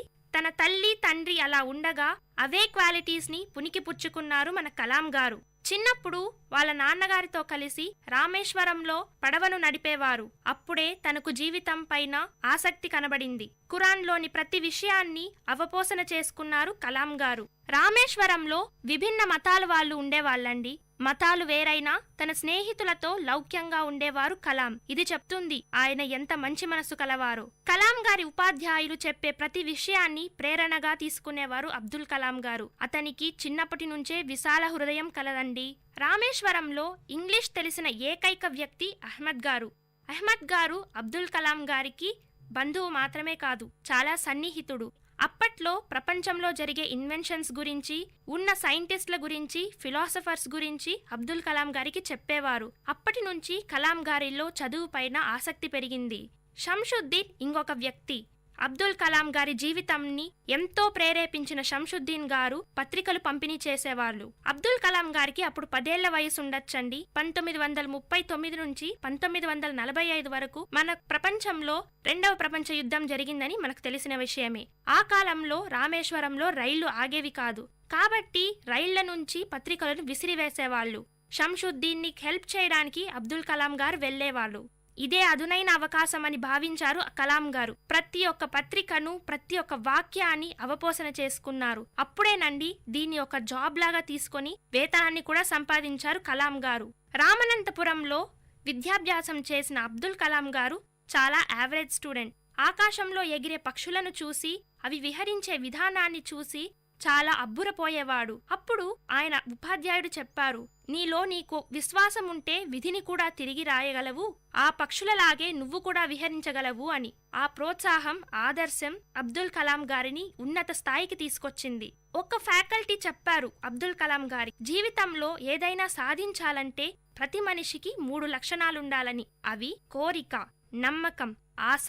ఈ 3 పదాలు అబ్దుల్ కలాం గారిని ఉత్తేజపరిచాయి. దృఢ సంకల్పంతో ముందుకు సాగారు.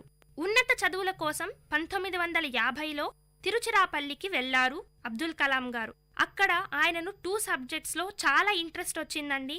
అవే ఆంగ్ల సాహిత్యం, భౌతిక శాస్త్రం. 1954 సౌత్ ఇండియాలోనే ప్రతిష్టాత్మక MIT కాలేజ్లో అబ్దుల్ కలాం గారికి సీటు వచ్చింది. కానీ 1000 రూపాయలు ఫీజు అక్కడ. ఆర్థిక ఇబ్బంది. ఎంత ప్రతిభ ఉన్నా పేరెంట్స్ ఆయనకు ఖర్చు పెట్టలేకపోయారు. బాధ, సముద్రమంతా ఆయన కళ్ళల్లో కన్నీటి అలలు అయ్యాయి. ఏం చెయ్యాలి అనుకుంటున్న కలాం గారికి స్కాలర్షిప్ వచ్చిందండి. ఆ స్కాలర్షిప్ కోసం కలాం గారు ఎంతో కష్టపడ్డారు. అక్కడ ఒకరోజు కాలేజీలో ఆయన చూశారు. డిస్ప్లే కోసం ఆర్మీ ఫ్లైట్స్ లను ప్రదర్శించారు. అప్పుడే కలాంలోని ఆ శాస్త్రవేత్త బయటకు వచ్చింది. నెక్స్ట్ ఇయర్ ఏరోనాటిక్స్ ని తన ఆప్షనల్ సబ్జెక్ట్ గా తీసుకున్నారు అబ్దుల్ కలాం గారు. ఈ సబ్జెక్ట్ లో ఎంతో ఇంట్రెస్ట్ ఉన్న అబ్దుల్ కలాం గారు దానికోసం స్వయం కృషి చేశారు. దీని సాకారమే హాల్ ట్రైనీగా అబ్దుల్ కలాం గారు నియమితులవ్వడం. తన స్వప్నం సాకారమైంది. ఫ్లైట్ పైలట్ అవ్వాలనుకున్న అబ్దుల్ కలాం గారి జీవితంలో ఒక చుక్కెదురు. 9th ర్యాంక్ సాధించిన అబ్దుల్ కలాం గారు ఫ్లైట్ పైలట్ కాలేకపోయారు. ఎందుకంటే అవి 8 మెంబర్స్కి మాత్రమే ఉన్నాయి. ఉద్వేగం, ఉత్సాహం, కానీ ఉద్యోగం లేదు. ఎంతో నిరాశ. ఆయన బాధ ఎంతో దాడి చేసింది ఆయన మనసు పైన. ఈ సందర్భంలో మనశ్శాంతి కోసం రిషికేష్కు వెళ్లారు అబ్దుల్ కలాం గారు. అక్కడ స్వామి శివానంద్ గారు అబ్దుల్ కలాం గారికి 3 వాక్యాలు ఉపదేశించారు. అవి అపజయానికి కుంగిపోవద్దని, అపజయం కూడా విజయానికి అవసరమని, అపజయం లక్కబెట్టని వాడే అసలైన విజేత అని. ఈ చెవిలో విని ఆ చెవిలో వదిలేస్తాం కదండి మనమందరం. కానీ అబ్దుల్ కలాం గారు మనసా వాచా స్వీకరించారు ఈ పదాలను. మన కాలేజ్లో ఉంది వాల్ స్పీక్ పైన, falling down is not a failure but not getting up after falling is the real defeat అని. ఇదే మన స్వామి శివానంద్ గారు కూడా చెప్పారు. రెట్టించిన ఆత్మవిశ్వాసంతో ఢిల్లీకి పయనమయ్యారు అబ్దుల్ కలాం గారు. ఢిల్లీలో సీనియర్ సైంటిఫిక్ అసిస్టెంట్గా పనిచేసిన తర్వాత బెంగళూరుకు వచ్చారు అబ్దుల్ కలాం గారు. అక్కడ హోవర్ క్రాఫ్ట్ నందిని కనుక్కున్నారు. కానీ ముందుకు వెళ్ళలేదు. ఆయన టాలెంట్ ని గుర్తించలేదు. కానీ అబ్దుల్ కలాం గారు కుంగిపోలేదు.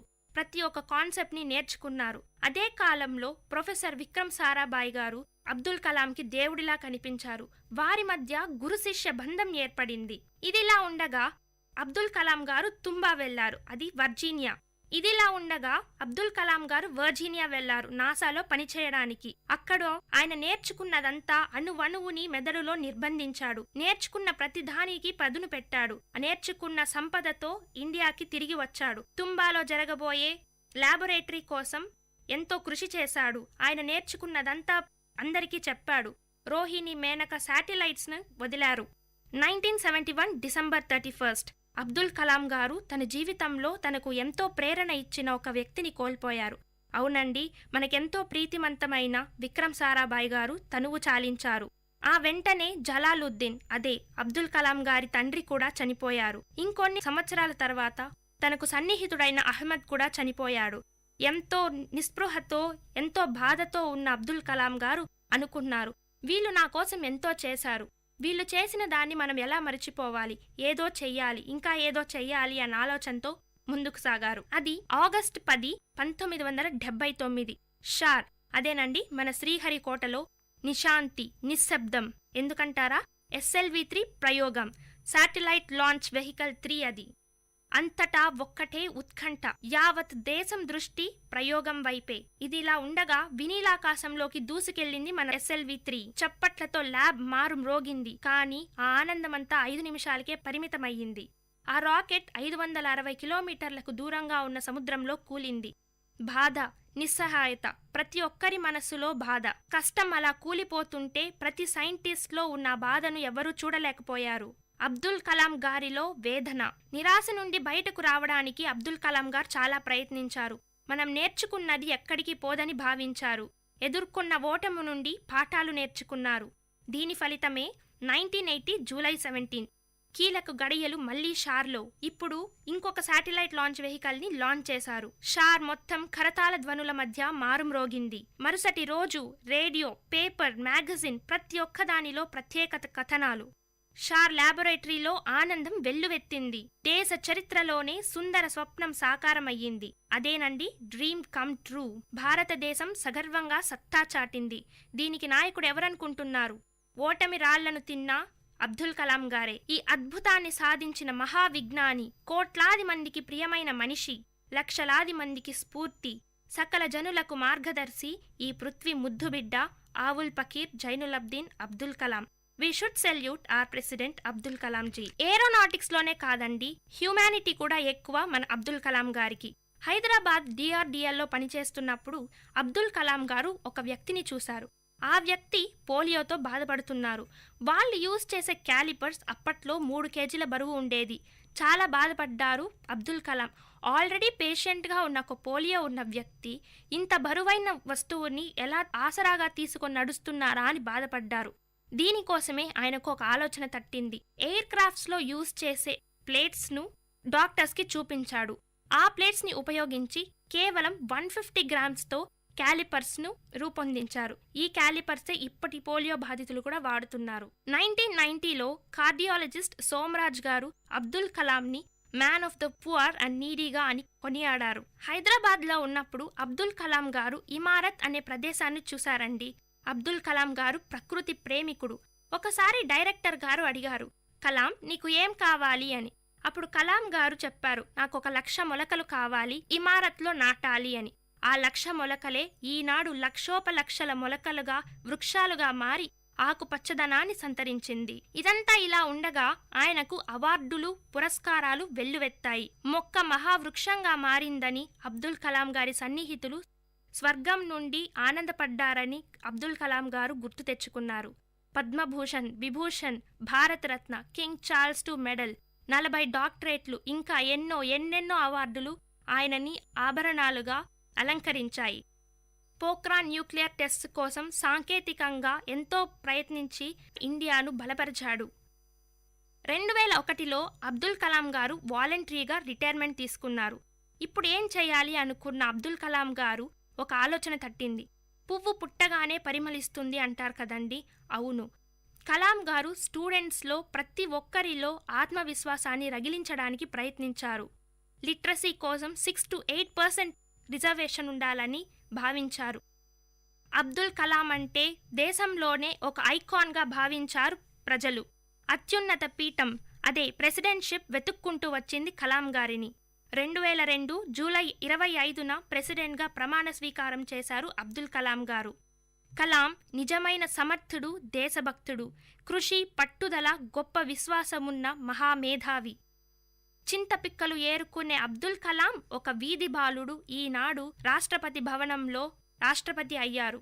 రాష్ట్రపతిగా ఉన్నప్పుడు ఇండియన్ అడ్మినిస్ట్రేషనే కాదండి, చిన్నారులను అదే భావి భారత పౌరులుగా తీర్చిదిద్దాలని ఇచ్ఛ ఆయనకు ప్రగాఢం ఎక్కువగా ఉంది.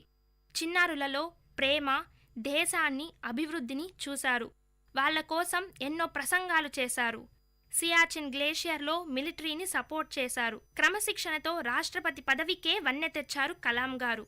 అధ్యాపకుడిగా, ఉపాధ్యాయుడిగా అదొక ప్రస్థానం. జీవిత రహస్యాలను ప్రపంచానికి తెలియజేయాలనుకున్న కలాం గారు బుక్స్ని రచించారు. 2020 India will be and should be a super power అని భావించారు అబ్దుల్ కలాం గారు. ఆడంబరం లేని జీవితం కలాం గారి సొంతం. టైం మేనేజ్మెంట్, పద్ధతి, నిరాడంబరత ఇవన్నీ కలాం గారికి ఉన్న గొప్ప లక్షణాలండి. అరుణ్ తివారీ గారితో కలిసి వింగ్స్ ఆఫ్ ఫైర్ అదే తన జీవిత చరిత్రను రచించారు అబ్దుల్ కలాం గారు. ఒకానొక సమయంలో అబ్దుల్ కలాం అన్నారు, నేనేమీ సంపాదించలేదు, నేనేమీ కూడబెట్టలేదు, నేనెవరికీ ఏమీ చెయ్యలేదు, నాకు వారసులు కూడా లేరు అని తన మనసులో బాధను బయటకు తెచ్చారు. మహోన్నత విలువలకు పట్టం కట్టింది అబ్దుల్ కలాం గారి జీవితం. కలలు కనండి, ఆ కలలను సాకారం చేయడానికి కృషి చేయండి అన్నారు అబ్దుల్ కలాం గారు. ఇది ప్రతి ఒక్క ప్రాణి, ప్రతి ఒక్క మనిషి, ప్రతి ఒక్క విద్యార్థి వాళ్ళ మనసులో ఎప్పుడూ ఉంచుకోవాలి. కలాం గారి కలం నుంచి వచ్చిన అక్షర సృష్టి భావితరాలకు అద్భుత శక్తి.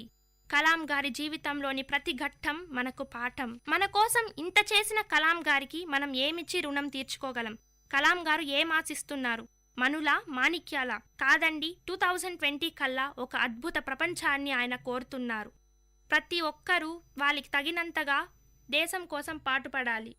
ఇలాంటి ఎంతో మంది గురించి తెలుసుకోవడానికి. Dear listeners, you're listening to Vit Community Radio 90.8 and this program is Team Speak Time.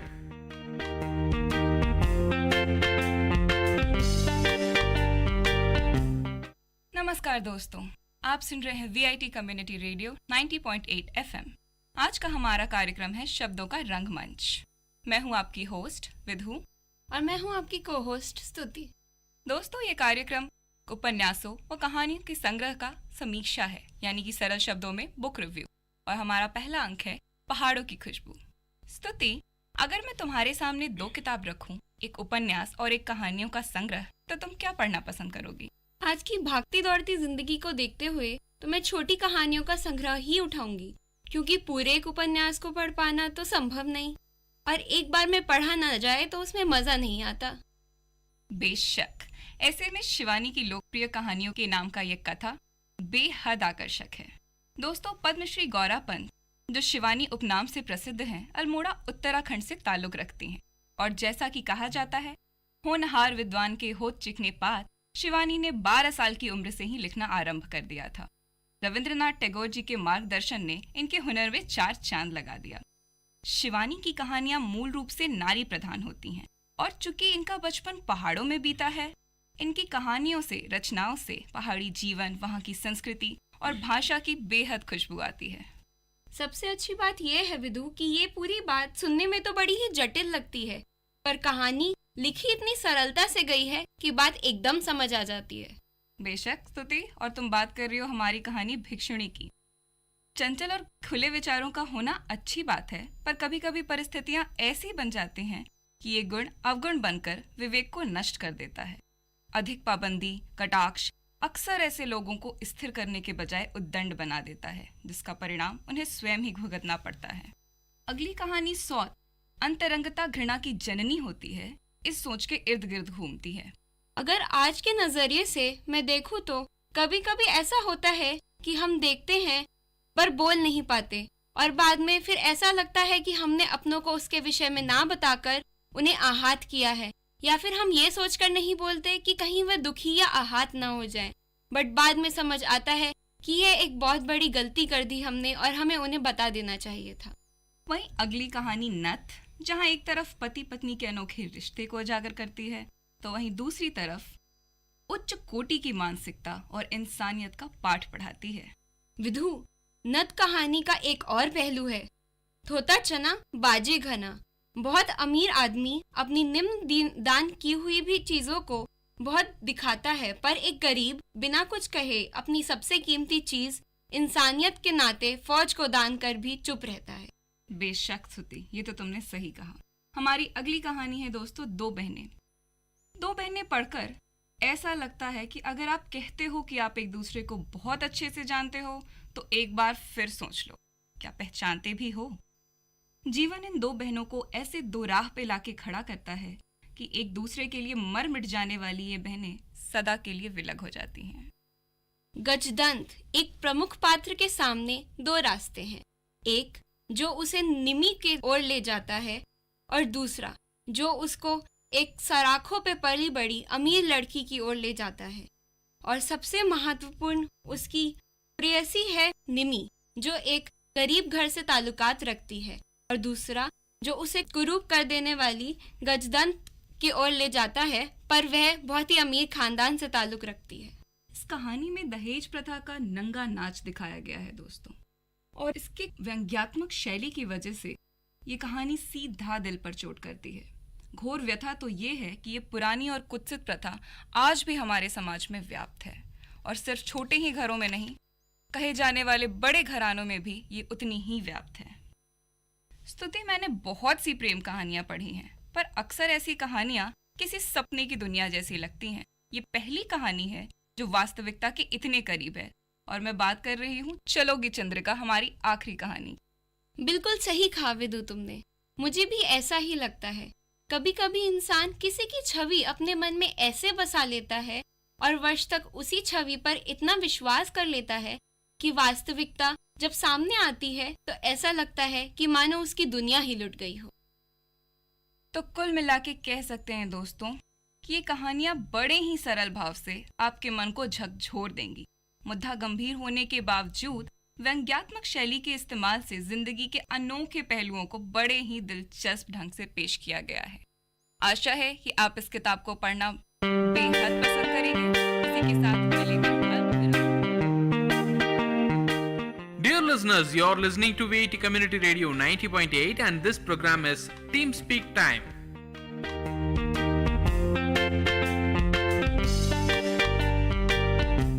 Hi hello VIT, మీరు వింటున్నారు విఐటి కమ్యూనిటీ రేడియో 90.8 FM. నేను మీ వైషు. ఈ చందమామ కథల ద్వారా మంచి మంచి కథలు చెప్పడానికి వచ్చేసానండి. ఈ ఆలస్యం చేయకుండా స్టార్ట్ చేసేద్దాం. కథ నిజాయితీ. సీతాపురం అనే ఊరిలో రామయ్య కట్టెలు కొట్టుకుంటూ జీవనం సాగించేవాడు. రోజులాగానే అడవికి వెళ్ళాడు. చెరువు గట్టు మీద ఉన్న చెట్టు ఎక్కి కట్టెలు కొడుతుండగా తన చేయి జారి గొడ్డలి చెరువులో పడిపోయింది. తన జీవన ఆధారమైన గొడ్డలి నీటిలో పడిపోవడంతో రామయ్య చాలా బాధపడ్డాడు. విచారంతో ఇంటికి వెళ్లకుండా చెరువు గట్టు మీద కూర్చొని ఏం చేయాలో తెలియక ఆలోచనలో పడ్డాడు. అతని బాధ చూసిన జలదేవత నీటిలోంచి బయటకు వచ్చి రామయ్యకు దర్శనమిచ్చింది. జలదేవత రామయ్య విచారానికి గల కారణం తెలుసుకొని నీటిలోకి వెళ్లి వెండి గొడ్డలి తెచ్చి రామయ్యకు ఇచ్చింది. రామయ్య ఆ వెండి గొడ్డలి తనది కాదన్నాడు. దీంతో జలదేవత మళ్లీ నీటిలోనికి వెళ్లి బంగారు గొడ్డలితో బయటికి వచ్చింది. దానిని రామయ్యకు ఇచ్చింది. కాని రామయ్య ఆ గొడ్డలి తనది కాదు అన్నాడు. జలదేవత మళ్లీ నీటిలోకి వెళ్లి మామూలు ఇనుపగొడ్డలితో బయటకు వచ్చింది. తన ఇనుపగొడ్డలిని చూసిన రామయ్య సంతోషంతో ఆ గొడ్డలి తనదే అంటూ రుణపడి ఉంటానంటూ చెప్పాడు. తన నిజాయితీని మెచ్చిన జలదేవత రామయ్యకు వెండి, బంగారం మరియు ఇనుపగొడ్డలి 3 ప్రసాదించింది. రామయ్య సంతోషంగా ఇంటికి వెళ్ళాడు.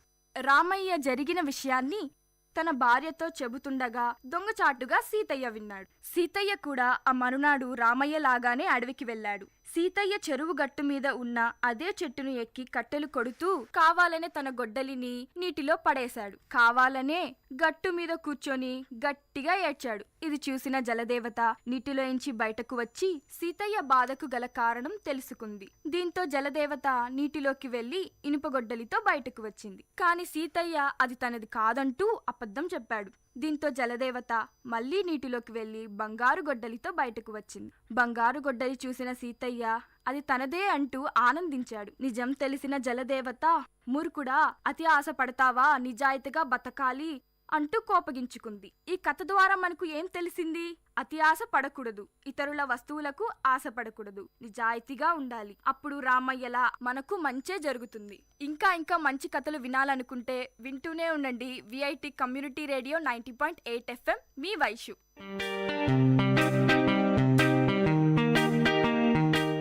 Dear listeners, you had listened to the program Team Speak Time in VIT Community Radio 90.8. Thank you for listening.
This song is presented by SparkX Music Band.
Dear listeners, welcome to the Silver Lining Show in VIT Community Radio 90.8.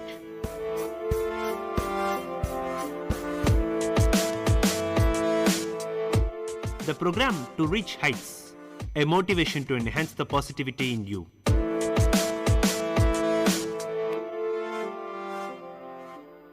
Hello friends, this is Silver Lining Show and I am your host Venkatesh from VIT Community Radio 90.8. Today, let us discuss about something very important.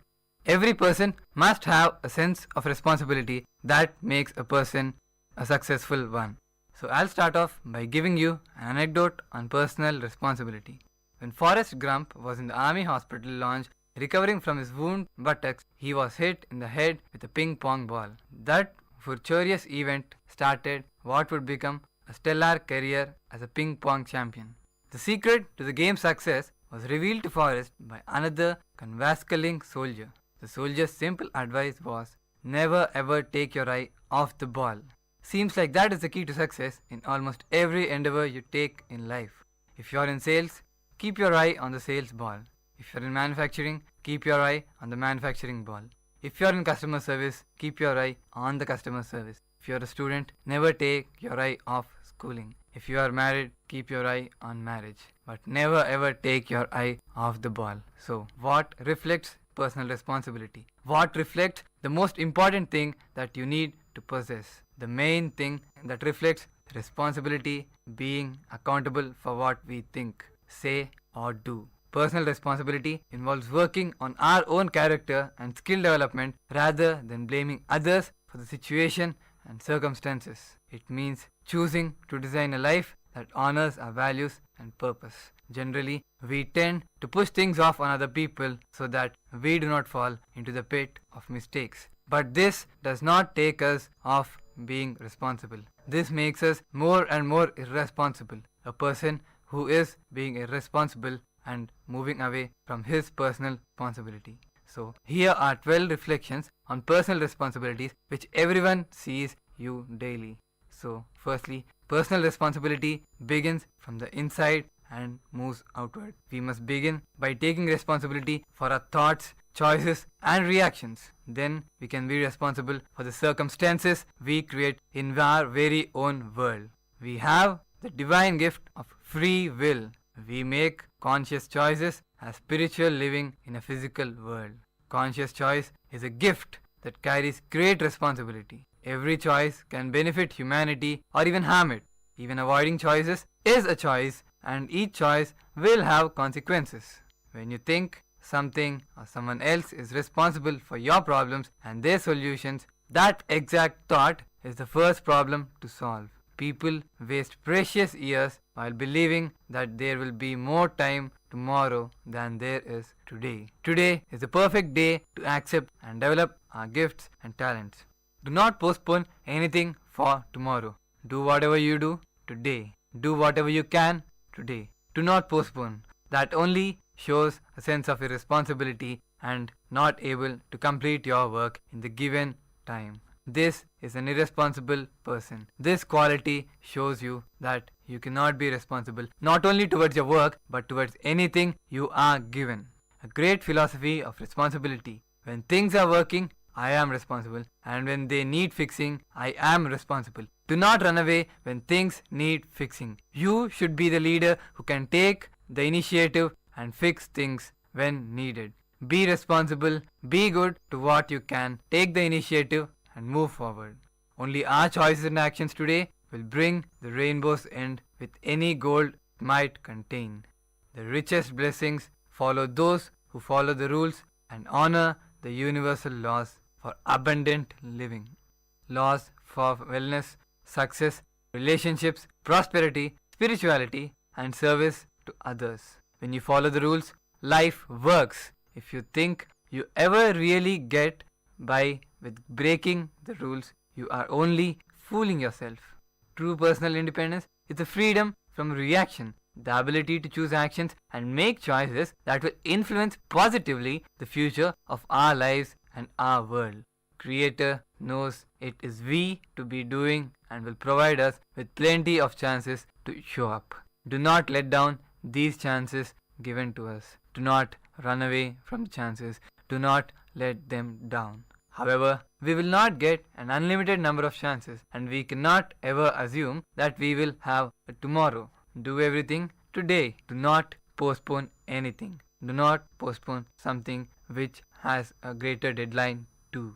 You can control your ability to design your life and philosophies. A philosophy of personal responsibility allows you to live from an inner core of integrity. It will bring a sense of satisfaction and fulfillment. You can choose to allow every circumstance to make you stronger, wiser, more knowledgeable, more skillful, and more living. The most important thing in life.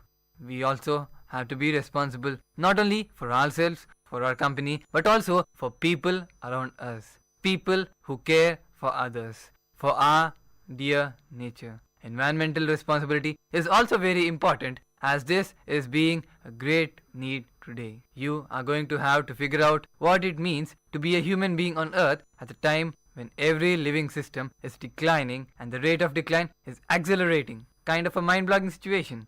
But not one peer-reviewed paper published in the last 30 years can refute that very statement. Basically, civilization needs a new operating system. You are the programmers, and we need it within a few decades. This planet came with a set of instructions, but we seem to have misplaced them. Important rules like don't poison the water, soil or air, don't let the earth get overcrowded, and don't touch the thermostat have been broken very easily. Buckminster Fuller said that spaceship Earth was so ingeniously designed that no one had a clue that we are on one, flying through the universe at 1,000,000 miles per hour with no need for seatbelt, lots of room in coach, and really good food. But that is all changing now because we are being irresponsible to our very own Earth. There is invisible writing on the back of the diploma you will receive, and in case you didn't bring lemon juice to decode it, I can tell you what it says. You are brilliant and the Earth is hiring. This is the most important thing you need to know, that you are brilliant and the Earth itself has hired you. The Earth couldn't afford to send recruiters or limos to your school. It sent you rain, sunset, ripe cherries, night blooming jasmine, and that unbelievably cute person you have in your life. Take the hint, and here's the deal. Forget that this task of planet saving is not possible in the time required. Don't be put off by people who know what is not possible. Do what needs to be done and check to see if what was impossible only after you are done. Do what is needed right now. Be responsible towards Mother Earth who has hired you before you were even born. When asked if I am pessimistic or optimistic about the future, my answer will always be the same. If you look at the signs about what is happening on Earth and aren't pessimistic, you don't understand data. But if you meet the people who are working to restore this Earth and the lives of poor, and you aren't optimistic, you haven't got a pulse. You do not know anything that is happening here. What I see everywhere in the world are ordinary people willing to confront despair, power, and incalculable odds in order to restore some semblance of grace, justice, and beauty to this world. The poet Adrian Rich wrote, "So much has been destroyed, I have cast my lot with those who age after age, perversely, with no extraordinary power, reconstitute the world." There could be no better description. Humanity is coalescing. It is reconstituting the world, and the action is taking place in schoolrooms, farms, jungles, villages, campuses, companies, anything you name, fisheries, and also slums. There is a change in every part, and you need to be a part of it. You need to be responsible and take good positive step in fixing this. You join a multitude of caring people. No one knows how many groups and organizations are working on the most salient issues of our day: climate change, poverty, deforestation, peace, water, hunger, conservation, human rights, and many more. There are many to be named. This is the largest movement the world has ever seen. Rather than control, it seeks connection.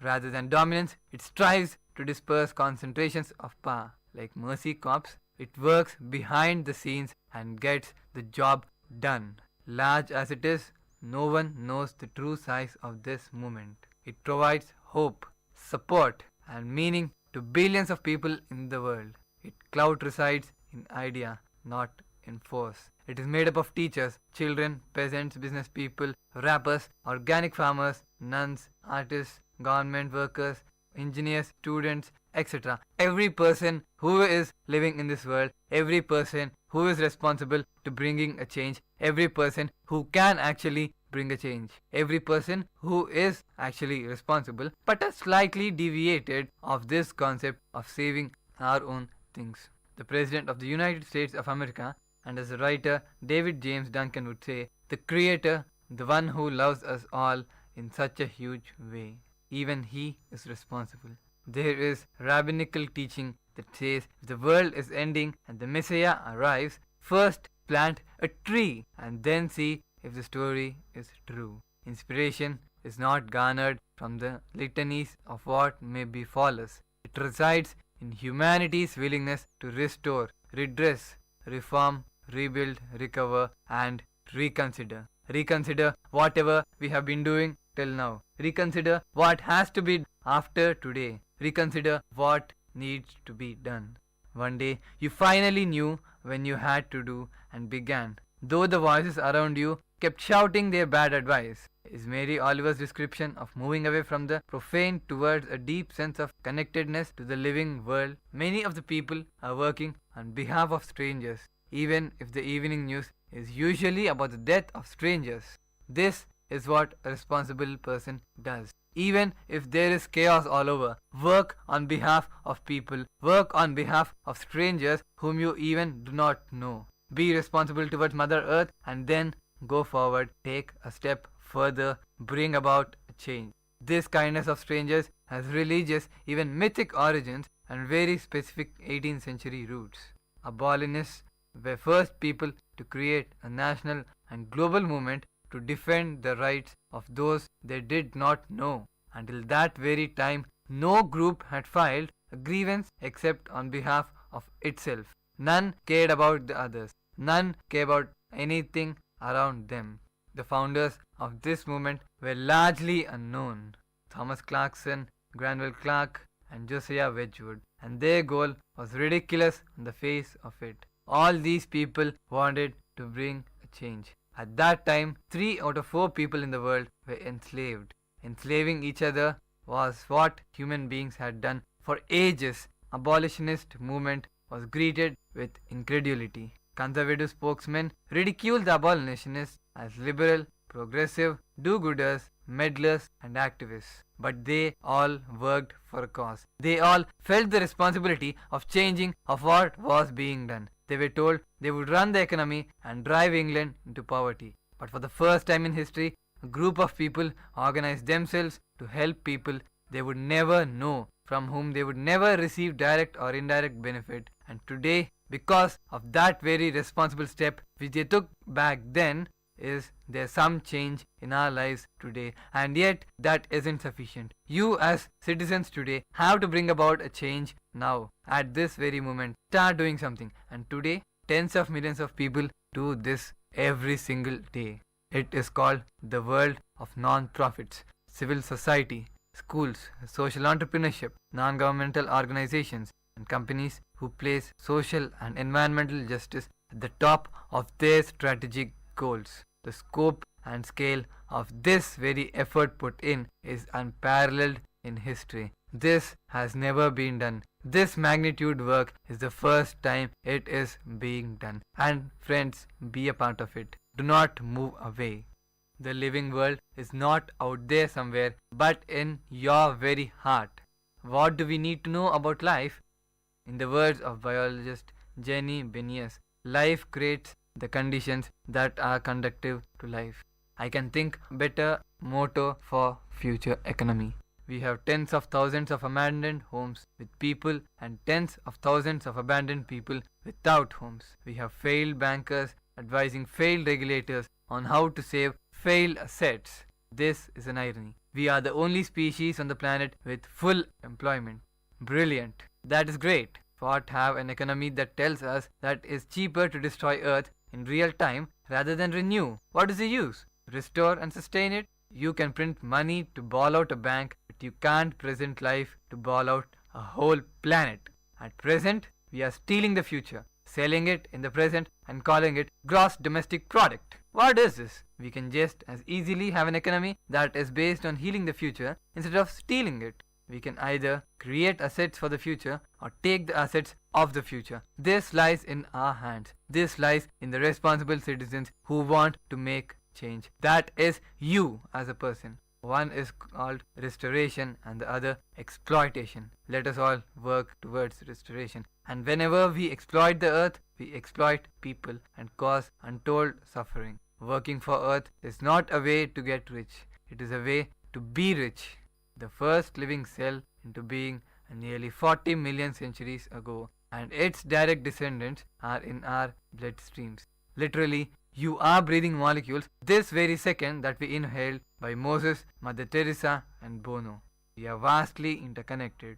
Our fates are inseparable. We are here because the dream of every cell is to become 2 cells, and dreams come true. In each of you are a quadrillion cells, 90% of which are not human cells. Your body is a community, and without those other microorganisms, you would perish in just hours. Each human cell has 400 billion molecules conducting millions of processes between trillions of atoms. Total cellular activity in one human being is staggering, 1 septillion actions at any moment, a 1 with 24 zeros after it. In a millisecond, our body has undergone 10 times more processes than there are stars in the universe, which is exactly what Charles Darwin foretold when he said science would discover that each living creature was a little universe in himself, formed of a host of self-propagating organisms, inconceivably minute, as numerous as the stars of heaven. So, I have 2 questions for you all. First, can you feel your body? Stop for a second. Feel your body. 1 septillion activities going on simultaneously on your body. Does this so well you feel ignore it and wonder instead when the speech will end? You can feel it. It is called life. This is who you are. My next question is, who is in charge of your body? Who is managing those molecules? Hopefully not a political party. Life is creating the conditions that are conducive to life inside you, just as in all of nature. Our innate nature is to create the conditions conducive to life. What I want you to imagine is that collectively humanity is evincing a deep innate wisdom in coming together to heal the wounds and insult of the past. Ralph Waldo Emerson once asked what we would do if the stars only came out once every 1,000 years. No one would sleep at night, of course. The world would create new religions overnight. We could be ecstatic, delirious, more rapturous by the glory of God. Instead, the stars came out every night and we watch television. This extraordinary time when we are globally aware of each other and multiple dangers that threaten civilization has never happened. Not in 1,000 years. Not in 10,000 years. Each of us is as complex and beautiful as all the stars in the universe. We have done great things and we have gone away off course in terms of honoring creation. You are graduating to the most amazing, stupefying challenge ever bequested to any generation. And you need to be responsible to take care of the earth after you graduating from the stupefying challenge. The generations before you have failed. They didn't stay up all night. They got distracted and lost sight of the fact that life is a miracle. Every moment of your existence is a miracle. Nature beckons you to be on her side. You couldn't ask for better. The most unrealistic person in the world is a cynic, not the dreamer. Hope only makes sense when it doesn't make sense to be hopeful. This is your century. Take it and run if your life depends on it. Be a responsible person. Be responsible by taking care of Mother Earth. Be responsible by taking care of all the ill things that have been spreading. Be responsible by moving about, taking care of people whom you don't know and presently consider as strangers. Parents can only give good advice or put them on the right paths, but the final forming of a person's character lies in their own hand. It is in you to decide what to do and not. The man who passes the sentence should swing the sword. If you would take the man's life, you owe it to him to look into his eyes and hear his final word. And if you cannot bear to do that, then perhaps the man does not deserve to die. Man is condemned to be free, because once thrown into the world, he is responsible for everything he does. It is up to you to give your life a meaning, a meaningful life, a responsible one.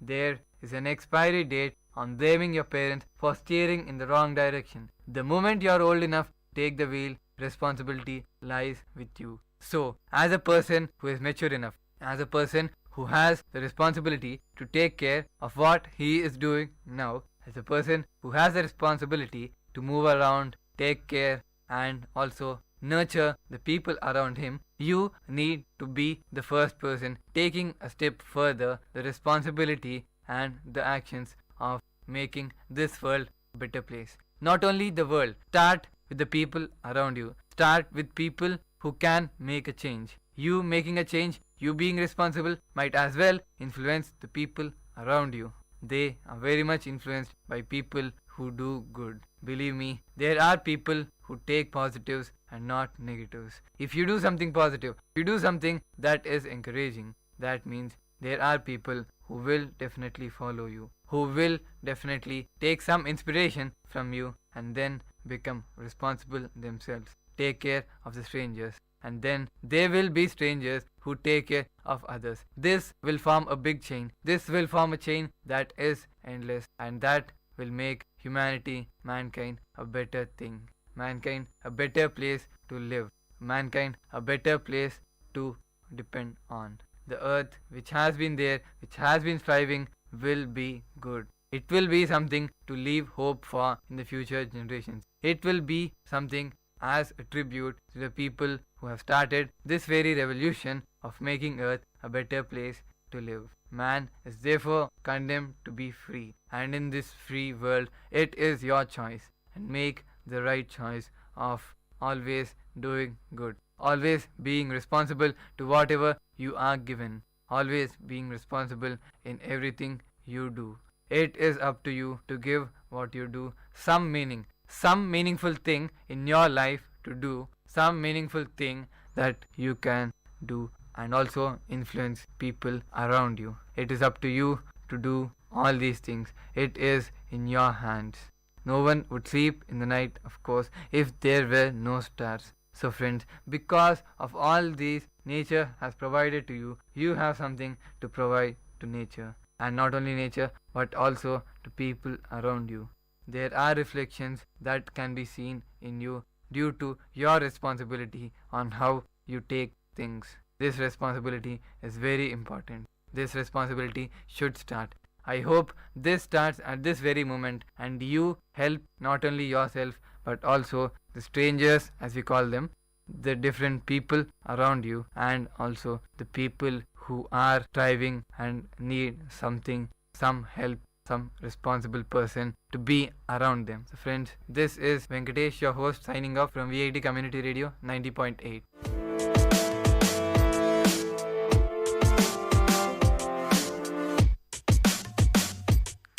Dear listeners, you had listened to the program Silver Lining Show.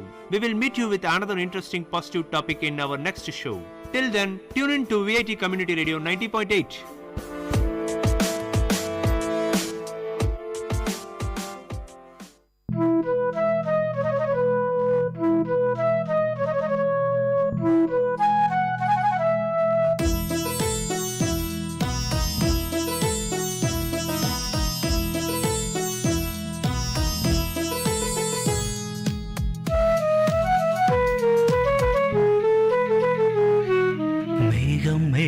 என்மேல் நீயும் பூவை பொழிந்தாய், அதிலே என்னை கொஞ்சம் நனைய விட்டு மோகம் கொண்டாய். மேகம் மேகம் என்மேல் நீயும் பூவை பொழிந்தாய், அதிலே என்னை கொஞ்சம் நனைய விட்டே மோகம் கொண்டாய். காலை கதிரே உன் பனித்துளி நான், தினம் என்னை கிள்ளியே நீ எழுப்பி விட்டாய். மேகம் மேகம் என்மேல் நீயும் பூவை பொழிந்தாய், அதிலே என்னை கொஞ்சம் நனைய விட்டே மோகம் கொண்டாய்.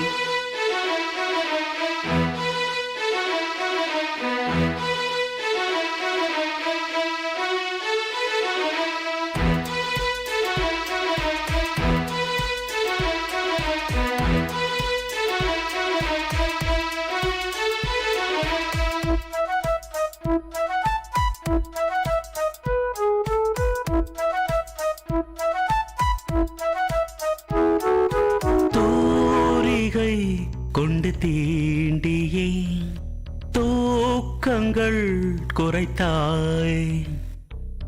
பூமகள் என்று என்னையே போர்வைக்குள் இழுத்தாய். நிலவோடும் நிலம் மீதும் என்னை ஏந்தியே நீலவானிலே நெஞ்சோடு சாய்ந்தாடும் தென்றலே. நம்மை கண்டு நட்சத்திரம் வெட்கப்பட்டு கண்மறைக்கு. மேகம் மேகம் என்மேல் நீயும் பூவை பொழிந்தாய், அதிலே என்னை கொஞ்சம் நனைய விட்டே மோகம் கொண்டாய்.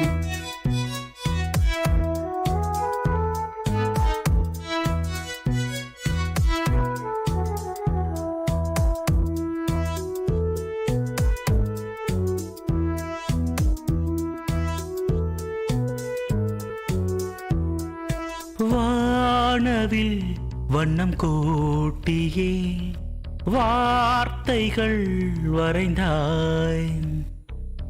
தேன் துளி என்று என்னையே நாக்கினுள் ஒளித்தாய். விழியோரம் நடை போடும் ஆசை மேகமே எந்தன் ஜீவனே, கரம் சேர்த்து நடமாடும் சொந்தமே. உன்னை போல மின்னல் கூட மின்னி மின்னி முத்தம் போடும். மேகம் மேகம் என்மேல் நீயும் பூவை பொழிந்தாய், அதிலே என்னை கொஞ்சம் நனைய விட்டே மோகம் கொண்டாய். மேகம் மேகம் என்மேல் நீயும் பூவை பொழிந்தாய், அதிலே என்னை கொஞ்சம் நனைய விட்டே மோகம் கொண்டாய். காலை கதிரே உன் பனித்துளி நான், தினம் என்னை கிள்ளியே நீ எழுப்பி விட்டாய். மேகம் மேகம் என்மேல் நீயும் பூவை பொழிந்தாய், அதிலே என்னை கொஞ்சம் நனைய விட்டு மோகம் கொண்டாய். கேட்ட பாடலை இசையமைத்து பாடியவர் முருகானந்தம். பாடல் வரிகள் பவித்ரா. தயாரிப்பு விஐடி பண்பலை 90.8.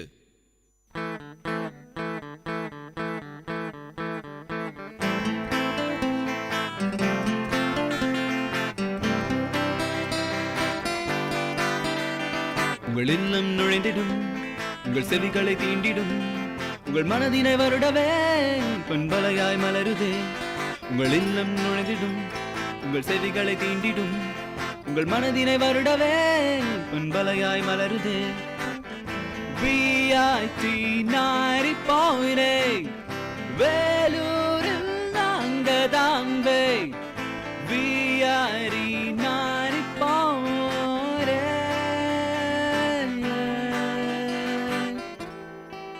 நீங்கள் கேட்டுக்கொண்டிருப்பது விஐடி பண்பலை 90.8, விஐடி பல்கலைக்கழகத்தின் சமுதாய வானொலி.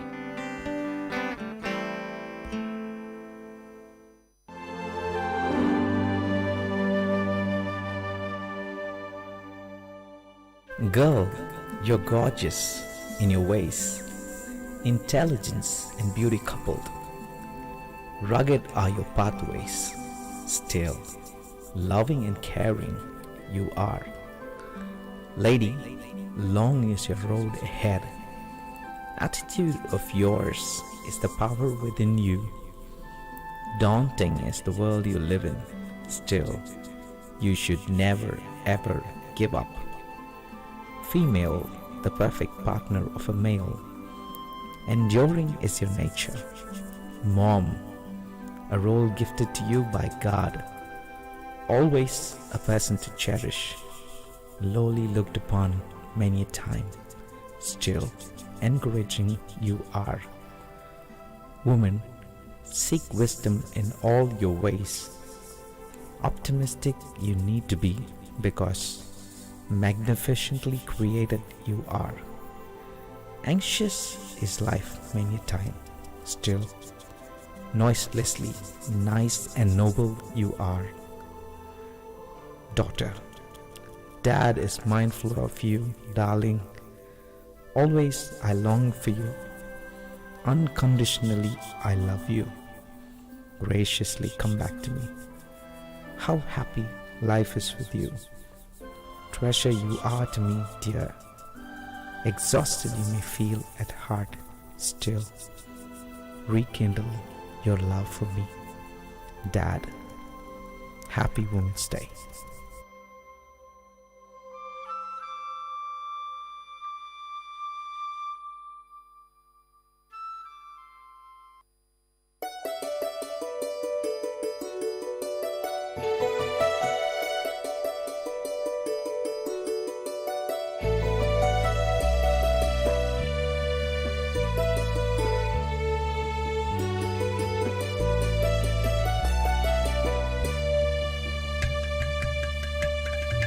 வண்ணமய குதூகலம் வானதிரும் கொண்டாட்டம், கலைகளின் சங்கமம் கவிஞர்களின் கைவண்ணம். வண்ணமய குதூகலம் வானதிரும் கொண்டாட்டம், கலைகளின் சங்கமம் கவிஞர்களின் கைவண்ணம்.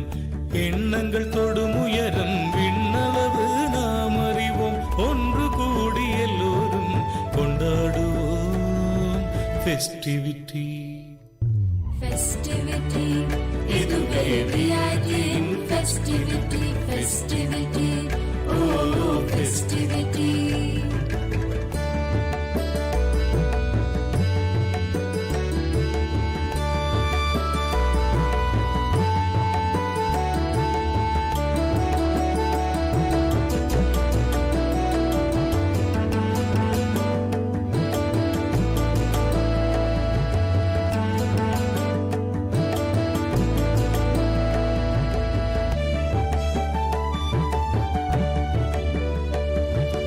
நாமெல்லாம் ஒரு குடும்பம், விஐடி நம் குடும்பம். உலகெங்கும் பரவி நிற்கும் விஐடி நம் குடும்பம். வேந்தர் எனும் தலைமையின் கீழ் செயல்படும் ஒரு குடும்பம். வேந்தர்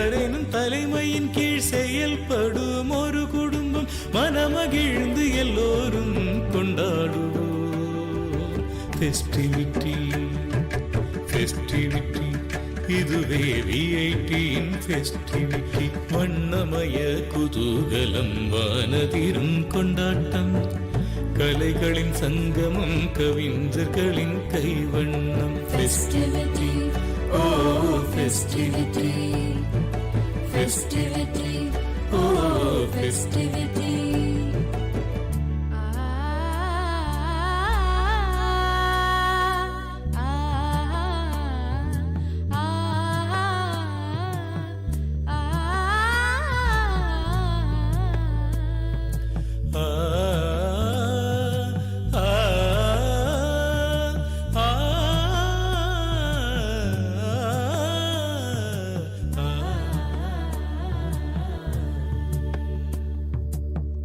பல வண்ண பாடல்கள், மயிலாடும் மாட்டங்கள், பளிச்சிடும் திறமைகள், ஒளிர்விடும் சிகரங்கள், அதுதொடும் உயரங்கள் என்றென்றும் நிலைத்திடும். அதுதொடும் உயரங்கள் என்றென்றும் நிலைத்திடும். விண்வியக்கும் ஒரு சொர்க்கம் இனி இங்கே அமைந்திடும். ஃபெஸ்டிவிட்டி இதுவே விஐடியின் ஃபெஸ்டிவிட்டி. வண்ணமய குதூகலம் வானதிரும் கொண்டாட்டம், கலைகளின் சங்கமம் கவிஞர்களின் கைவண்ணம். வண்ணமய குதூகலம் வானதிரும் கொண்டாட்டம், கலைகளின் சங்கமம் கவிஞர்களின் கைவண்ணம். எண்ணங்கள் தொடும் உயரம் விண்ணளவு நாம் அறிவோம். ஒன்று கூடி எல்லோரும் கொண்டாடுவோம். ஃபெஸ்டிவிட்டி ஃபெஸ்டிவிட்டி இதுவே விஐடியின் festivity. Festivity O festivity.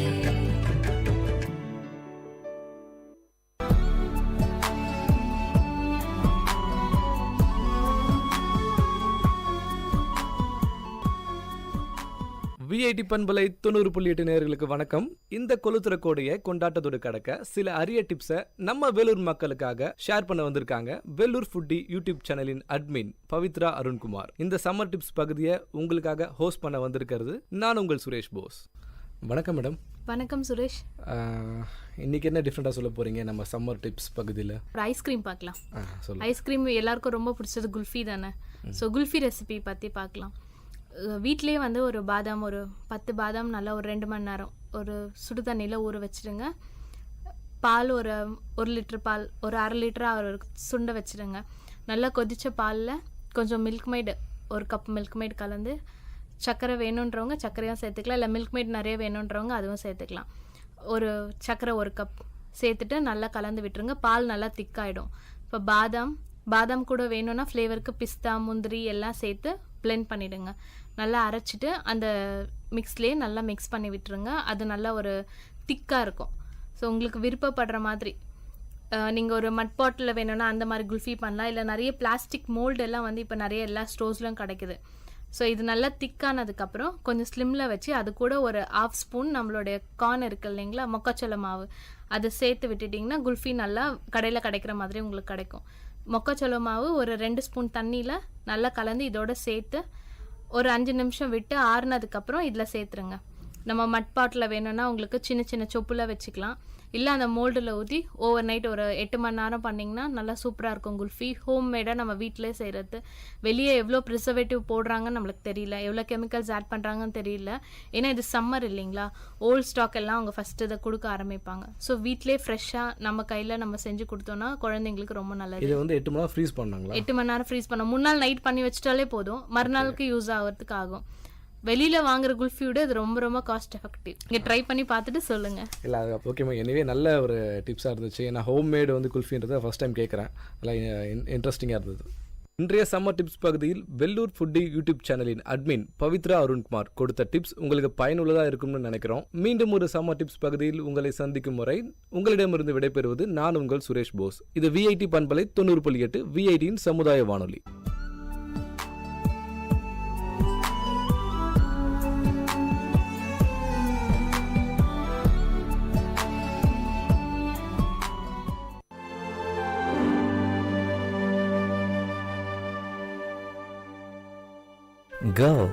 You're gorgeous in your ways, intelligence and beauty coupled. Rugged are your pathways, still loving and caring you are. Lady, long is your road ahead.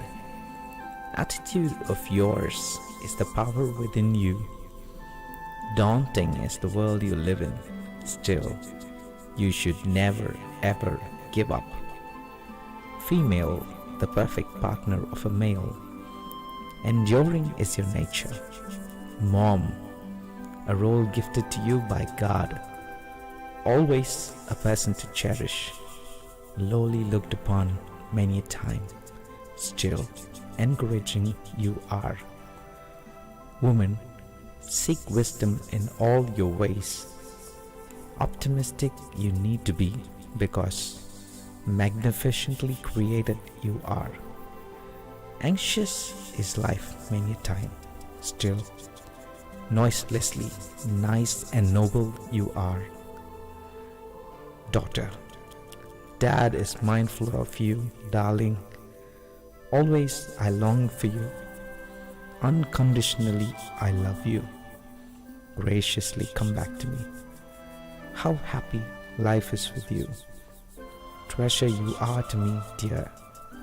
Exhausted you may feel at heart, still rekindle your love for me. Dad, happy Women's Day.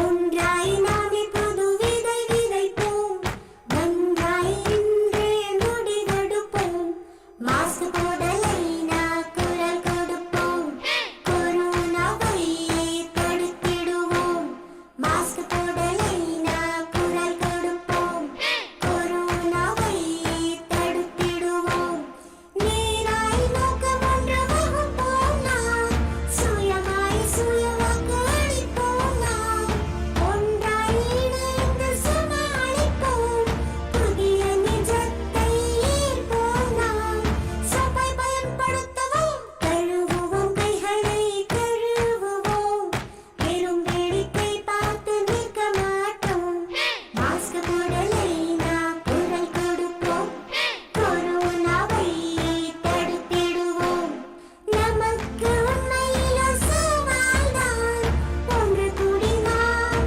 போர் தொடுப்போம் வாழ்வதில் அக்கறை நமக்கிருந்தால் கட்டி காப்போம் என்றும் உறுதியைத்தான் அறுதியிடி விளைவிப்போம் புதிதாய் நாம் இந்த விதி செய்வோம் பிறர் நலனை நாம் எண்ணி பார்ப்போம் மாஸ்க் போடலைனா குரல் கொடுப்போம் கொரோனாவை தடுத்திடுவோம் மாஸ்க் போடலைனா குரல் கொடுப்போம் கொரோனாவை தடுத்திடுவோம் Literature Zone in second look of VIT Community Radio 90.8 FM. Hello friends, welcome to Literary Zone on VIT Community Radio 90.8 FM. Literary Zone is a program in English where you can listen to a variety of literary works ranging from short stories to poems. You can also learn about a writer and his works all here on Literary Zone. I am Mary and I am going to be your host for today. Let's go to today's program.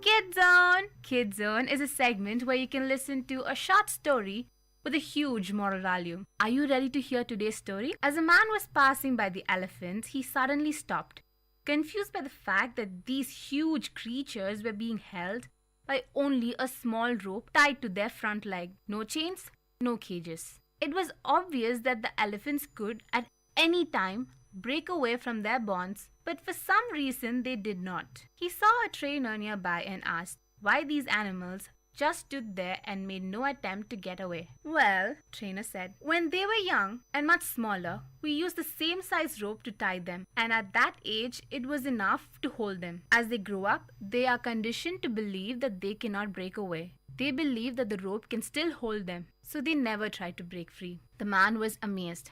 These animals could at any time break free from their bonds. But because they believed they couldn't, they were stuck right where they were. Like the elephants, how many of us go through life hanging onto a belief that we cannot do something simply because we failed at once before? Like these elephants, how many of us go through life hanging onto a belief that we cannot do something simply because we failed at once before? Failure is a part of learning. We should never give up in the struggles of life. Let's take a break on Literary Zone. I am Mary and you're listening to Literary Zone on VIT Community Radio 90.8 FM.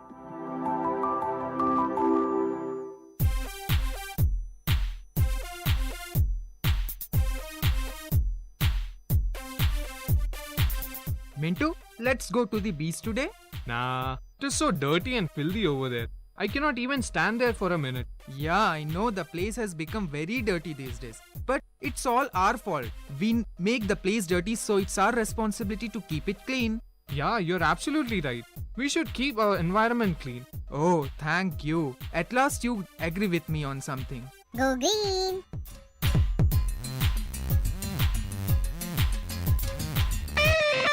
Literature Zone in second look of VIT Community Radio 90.8 FM. Welcome back to Literary Zone. You're listening to Literary Zone on VIT Community Radio 90.8 FM. And I am your host Mary. Our next segment is called Short Zone, where we will be listening to The Umbrella Man by Roald Dahl. I'm going to tell you about a funny thing that happened to my mother and me yesterday. I am 12 years old and I'm a girl. My mother is 34, but I am nearly as tall as her already. Yesterday afternoon, my mother took me up to London to see the dentist. He found one hole. It was in a back tooth and he filled it without hurting me too much. After that, we went to a cafe. I had a banana split and my mother had a cup of coffee. By the time we got up to leave, it was about 6 o'clock. When we came out of the cafe, it had started to rain. We must get a taxi, my mother said. We were wearing ordinary hats and coats, and it was raining quite hard. Why don't we go back into the cafe and wait for it to stop? I said. I wanted another of those banana splits. They were gorgeous. It isn't going to stop, my mother said. We must get home. We stood on the pavement in the rain, looking for a taxi. Lots of them passed by, but they all had passengers inside them. I wish we had a car with a chauffeur, my mother said. Just then a man came up to us. He was a small man and he was pretty old, probably 70 or more. He raised his hat politely and said to my mother, "Excuse me. I do hope you will excuse me," he said. He had a fine white mustache and a bushy white eyebrows and a wrinkly pink face. He was sheltering under an umbrella which he held high over his head. "Yes," my mother said, very cool and distant. "I wonder if I could ask a small favor of you," he said.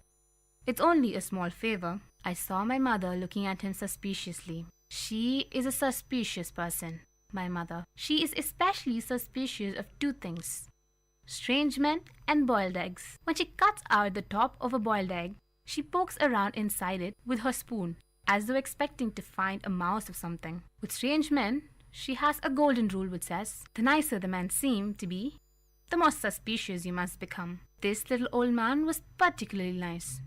He was polite, he was well-spoken, he was well-dressed, and he was a real gentleman. The reason I knew he was a gentleman was because of his shoes. "You can always spot a gentleman by the shoes he wears," was another of my mother's favorite sayings. This man had beautiful brown shoes. "The truth of the matter is," the little man was saying, "I've got myself into a bit of a scrape. I need some help. Not much, I assure you. It's almost nothing. In fact, but I do need help. You see, madam, old people like me often become terribly forgetful." My mother's chin was up and she was staring down at him along the full length of her nose. It was a fearsome thing. this frosty nose stare of my mother's? Most people go into pieces completely when she gives it to them. I once saw my own headmistress begin to stammer and simper like an idiot when my mother gave her a really foul frosty noser. But the little man on the pavement with the umbrella over his head did not bat an eyelid. He gave a gentle smile and said, "I beg you to believe, madam, I am not in the habit of stopping ladies in the street and telling them my troubles." "I should hope not," my mother said. I feel quite embarrassed by my mother's sharpness. I wanted to say to her, "Oh, mummy, for heaven's sake, he's a very, very old man, and sweet and polite, and he's in some sort of trouble, so don't be so beastly to him." But I didn't say anything. The little man shifted his umbrella from one hand to another. "I have never forgotten it before," he said. "You've never forgotten what?" my mother asked sternly. "My wallet," he said. "I must have left it in another jacket. Isn't it the silliest thing you can do?" "Are you asking me to give you money?" my mother said. "Oh, good gracious me not," he cried. "Heaven forbid I should ever do that." "Then what are you asking?" my mother said. "Do hurry up. We're getting soaked to the skin here." "I know you are, and that is why I'm offering you this umbrella of mine to protect you, and to keep forever." "If only what?" my mother said. "If only you would give me in return £1 for my taxi fare, just to get me home." My mother was still suspicious. "If you had no money in the first place," she said, "then how did you get here?" "I walked," he answered. "Every day I go for a lovely walk, and then I summon a taxi to get me home. I do it every day of the year." "Why don't you walk home now?" my mother asked. "I do wish I could, but I don't think I could manage it on these silly old legs of mine. I've gotten too far already." My mother stood there chewing her lower lip. She was beginning to melt a bit.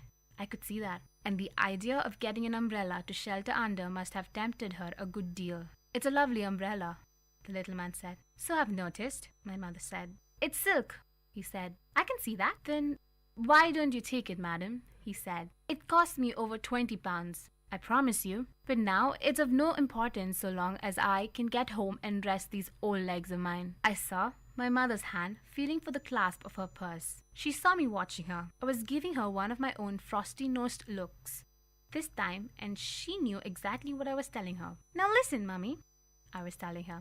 "You simply mustn't take advantage of a tired old man in this way. It's a rotten thing to do."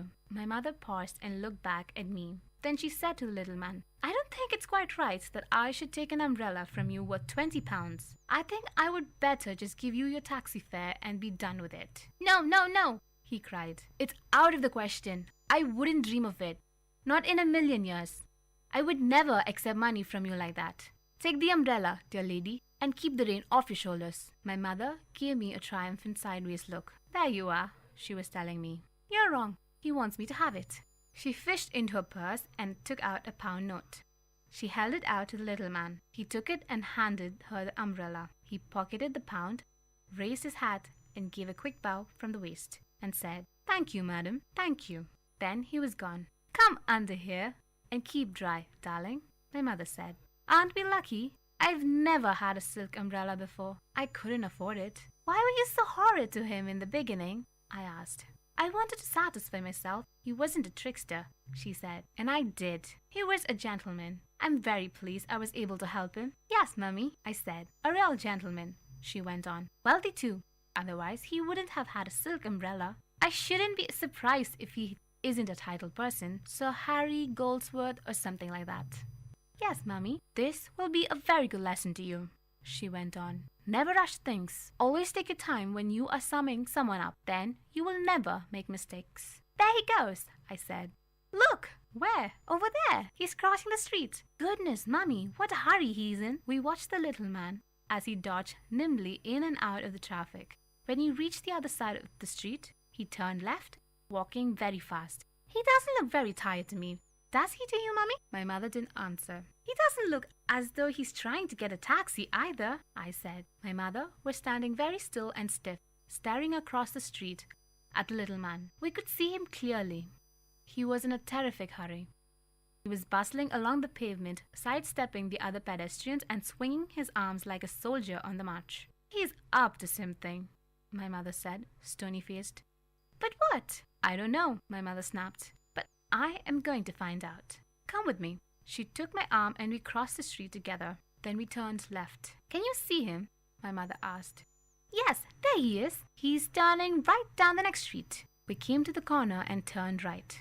The little man was about 20 yards ahead of us. He was scuttling along like a rabbit, and we had to walk very fast to keep up with him. The rain was pelleting down harder than ever now, and I could see it dripping from the brim of his hat onto his shoulders. But we were snug and dry under our lovely big silk umbrella. What's he up to? My mother said. What if he turns around and sees us? I asked. I don't care if he does, my mother said. He lied to us. He said he was too tired to walk any further, and he's practically running us off our feet. He's a barefaced liar. He's a crook. You mean he's not a titled gentleman? I asked. Be quiet, she said. At the next crossing, the little man turned right again, and then he turned left. Then right. I am not giving up now, my mother said. He's disappeared, I cried. Where's he gone? He went in that door, my mother said. I saw him. Into that house. Great heavens, it's a pub. It was a pub. In big letters right across the front it said, The Red Lion. You're not going in, are you, Mummy? No, she said. We'll watch from outside. No, she said. We'll watch from outside. There was a big plate glass window along the front of the pub, and although it was a bit streamy on the inside, we could see through it very well if we went close. We stood huddled together outside the pub window. I was clutching my mother's arm. The big raindrops were making a loud noise on our umbrella. There he is, I said. Over there. The room we were looking into was full of people and cigarette smoke, and our little man was in the middle of it all. He was now without his hat and coat. He was edging his way through the crowd towards the bar. When he reached it, he placed both hands on the bar itself and spoke to the barman. I saw his lips moving as he gave his order. The barman turned away from him for a few seconds and came back with a smallish tumbler filled to the brim with light brown liquid. The little man placed a pound note on the counter. That's my pound, my mother hissed. By golly, he's got a nerve. What's in the glass? I asked. Whiskey, my mother said. Neat whiskey. The barman did not give him any change for the pound. That must be a treble whiskey, my mummy said. What's a treble? 3 times the normal measure, she answered. The little man picked up the glass and put it to his lips. He tilted it gently. Then he tilted it higher, and very soon all the whiskey had disappeared down his throat in one long pour. That's a jolly expensive drink, I said. It's ridiculous, my mummy said. Fancy paying a pound for something to swallow in one go. It cost him more than a pound, I said. It cost him a 20-pound silk umbrella. So it did, my mother said. He must be mad. The little man was standing by the bar with the empty glass in his hand. He was smiling now, and a sort of golden glow of pleasure was spreading over his round pink face. I saw his tongue come out to lick the white mustache, as though searching for one last drop of that precious whiskey. Slowly, he turned away from the bar and edged his way back through the crowd to where his hat and coat were hanging. He put on his hat. He put on his coat. Then, in a manner so superbly cool and casual that you hardly noticed anything at all, he lifted from the coat rack one of the many wet umbrellas, hanging there, and off he went. Did you see that? My mother shrieked. Did you see what he did? Shh, I whispered. He's coming out. We lowered our umbrella to hide our faces, and out from under it. Out he came, and he never looked in our direction. He opened his new umbrella over his head and scurried off down the road the way he had come. So that's his little game, my mother said. Neat, I said. Super. We followed him back to the main street where we had first met him, and we watched him as he proceeded, with no doubt at all, to exchange his new umbrella for another pound note. This time it was with a tall, thin fellow who didn't have even a coat or hat. And as soon as the transaction was completed, our little man trotted off down the street and was lost in the crowd. But this time he went in the opposite direction. You see how clever he is, my mother said. He never goes to the same pub twice. He could go on doing this all night, I said. Yes, my mother said. Of course, but I'll bet he prays like mad for rainy days. Let's take a break on Literary Zone. I am Mary and you're listening to Literary Zone on VIT Community Radio 90.8 FM.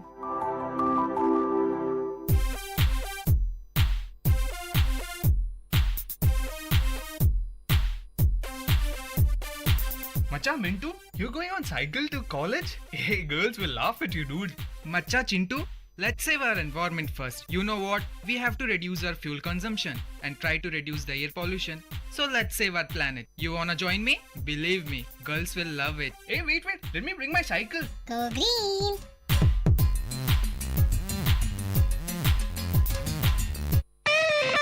Literature Zone in second look of VIT Community Radio 90.8 FM.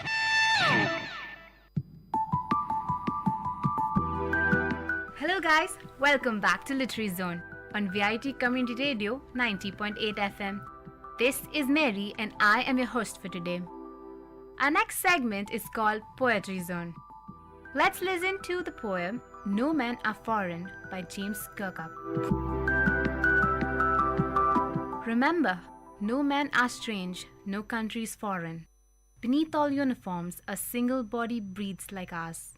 The land our brothers walk upon is earth like this, in which we all shall lie. They too, aware of sun and air and water, are fed by peaceful harvests, by war's long winter starved. Their hands are ours, and in their lines we read a labor not different from our own. Remember, they have eyes like ours that wake or sleep, and strength that can be won by love. In every land is common life that all can recognize and understand. Let us remember, whenever we are told to hate our brothers, it is ourselves that we shall dispossess, betray, condemn. Remember, we who take arms against each other, it is the human earth that we defile. Our hells of fire and dust outrage the innocence of air that is everywhere our own. Remember, no men are foreign and no country is strange. No men are foreign tells us that we should not consider anyone as foreign or strange. Humanity is the same all over the world and is harming anyone, we are harming ourselves. In destroying another country, we are destroying our own earth. The poem tells us to look upon humanity as a unified entity. The poem is obviously a strong plea for universal brotherhood. It underlines the fact that the people of different countries have same physical, mental, and emotional experiences. Their fate is the same. They are in no way different, even though they wear different clothes and speak different languages. Nobody should be viewed as stranger and no country foreign. The poet emphasizes the futility of hating those who belong to other countries. When we wage war against others, we only defile our own earth. The dust and smoke caused by war weapons pollute the very air we all breathe. Let's have a break on Literary Zone. You're listening to Literary Zone on VIT Community Radio 90.8 FM.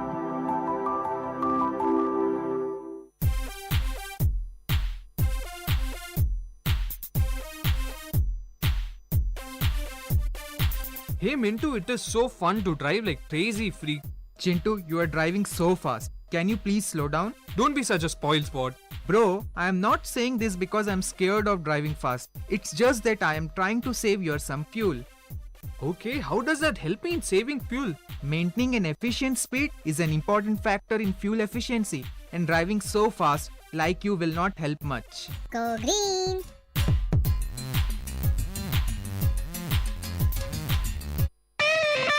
Literature Zone in second look of VIT Community Radio 90.8 FM.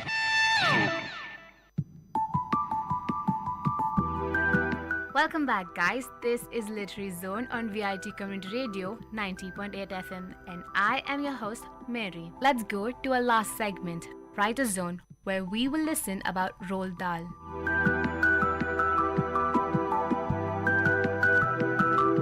Roald Dahl was a famous short story writer who became one of the most successful and beloved children's writer of all time. He also wrote several screenplays. He was born on 13 September 1916 in Wales to parents of Norwegian descent. He attended British schools but never went to university, opting to go work for the Shell Oil Company instead. He worked there for a few years, but when World War II started, he joined the British Royal Air Force and served as a fighter pilot. He began writing during the war, which after the war became his lifelong vocation. He wrote 2 novels, 2 autobiographies, 19 children's books, and many short story collections. He died of leukemia on 23rd November 1990. He has received the World Fantasy Award for Life Achievement in 1983 and Children's Author of the Year from the British Book Awards in 1990. In 2008, The Times placed Dal 16th on its list of the 50 greatest British writers since 1945. His notable works include James and the Giant Peach, Charlie and the Chocolate Factory, Matilda, My Uncle Oswald, The Witches, Fantastic Mr. Fox, Tales of the Unexpected, and George's Marvelous Medicine. Now it's time for me to leave. This is Mary signing off on Literary Zone on VIT Community Radio 90.8 FM. Literature Zone in second look of VIT Community Radio 90.8 FM.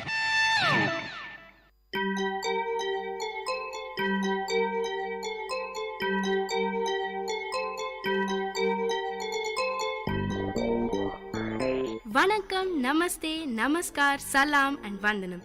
நீங்கள் கேட்டுக்கொண்டிருப்பது VIT பண்பலை 90.8. இது VIT பல்கலைக்கழகத்தின் சமுதாய வானொலி. உங்க எல்லோரையும் புதுமை பெண்கள் நிகழ்ச்சிக்கு வரவேற்கிறேன். நான் உங்க அட்டானா. இந்த நிகழ்ச்சியில எவ்வளோ கடினமான சூழ்நிலையும் தனக்குன்னு ஒரு பாதையை அமைச்சுக்கிட்டு அதுல அவங்க பயணத்தை தொடர்ந்து அதுல வெற்றியும் அடைந்த பெண்களை பத்தி தான் நான் உங்களுக்கு சொல்ல போறேன்.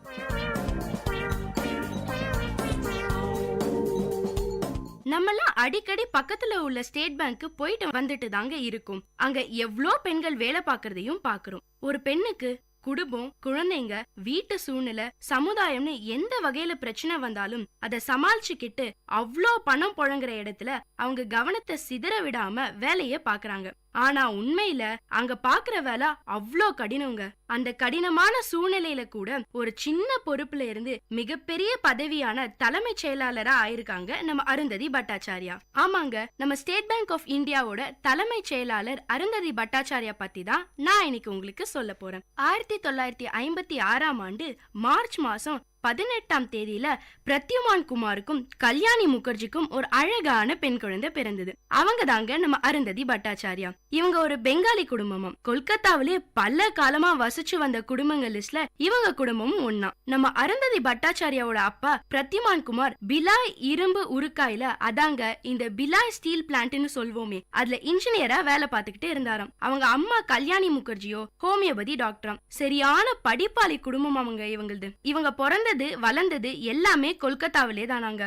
சொந்த ஊர்லயே இருக்கிற பாக்கியம் எத்தனை பேருக்கு கிடைச்சிருக்கு. அந்த வகையில நம்ம அருந்ததி பட்டாச்சாரியா மேடம் ரொம்ப கொடுத்து வச்சவங்க. இவங்க பள்ளி படிப்ப சென்ட் சேவியர் ஸ்கூல் கொல்கத்தாவில படிச்சிருக்காங்க. அதுக்கப்புறம் ஜதாவ்பூர் யூனிவர்சிட்டில MA ஆங்கில இலக்கியம் படிச்சிருக்காங்க. காலேஜ்ல படிக்கிற காலத்துல எல்லாம் பேங்க்ல வேலைக்கு போகணும்னு எண்ணமே இல்லையாம். இவங்க காலேஜ்ல ஒரு நாள் நண்பர்களோட பேசிக்கிட்டு இருந்தப்போ பேங்க்ல ப்ரொபேஷனரி எக்ஸாம்னு ஒன்னு இருக்குன்னு தெரியுமாம் இவங்களுக்கு. அந்த எக்ஸாம்ல பாஸ் பண்ணிட்டா SBI-க்குள்ள நுழைஞ்சிடலாம்னு பேசிக்கிட்டு இருந்தாங்களாம். சரி, நம்மளும் தான் அந்த எக்ஸாமை எழுதி பாப்போமேன்னு நினைச்சாங்களாம். அவங்களுக்கும் ஸ்டேட் பேங்க் ஒரு பெரிய வங்கி, அதுல வேலை கிடைச்சா நிறைய சம்பளமும் சமூகத்துல ஒரு நல்ல மரியாதையும் அது மட்டும் இல்லாம மக்களுக்கு நேரடியா சேவைகளை செய்ய முடியும்னு தோணினதுனால அருந்ததி மேடமும் அந்த எக்ஸாமை எழுதினாங்களாம். இவங்க அந்த எக்ஸாம்க்கு உண்மையாகவும் கடினமாகவும் உழைச்சு பார்த்து நம்ம லக்கே இவங்க பக்கம் வீசிச்சாங்க.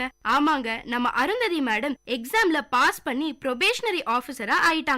இவங்க 1977ஆம் ஆண்டுல முதல்ல SBI-ல ப்ரொபேஷனரி ஆபீசரா காலடி எடுத்து வச்சதும் அலிப்பூர் பிரான்ச் கொல்கட்டால தாங்க. அப்ப அருந்ததி மேடமோட வயசு 22. அன்னைக்கு தொடங்கினவங்க தாங்க 36 வருடமா இதே SBI பேங்க்லயே தான் தொடர்ந்து வேலை செஞ்சுக்கிட்டு வராங்க. 2006ல லக்னோ பிரான்ச்க்கு ஜெனரல் மேனேஜரா ஆகியிருக்காங்க நம்ம அருந்ததி மேடம். ஆனா அந்த பதவியை ஏத்துக்காம வேலையை விட்டுடலாம்னு யோசிச்சாங்களாம். ஏன்னா பிறந்து வளர்ந்தது எல்லாம் கொல்கட்டா, குடும்பம் அமைஞ்சதும் கொல்கட்டால. இப்போ திடீர்னு ஊரை மாத்துனா பொண்ணுக்கு புது ஸ்கூல் தேடணும், அவ புது ஊருக்கு தன்னை பழகிக்கணும், இதெல்லாம் ரொம்ப கஷ்டம்னு நினைச்சு வேலையை விட்டுடலாம்னு யோசிச்சாங்களாம். எப்பவுமே ஒரு பெண் வேலையா குடும்பமானு வரும்போது குடும்பத்துக்கு தாங்க முக்கியத்துவம் கொடுப்பாங்கன்னு சொல்றதுக்கு நம்ம அருந்ததி மேடமும் ஒரு சாட்சி. இந்த ஒரு குழப்பத்துல இருந்து அவங்கள வெளியே கொண்டு வந்த நபர் MS வர்மா தான். 208 வருடமா இயங்கிட்டு வர ஒரு பேங்க்ல ஜெனரல் மேனேஜர் போஸ்ட்னா சும்மாவா? இவ்ளோ தூரம் பயணம் செஞ்சதுக்கு அப்புறம் இந்த நேரத்துல வேலையை விடுறதுங்கிற கேள்வியே உனக்கு வேண்டாம்னு நம்ம அருந்ததி மேடம்க்கு சொல்லியிருக்காரு. அது மட்டும் இல்லைங்க, அந்தந்த நேரத்துல நடக்க வேண்டிய எல்லாமே அதுவா தானா நடக்கும், அதனால எதையும் பத்தி கவலைப்படாம தைரியமா லக்னோக்கு கிளம்புன்னு அட்வைஸும் பண்ணாராம். இத கேட்டதும் நம்ம அருந்ததி மேடம்க்கு புது நம்பிக்கையே வந்துருச்சாம். அவங்களும் போஸ்டிங் ஆர்டரை வாங்கிட்டு சிங்கநடை போட்டு சிகரத்துல ஏறுன்னு லக்னோல போய் ஜெனரல் மேனேஜரா சேர்ந்துட்டாங்களாம். அதுக்கப்புறம் 2010ஆம் ஆண்டு நவம்பர் மாசம் டெபுட்டி மேனேஜிங் டைரக்டரா பதவி இவங்களை தேடி வந்துச்சாம். அப்படியே 2 வருஷம் ஓடிருச்சாம். மறுபடியும் 2 வருஷத்துக்கு அப்புறம் MD அண்ட் CEO போஸ்ட் கிடைச்சுதாம். 2013ஆம் ஆண்டு ஆகஸ்ட் மாசம் ஸ்டேட் பேங்கோட CFO அண்ட் MD பதவி இவங்களை தேடி வந்துச்சாம். இப்படியே ஒவ்வொரு படியா வாழ்க்கையில முன்னேறி போயிட்டு இருந்த நம்ம அருந்ததி மேடம்க்கு 2 மாசம் கழிச்சு யாருமே நினைச்சு பார்க்காத ஒரு உயர்வான பதவி கிடைச்சுதாம். அவங்க கூடயே 3 ஆண்களும் அதே பதவிக்கு போட்டியா இருந்தாங்க. ஆனா அவங்க எல்லாரோடையும் சரிசமமா போட்டி போட்டு முதல் பெண் தலைமைச் செயலாளரா SBIல வலம் வந்துகிட்டு இருக்காங்க நம்ம அருந்ததி மேடம். நம்ம அருந்ததி மேடம் அந்நிய முதலீடு, நிலம் மீதான கடன், வீட்டு கடனுக்கான எளிதான வட்டி போன்ற பல பயனுள்ள திட்டங்களை SBIல தொடங்கி வச்சிருக்காங்க. இது மட்டும் இல்லைங்க, SBI வங்கியில வேலை பாக்குற பெண்கள் அவங்க குழந்தைகளும் வீட்டுல இருக்கிற முதியோரையும் பாத்துக்கிறதுக்காக 2 வருஷம் விடுமுறை திட்டத்தையும் அறிமுகப்படுத்தி இருக்காங்க. இந்த திட்டத்தை கொண்டு வந்ததுக்கான காரணத்தை கேட்டப்போ அவங்க சொன்னது, நம்ம இந்திய நாட்டுல பொதுத்துறை வங்கியில பொறுத்த வரைக்கும் ஜெனரல் மேனேஜர் மாதிரியான பதவிகள்ல பெண்களோட எண்ணிக்கை குறைவா தான் இருக்கு. இதுக்கான காரணங்களை தேடி பார்த்தப்போ பெண்களுக்கு வீட்டு சூழ்நிலைகள் பாரமா இருக்குன்னு தெரிய வந்துதாம். அதனால பெண்களுக்கு இந்த மாதிரியான திட்டம் ரொம்ப அவசியமா இருக்கும்னு நினைச்சு இந்த திட்டத்தை உருவாக்கியிருக்காங்க நம்ம அருந்ததி மேடம். இப்போ சமீபத்துல நடந்த டைம்ஸ் ஆஃப் இந்தியா நடத்திய பேட்டியில மக்களோட பணத்தை இன்னும் எப்படி நிர்வாகம் பண்ணலாம், அதை இன்னும் எப்படி பெருக்கலாம், அது மட்டும் இல்லாம SBIல நிறைய பேரை சேர்த்து இவங்க வழங்குற திட்டங்களை எடுத்து சொல்லி மக்களுக்கு SBI மேலான நம்பிக்கையை இன்னும் வளர்க்கணும்னு யோசிச்சுட்டு இருக்காங்களாம். அதுக்காக பல புது திட்டங்களையும் அமைச்சிட்டு இருக்கேன்னு சொல்லியிருக்காங்க நம்ம அருந்ததி மேடம். நம்ம அருந்ததி பட்டாச்சாரியா மேடம் தாங்க 24வது தலைமைச் செயலாளர்.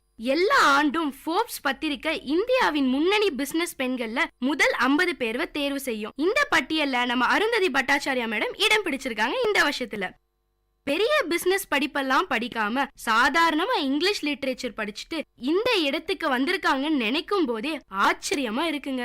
ஒரு சின்ன வேலையில சேர்ந்து ஜெனரல் மேனேஜர் ஆனதுக்கு அப்புறம் வங்கியோட முழு செயல்பாட்டை தெரிஞ்சுக்கிட்டு வங்கியோட லாபத்தை அதிகப்படுத்தினாதான் ஊழியர்களுக்கு சம்பளம் தர முடியும்னு புரிஞ்சுக்கிட்டு வங்கியும் பாதிக்காம பொதுமக்களும் பாதிக்காம தனது சேவையை இவ்ளோ ஆண்டு காலமா செஞ்சுட்டு வர நம்ம அருந்ததி மேடம்க்கு உங்க எல்லார் சார்பாவும் நான் நன்றி சொல்றேன். அவங்க வெற்றிக்கான காரணத்தை கேட்டப்போ எல்லார் வாழ்க்கையிலயும் உயரமான இடம் ஒண்ணு காத்துக்கிட்டு இருக்கும். அதை ரீச் பண்றதுக்கு தொடர்ந்து ட்ரை பண்ணிக்கிட்டே இருக்கணும். அதை தான் நானும் செஞ்சேன்னு நம்ம எல்லாருக்கும் தெளிவா சக்சஸ் டிப்ஸ் கொடுத்திருக்காங்க நம்ம அருந்ததி பட்டாச்சாரியா. இன்னும் பல புதுமையான மக்களுக்கு தேவையான திட்டங்களை கொண்டு வரணும்னு நம்ம அவங்கள வாழ்த்துவோம்.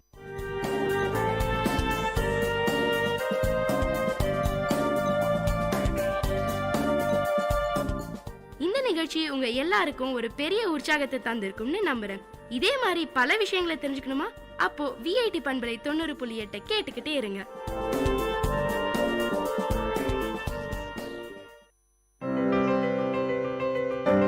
இப்பாடலை வழங்குபவர் இளையகானம் C. இளையராஜா.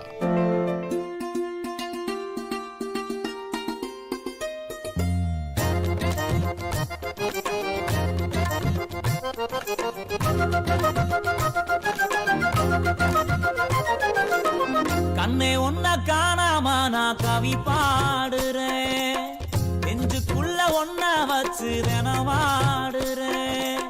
மதுரை மல்லி வாசம் உன்னை பார்த்தாலே பேசும், கொலுசு சத்தம் கேட்டு அந்த கோயில் மணியாடும். கண்ணே உன்னை காணாம நான் கவி பாடுறேன், நெஞ்சுக்குள்ள ஒன்ன வச்சு தினம் ஆடுறேன்.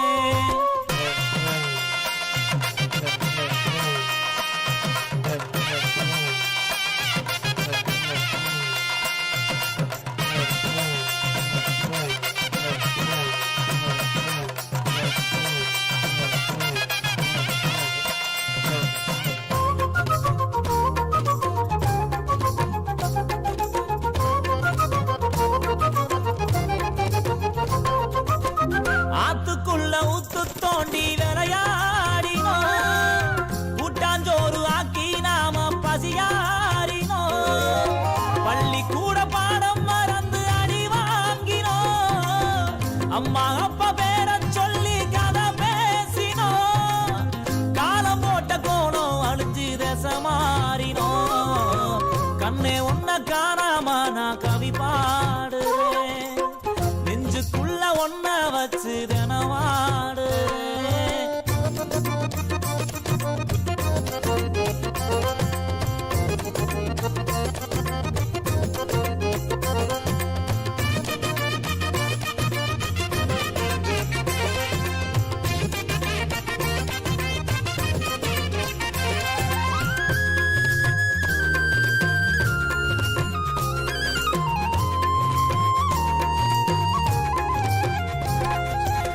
நொங்குரோத வண்டி ஓட்டி நான் ஓடினோ, மண்குதிரை மேல நின்று சதிராடினோ, அந்த நாலு நெஞ்சுக்குள்ள அலப்பாயுதே, நஞ்சு போன ஞாபகங்கள் மனமாடுதே, பாதையெல்லாம் பார்த்து பார்த்து விழிவாடுதே. கண்ணே உன்னை காணாம நான் கவி பாடுறேன், நெஞ்சுக்குள்ள ஒன்ன வச்சு தினவாடுறேன்.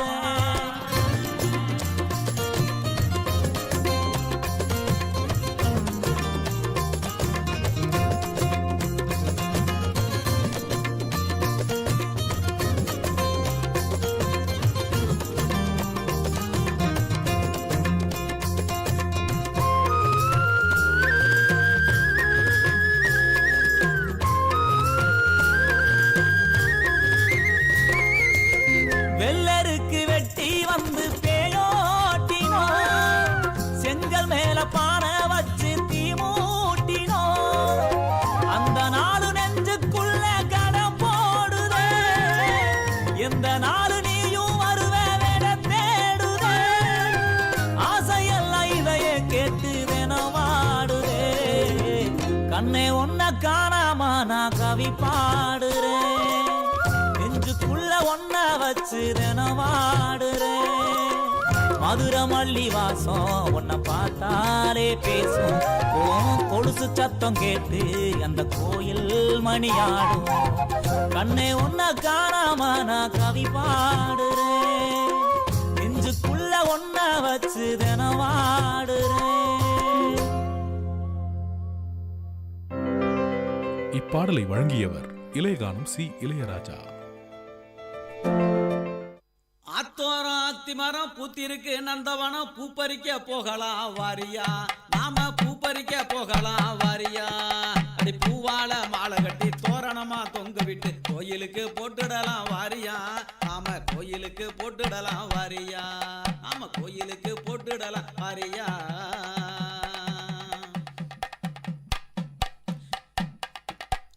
ஒத்த கல்லு மூக்குத்திய கண்ணுக்குள்ள நிக்குது, கொஞ்ச நேரம் பார்க்கலன்னா என் மனசு நோகுது. ஒத்த கல்லு மூக்குத்திய கண்ணுக்குள்ள நிக்குது, கொஞ்ச நேரம் பார்க்கலன்னா என் மனசு நோகுது. இத்தம் வந்து ஓன் நினப்பு என் உசுர வாட்டுது, இத்தம் வந்து ஓன் உசுறு என் உசுர வாட்டுது. ஊருக்குள்ள ரொம்ப நாளா நம்ம பேச்சு நடக்குது, ஊருக்குள்ள ரொம்ப நாளா நம்ம பேச்சு நடக்குது. ஆத்தோரம் அடி ஆத்தோரம், அடி ஆத்தோரம் அத்திமரம் பூத்திருக்கு நந்தவனம், பூப்பறிக்க போகலாம் வாரியா, நாம பூப்பறிக்க போகலாம் வாரியா. அடி பூவால மாலை கட்டி தோரணமா தொங்க விட்டு கோயிலுக்கு போட்டுடலாம் வாரியா, நாம கோயிலுக்கு போட்டுடலாம் வாரியா.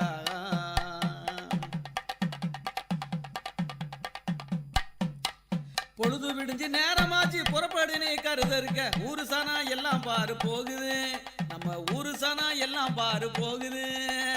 பொழுது விடிஞ்சு நேரமாச்சு புறப்படினே கருதருக்க ஊரு சனா எல்லாம் பாரு போகுது, நம்ம ஊரு சனா எல்லாம் பாரு போகுது. அடி பொதி சுமக்கிற குடும்பம் தாண்டி நம்ம நாட்டு நிலவரம், பொதி சுமக்கிற குடும்பம் தாண்டி நம்மனோட நிலவரம். நிரந்தரமா உழைக்கல நம்ம பாடு அந்தரம், நிரந்தரமா உழைக்கல நம்ம பாடு அந்தரம். ஆத்தோரம் அடி ஆத்தோரம் அடி ஆத்தோரம் அத்திமரம் பூத்திருக்கு நந்தவனம், பூ பறிக்க போகலாம் வாரியா, நாம பூ பறிக்க போகலாம் வாரியா. அடி பூவால மாலை கட்டி தோரணமா தொங்க விட்டு கோயிலுக்கு போட்டுடலாம் வாரியா, நாம கோயிலுக்கு போட்டுடலாம் வாரியா, நாம கோயிலுக்கு போட்டுடலாம் வாரியா, நாம கோயிலுக்கு போட்டுடலாம் வாரியா.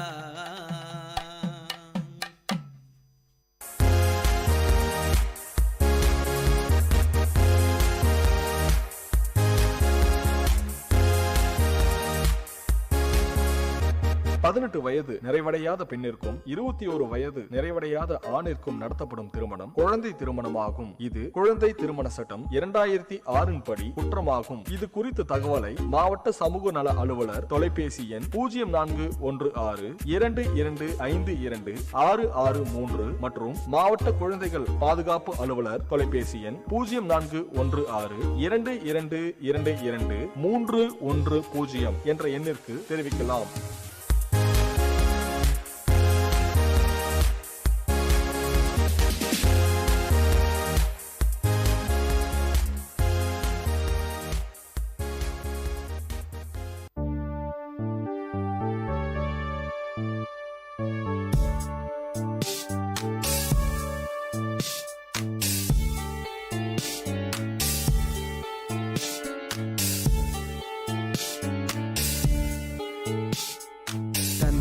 எனும் மந்திர சொல் தாலாட்டுமே என்னை என்றும்,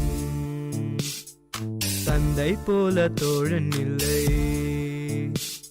என் தந்தை இன்றி தெய்வம் இல்லை. வரமாய் வந்த தெய்வம் நீ, தவமாய் கிடைத்த செல்வம் நீ, என்னென்னம் நீ வந்தம் நீ, எந்த தந்தை நீ. தந்தை எனும் மந்திர சொல் தாலாட்டுமே என்னை என்றும்.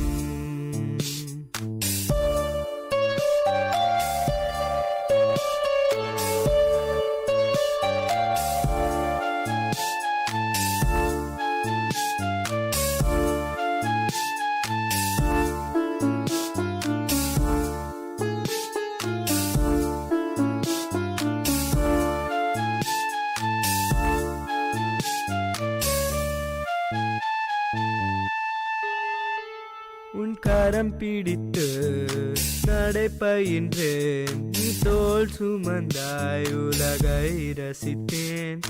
உனை உருக்கி என்னை வளர்த்தாய், நீ ஒளி கொடுத்தாய், நல் வழி நடந்தேன். தவம் என்ன செய்தேனோ நான் உந்தன் மகனாய் பிறக்கவே, என்னென்னம் நீ வண்ணம் நீ, எந்த தந்தை நீ. தந்தை எனும் மந்திர சொல் தாலாட்டுமே என்னை என்றும்,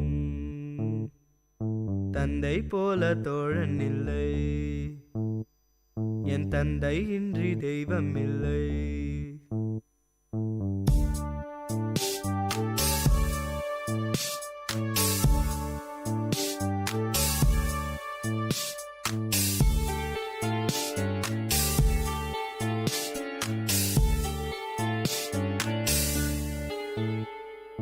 காதல் கொண்டேன் காத்திருந்தேன், கரம் கொடுக்க நான் கரை சேர்ந்தேன். சோர்ந்திருந்தேன் சேர்ந்து நின்றாய், வீழும் முன்னே நீ தாங்கிக் கொண்டாய்.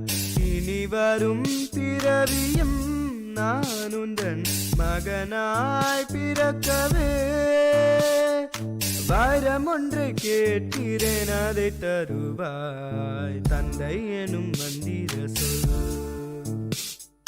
தாலாட்டுமே என்னை என்றும். தந்தை போல தோழன் இல்லை, என் தந்தை இன்றி தெய்வம் இல்லை. வரமாய் வந்த தெய்வம் நீ, தவமாய் கிடைத்த செல்வம் நீ, என் எண்ணம் நீ, வண்ணம் நீ, எந்தன் தந்தை நீ. கேட்ட பாடலை பாடியவர் அஜய் ரமணா, இசை முருகானந்தம், பாடல் வரிகள் முனைவர் மோகன ஸ்ரீனிவாசன், தயாரிப்பு VIT பண்பலை 90.8.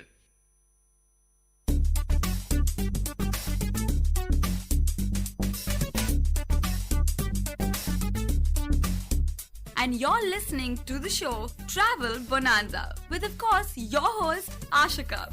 This show will allow you to explore and travel around the globe, and of course through the radio. But guys, this is your guide. Where to go, what to do, how to go, what to eat, and where to stay.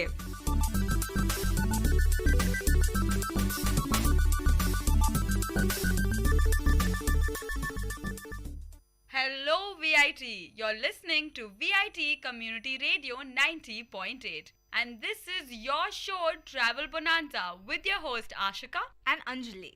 So today we have a very interesting destination for you guys. It's of course Goa. I know the first thing you think about when you say Goa are beaches, but of course Anjali has something else in mind. Well, Ashika, did you know that Goa is actually considered to be the middle class honeymoon destination spot for a lot of people? Okay, wow, that is well said. I did not know about that. But today we're going to talk about a very interesting aspect of Goa. Goa has a very rich cultural diversity that has been an outcome of very rich history. So before we begin, I thought I'd give a glimpse of why Goa is so exotic. We won't jump into ancient history, don't worry. So Goa, being a port, was invaded or rather conquered by various empires, including the Ottoman Empire, the Muslim Empire. This was of course overtaken by, you guys must be knowing, by the Portuguese in the late 15th century, when Vasco da Gama, as we know, discovered the route to India through Calicut. The Portuguese also took shelter in Goa, so they conquered and spread Christianity.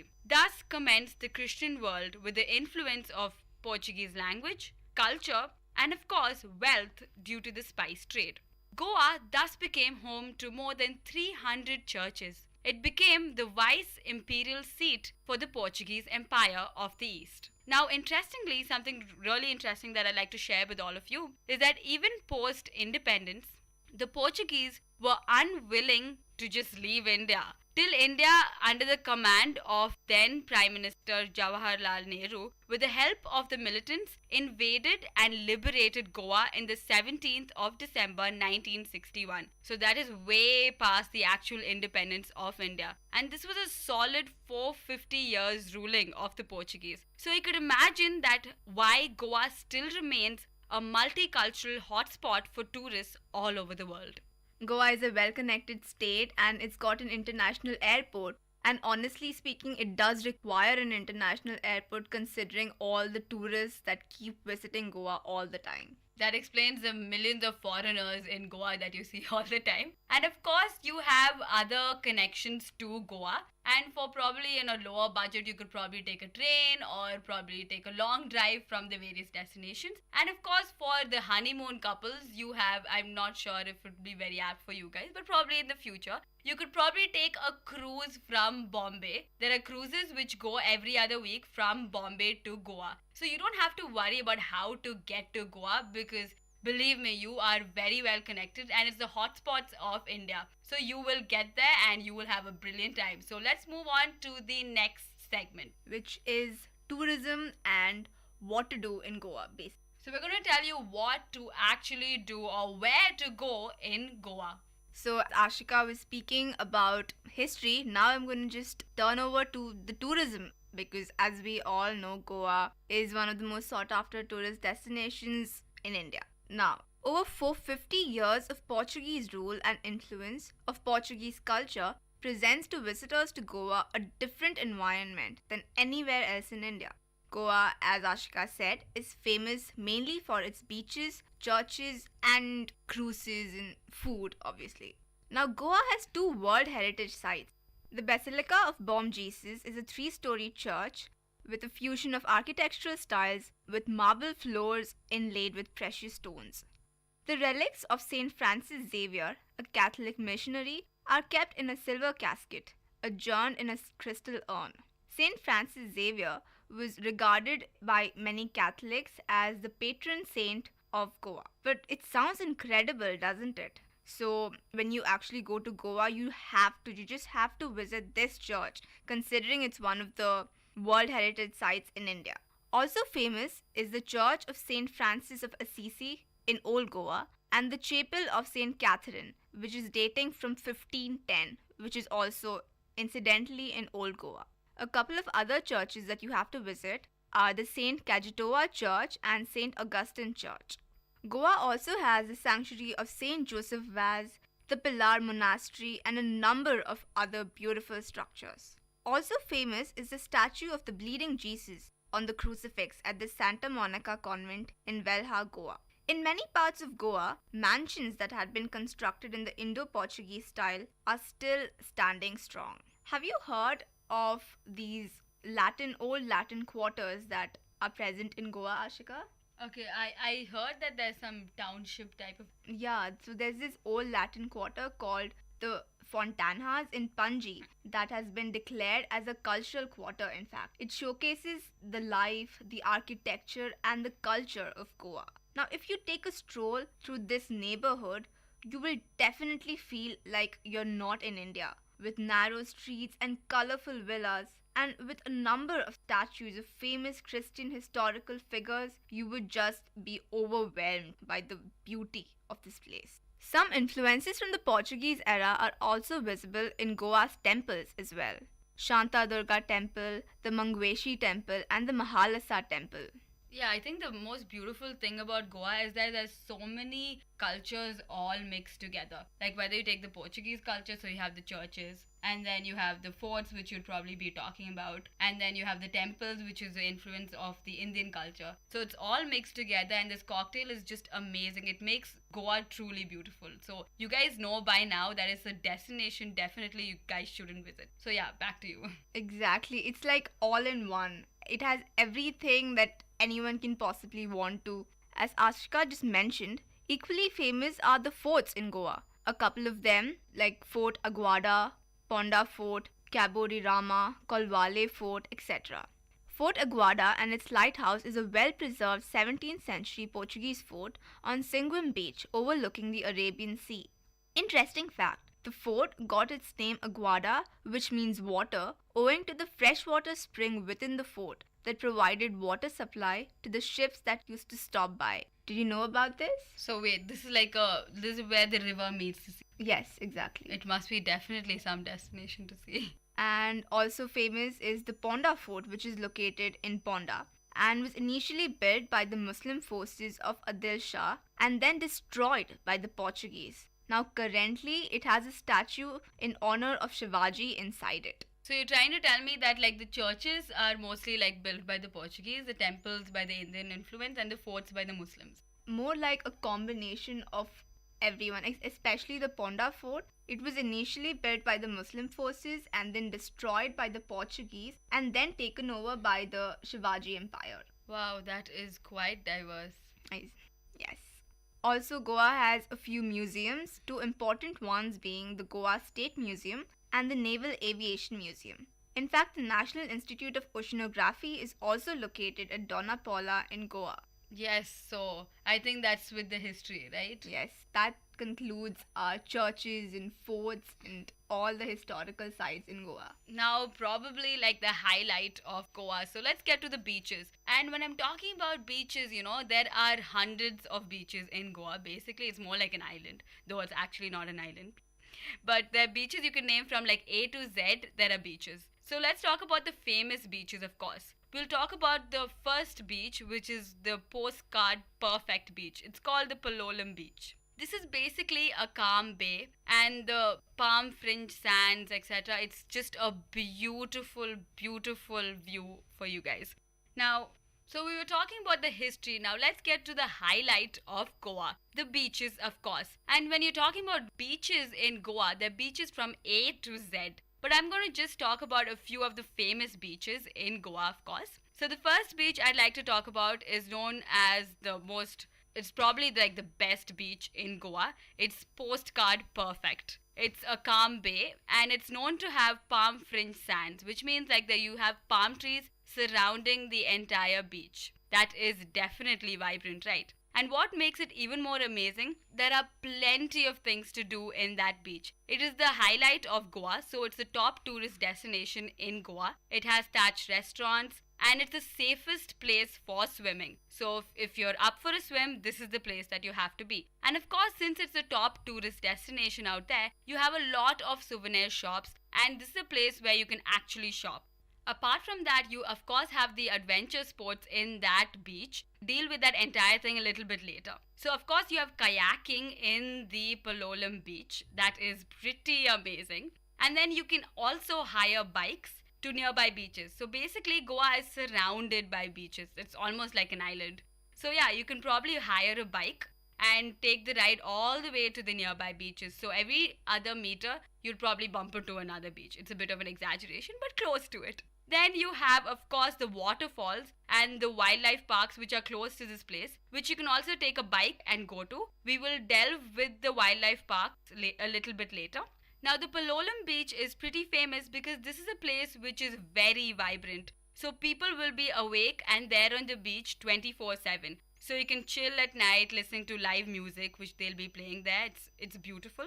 And of course, you have tranquility and vibrance throughout the beach because there are certain periods when nobody is there on the beach, and during the day and during the late nights, of course, there are people enjoying live music and of course kayaking, etc. So it is a place that you definitely do not want to miss.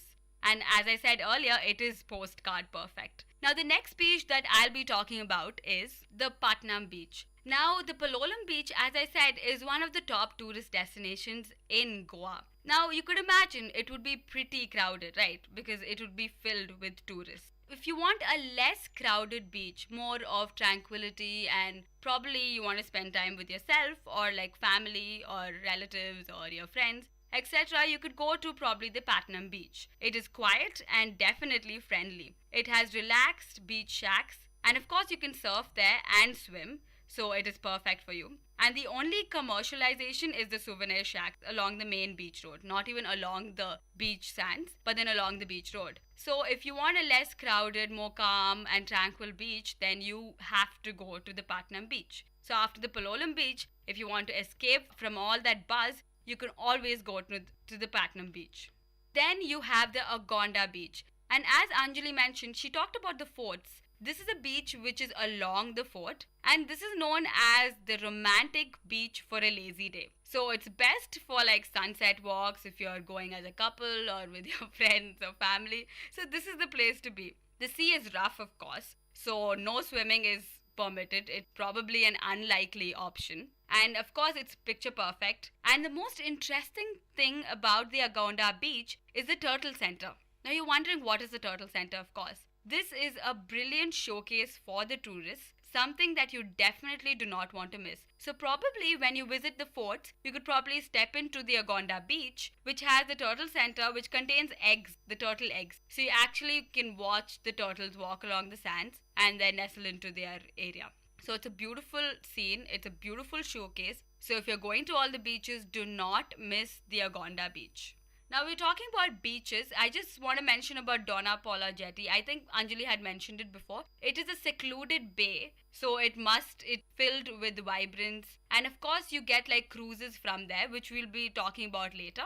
And then you have the Marmugao Harbor. I hope that is the way you pronounce it. Now this place is really special because we have two rivers, the Mandovi River and the Zuari River, meet the Arabian Sea. So this is something that you really don't want to miss. So there are two rivers meeting the Arabian Sea. So the estuary has particular endangered species which are present in that area. So it is a place also for like wildlife growth. So this endemic species is also something that you don't want to miss when you go to Marmugao Harbor. It is not exactly a tourist destination and not many people know about it. So it will be a good place to go. Like, I hope you get the information through this. Now, so we talked about the beaches. Now, directly after the beaches, let's go to the adventures. So we're talking about the adventure sports. I know it's something that all of you have been waiting for. So we'll talk like for going towards the area where the adventure sports actually take place, you have to probably take a cruise. And the cruise will start from Fort Aguada, like I stated, the Sinkoram or the Panjim Jetty.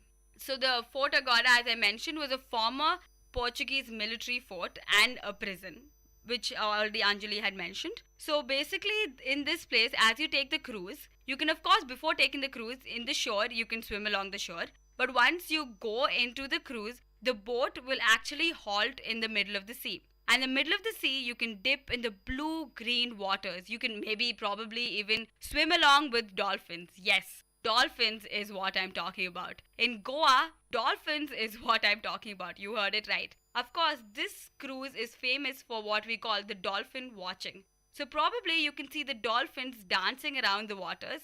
Probably you get lucky, you can swim along with the dolphins.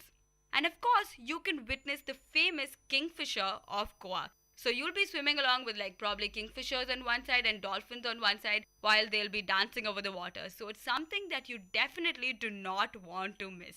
So we talked about dolphin spotting. Dolphin spotting is also possible in the Grand Island. Yes, definitely. And the word definitely goes up to what it is. Thing that is famous about Grand Island is the snorkeling. Snorkeling, I'm sure all of you have heard about. This where it's somewhat like scuba diving. So probably you go underwater and then you get to witness the colorful fauna and flora of the deep marine. And not to mention, so obviously you're not going to miss the snorkeling if you go to Grand Island.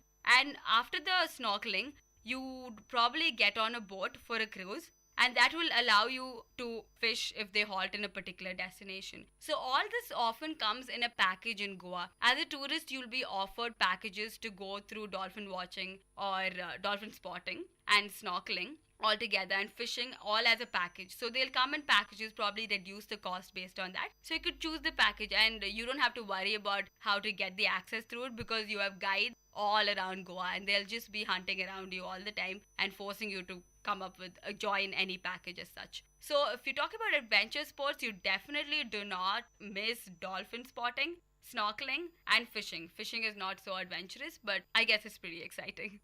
Now, another thing that I wanted to talk about was the wildlife. But then before I get into the wildlife, Anjali will tell you about the cruises, which I've been continuously mentioning on and off. Yes, so as Ashika just mentioned, Goa is very well known for its cruises. Goa offers river cruises as well as sea cruises. Now, a couple of the cruises take you up to Mandovi River into the Zuari Bay or to Aldona. It's a trip full of fun and entertainment, while different varieties of Goan cuisine is provided. Professional troupes perform the Dekni temple dance, the Fugdi dance, and the Kornedinho dance. I honestly hope I've been pronouncing them properly. So if you go to Goa, make sure you get on a cruise as well and watch the beautiful view along with a dash of traditional Goa dancing and a dollop of their amazing cuisine. We'll talk about the cuisine, of course, in the next segment. I know you guys are waiting for that. So as I mentioned, I had informed you earlier that we'll talk about the wildlife of Goa. I'm sure you guys must have not come across this because, Goa means beaches or maximum the historical architecture. But the wildlife is pretty exotic in Goa. Goa is home to a number of wildlife sanctuaries. You have the Kotigao Wildlife Sanctuary, the Bonla Wildlife Sanctuary, Bhagwan Mahavi Wildlife Sanctuary. So these three sanctuaries are very, very famous in Goa. And as I mentioned before about the packages, so probably you would be offered a package when you go through these wildlife sanctuaries. Before I go into the other interesting wildlife tourist destinations, one thing that you need to know is Goa is home to the Western Ghats, of course. So you have the endemic species of the estuaries and the seas, of course, and the rivers and the estuary areas. And of course, you have the Western Ghats. So it's again, not only is the history all mixed, it is also the wildlife of Goa, which is pretty diverse. So when I was talking about wildlife, so let's move into something really interesting. There's something called the Kumbarjua ferry. This is a ferry ride which will take you to an interesting package. So this package contains the crocodile spotting. I know, sounds amazing. And then you have the spice plantations, and then you have the elephant rides and the elephant bathing. I know it sounds really super interesting. So we'll talk about the crocodile spotting. So as you go along the ferry, you can actually see children swimming along with the crocodiles. And when I'm talking about children, I mean the native children, of course. I'm not sure how far they'll let you jump into the water and swim along with the crocodiles, but that is something that you definitely witness as you go along the ferry. So crocodile spotting is something that is definitely going to blow your mind. And as you go past, they will stop at a place where there are incredible fauna. You have the spice plantations. So the diversity of Goa would be seen there. And Goa, as we know, was famous for its spices. The spice trade of Goa is world renowned. So that is something that you will witness if you take the Kamboja ferry. I hope I'm pronouncing it right again. And as you go across the spice plantation, adjacent to it, you have the elephants right out there. And the interesting part, of course, you have elephant rides everywhere, but here you get to actually bathe an elephant. So you, of course, it's for a prize, and then you get to bathe the elephant. So it's something that you do not want to miss. So if you get an opportunity for this package where you can witness the crocodiles or the spice plantations or the elephants, do not miss it. So the wildlife of Goa is something probably you haven't heard about, but now you know. So after the beaches, probably you can head for these packages. So the sanctuaries and the ferry ride with all these packages is something that you have to delve into. Now we're talking about all this. Now the main segment is what to eat in Goa. So Anjali.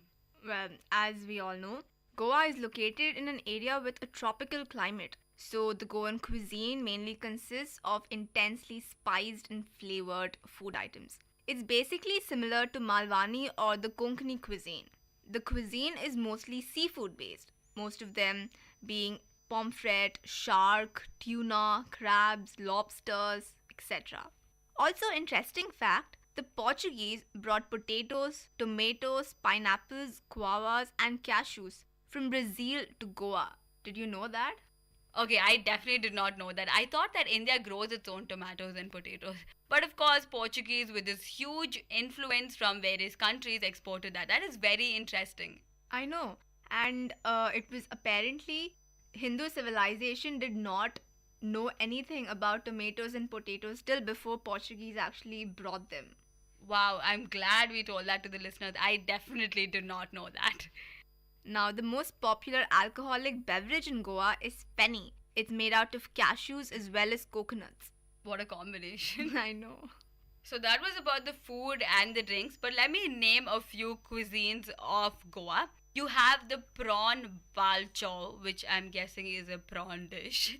And then you have the fish ricciado. These are all Portuguese dishes, by the way. And then you have something called the sorpotel. This is very interesting. Listen carefully. This is like a mix of pork, liver, heart, and kidney. So it's thick and super spicy, and hopefully it is yummy. I definitely did not try that. I don't know about Anjali. Did you try that? I don't think I tried that either. Then you have like the choricos sausages, which is again pork. And then you have the chicken sakuti. Yes. So these are all like Portuguese dishes, traditional Portuguese dishes. And the other dishes which Anjali mentioned about are typical Goan Konkani cuisines.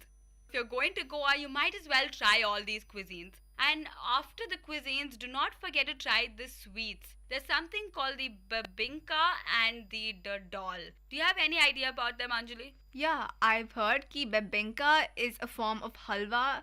It's made up of a lot of ghee. I honestly, in my opinion, I didn't really like it much. It was really oily and it wasn't really very tasty either. Okay, that is probably her opinion, but for all those people with a sweet tooth, I think babinka would be a good choice, right?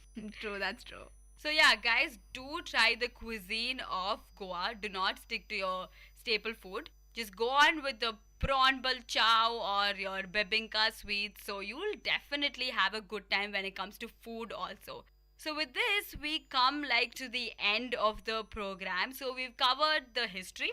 We've covered the churches, we've covered the forts, we've covered the mansions, we've covered the heritage sites, the beaches, and the wildlife events, and of course the cuisine of Goa. So this exotic blend makes Goa one of the top destinations of India. And as Anjali mentioned, the middle class honeymoon destination. So if you guys are planning to go either with your friends or family or in the future for your honeymoon, Goa is definitely the best destination for you guys. So do not miss all that we said, and hopefully you guys would have an amazing time in Goa. And of course, go during the season, because when I had visited, it was during January, and this was right after New Year's. So when I went, all the restaurants were closed, all the shacks were shut. So basically, I did not enjoy Goa the way it was supposed to be. So go in the right season and of course, witness all the exotic vibrance of this beautiful destination. With this, we come to the end of the program. Signing off, this is Ashika and Anjali. You're listening to Travel Bonanza on VIT Community Radio 90.8.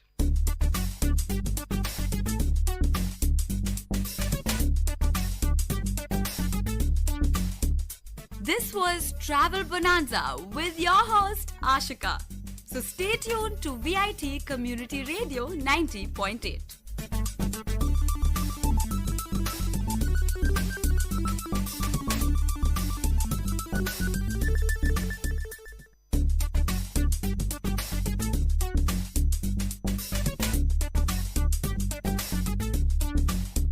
And you're listening to the show Travel Bonanza with, of course, your host Ashika. This show will allow you to explore and travel around the globe, and of course, through the radio. But guys, this is your guide. Where to go, what to do, how to go, what to eat, and where to stay.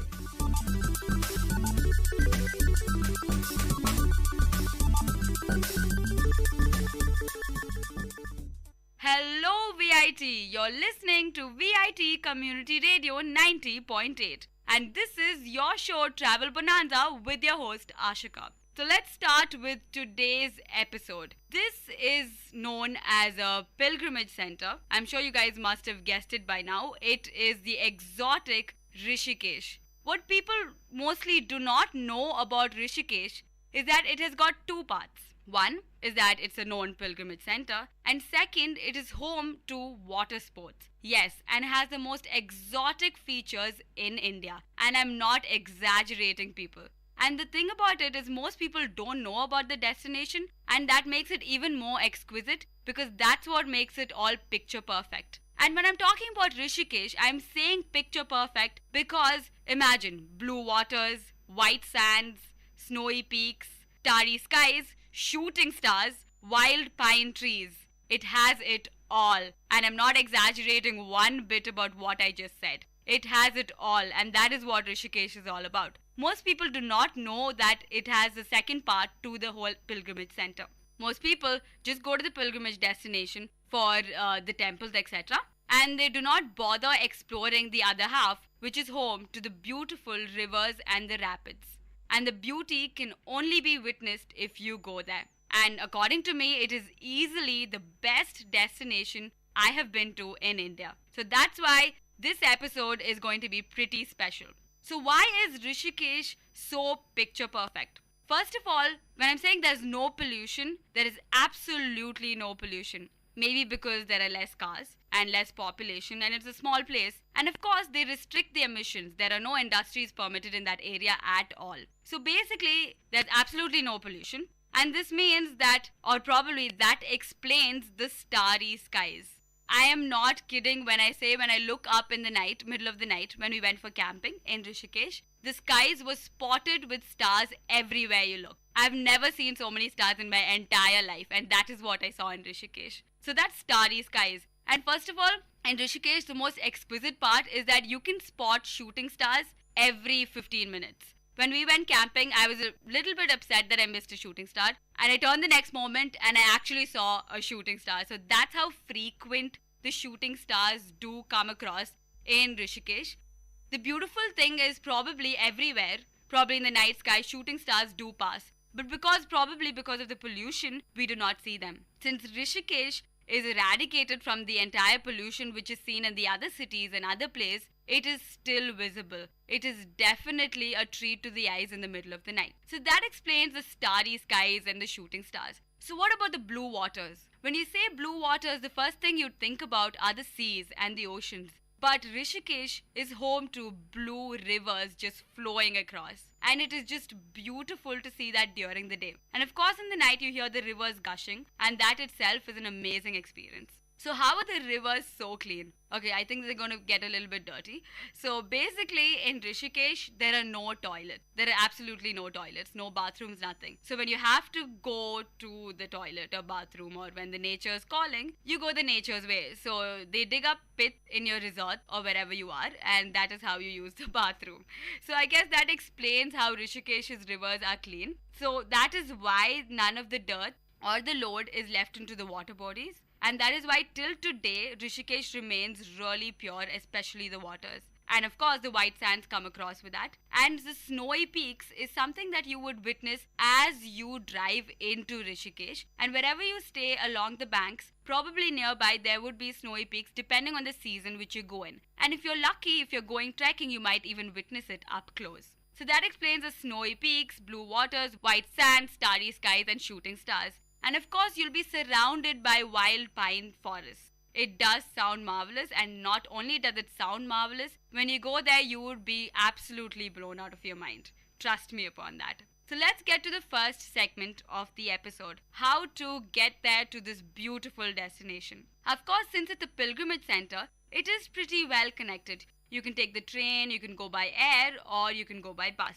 But of course, there are a little bit glitches here and there, which I will tell you about. First of all, you can take the train, and the closest destination is Haridwar. Rishikesh is a bit isolated from any type of connection of trains or air. So thus you reach Haridwar, and from there you can take a bus or a taxi. And there are frequent trains to Haridwar because that is also an important pilgrimage center. It's just that Rishikesh's geographical location does not permit the railway networks to be happening there.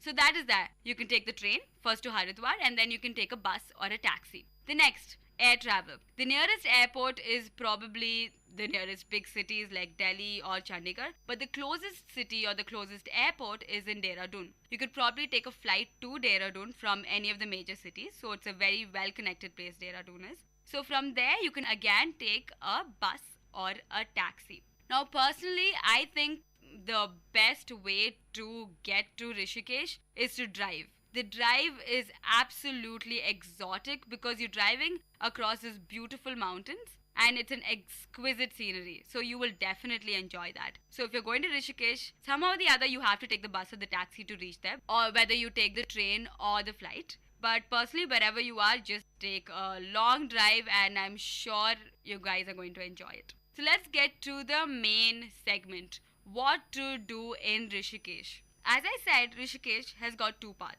One is the pilgrimage center, which I do not intend to cover on this episode, but soon I shall. And the second part are the water sports or the river rafting. Of course, I'm not going to only talk about river rafting. There are various other things that you can do in Rishikesh. First of all, there's kayaking, paddling, flying fox, bungee jumping, rafting, cliff jumping. So these are all adrenaline rushing sports.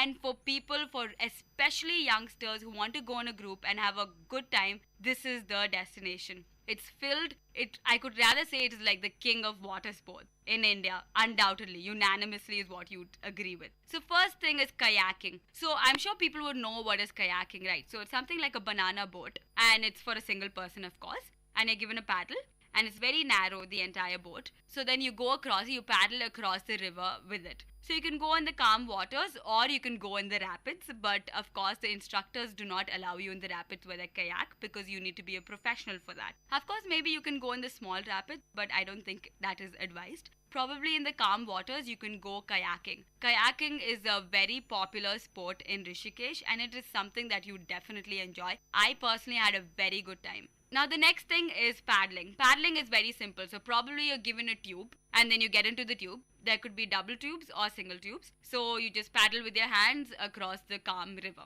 Then the third thing, flying fox. This is super exciting.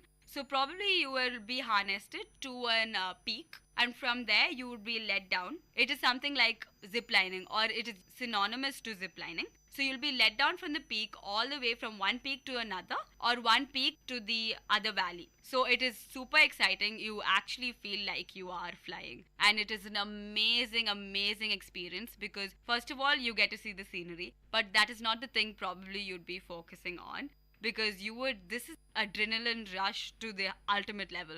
So you will actually be flying and the wind dashing through your face. It is a beautiful experience. So if you guys go to Rishikesh, you should try Flying Fox. And of course, Flying Fox is available in a lot of other destinations. But going across the river and almost skimming through the river is absolutely exquisite. And it only belongs to Rishikesh. So please try Flying Fox in Rishikesh.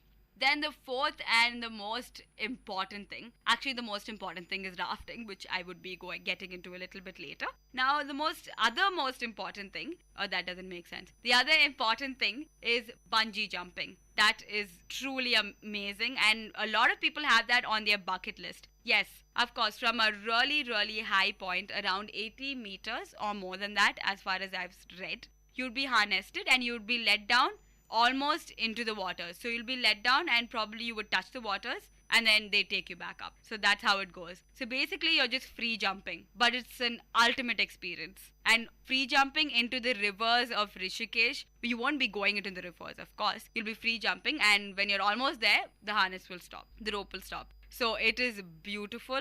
So please, actually it's not even beautiful, it's just adrenaline rush all over. And before you bungee jump, you have to decide like, this is like do or die situation. And it was in my bucket list and it was the best experience of my entire life. So that's bungee jumping. So please do not miss bungee jumping in Rishikesh. The next and the most important thing about Rishikesh is the rafting. I'm sure most people have heard about rafting and you might have gone even in other destinations, but whitewater rafting is super famous in Rishikesh. Rishikesh is known for its whitewater rafting. It was personally the best experience of my life. First of all, the gears. You're just given a helmet and then you're given a big, it's a raft you can call it, which is probably inflated raft. So over there you're given gears and there are absolutely no belts. So all you're given are helmets and paddles.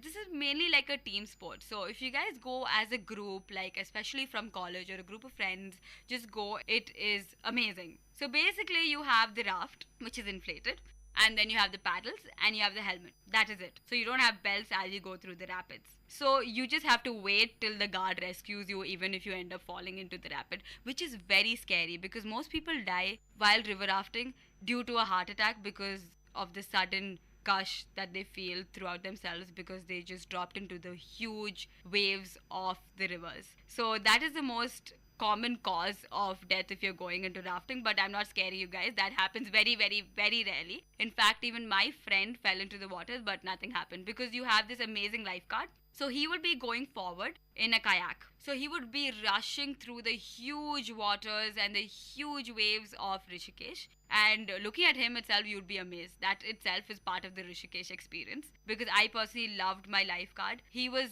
amazing in the sense that he went through it seemed like whirlpools all around. The rapids looked like whirlpools. So basically he was swirling through all of them. He was tumulting half the time, but he came out of it all fine. I'm guessing he's used to this day in and day out, but he definitely seemed to have a good time, and looking at him, we all have a good time. So don't worry if you fall into the waters because that itself is also another experience. And then the lifeguard will definitely save you. He saved my friend. So yeah, so talking about river rafting. River rafting is different from whitewater river rafting. Whitewater river rafting is more fierce and of course gives you more adrenaline rush because of the huge waves.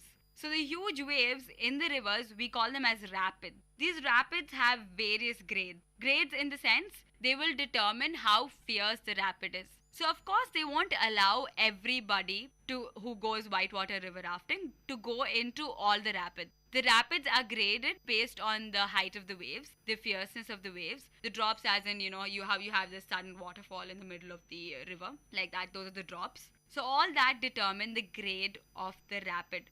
Rapid is nothing but a portion of the river which is host to many little whirlpools or huge waves or fierce water gushing in and out and drops. So So these rapids are pretty common through the rivers of Rishikesh, and they're graded, as I said. So they're graded from 1, 2, 3, 4, 5, 6.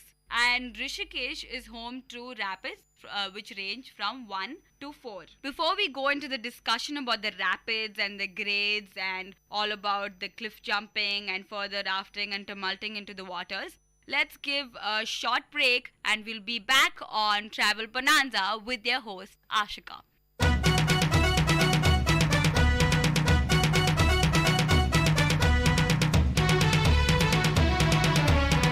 பசுமை பாசற எங்களின் கல்லூரிதான், கோட்டை நகரத்தையே தூக்கி நிற்கும் கல்லூரிதான். ஊரை கொஞ்சம் யோசி, வாழ்வில் வண்ணம் பூசி, வந்தனோ சொல்லு எங்கள் எஃப்எம்முக்கு தான். பசுமை பாசற எங்களின் கல்லூரிதான், கோட்டை நகரத்தையே தூக்கி நிற்கும் கல்லூரிதான். Hello VIT, you're listening to VIT Community Radio 90.8. And this is your show Travel Bonanza with your host Ashika. So we are back after the break and we were talking about Rishikesh, the most exotic tourist destination in India. And before the break we were talking about various water sports. We started off with kayaking, paddling, flying fox, bungee jumping and of course rafting, which is the main segment of Rishikesh.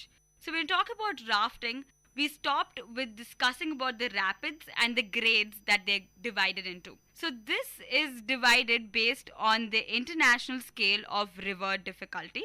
And the grades, as I said before the break, range from 1, 2, 3, 4, 5, 6. But Rishikesh is home to 13 adventure-packed whitewater rapids. And these range from 1, 2, 3, 4. I'll first tell you about the grades of the rapids. The first grade is fairly simple. It's basically for the non-swimmers or the kids or the first-timers. So there's small waves, barely any rocks, so you can just raft and paddle through that rapid. So that is fairly simple. That is the grade 1 rapid and anybody can go for it, even the faint-hearted people. Then the grade 2 rapid. It has some rough water, maybe some rocks, might require some basic maneuvering. The art of river rafting is that it's a team-based work. So it's a teamwork. So everybody has to paddle together, and the better your team is, the safer you'd cross through the rapid and probably have a better time. So grade 2 rapid has some rough water, maybe some rocks, and might require some skills, some basic paddling skills. The rapids that we went through most of the time were grade 3 rapids. These are actually called whitewater rapids. They are actually small waves, maybe like a small drop. Your raft will probably drop down into the water, so that is absolutely amazing. I loved the thrill of that. But then it has no considerable danger. So may require probably a significant maneuvering or a little more than basic paddling skills. But since we were all youngsters and this happened when I was in my school, before I graduated, so this was in 12th grade. Since we were all excited and we were all young and we were, I think, maneuvering pretty well. So we had gone through most of the grade 3 rapids and it was an amazing experience. In a short while, I will tell you about the various rapids that are present in Rishikesh and which I have been to and which I would probably recommend you all to go to. So grade 3 rapids are pretty popular in Rishikesh and they give you the adrenaline rush that you've been looking for all your life. So that is there. Then you have the grade 4 rapid, which is again a whitewater rapid. And these are medium waves, maybe like rocks here and there, maybe like a considerable drop. Not even a small drop, maybe a little more than that. And then you require probably sharp paddling skills that might be needed because this is recommended probably a starting step for all the professionals. So grade 4 rapid, you need a professional along with you and you need to make sure that you have proper paddling skills. Not only as an individual, as a team. Then you have the grade 5 rapids. These are also whitewater rapids. They are large waves, large volumes. The rapids are huge. They would be almost as big as the room, which you're probably sitting in right now. So possibility of large rocks and hazards and possibly of a large drop, which is like almost like a half of probably a big waterfall or something. And this definitely requires precise maneuvering and precise paddling skills. So this would not be recommended to non-professional people. Grade 5 rapids or probably grade 4 rapids and onwards are recommended only for professionals and they are breathtakingly amazing. To come out of them alive itself feels like an achievement as you pass through the rapid. But trust me, it is worth it. And being in Rishikesh, there are only rapids till grade 4. So most of the other groups were allowed till grade 3, but since our group was maneuvering pretty well, I guess, and we were having a lot of fun, so the instructor took us to a grade 4 rapid. I will tell you about that in a short while. So I stopped with grade 5 rapid. Then there's, of course, the grade 6 rapid, which is the last one on the international scale of river difficulty. So the class 6 rapids are considered to be so dangerous that even professionals think twice before going upon it, and it could be fatal, God forbid. So grade 6 rapids are mostly forbidden in most of the places, but don't worry, Rishikesh has rapids only till grade 4. So let's talk about the rapids of Rishikesh. First of all, there are various rapids, like each rapid has a name, by the way. Sweet 16, 1, Crossfire, the Wall, the Roller Coaster, the Golf Course. That's a few just to name. So about Sweet 16. This is a grade 1 rapid. It is small and very easy. So as I said, grade 1 rapids are for kids and non-swimmers and first timers, of course. They can easily raft down the Ganges. Grade 1 rapids are easy because they offer clear passage to rafters. Apart from a clear rafting passage, these river rapids are also devoid of any serious obstacles. So you don't have basically any big boulders or any drops in the rivers or the rapids. So it is pretty safe. And Sweet 16, as the name says, if you want to combine a genuine taste of adventure and lots of family fun, Sweet 16 is the rapid that you have to cross. So that's Sweet 16 for you guys. Then there's Crossfire. Sounds pretty deadly, doesn't it? This is a grade 3 rapid. So which means this is almost like medium waves, or rather small waves, but a small drop and probably boulders here and there, but no significant danger. So do not worry about that. And most of Rishikesh's rapids, as I stated, are grade 3 rapids. So Crossfire, this is a grade 3 rapid. It comes along with serious obstacles including multiple high and irregular waves and rocks, of course. Though passages are clear, they are narrow, creating difficulty for the rafter. But of course, expertise is needed to enjoy this whitewater rafting. But you would definitely have a good time going through this. And we went through Crossfire and it was a lot of fun because there's one wave coming from the right side and another wave coming from the other side. So to go past that and go past both the waves, it is an amazing obstacle, and I almost died before that. And I did not know that I would get past it alive. And when we passed through Crossfire, I fell, but luckily I did not fall into the rapid. I fell into the raft. But I'm not trying to scare you guys or anything. As I told you guys, the lifeguard is pretty awesome. So he would save you no matter what. All you need to do is not panic and hold the rope which is along the raft. So that is pretty easy to do. And I had mentioned about my friend also who fell into the rapid. He fell into a grade 4 rapid, which I will get into a little bit later. So Crossfire is probably a rapid that you guys should try. And it would probably be the first rapid that you guys come across after the grade 1 and the grade 2 rapids. And it's absolutely amazing because you have two like medium-sized waves and boulders and drops here and there. And it is absolutely amazing. So Crossfire is something that you guys might have to witness. And then you have the Wall. This is another popular Ganga rapid. And it falls into grade 4. Actually, you know what? I'm going to save up the Wall for a little bit later. So I'm going to talk about Roller Coaster before that. This is another grade 3 rapid. They are longer with like probably high and irregular waves. So they're pretty huge waves. And it's a little more scarier than Crossfire. And which means it's a little more adrenaline rush, right? So that's going to be even more amazing if you're going with friends. And there are serious obstacles like dangerous rocks and boiling eddies.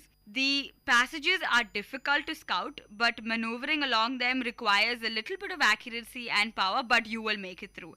And the boatman must have expertise, while the raft and the rafting gear should be of superior quality. Because you would be given helmets and you won't be given belts, but then you would be given paddles. But make sure your life jacket and your headgear is secured. And if you have an expert person right in the front of the raft and your team is maneuvering well, this is a rapid that you would definitely have so much fun. We went through the roller coaster and it was the best time of my life when I came out alive. So that was about roller coaster. Then you have the golf course. This is the grade 3 rapid, but it almost falls into grade 4 because that is how fierce it is. If you are an adrenaline junkie and well versed with the techniques of adrenaline pumping while river rafting, golf course is just waiting for you. It is definitely something that you should not miss.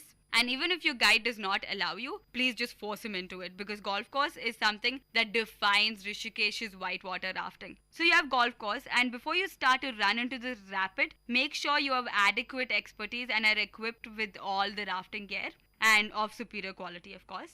And trust me, you're going to have a very, very, very good time. Golf course defines Rishikesh's rafting. Now for the rapid that you guys have all been waiting for, and which I've probably given a small introduction before, the wall. This is a grade 4 rapid, which means it is pretty fierce. And as the name says, it is a huge obstacle. So if you want to really feel that adrenaline rush and enjoy your expedition at the same time, this rapid is made just for you. And of course, not everybody will allow you. In our group, the group of people that we went, only our group was allowed to go to the wall, which is the grade 4 rapid. And before you start to sail along this river rapid, do consult your instructor, because this requires proper maneuvering, as I said, and a little bit of experience is necessary. We were first timers, but I don't know how our instructor allowed, but it was an amazing experience. I first hesitated to go into the rapid, but then since everybody was hooting and everybody was excited, and in that moment we all just went through and we were just happy to be back alive. And in this rapid, I don't think anybody fell into the water. So it just might be your lucky day. But trust me, when you get out of it, the feeling that you have, it is like crossing out everything on your bucket list. So the wall is a rapid that you guys should try going. It is amazing and is super incredible. And it is the ultimate level of adrenaline rush, which have been going on and on and on. So that's about river rafting. So that's all about the rapids and the grades. We went river rafting. It was absolutely amazing because after all the rapids and after we were so glad to be alive, there were the calm waters after that. So in that, when we were rafting through it slowly, paddling, and we let the river take us along with it because it was slowly moving without any waves, then the instructor suddenly toppled our raft. That was an amazing experience because we did not expect that at all. So we were all under the raft and we were swimming along the slow, calm river. Of course, this is after the rapids. So yeah, they toppled the raft and we were swimming till an area where there was cliff jumping available. So the next thing I'm going to talk about is cliff jumping. That is also an amazing experience. So if you go to Rishikesh and you're rafting, of course, do not miss cliff jumping. So basically, this is like a hub where people, after rafting and after all that fierceness that they go through and all that life that they got back into them and all, so you have this destination where it's like a hub where they serve a lot of food, etc. And this is popular after you finish rafting. So there's food, and along beside that there is a huge cliff. So from that cliff, people are just running, and all they have is a life jacket, and you have the same gear that you have for rafting. So basically, you're jumping.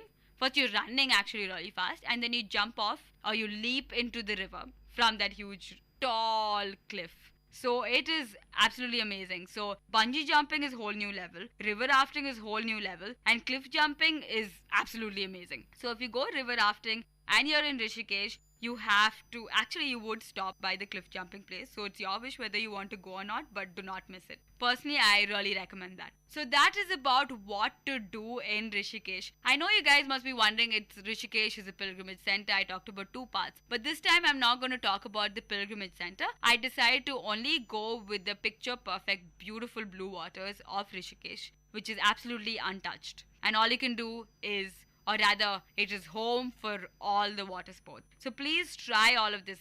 Again, as I said, kayaking, paddling, flying fox, bungee jumping, rafting, which you're definitely going, and then cliff jumping. So please try all these stuff, and trust me, you would not regret it. So that is about what to do in Rishikesh. Now about where to stay and what to eat. I clubbed these 2 sections because what to eat is seriously your second priority. I know, because when you're in this paradise, food is definitely not in your mind. You can trust me upon that. So basically, let me tell you about where to stay. The resorts are all along the river bank. So the bank is there and there are beautiful white sands, and then you have the river gushing, and you have nice little camps. These camps belong to each of the resorts, and sometimes you get to make your own tents, and basically you're living very close to nature.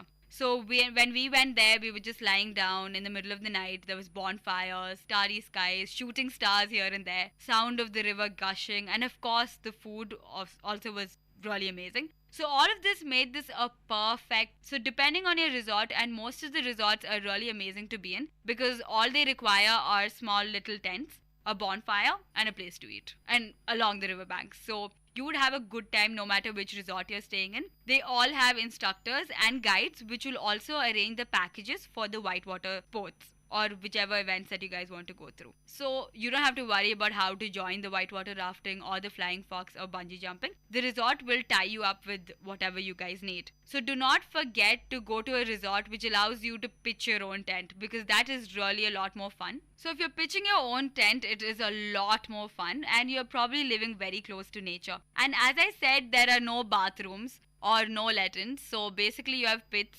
and you have the necessary water which would be given to you from the river. So you use that and that is how you address to nature's calls. So all that is an experience in itself. And as I said, there are two areas to the Rishikesh. So as I said, we won't delve that much into the food segment. But of course, there are two areas of Rishikesh. One, the pilgrimage, and the other one, the pure adventure sports and the ideal destination for tourists. When you go to the pilgrimage area, of course, you're restricted to only vegetarian food. So that is there. But once you guys are staying in the resort offers all types of food. So it depends on the resort that you're actually staying in. And if you're lucky, they might even cook river fish. So that is an amazing experience, like bonfire, late in the night, eating good food. It's all a perfect trip. So Rishikesh is not home to a particular cuisine, but depending on your resort, you do get great food. I personally got amazing food. But as I said before, when you're in this paradise, food is definitely not in your mind. So that was it for this episode. I hope you guys enjoyed listening to this. And not only this, I hope this encouraged you guys to visit Rishikesh.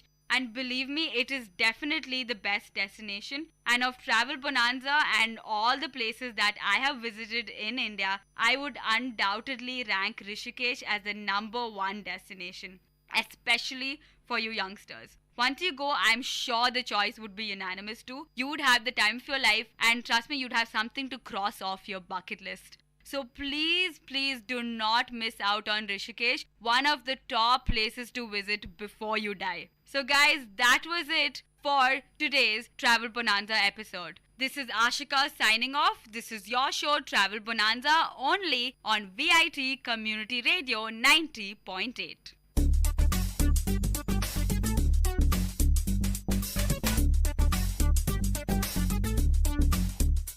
This was Travel Bonanza with your host Ashika. So stay tuned to VIT Community Radio 90.8.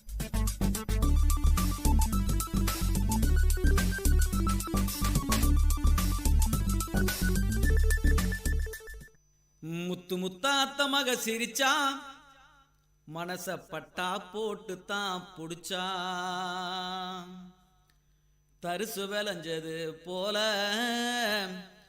மனசு நிறைஞ்சிருக்குமானே அடி பொண்ணே எங்க பாதுரக்குடி ஊர் மண்ணே அடி பொண்ணே எங்க தஞ்சாவூர் மண்ணே முத்து முத்தா அத்த மக சிரிச்சா மனச பட்டா போட்டு தான் புடிச்சா முத்து முத்தா அத்த மக சிரிச்சா மனச பட்டா போட்டு தான் புடிச்சா தரிசு விளைஞ்சது போல மனசு நிறைஞ்சிருக்குமானே அடி தரிசு விளைஞ்சது போல மனசு நிறைஞ்சிருக்குமானே அடி பொண்ணே எங்க பாதுரக்குடி ஊர் மண்ணே அடி பொண்ணே எங்க தஞ்சாவூர் மண்ணே முத்து முத்தாத்த மக சிரிச்சா மனச பட்டா போட்டு தான் புடிச்சா மனச பட்டா போட்டு தான் புடிச்சா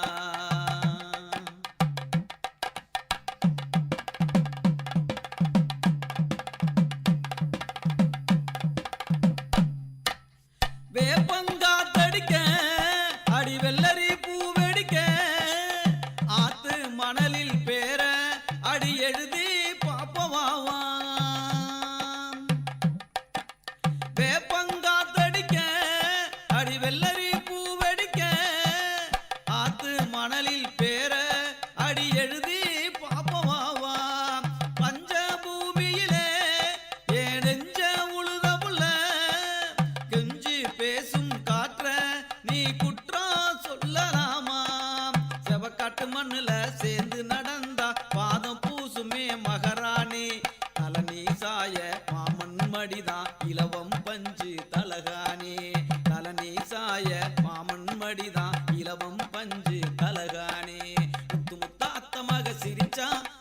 பட்டா போட்டு தான் புடிச்சா மனச பட்டா போட்டு தான் புடிச்சா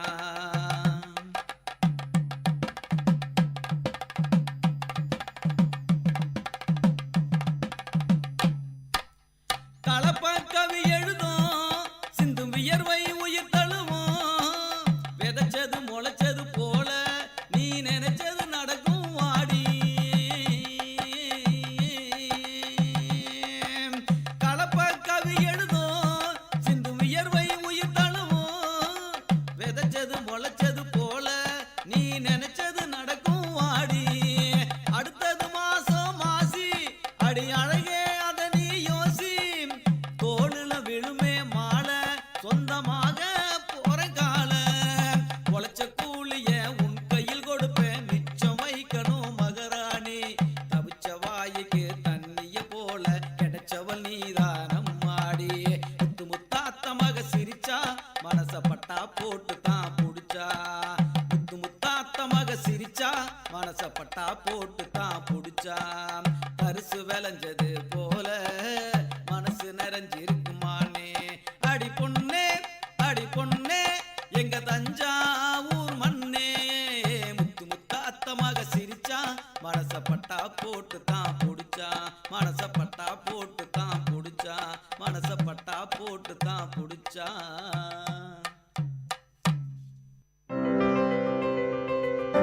இப்பாடலை வழங்குபவர் இளையகானம் சி இளையராஜா.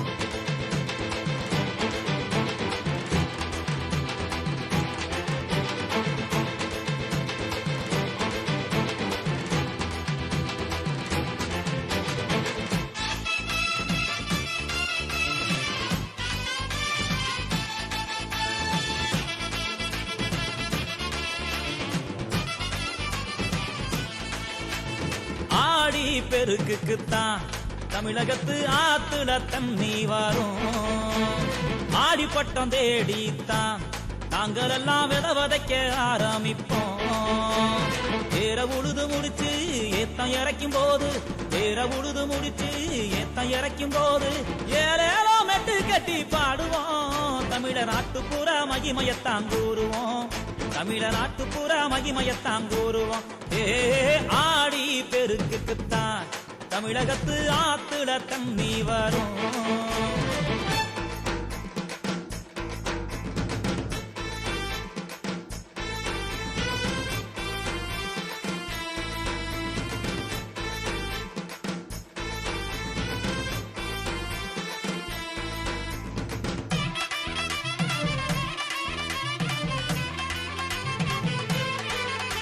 ஏரல் முளைச்சு வித வரும் வித முளைச்சு நாத்தாகும் நாத்து வந்தா கருது வரும் கருது வந்தா நெல்மணியும் காய்ச்சு குழுங்கும் கருவா கைய வெட்டும் வெட்டிய இடத்தில் ரத்தம் கொட்டும் சுண்ணாம்ப குறைச்சு வைப்போம் இல்லைன்னா சும்மா தான் வேலைய பார்ப்போம்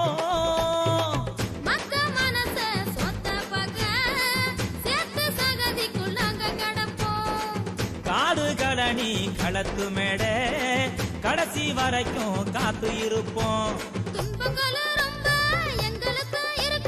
துயரங்களும் ரொம்ப எங்களுக்கும் இருக்கு இருந்தாலும் எங்களுக்கு பாட்டு தான் இருந்தா சோறு தண்ணி தேவையில்லை கூத்துத்தான் இருந்தா சோறு தண்ணி தேவையில்லை கூத்துத்தான் ஆடி பெருக்குத்தான் தமிழகத்து ஆத்துல தண்ணி வரும்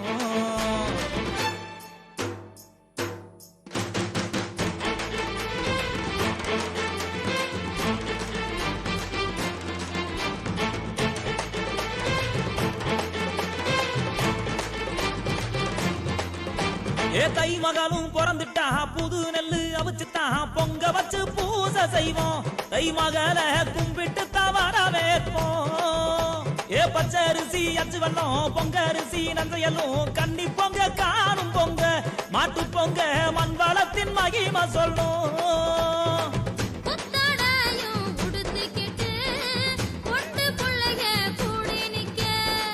மல்லு வேட்டி மடிச்சு கட்டி ஆம்பளைங்க காலை அடக்க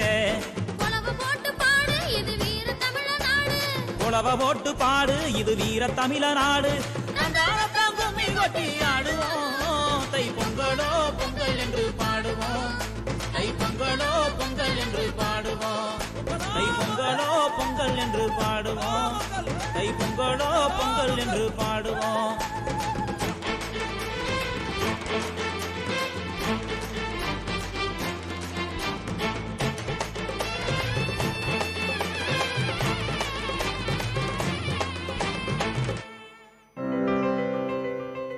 இப்பாடலை வழங்கியவர் இளையகானம் C Ilaiyaraaja.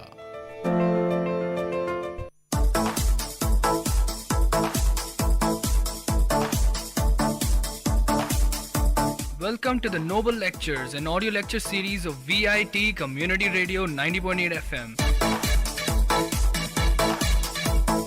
Interesting innovations, technological inventions, technical presentations, inspiring impressions, philosophical thoughts, lingual leaps, artistic amusements, and lecture formats delivered by eminent professors, researchers, and innovators from various fields. Let the talks touch your thoughts with our noble notions. In today's Noble Lectures, we are going to listen to the short lecture on rainwater conservation delivered by Professor Arun Kumar, VIT University. Today I am going to speak on the topic rainwater harvesting. What is rainwater harvesting? Rainwater harvesting is a technique used for collecting, storing, and using for landscape irrigation and other uses. The rainwater is collected from various hard surfaces such as rooftops and other types of man-made above-ground hard surfaces. This is an ancient practice which is currently growing in popularity throughout our communities due to interest in reducing the consumption of potable water. Why do we harvest rainwater? This is perhaps one of the most frequently asked questions as to why one should harvest rainwater. There are many reasons, but following are the important ones. To arrest the groundwater decline and augment groundwater table, to beneficiate water quality in aquifers, to conserve surface water runoff during monsoon, to reduce the soil erosion. Who can harvest the rainwater and from where they can do this? People who are planning for construction of houses, modification of houses and existing houses, etc. From rooftop of government buildings, institutions, hospitals, hotels, shopping malls, etc. From the rooftops and open areas, farmlands, public parks, playgrounds, etc. Paved and unpaved areas of layout city, town and villages. What are the basic components in rainwater harvesting? Rainwater system comes in all shapes and sizes, from simple catchment system under a downspout to large above and underground systems with complex filtration systems that can store thousands of gallons of water. Most rainwater collection systems are comprised of the following components. The first one is called as the catchment surface. Rooftops or other raised solid surface. The best catchment system have hard, smooth surfaces such as metal roofs or concrete areas.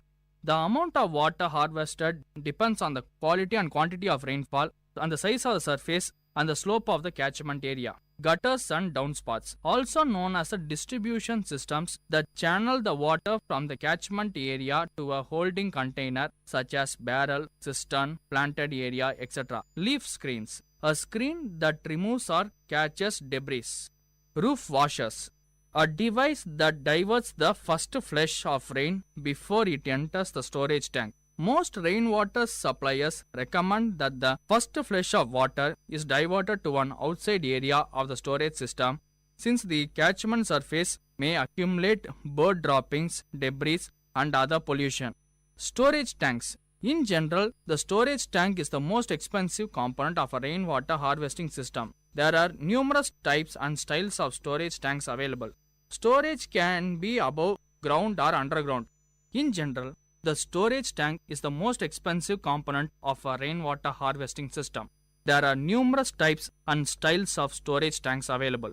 Storage can be above ground or underground. Storage containers can be made from galvanized steel, wood, concrete, clay, plastic, fiberglass, polyethylene, masonry, etc. Examples of above ground storage include cisterns, barrels, tanks, garage cans, above ground swimming pools, etc. Storage tank prices vary based on the different variables such as size, material, and complexity. To exhibit the growth of algae, storage tank should be opaque and preferably placed away from the direct sunlight. The tank should also be placed close to the area of use and supply line to reduce the distance over which the water is delivered. Also consider the placing the storage at an elevated area to take the advantage of gravity flow. The tank should be always placed on a stable and level area to prevent it from learning and possibly collapsing. Delivery systems. Gravity fed or pumped to the landscape or other end use areas. What are the advantages of rainwater harvesting? It makes use of the natural resources and reduces flooding, stormwater, runoff, erosion and contamination of surface water with pesticides, sediments, metals and fertilizers. It reduces the need for imported water, excellent source of water for landscape irrigation with no chemicals such as fluoride and chlorine and no dissolved salts and minerals from the soil.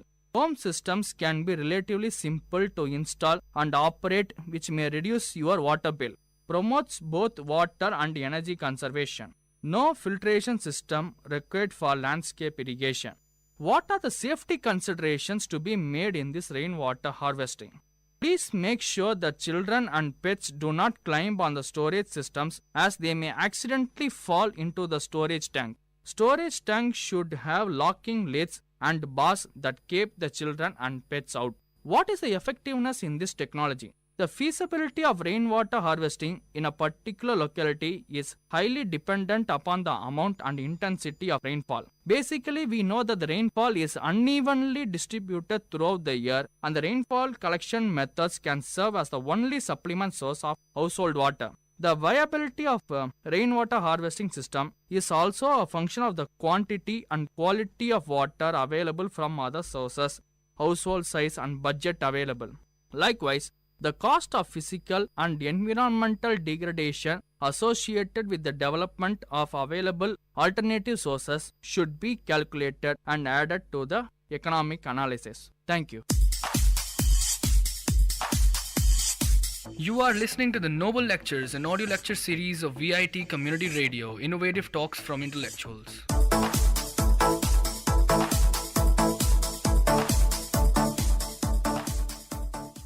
Next, we are going to listen to the short lecture on traffic accident delivered by Professor Jagdish, VIT University. Road accidents in Tamil Nadu and steps to mitigate it. Road accidents are very common all over the world, but the quantum of jump in the road accidents in India nowadays is very high. Therefore, every citizen should know how much the road accidents was increased for the past 15 years and what are the reasons how to mitigate it. If you see the National Crime Records Bureau in 2003, the number of persons lost their life is 1,39,091 persons in 4,40,042 accidents. Out of that total number of accidents, it is unfortunate to say Tamil Nadu has ranked first. It is not only ranked 2013, for the past 10 years, the number of accidents and also the deaths in Tamil Nadu is highest.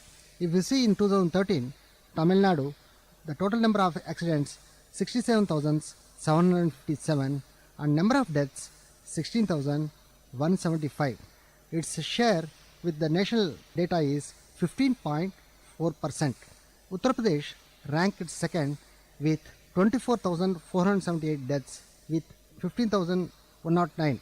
And Andhra Pradesh ranked third with 39,344 accidents with 14,966 deaths. And fourth, Maharashtra with 45,247 accidents with 13,936 deaths. In the total number of accidents, the maximum vehicles, the type of vehicle contributed for the accident is two-wheelers followed by heavy vehicle lorries. This is regarding the national statistics in 2013. Coming to Tamil Nadu, if you see for the past 20 years, the total number of fatal accidents increased by 122%. That is, it is in 1993 6,528. Now it was increased to 14,504. The number of people killed in the fatal accident was increased by 112%. That is 7,349 in 1993 to 15,563 in 2013. Similarly, grievous injuries has increased by 33% and number of persons injured is increased by 28% and minor injuries are increased by 146% and number of persons involved is increased by 154%. If you see overall total number of accidents in Tamil Nadu, it was increased by 90% and the total number of persons involved in the accident increased by 130%. This is the statistical scenario of accidents. If you see in Chennai city, especially the fatal accidents rate was increased by 116% for the past 16 years and the number of persons killed by 72% and total number of accidents also increased by 87% and total number of persons involved increased by 77%. The number of accidents are based on vehicles, type of vehicles. If you see the total various types of vehicles, two-wheelers caused major number of accidents followed by light vehicles, car, jeep, taxi and truck and lorry, then finally buses. This is the scenario of the vehicles caused the accident. This shows that two-wheelers, because two-wheelers are increased enormously, therefore it is one of the major source of causing accidents. And if you see the data, government vehicles and private buses, government vehicles are causing more accidents compared with the private vehicles. The reason may be because the government using all the old buses and old accessories compared with the private buses. This may be one of the reason for causing more number of government buses involved in accidents. If you see the type of road causing the accidents, the roads are broadly classified: national highway, state highway, other district roads and village roads. And generally the national highway contributing more for the fatal accidents, followed by the state highway and other district roads and village roads. Then number of accidents according to the causes. If you see the various reasons for causing these accidents: fault of driver, fault of passenger, fault of pedestrian, fault of mechanical defects, bad roads and bad weather, etc. Out of all these reasons, fault of driver alone causing 98% of the accidents. Therefore, the accidents are mainly due to the fault of drivers. Then if you see all these statistics, then the drivers are the main contributor for the road accidents. We will see what are the reasons generally for the accidents. The most of the reasons very common. One is overspeeding. Nowadays we are seeing many vehicles are very high speed with lightweight, not following traffic rules and regulations. Many because the vehicles are increased enormously, but traffic rules and regulation violation also increased many places. This is also one of the causes for occurring accidents. Drinking and driving, because the increasing our living standards and due to urbanization, we will get liquor everywhere along the highways and everywhere in the cities as well as in towns. Therefore, many people are driving after taking alcohol. Underage vehicle driving. Underage vehicle driving is because these people are not sufficiently matured. Even though they can able to drive it, they don't know the traffic rules and what is the importance of traffic rules. They may not follow the traffic rules properly. Due to that, accidents are occurring. Next, using of mobile phones. Due to increase in the technology, everyone having the mobile phone. While driving in a car, while driving in a two-wheelers, people are using extensively the mobile phones. This is one of the major reasons for causing many accidents. Finally, illiterate. India is not completely literate. Therefore, due to increasing the lifestyle, due to urbanization, everybody can able to offer a minimum two-wheelers. Therefore, due to illiterate also contributing to some extent to the accidents. Finally, you can say corruption in RTO office while issuing driving license. These also, if you don't give after proper checking driving license, this also causes major accidents, especially in the case of heavy vehicles. Now, we saw the statistics and major causes. Now, what are the measures we have to take it? One is road safety policy. The road safety policy has to change time to time because due to urbanization, due to increasing the living standards, the number of vehicles are increased. Therefore, accordingly, the roads standards of the roads, and also the signaling system, and also post-accidental measures. All these things should have a proper policy updated with the latest technology in order to prevent the accidents. Road Safety Council. Road Safety Council, generally a group of higher officials under the Honorable Transport Minister under every state government will be functioning. These administrative people has to take proper safety rules and regulations. They have to implement it time to time. Road Safety Fund. Because due to increasing the enormous vehicular traffic, Road Safety Fund is very important. We have to repair and rehabilitate the roads time to time. Because of increasing the number of vehicles and total tonnage of the vehicles, roads are damaging very frequently. Hence, we have to allocate a road safety fund to repair and rehabilitate the roads frequently. Road safety measures. This is again divided into preventive measures, surveillance and detection, and enforcement measures. Preventive measures is generally wearing the helmet during driving in the two-wheelers and maintaining the speed. This way, you can, by following the proper traffic rules, you can prevent the accident itself.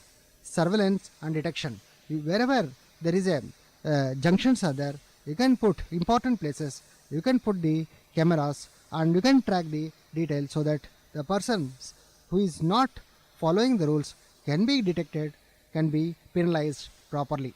Enforcement measures. Those who are violating the traffic rules, those who are riding the vehicles with a higher speed should be punished properly. There should not be any discrimination between the rich and poor. Everybody should be same under the law. Road Safety Week should be every month. They have to conduct in order to increase the awareness of the masses. Masses can easily catch when you conduct the dramas or when you conduct through radio, through TV. If you conduct this Road Safety Week regularly, then the masses will know what are the things they have to follow and what are the reasons, and all these things will be acquainted. Interdepartmental team to study the fatal accidents. This problem is very common in India. There is one place road is laying, and the same place one more department is constructing the bridges, and one more department is laying the optical fiber cable.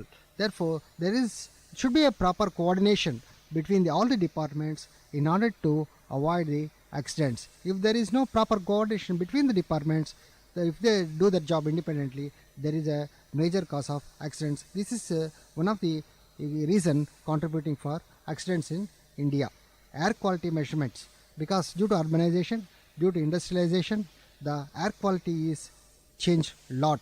Due to that, the vision will be affected and eyes will be irritated. Therefore, time to time, we have to check the air quality, and we have to take proper measures in order to avoid the accident. Emergency accidental relief centers.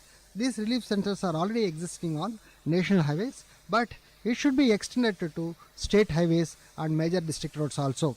Because after the post-accident, how to protect the person, this is very, very important, and you have to give care and proper support to reach the hospital to protect his life. Compensation to road accidents.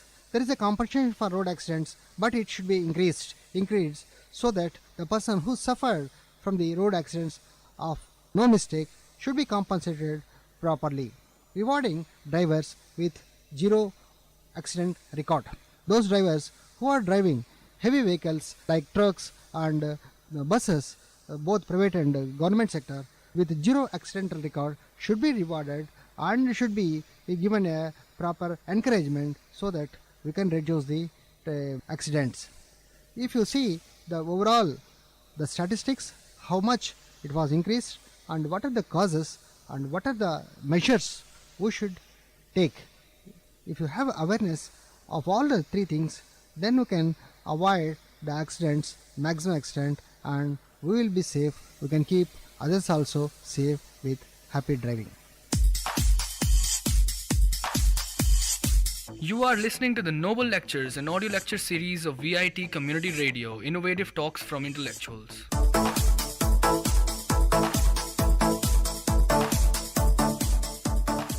Next, we are going to listen to the short lecture on global climate change, delivered by Professor Srinivasan, VIT University. Today you are going to listen some of important facts on global climate change. One of the biggest problem facing the world today is global warming. Many scientists believe that our production of carbon dioxide and other greenhouse gases is having heating effect on atmosphere, and this could be very dangerous for human life as well as other plants and animals in this globe. This short speech will examine the problem global warming and suggest some ways of solving this problem. Global warming is increase in the world's temperature and changes in the world's climate caused by carbon dioxide from our cars, factories and power plants.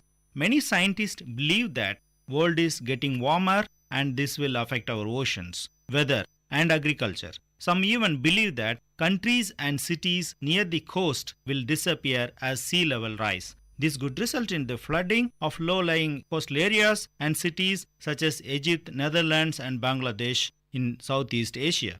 Rising sea levels will cause flooding and increase standing water, which can serve as breeding grounds for malaria and other parasites. Even though climate change is partially caused by the natural cycles of Earth, humans are still major part of it. Greenhouse gases such as carbon dioxide absorbs and emit heat in the atmosphere, keeping Earth warm enough to support life. However, human activities such as burning fossil fuels and are adding large amounts of greenhouse gases to the atmosphere.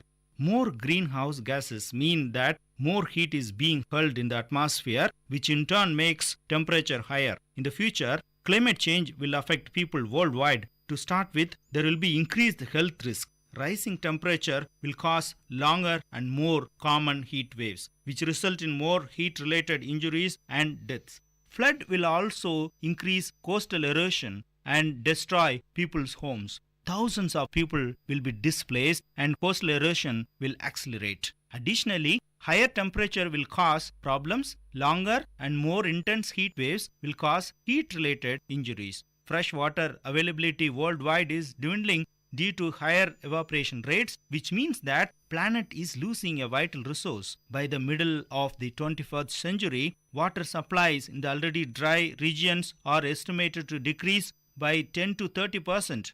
Food supplies are also at risk as it is harder to grow crops in environmental conditions altered by climate change. According to EPA, American corn production could be reduced by 10 to 30% if the temperature rises 3.6 degrees Fahrenheit. Measures to stop climate change need to be taken now because we will experience its effects during our lifetime. Since it has not affected us very much yet, not very many people are aware of it. We need to raise awareness now because once we see its effects, it will be too late. We still have time. Despite the fact that climate change is progressing, there are still ways that can be slowed down. To start with, we should work to raise awareness about global warming and what people can do to help. Most people know about climate change, but they do not realize what will happen if nothing is done. They also may not realize that they can make a difference by doing little things like recycling. In addition, the government should offer tax benefits for people who use clean energy and green energy. Fossil fuels such as oil and coal are the largest sources of carbon emission, and phasing them out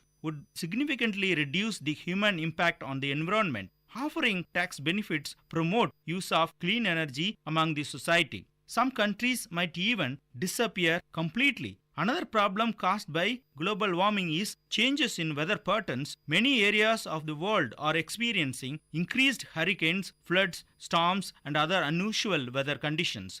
The problem associated with global warming is the effect on animals. Fish population could be affected, while some insect which spread disease might become more common. There are several things we can do to solve the problem global warming. One solution is stop producing CO2. We can do this by switching from oil, coal and gas to renewable energy. Another solution to plant more trees. Trees absorb carbon dioxide and produce oxygen, which is not a greenhouse gas. Using less energy and to recycle more products, generating electricity is one of the main sources of carbon dioxide. If we use less electricity, we will produce less CO2. In conclusion, if we make small changes now, the way we live, we can avoid huge changes in the future. Scientists, governments, and individuals must work together to overcome this threat. Thank you. I hope this lecture touched your thoughts with a noble notion. Tune into the Noble Lecture series of VIT Community Radio for another noble talk from eminent professors, researchers, and innovators from different fields. You are listening to VIT Community Radio 90.8 FM. Let the talks touch your thoughts with our noble notions.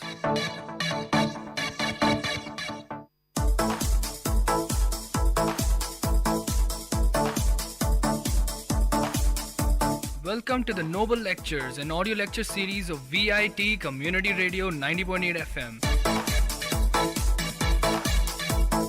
Interesting innovations, technological inventions, technical presentations, inspiring impressions, philosophical thoughts, lingual leaps, artistic amusements, and lecture formats delivered by eminent professors, researchers, and innovators from various fields. Let the talks touch your thoughts with our noble notions. In today's Noble Lectures, we are going to listen to the short lecture on Importance of Mathematics in Daily Lives, delivered by Professor Sandeep, VIT University.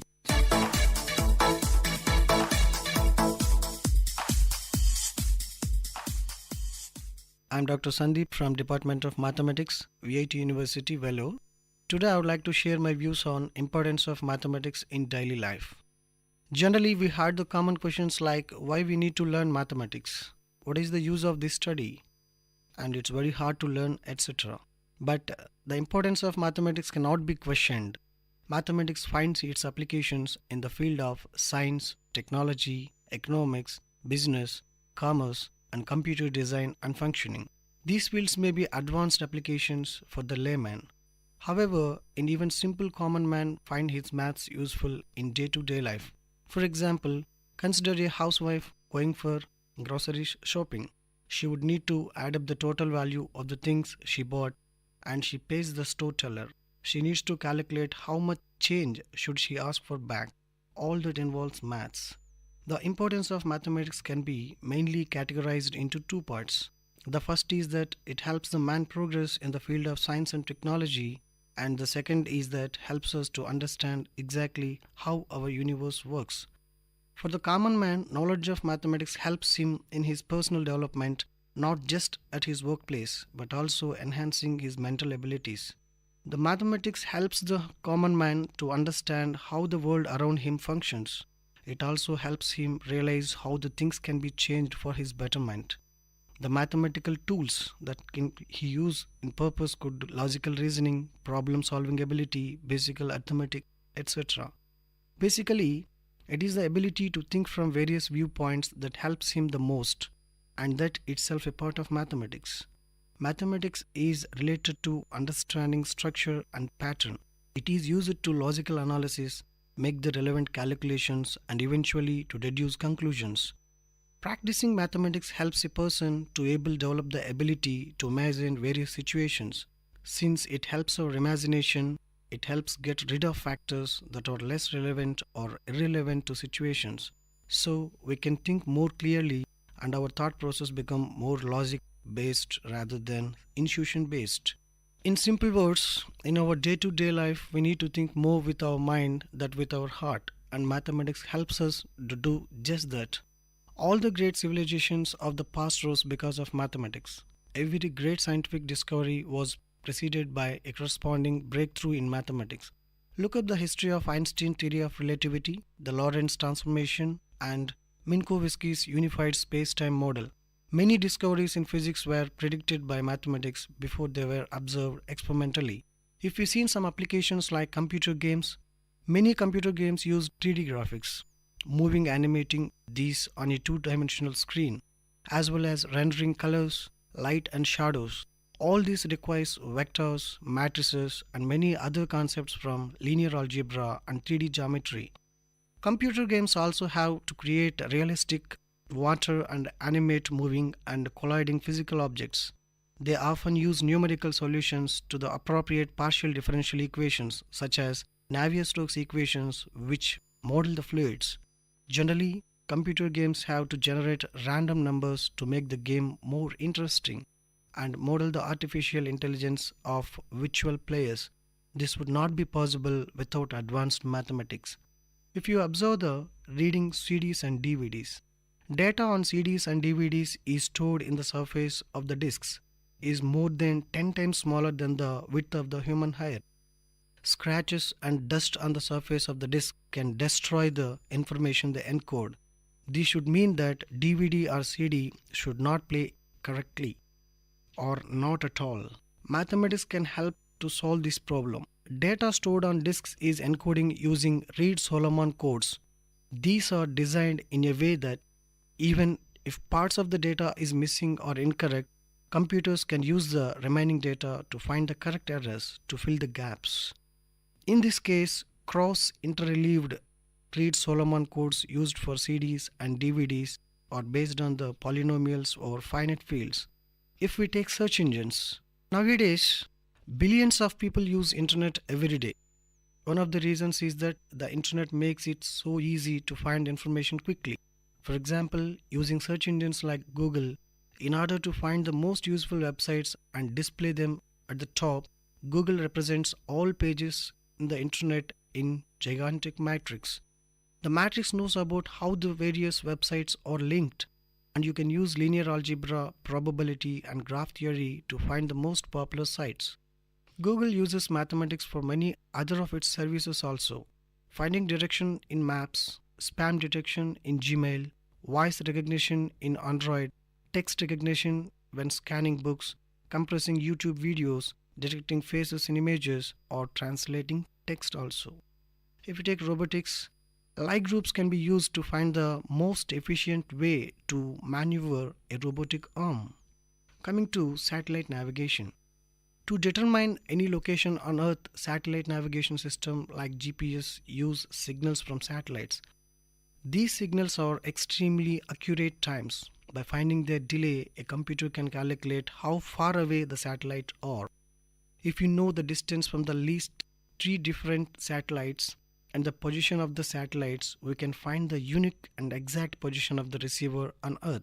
For accuracy, we have to take account of numerous physical issues. According to special relativity, time moves faster for the satellite because it's moving so fast, and slower because it is further from the Earth's gravitational field. Both effects are tiny and understandable in everyday life. But without taking this effect into account, GPS receivers would accumulate an error of 10 kilometers per day. Metrics are the mathematical generation of measuring distance. Because of the general relativity, GPS receivers have to use the Kerr metrics to calculate distances rather than the usual Euclidean metric. And we are all well known about the MRI scanners. Generally, MRI scanners can create 3-dimensional images of the human body by taking countless 2-dimensional snapshots from different directions. The process of recovering the original 3-dimensional model using these snapshots is called tomography, and it won't work without advanced mathematics, such as random transforms. We have to agree that mathematics is quite literally saving our lives. Coming to finance and banking, in financial mathematics, traders can buy or sell stocks in a company. Commodities like oil and gold, overdrives, which are virtual goods whose practices are derived from the change of order things. For example, you can buy options which could allow you to buy or sell a stock at a particular price at some point in future if you still want to at that time.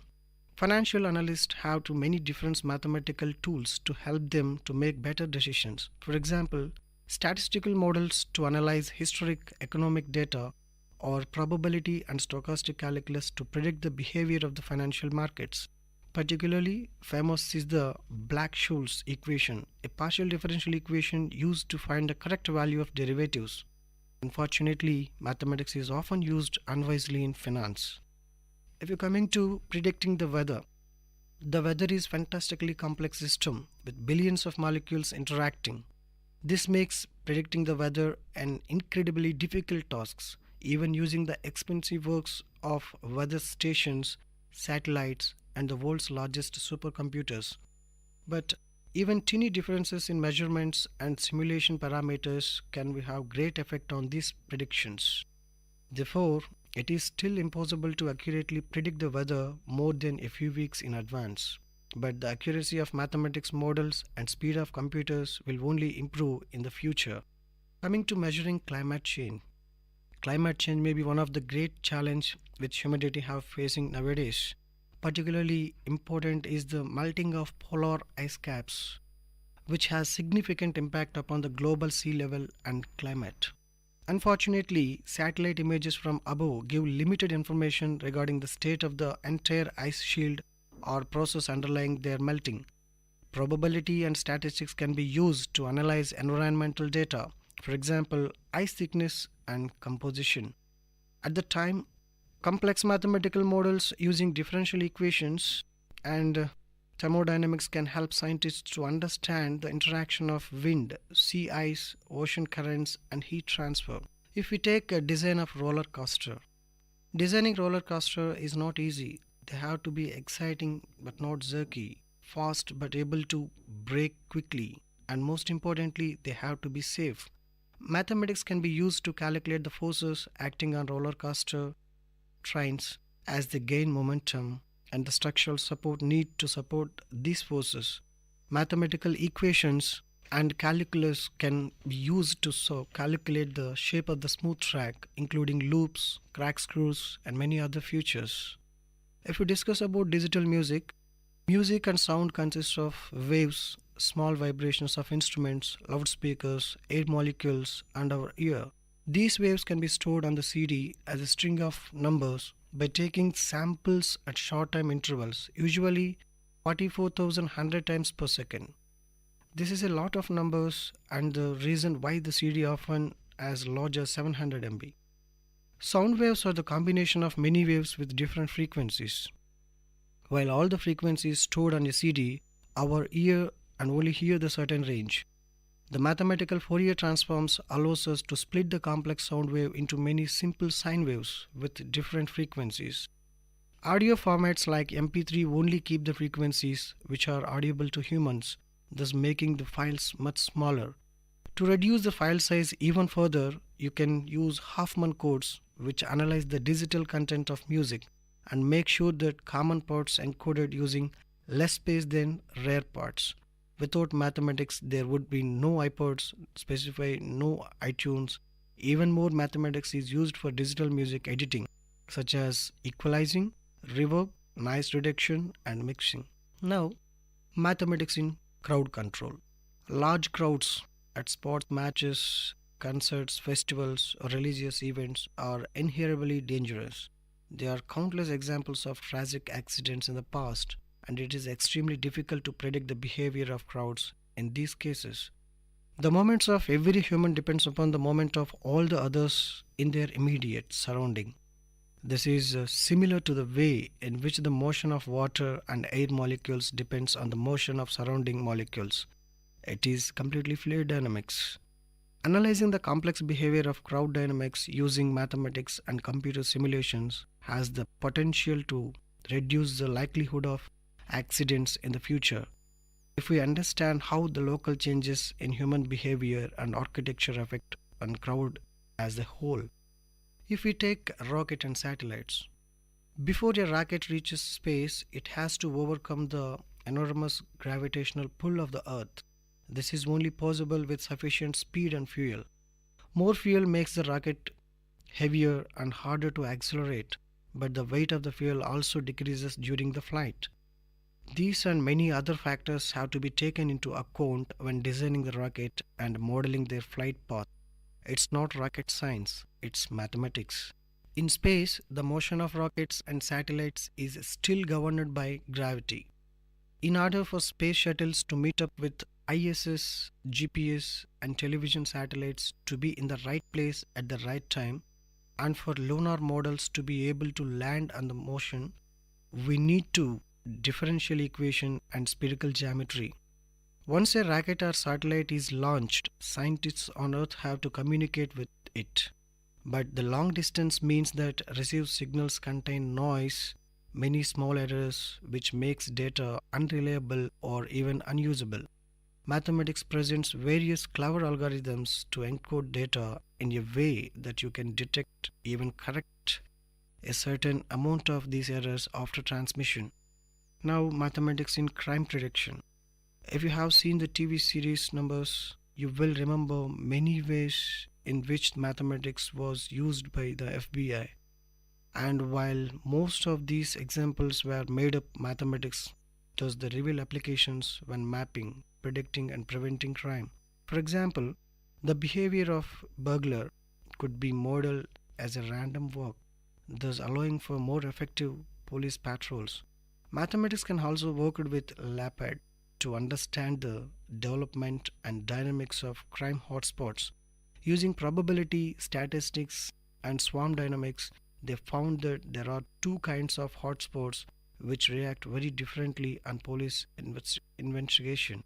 If we take transport networks, every day there are around 50,000 commercial airline flights. All planes, all luggage, every crew, and all passengers have to be at the right place at the right time. And planes need to be served and refueled. Most importantly, planes cannot crash when arriving at any of the busy airports. This is incredibly complex logistic challenge, impossible without mathematics and operation research. In addition, airlines want to save money by creating a more effective network in which planes take the best possible routes and which planes are never idle, empty or out of service. This can be done by using algorithms from graph theory. Similar challenges arise when scheduling trains, business, mail delivery or emergency services. Now, maths in military and defense. In addition to providing the framework for designing new technologies and weapons or solutions to logistical problems like transportation of soldiers, weapons and food, mathematical models can be used to develop and simulate complex military stages. These simulations might involve game theory, statistics, or probability. In recent years, cyber warfare has become incredibly important for counterintelligence, industrial epigons, terrorism, sabotage. Organizations like NSA, CGHQ develop and attempts to break secret codes, cryptography, and Enigma are very useful in these fields. Mass in internet and phones. Both internet and phones lines from gigantic network which allows users to exchange data, whether websites or calls. All users are connected by the countless links which have a certain capacity. When you make a phone call or request, a website or network operators have to find a way to connect sender and receiver without exceeding the capacity of any individual to link. Without the mathematics of queuing theory, it would be impossible to guarantee a reliable service. Mathematical models using Poisson process all but guarantee that you will hear a dial tone when making a phone call. Routing internet connections is much more difficult. Requests arrive at an unpredictable rate and have to more variable duration. This lead to the development of packet switching. All the data is split into small packets which are transmitted independently. This makes the network more efficient and robust. But occasionally routers becomes overloaded with too many packets and the connection fails. Some believes that mathematics fractals can help to create much more reliable internet service in the future. Coming to public key cryptography. Whenever you send an email or use your credit card online, secret information has to be exchanged between your computer and the web server. Mathematics can be used to encrypt this information so that third party cannot read and misuse it. The receiving computer thinks of two very large prime numbers, usually it is more than 100 digits, and publishes their product. The sending computer uses this product to encrypt the message and sends to its receiver. However, to go backwards and decrypt the message, you not only need to know the product but also original primes. It is extremely hard to factorize numbers of the size, which means that to read the message you must already know the original primes and only receiving computer does it. This process is called RSA. After its inventors Rivest, Shamir and Adelman is used everywhere in the world.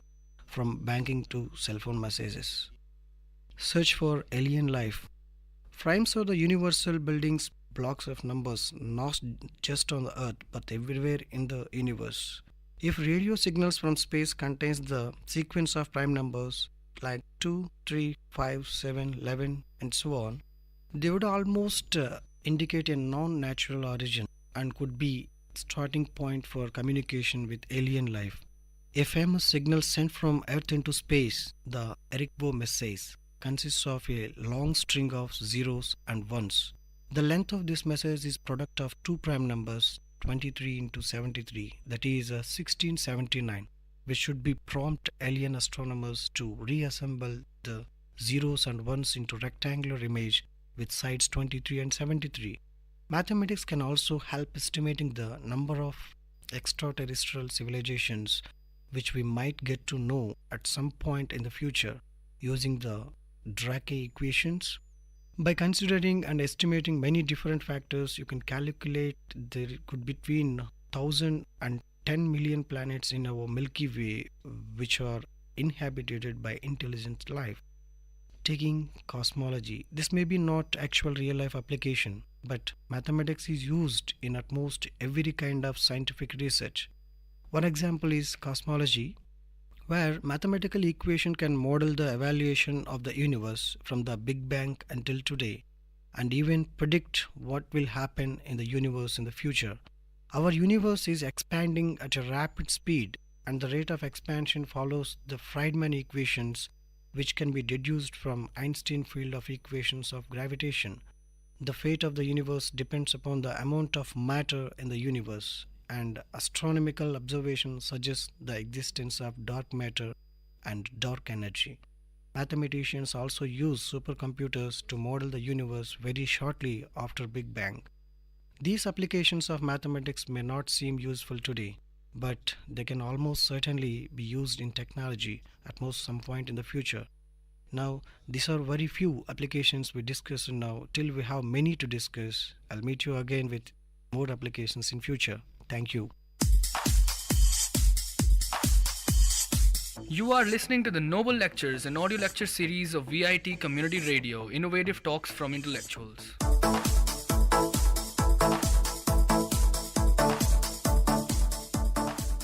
Next, we are going to listen to the short lecture on operating system, delivered by Professor Praveen Kumar Reddy, VIT University.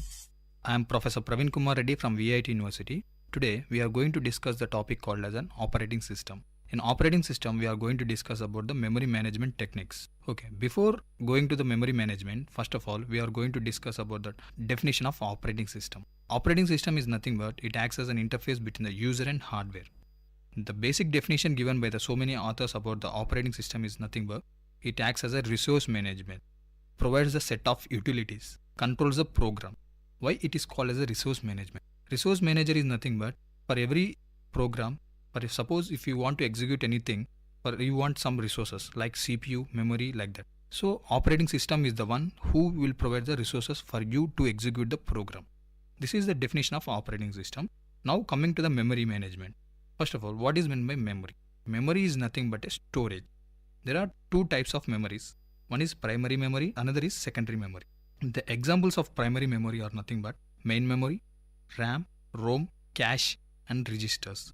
Whereas for the secondary memory, the examples are hard drive, pen drive, like that. For example, in order to execute any instruction in a program, the program must be brought into the main memory. This is the basic first step that should be done in order to execute one program. Operating system will check whether the main memory is free or not. If the main memory is free, then only it will allow the programs to execute. Now you should know the difference between what is the program and a process. Process is nothing but a program under execution, whereas the process will be in active state, whereas the program is in passive state. Coming to the memory management, operating system is a memory management. Memory manager is nothing but checks whether main memory is free or not. If the main memory is free, then only it will allocate some memory to the process.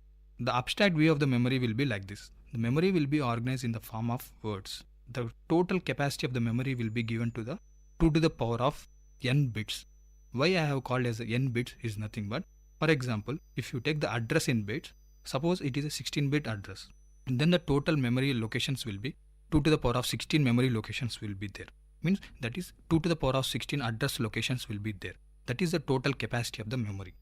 Operating system is the memory management, I'd said. What are the functions and goals of the operating system?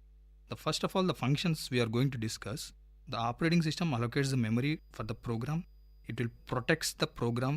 Means nothing but there are operating main memory will be divided in the two forms. One is user area and another is operating system area. There are some restrictions that the user area should not enter into the operating system area, and operating system area program should not enter into the user area. So operating system functions like that in protecting the user area should not enter into the main operating system area. The another function is nothing but free space management. Another function is nothing but deallocation of memory. Coming to the goals, first goal of the operating system is to effectively utilize the space. Then another goal is run large programs in a small memory. Then there are different memory management techniques. We are going to discuss different memory management techniques. There are two types of memory management techniques. One is contiguous memory allocation and another is a non-contiguous memory allocation. Here in contiguous memory allocation, the entire program is stored in the contiguous memory locations. Means, for example, if you want to execute one program, the entire program must be brought up into the main memory. That too, the memory location, free location should be in continuous. Otherwise, the program will not be allowed to enter into the main memory. This is one of the drawbacks. There are different types of contiguous memory management techniques. I will give you the examples. One is overlays, another one is partitioning. Because there are so many drawbacks of continuous memory allocations, then we are going to the non-contiguous memory allocation. What is meant by non-contiguous memory allocation? Here in non-contiguous memory allocation, the program is partitioned and distributed in the memory. For example, the program is of large size, but the memory is not in a contiguous. So the program will be partitioned and the program will be allocated wherever the free space is there. For example, there are different types of examples of non-continuous. One is paging, segmentation and virtual memory. Coming to the contiguous memory, the partitioning will be of two types. One is fixed partition, another is the variable partition. Here, I discussed that the main memory will be divided into two parts. One is operating system area and another is the user area. Whereas coming to the fixed partition, மகிழ்ச்சி நிறைந்த அறிவு சார்ந்த நிகழ்ச்சிகளால் உங்கள் மனங்களை கவர்ந்த இன்றைய ஒளிபரப்பு இனிதே நிறைவு பெறுகிறது. மீண்டும் எமது அடுத்த ஒளிபரப்பு நாளை காலை 9 மணிக்கு 90.8 பண்பலை அலைவரிசையில் ஆரம்பமாகும். VIT பண்பலை 90.8 நேயர்கள் அனைவருக்கும் நன்றி, வணக்கம்.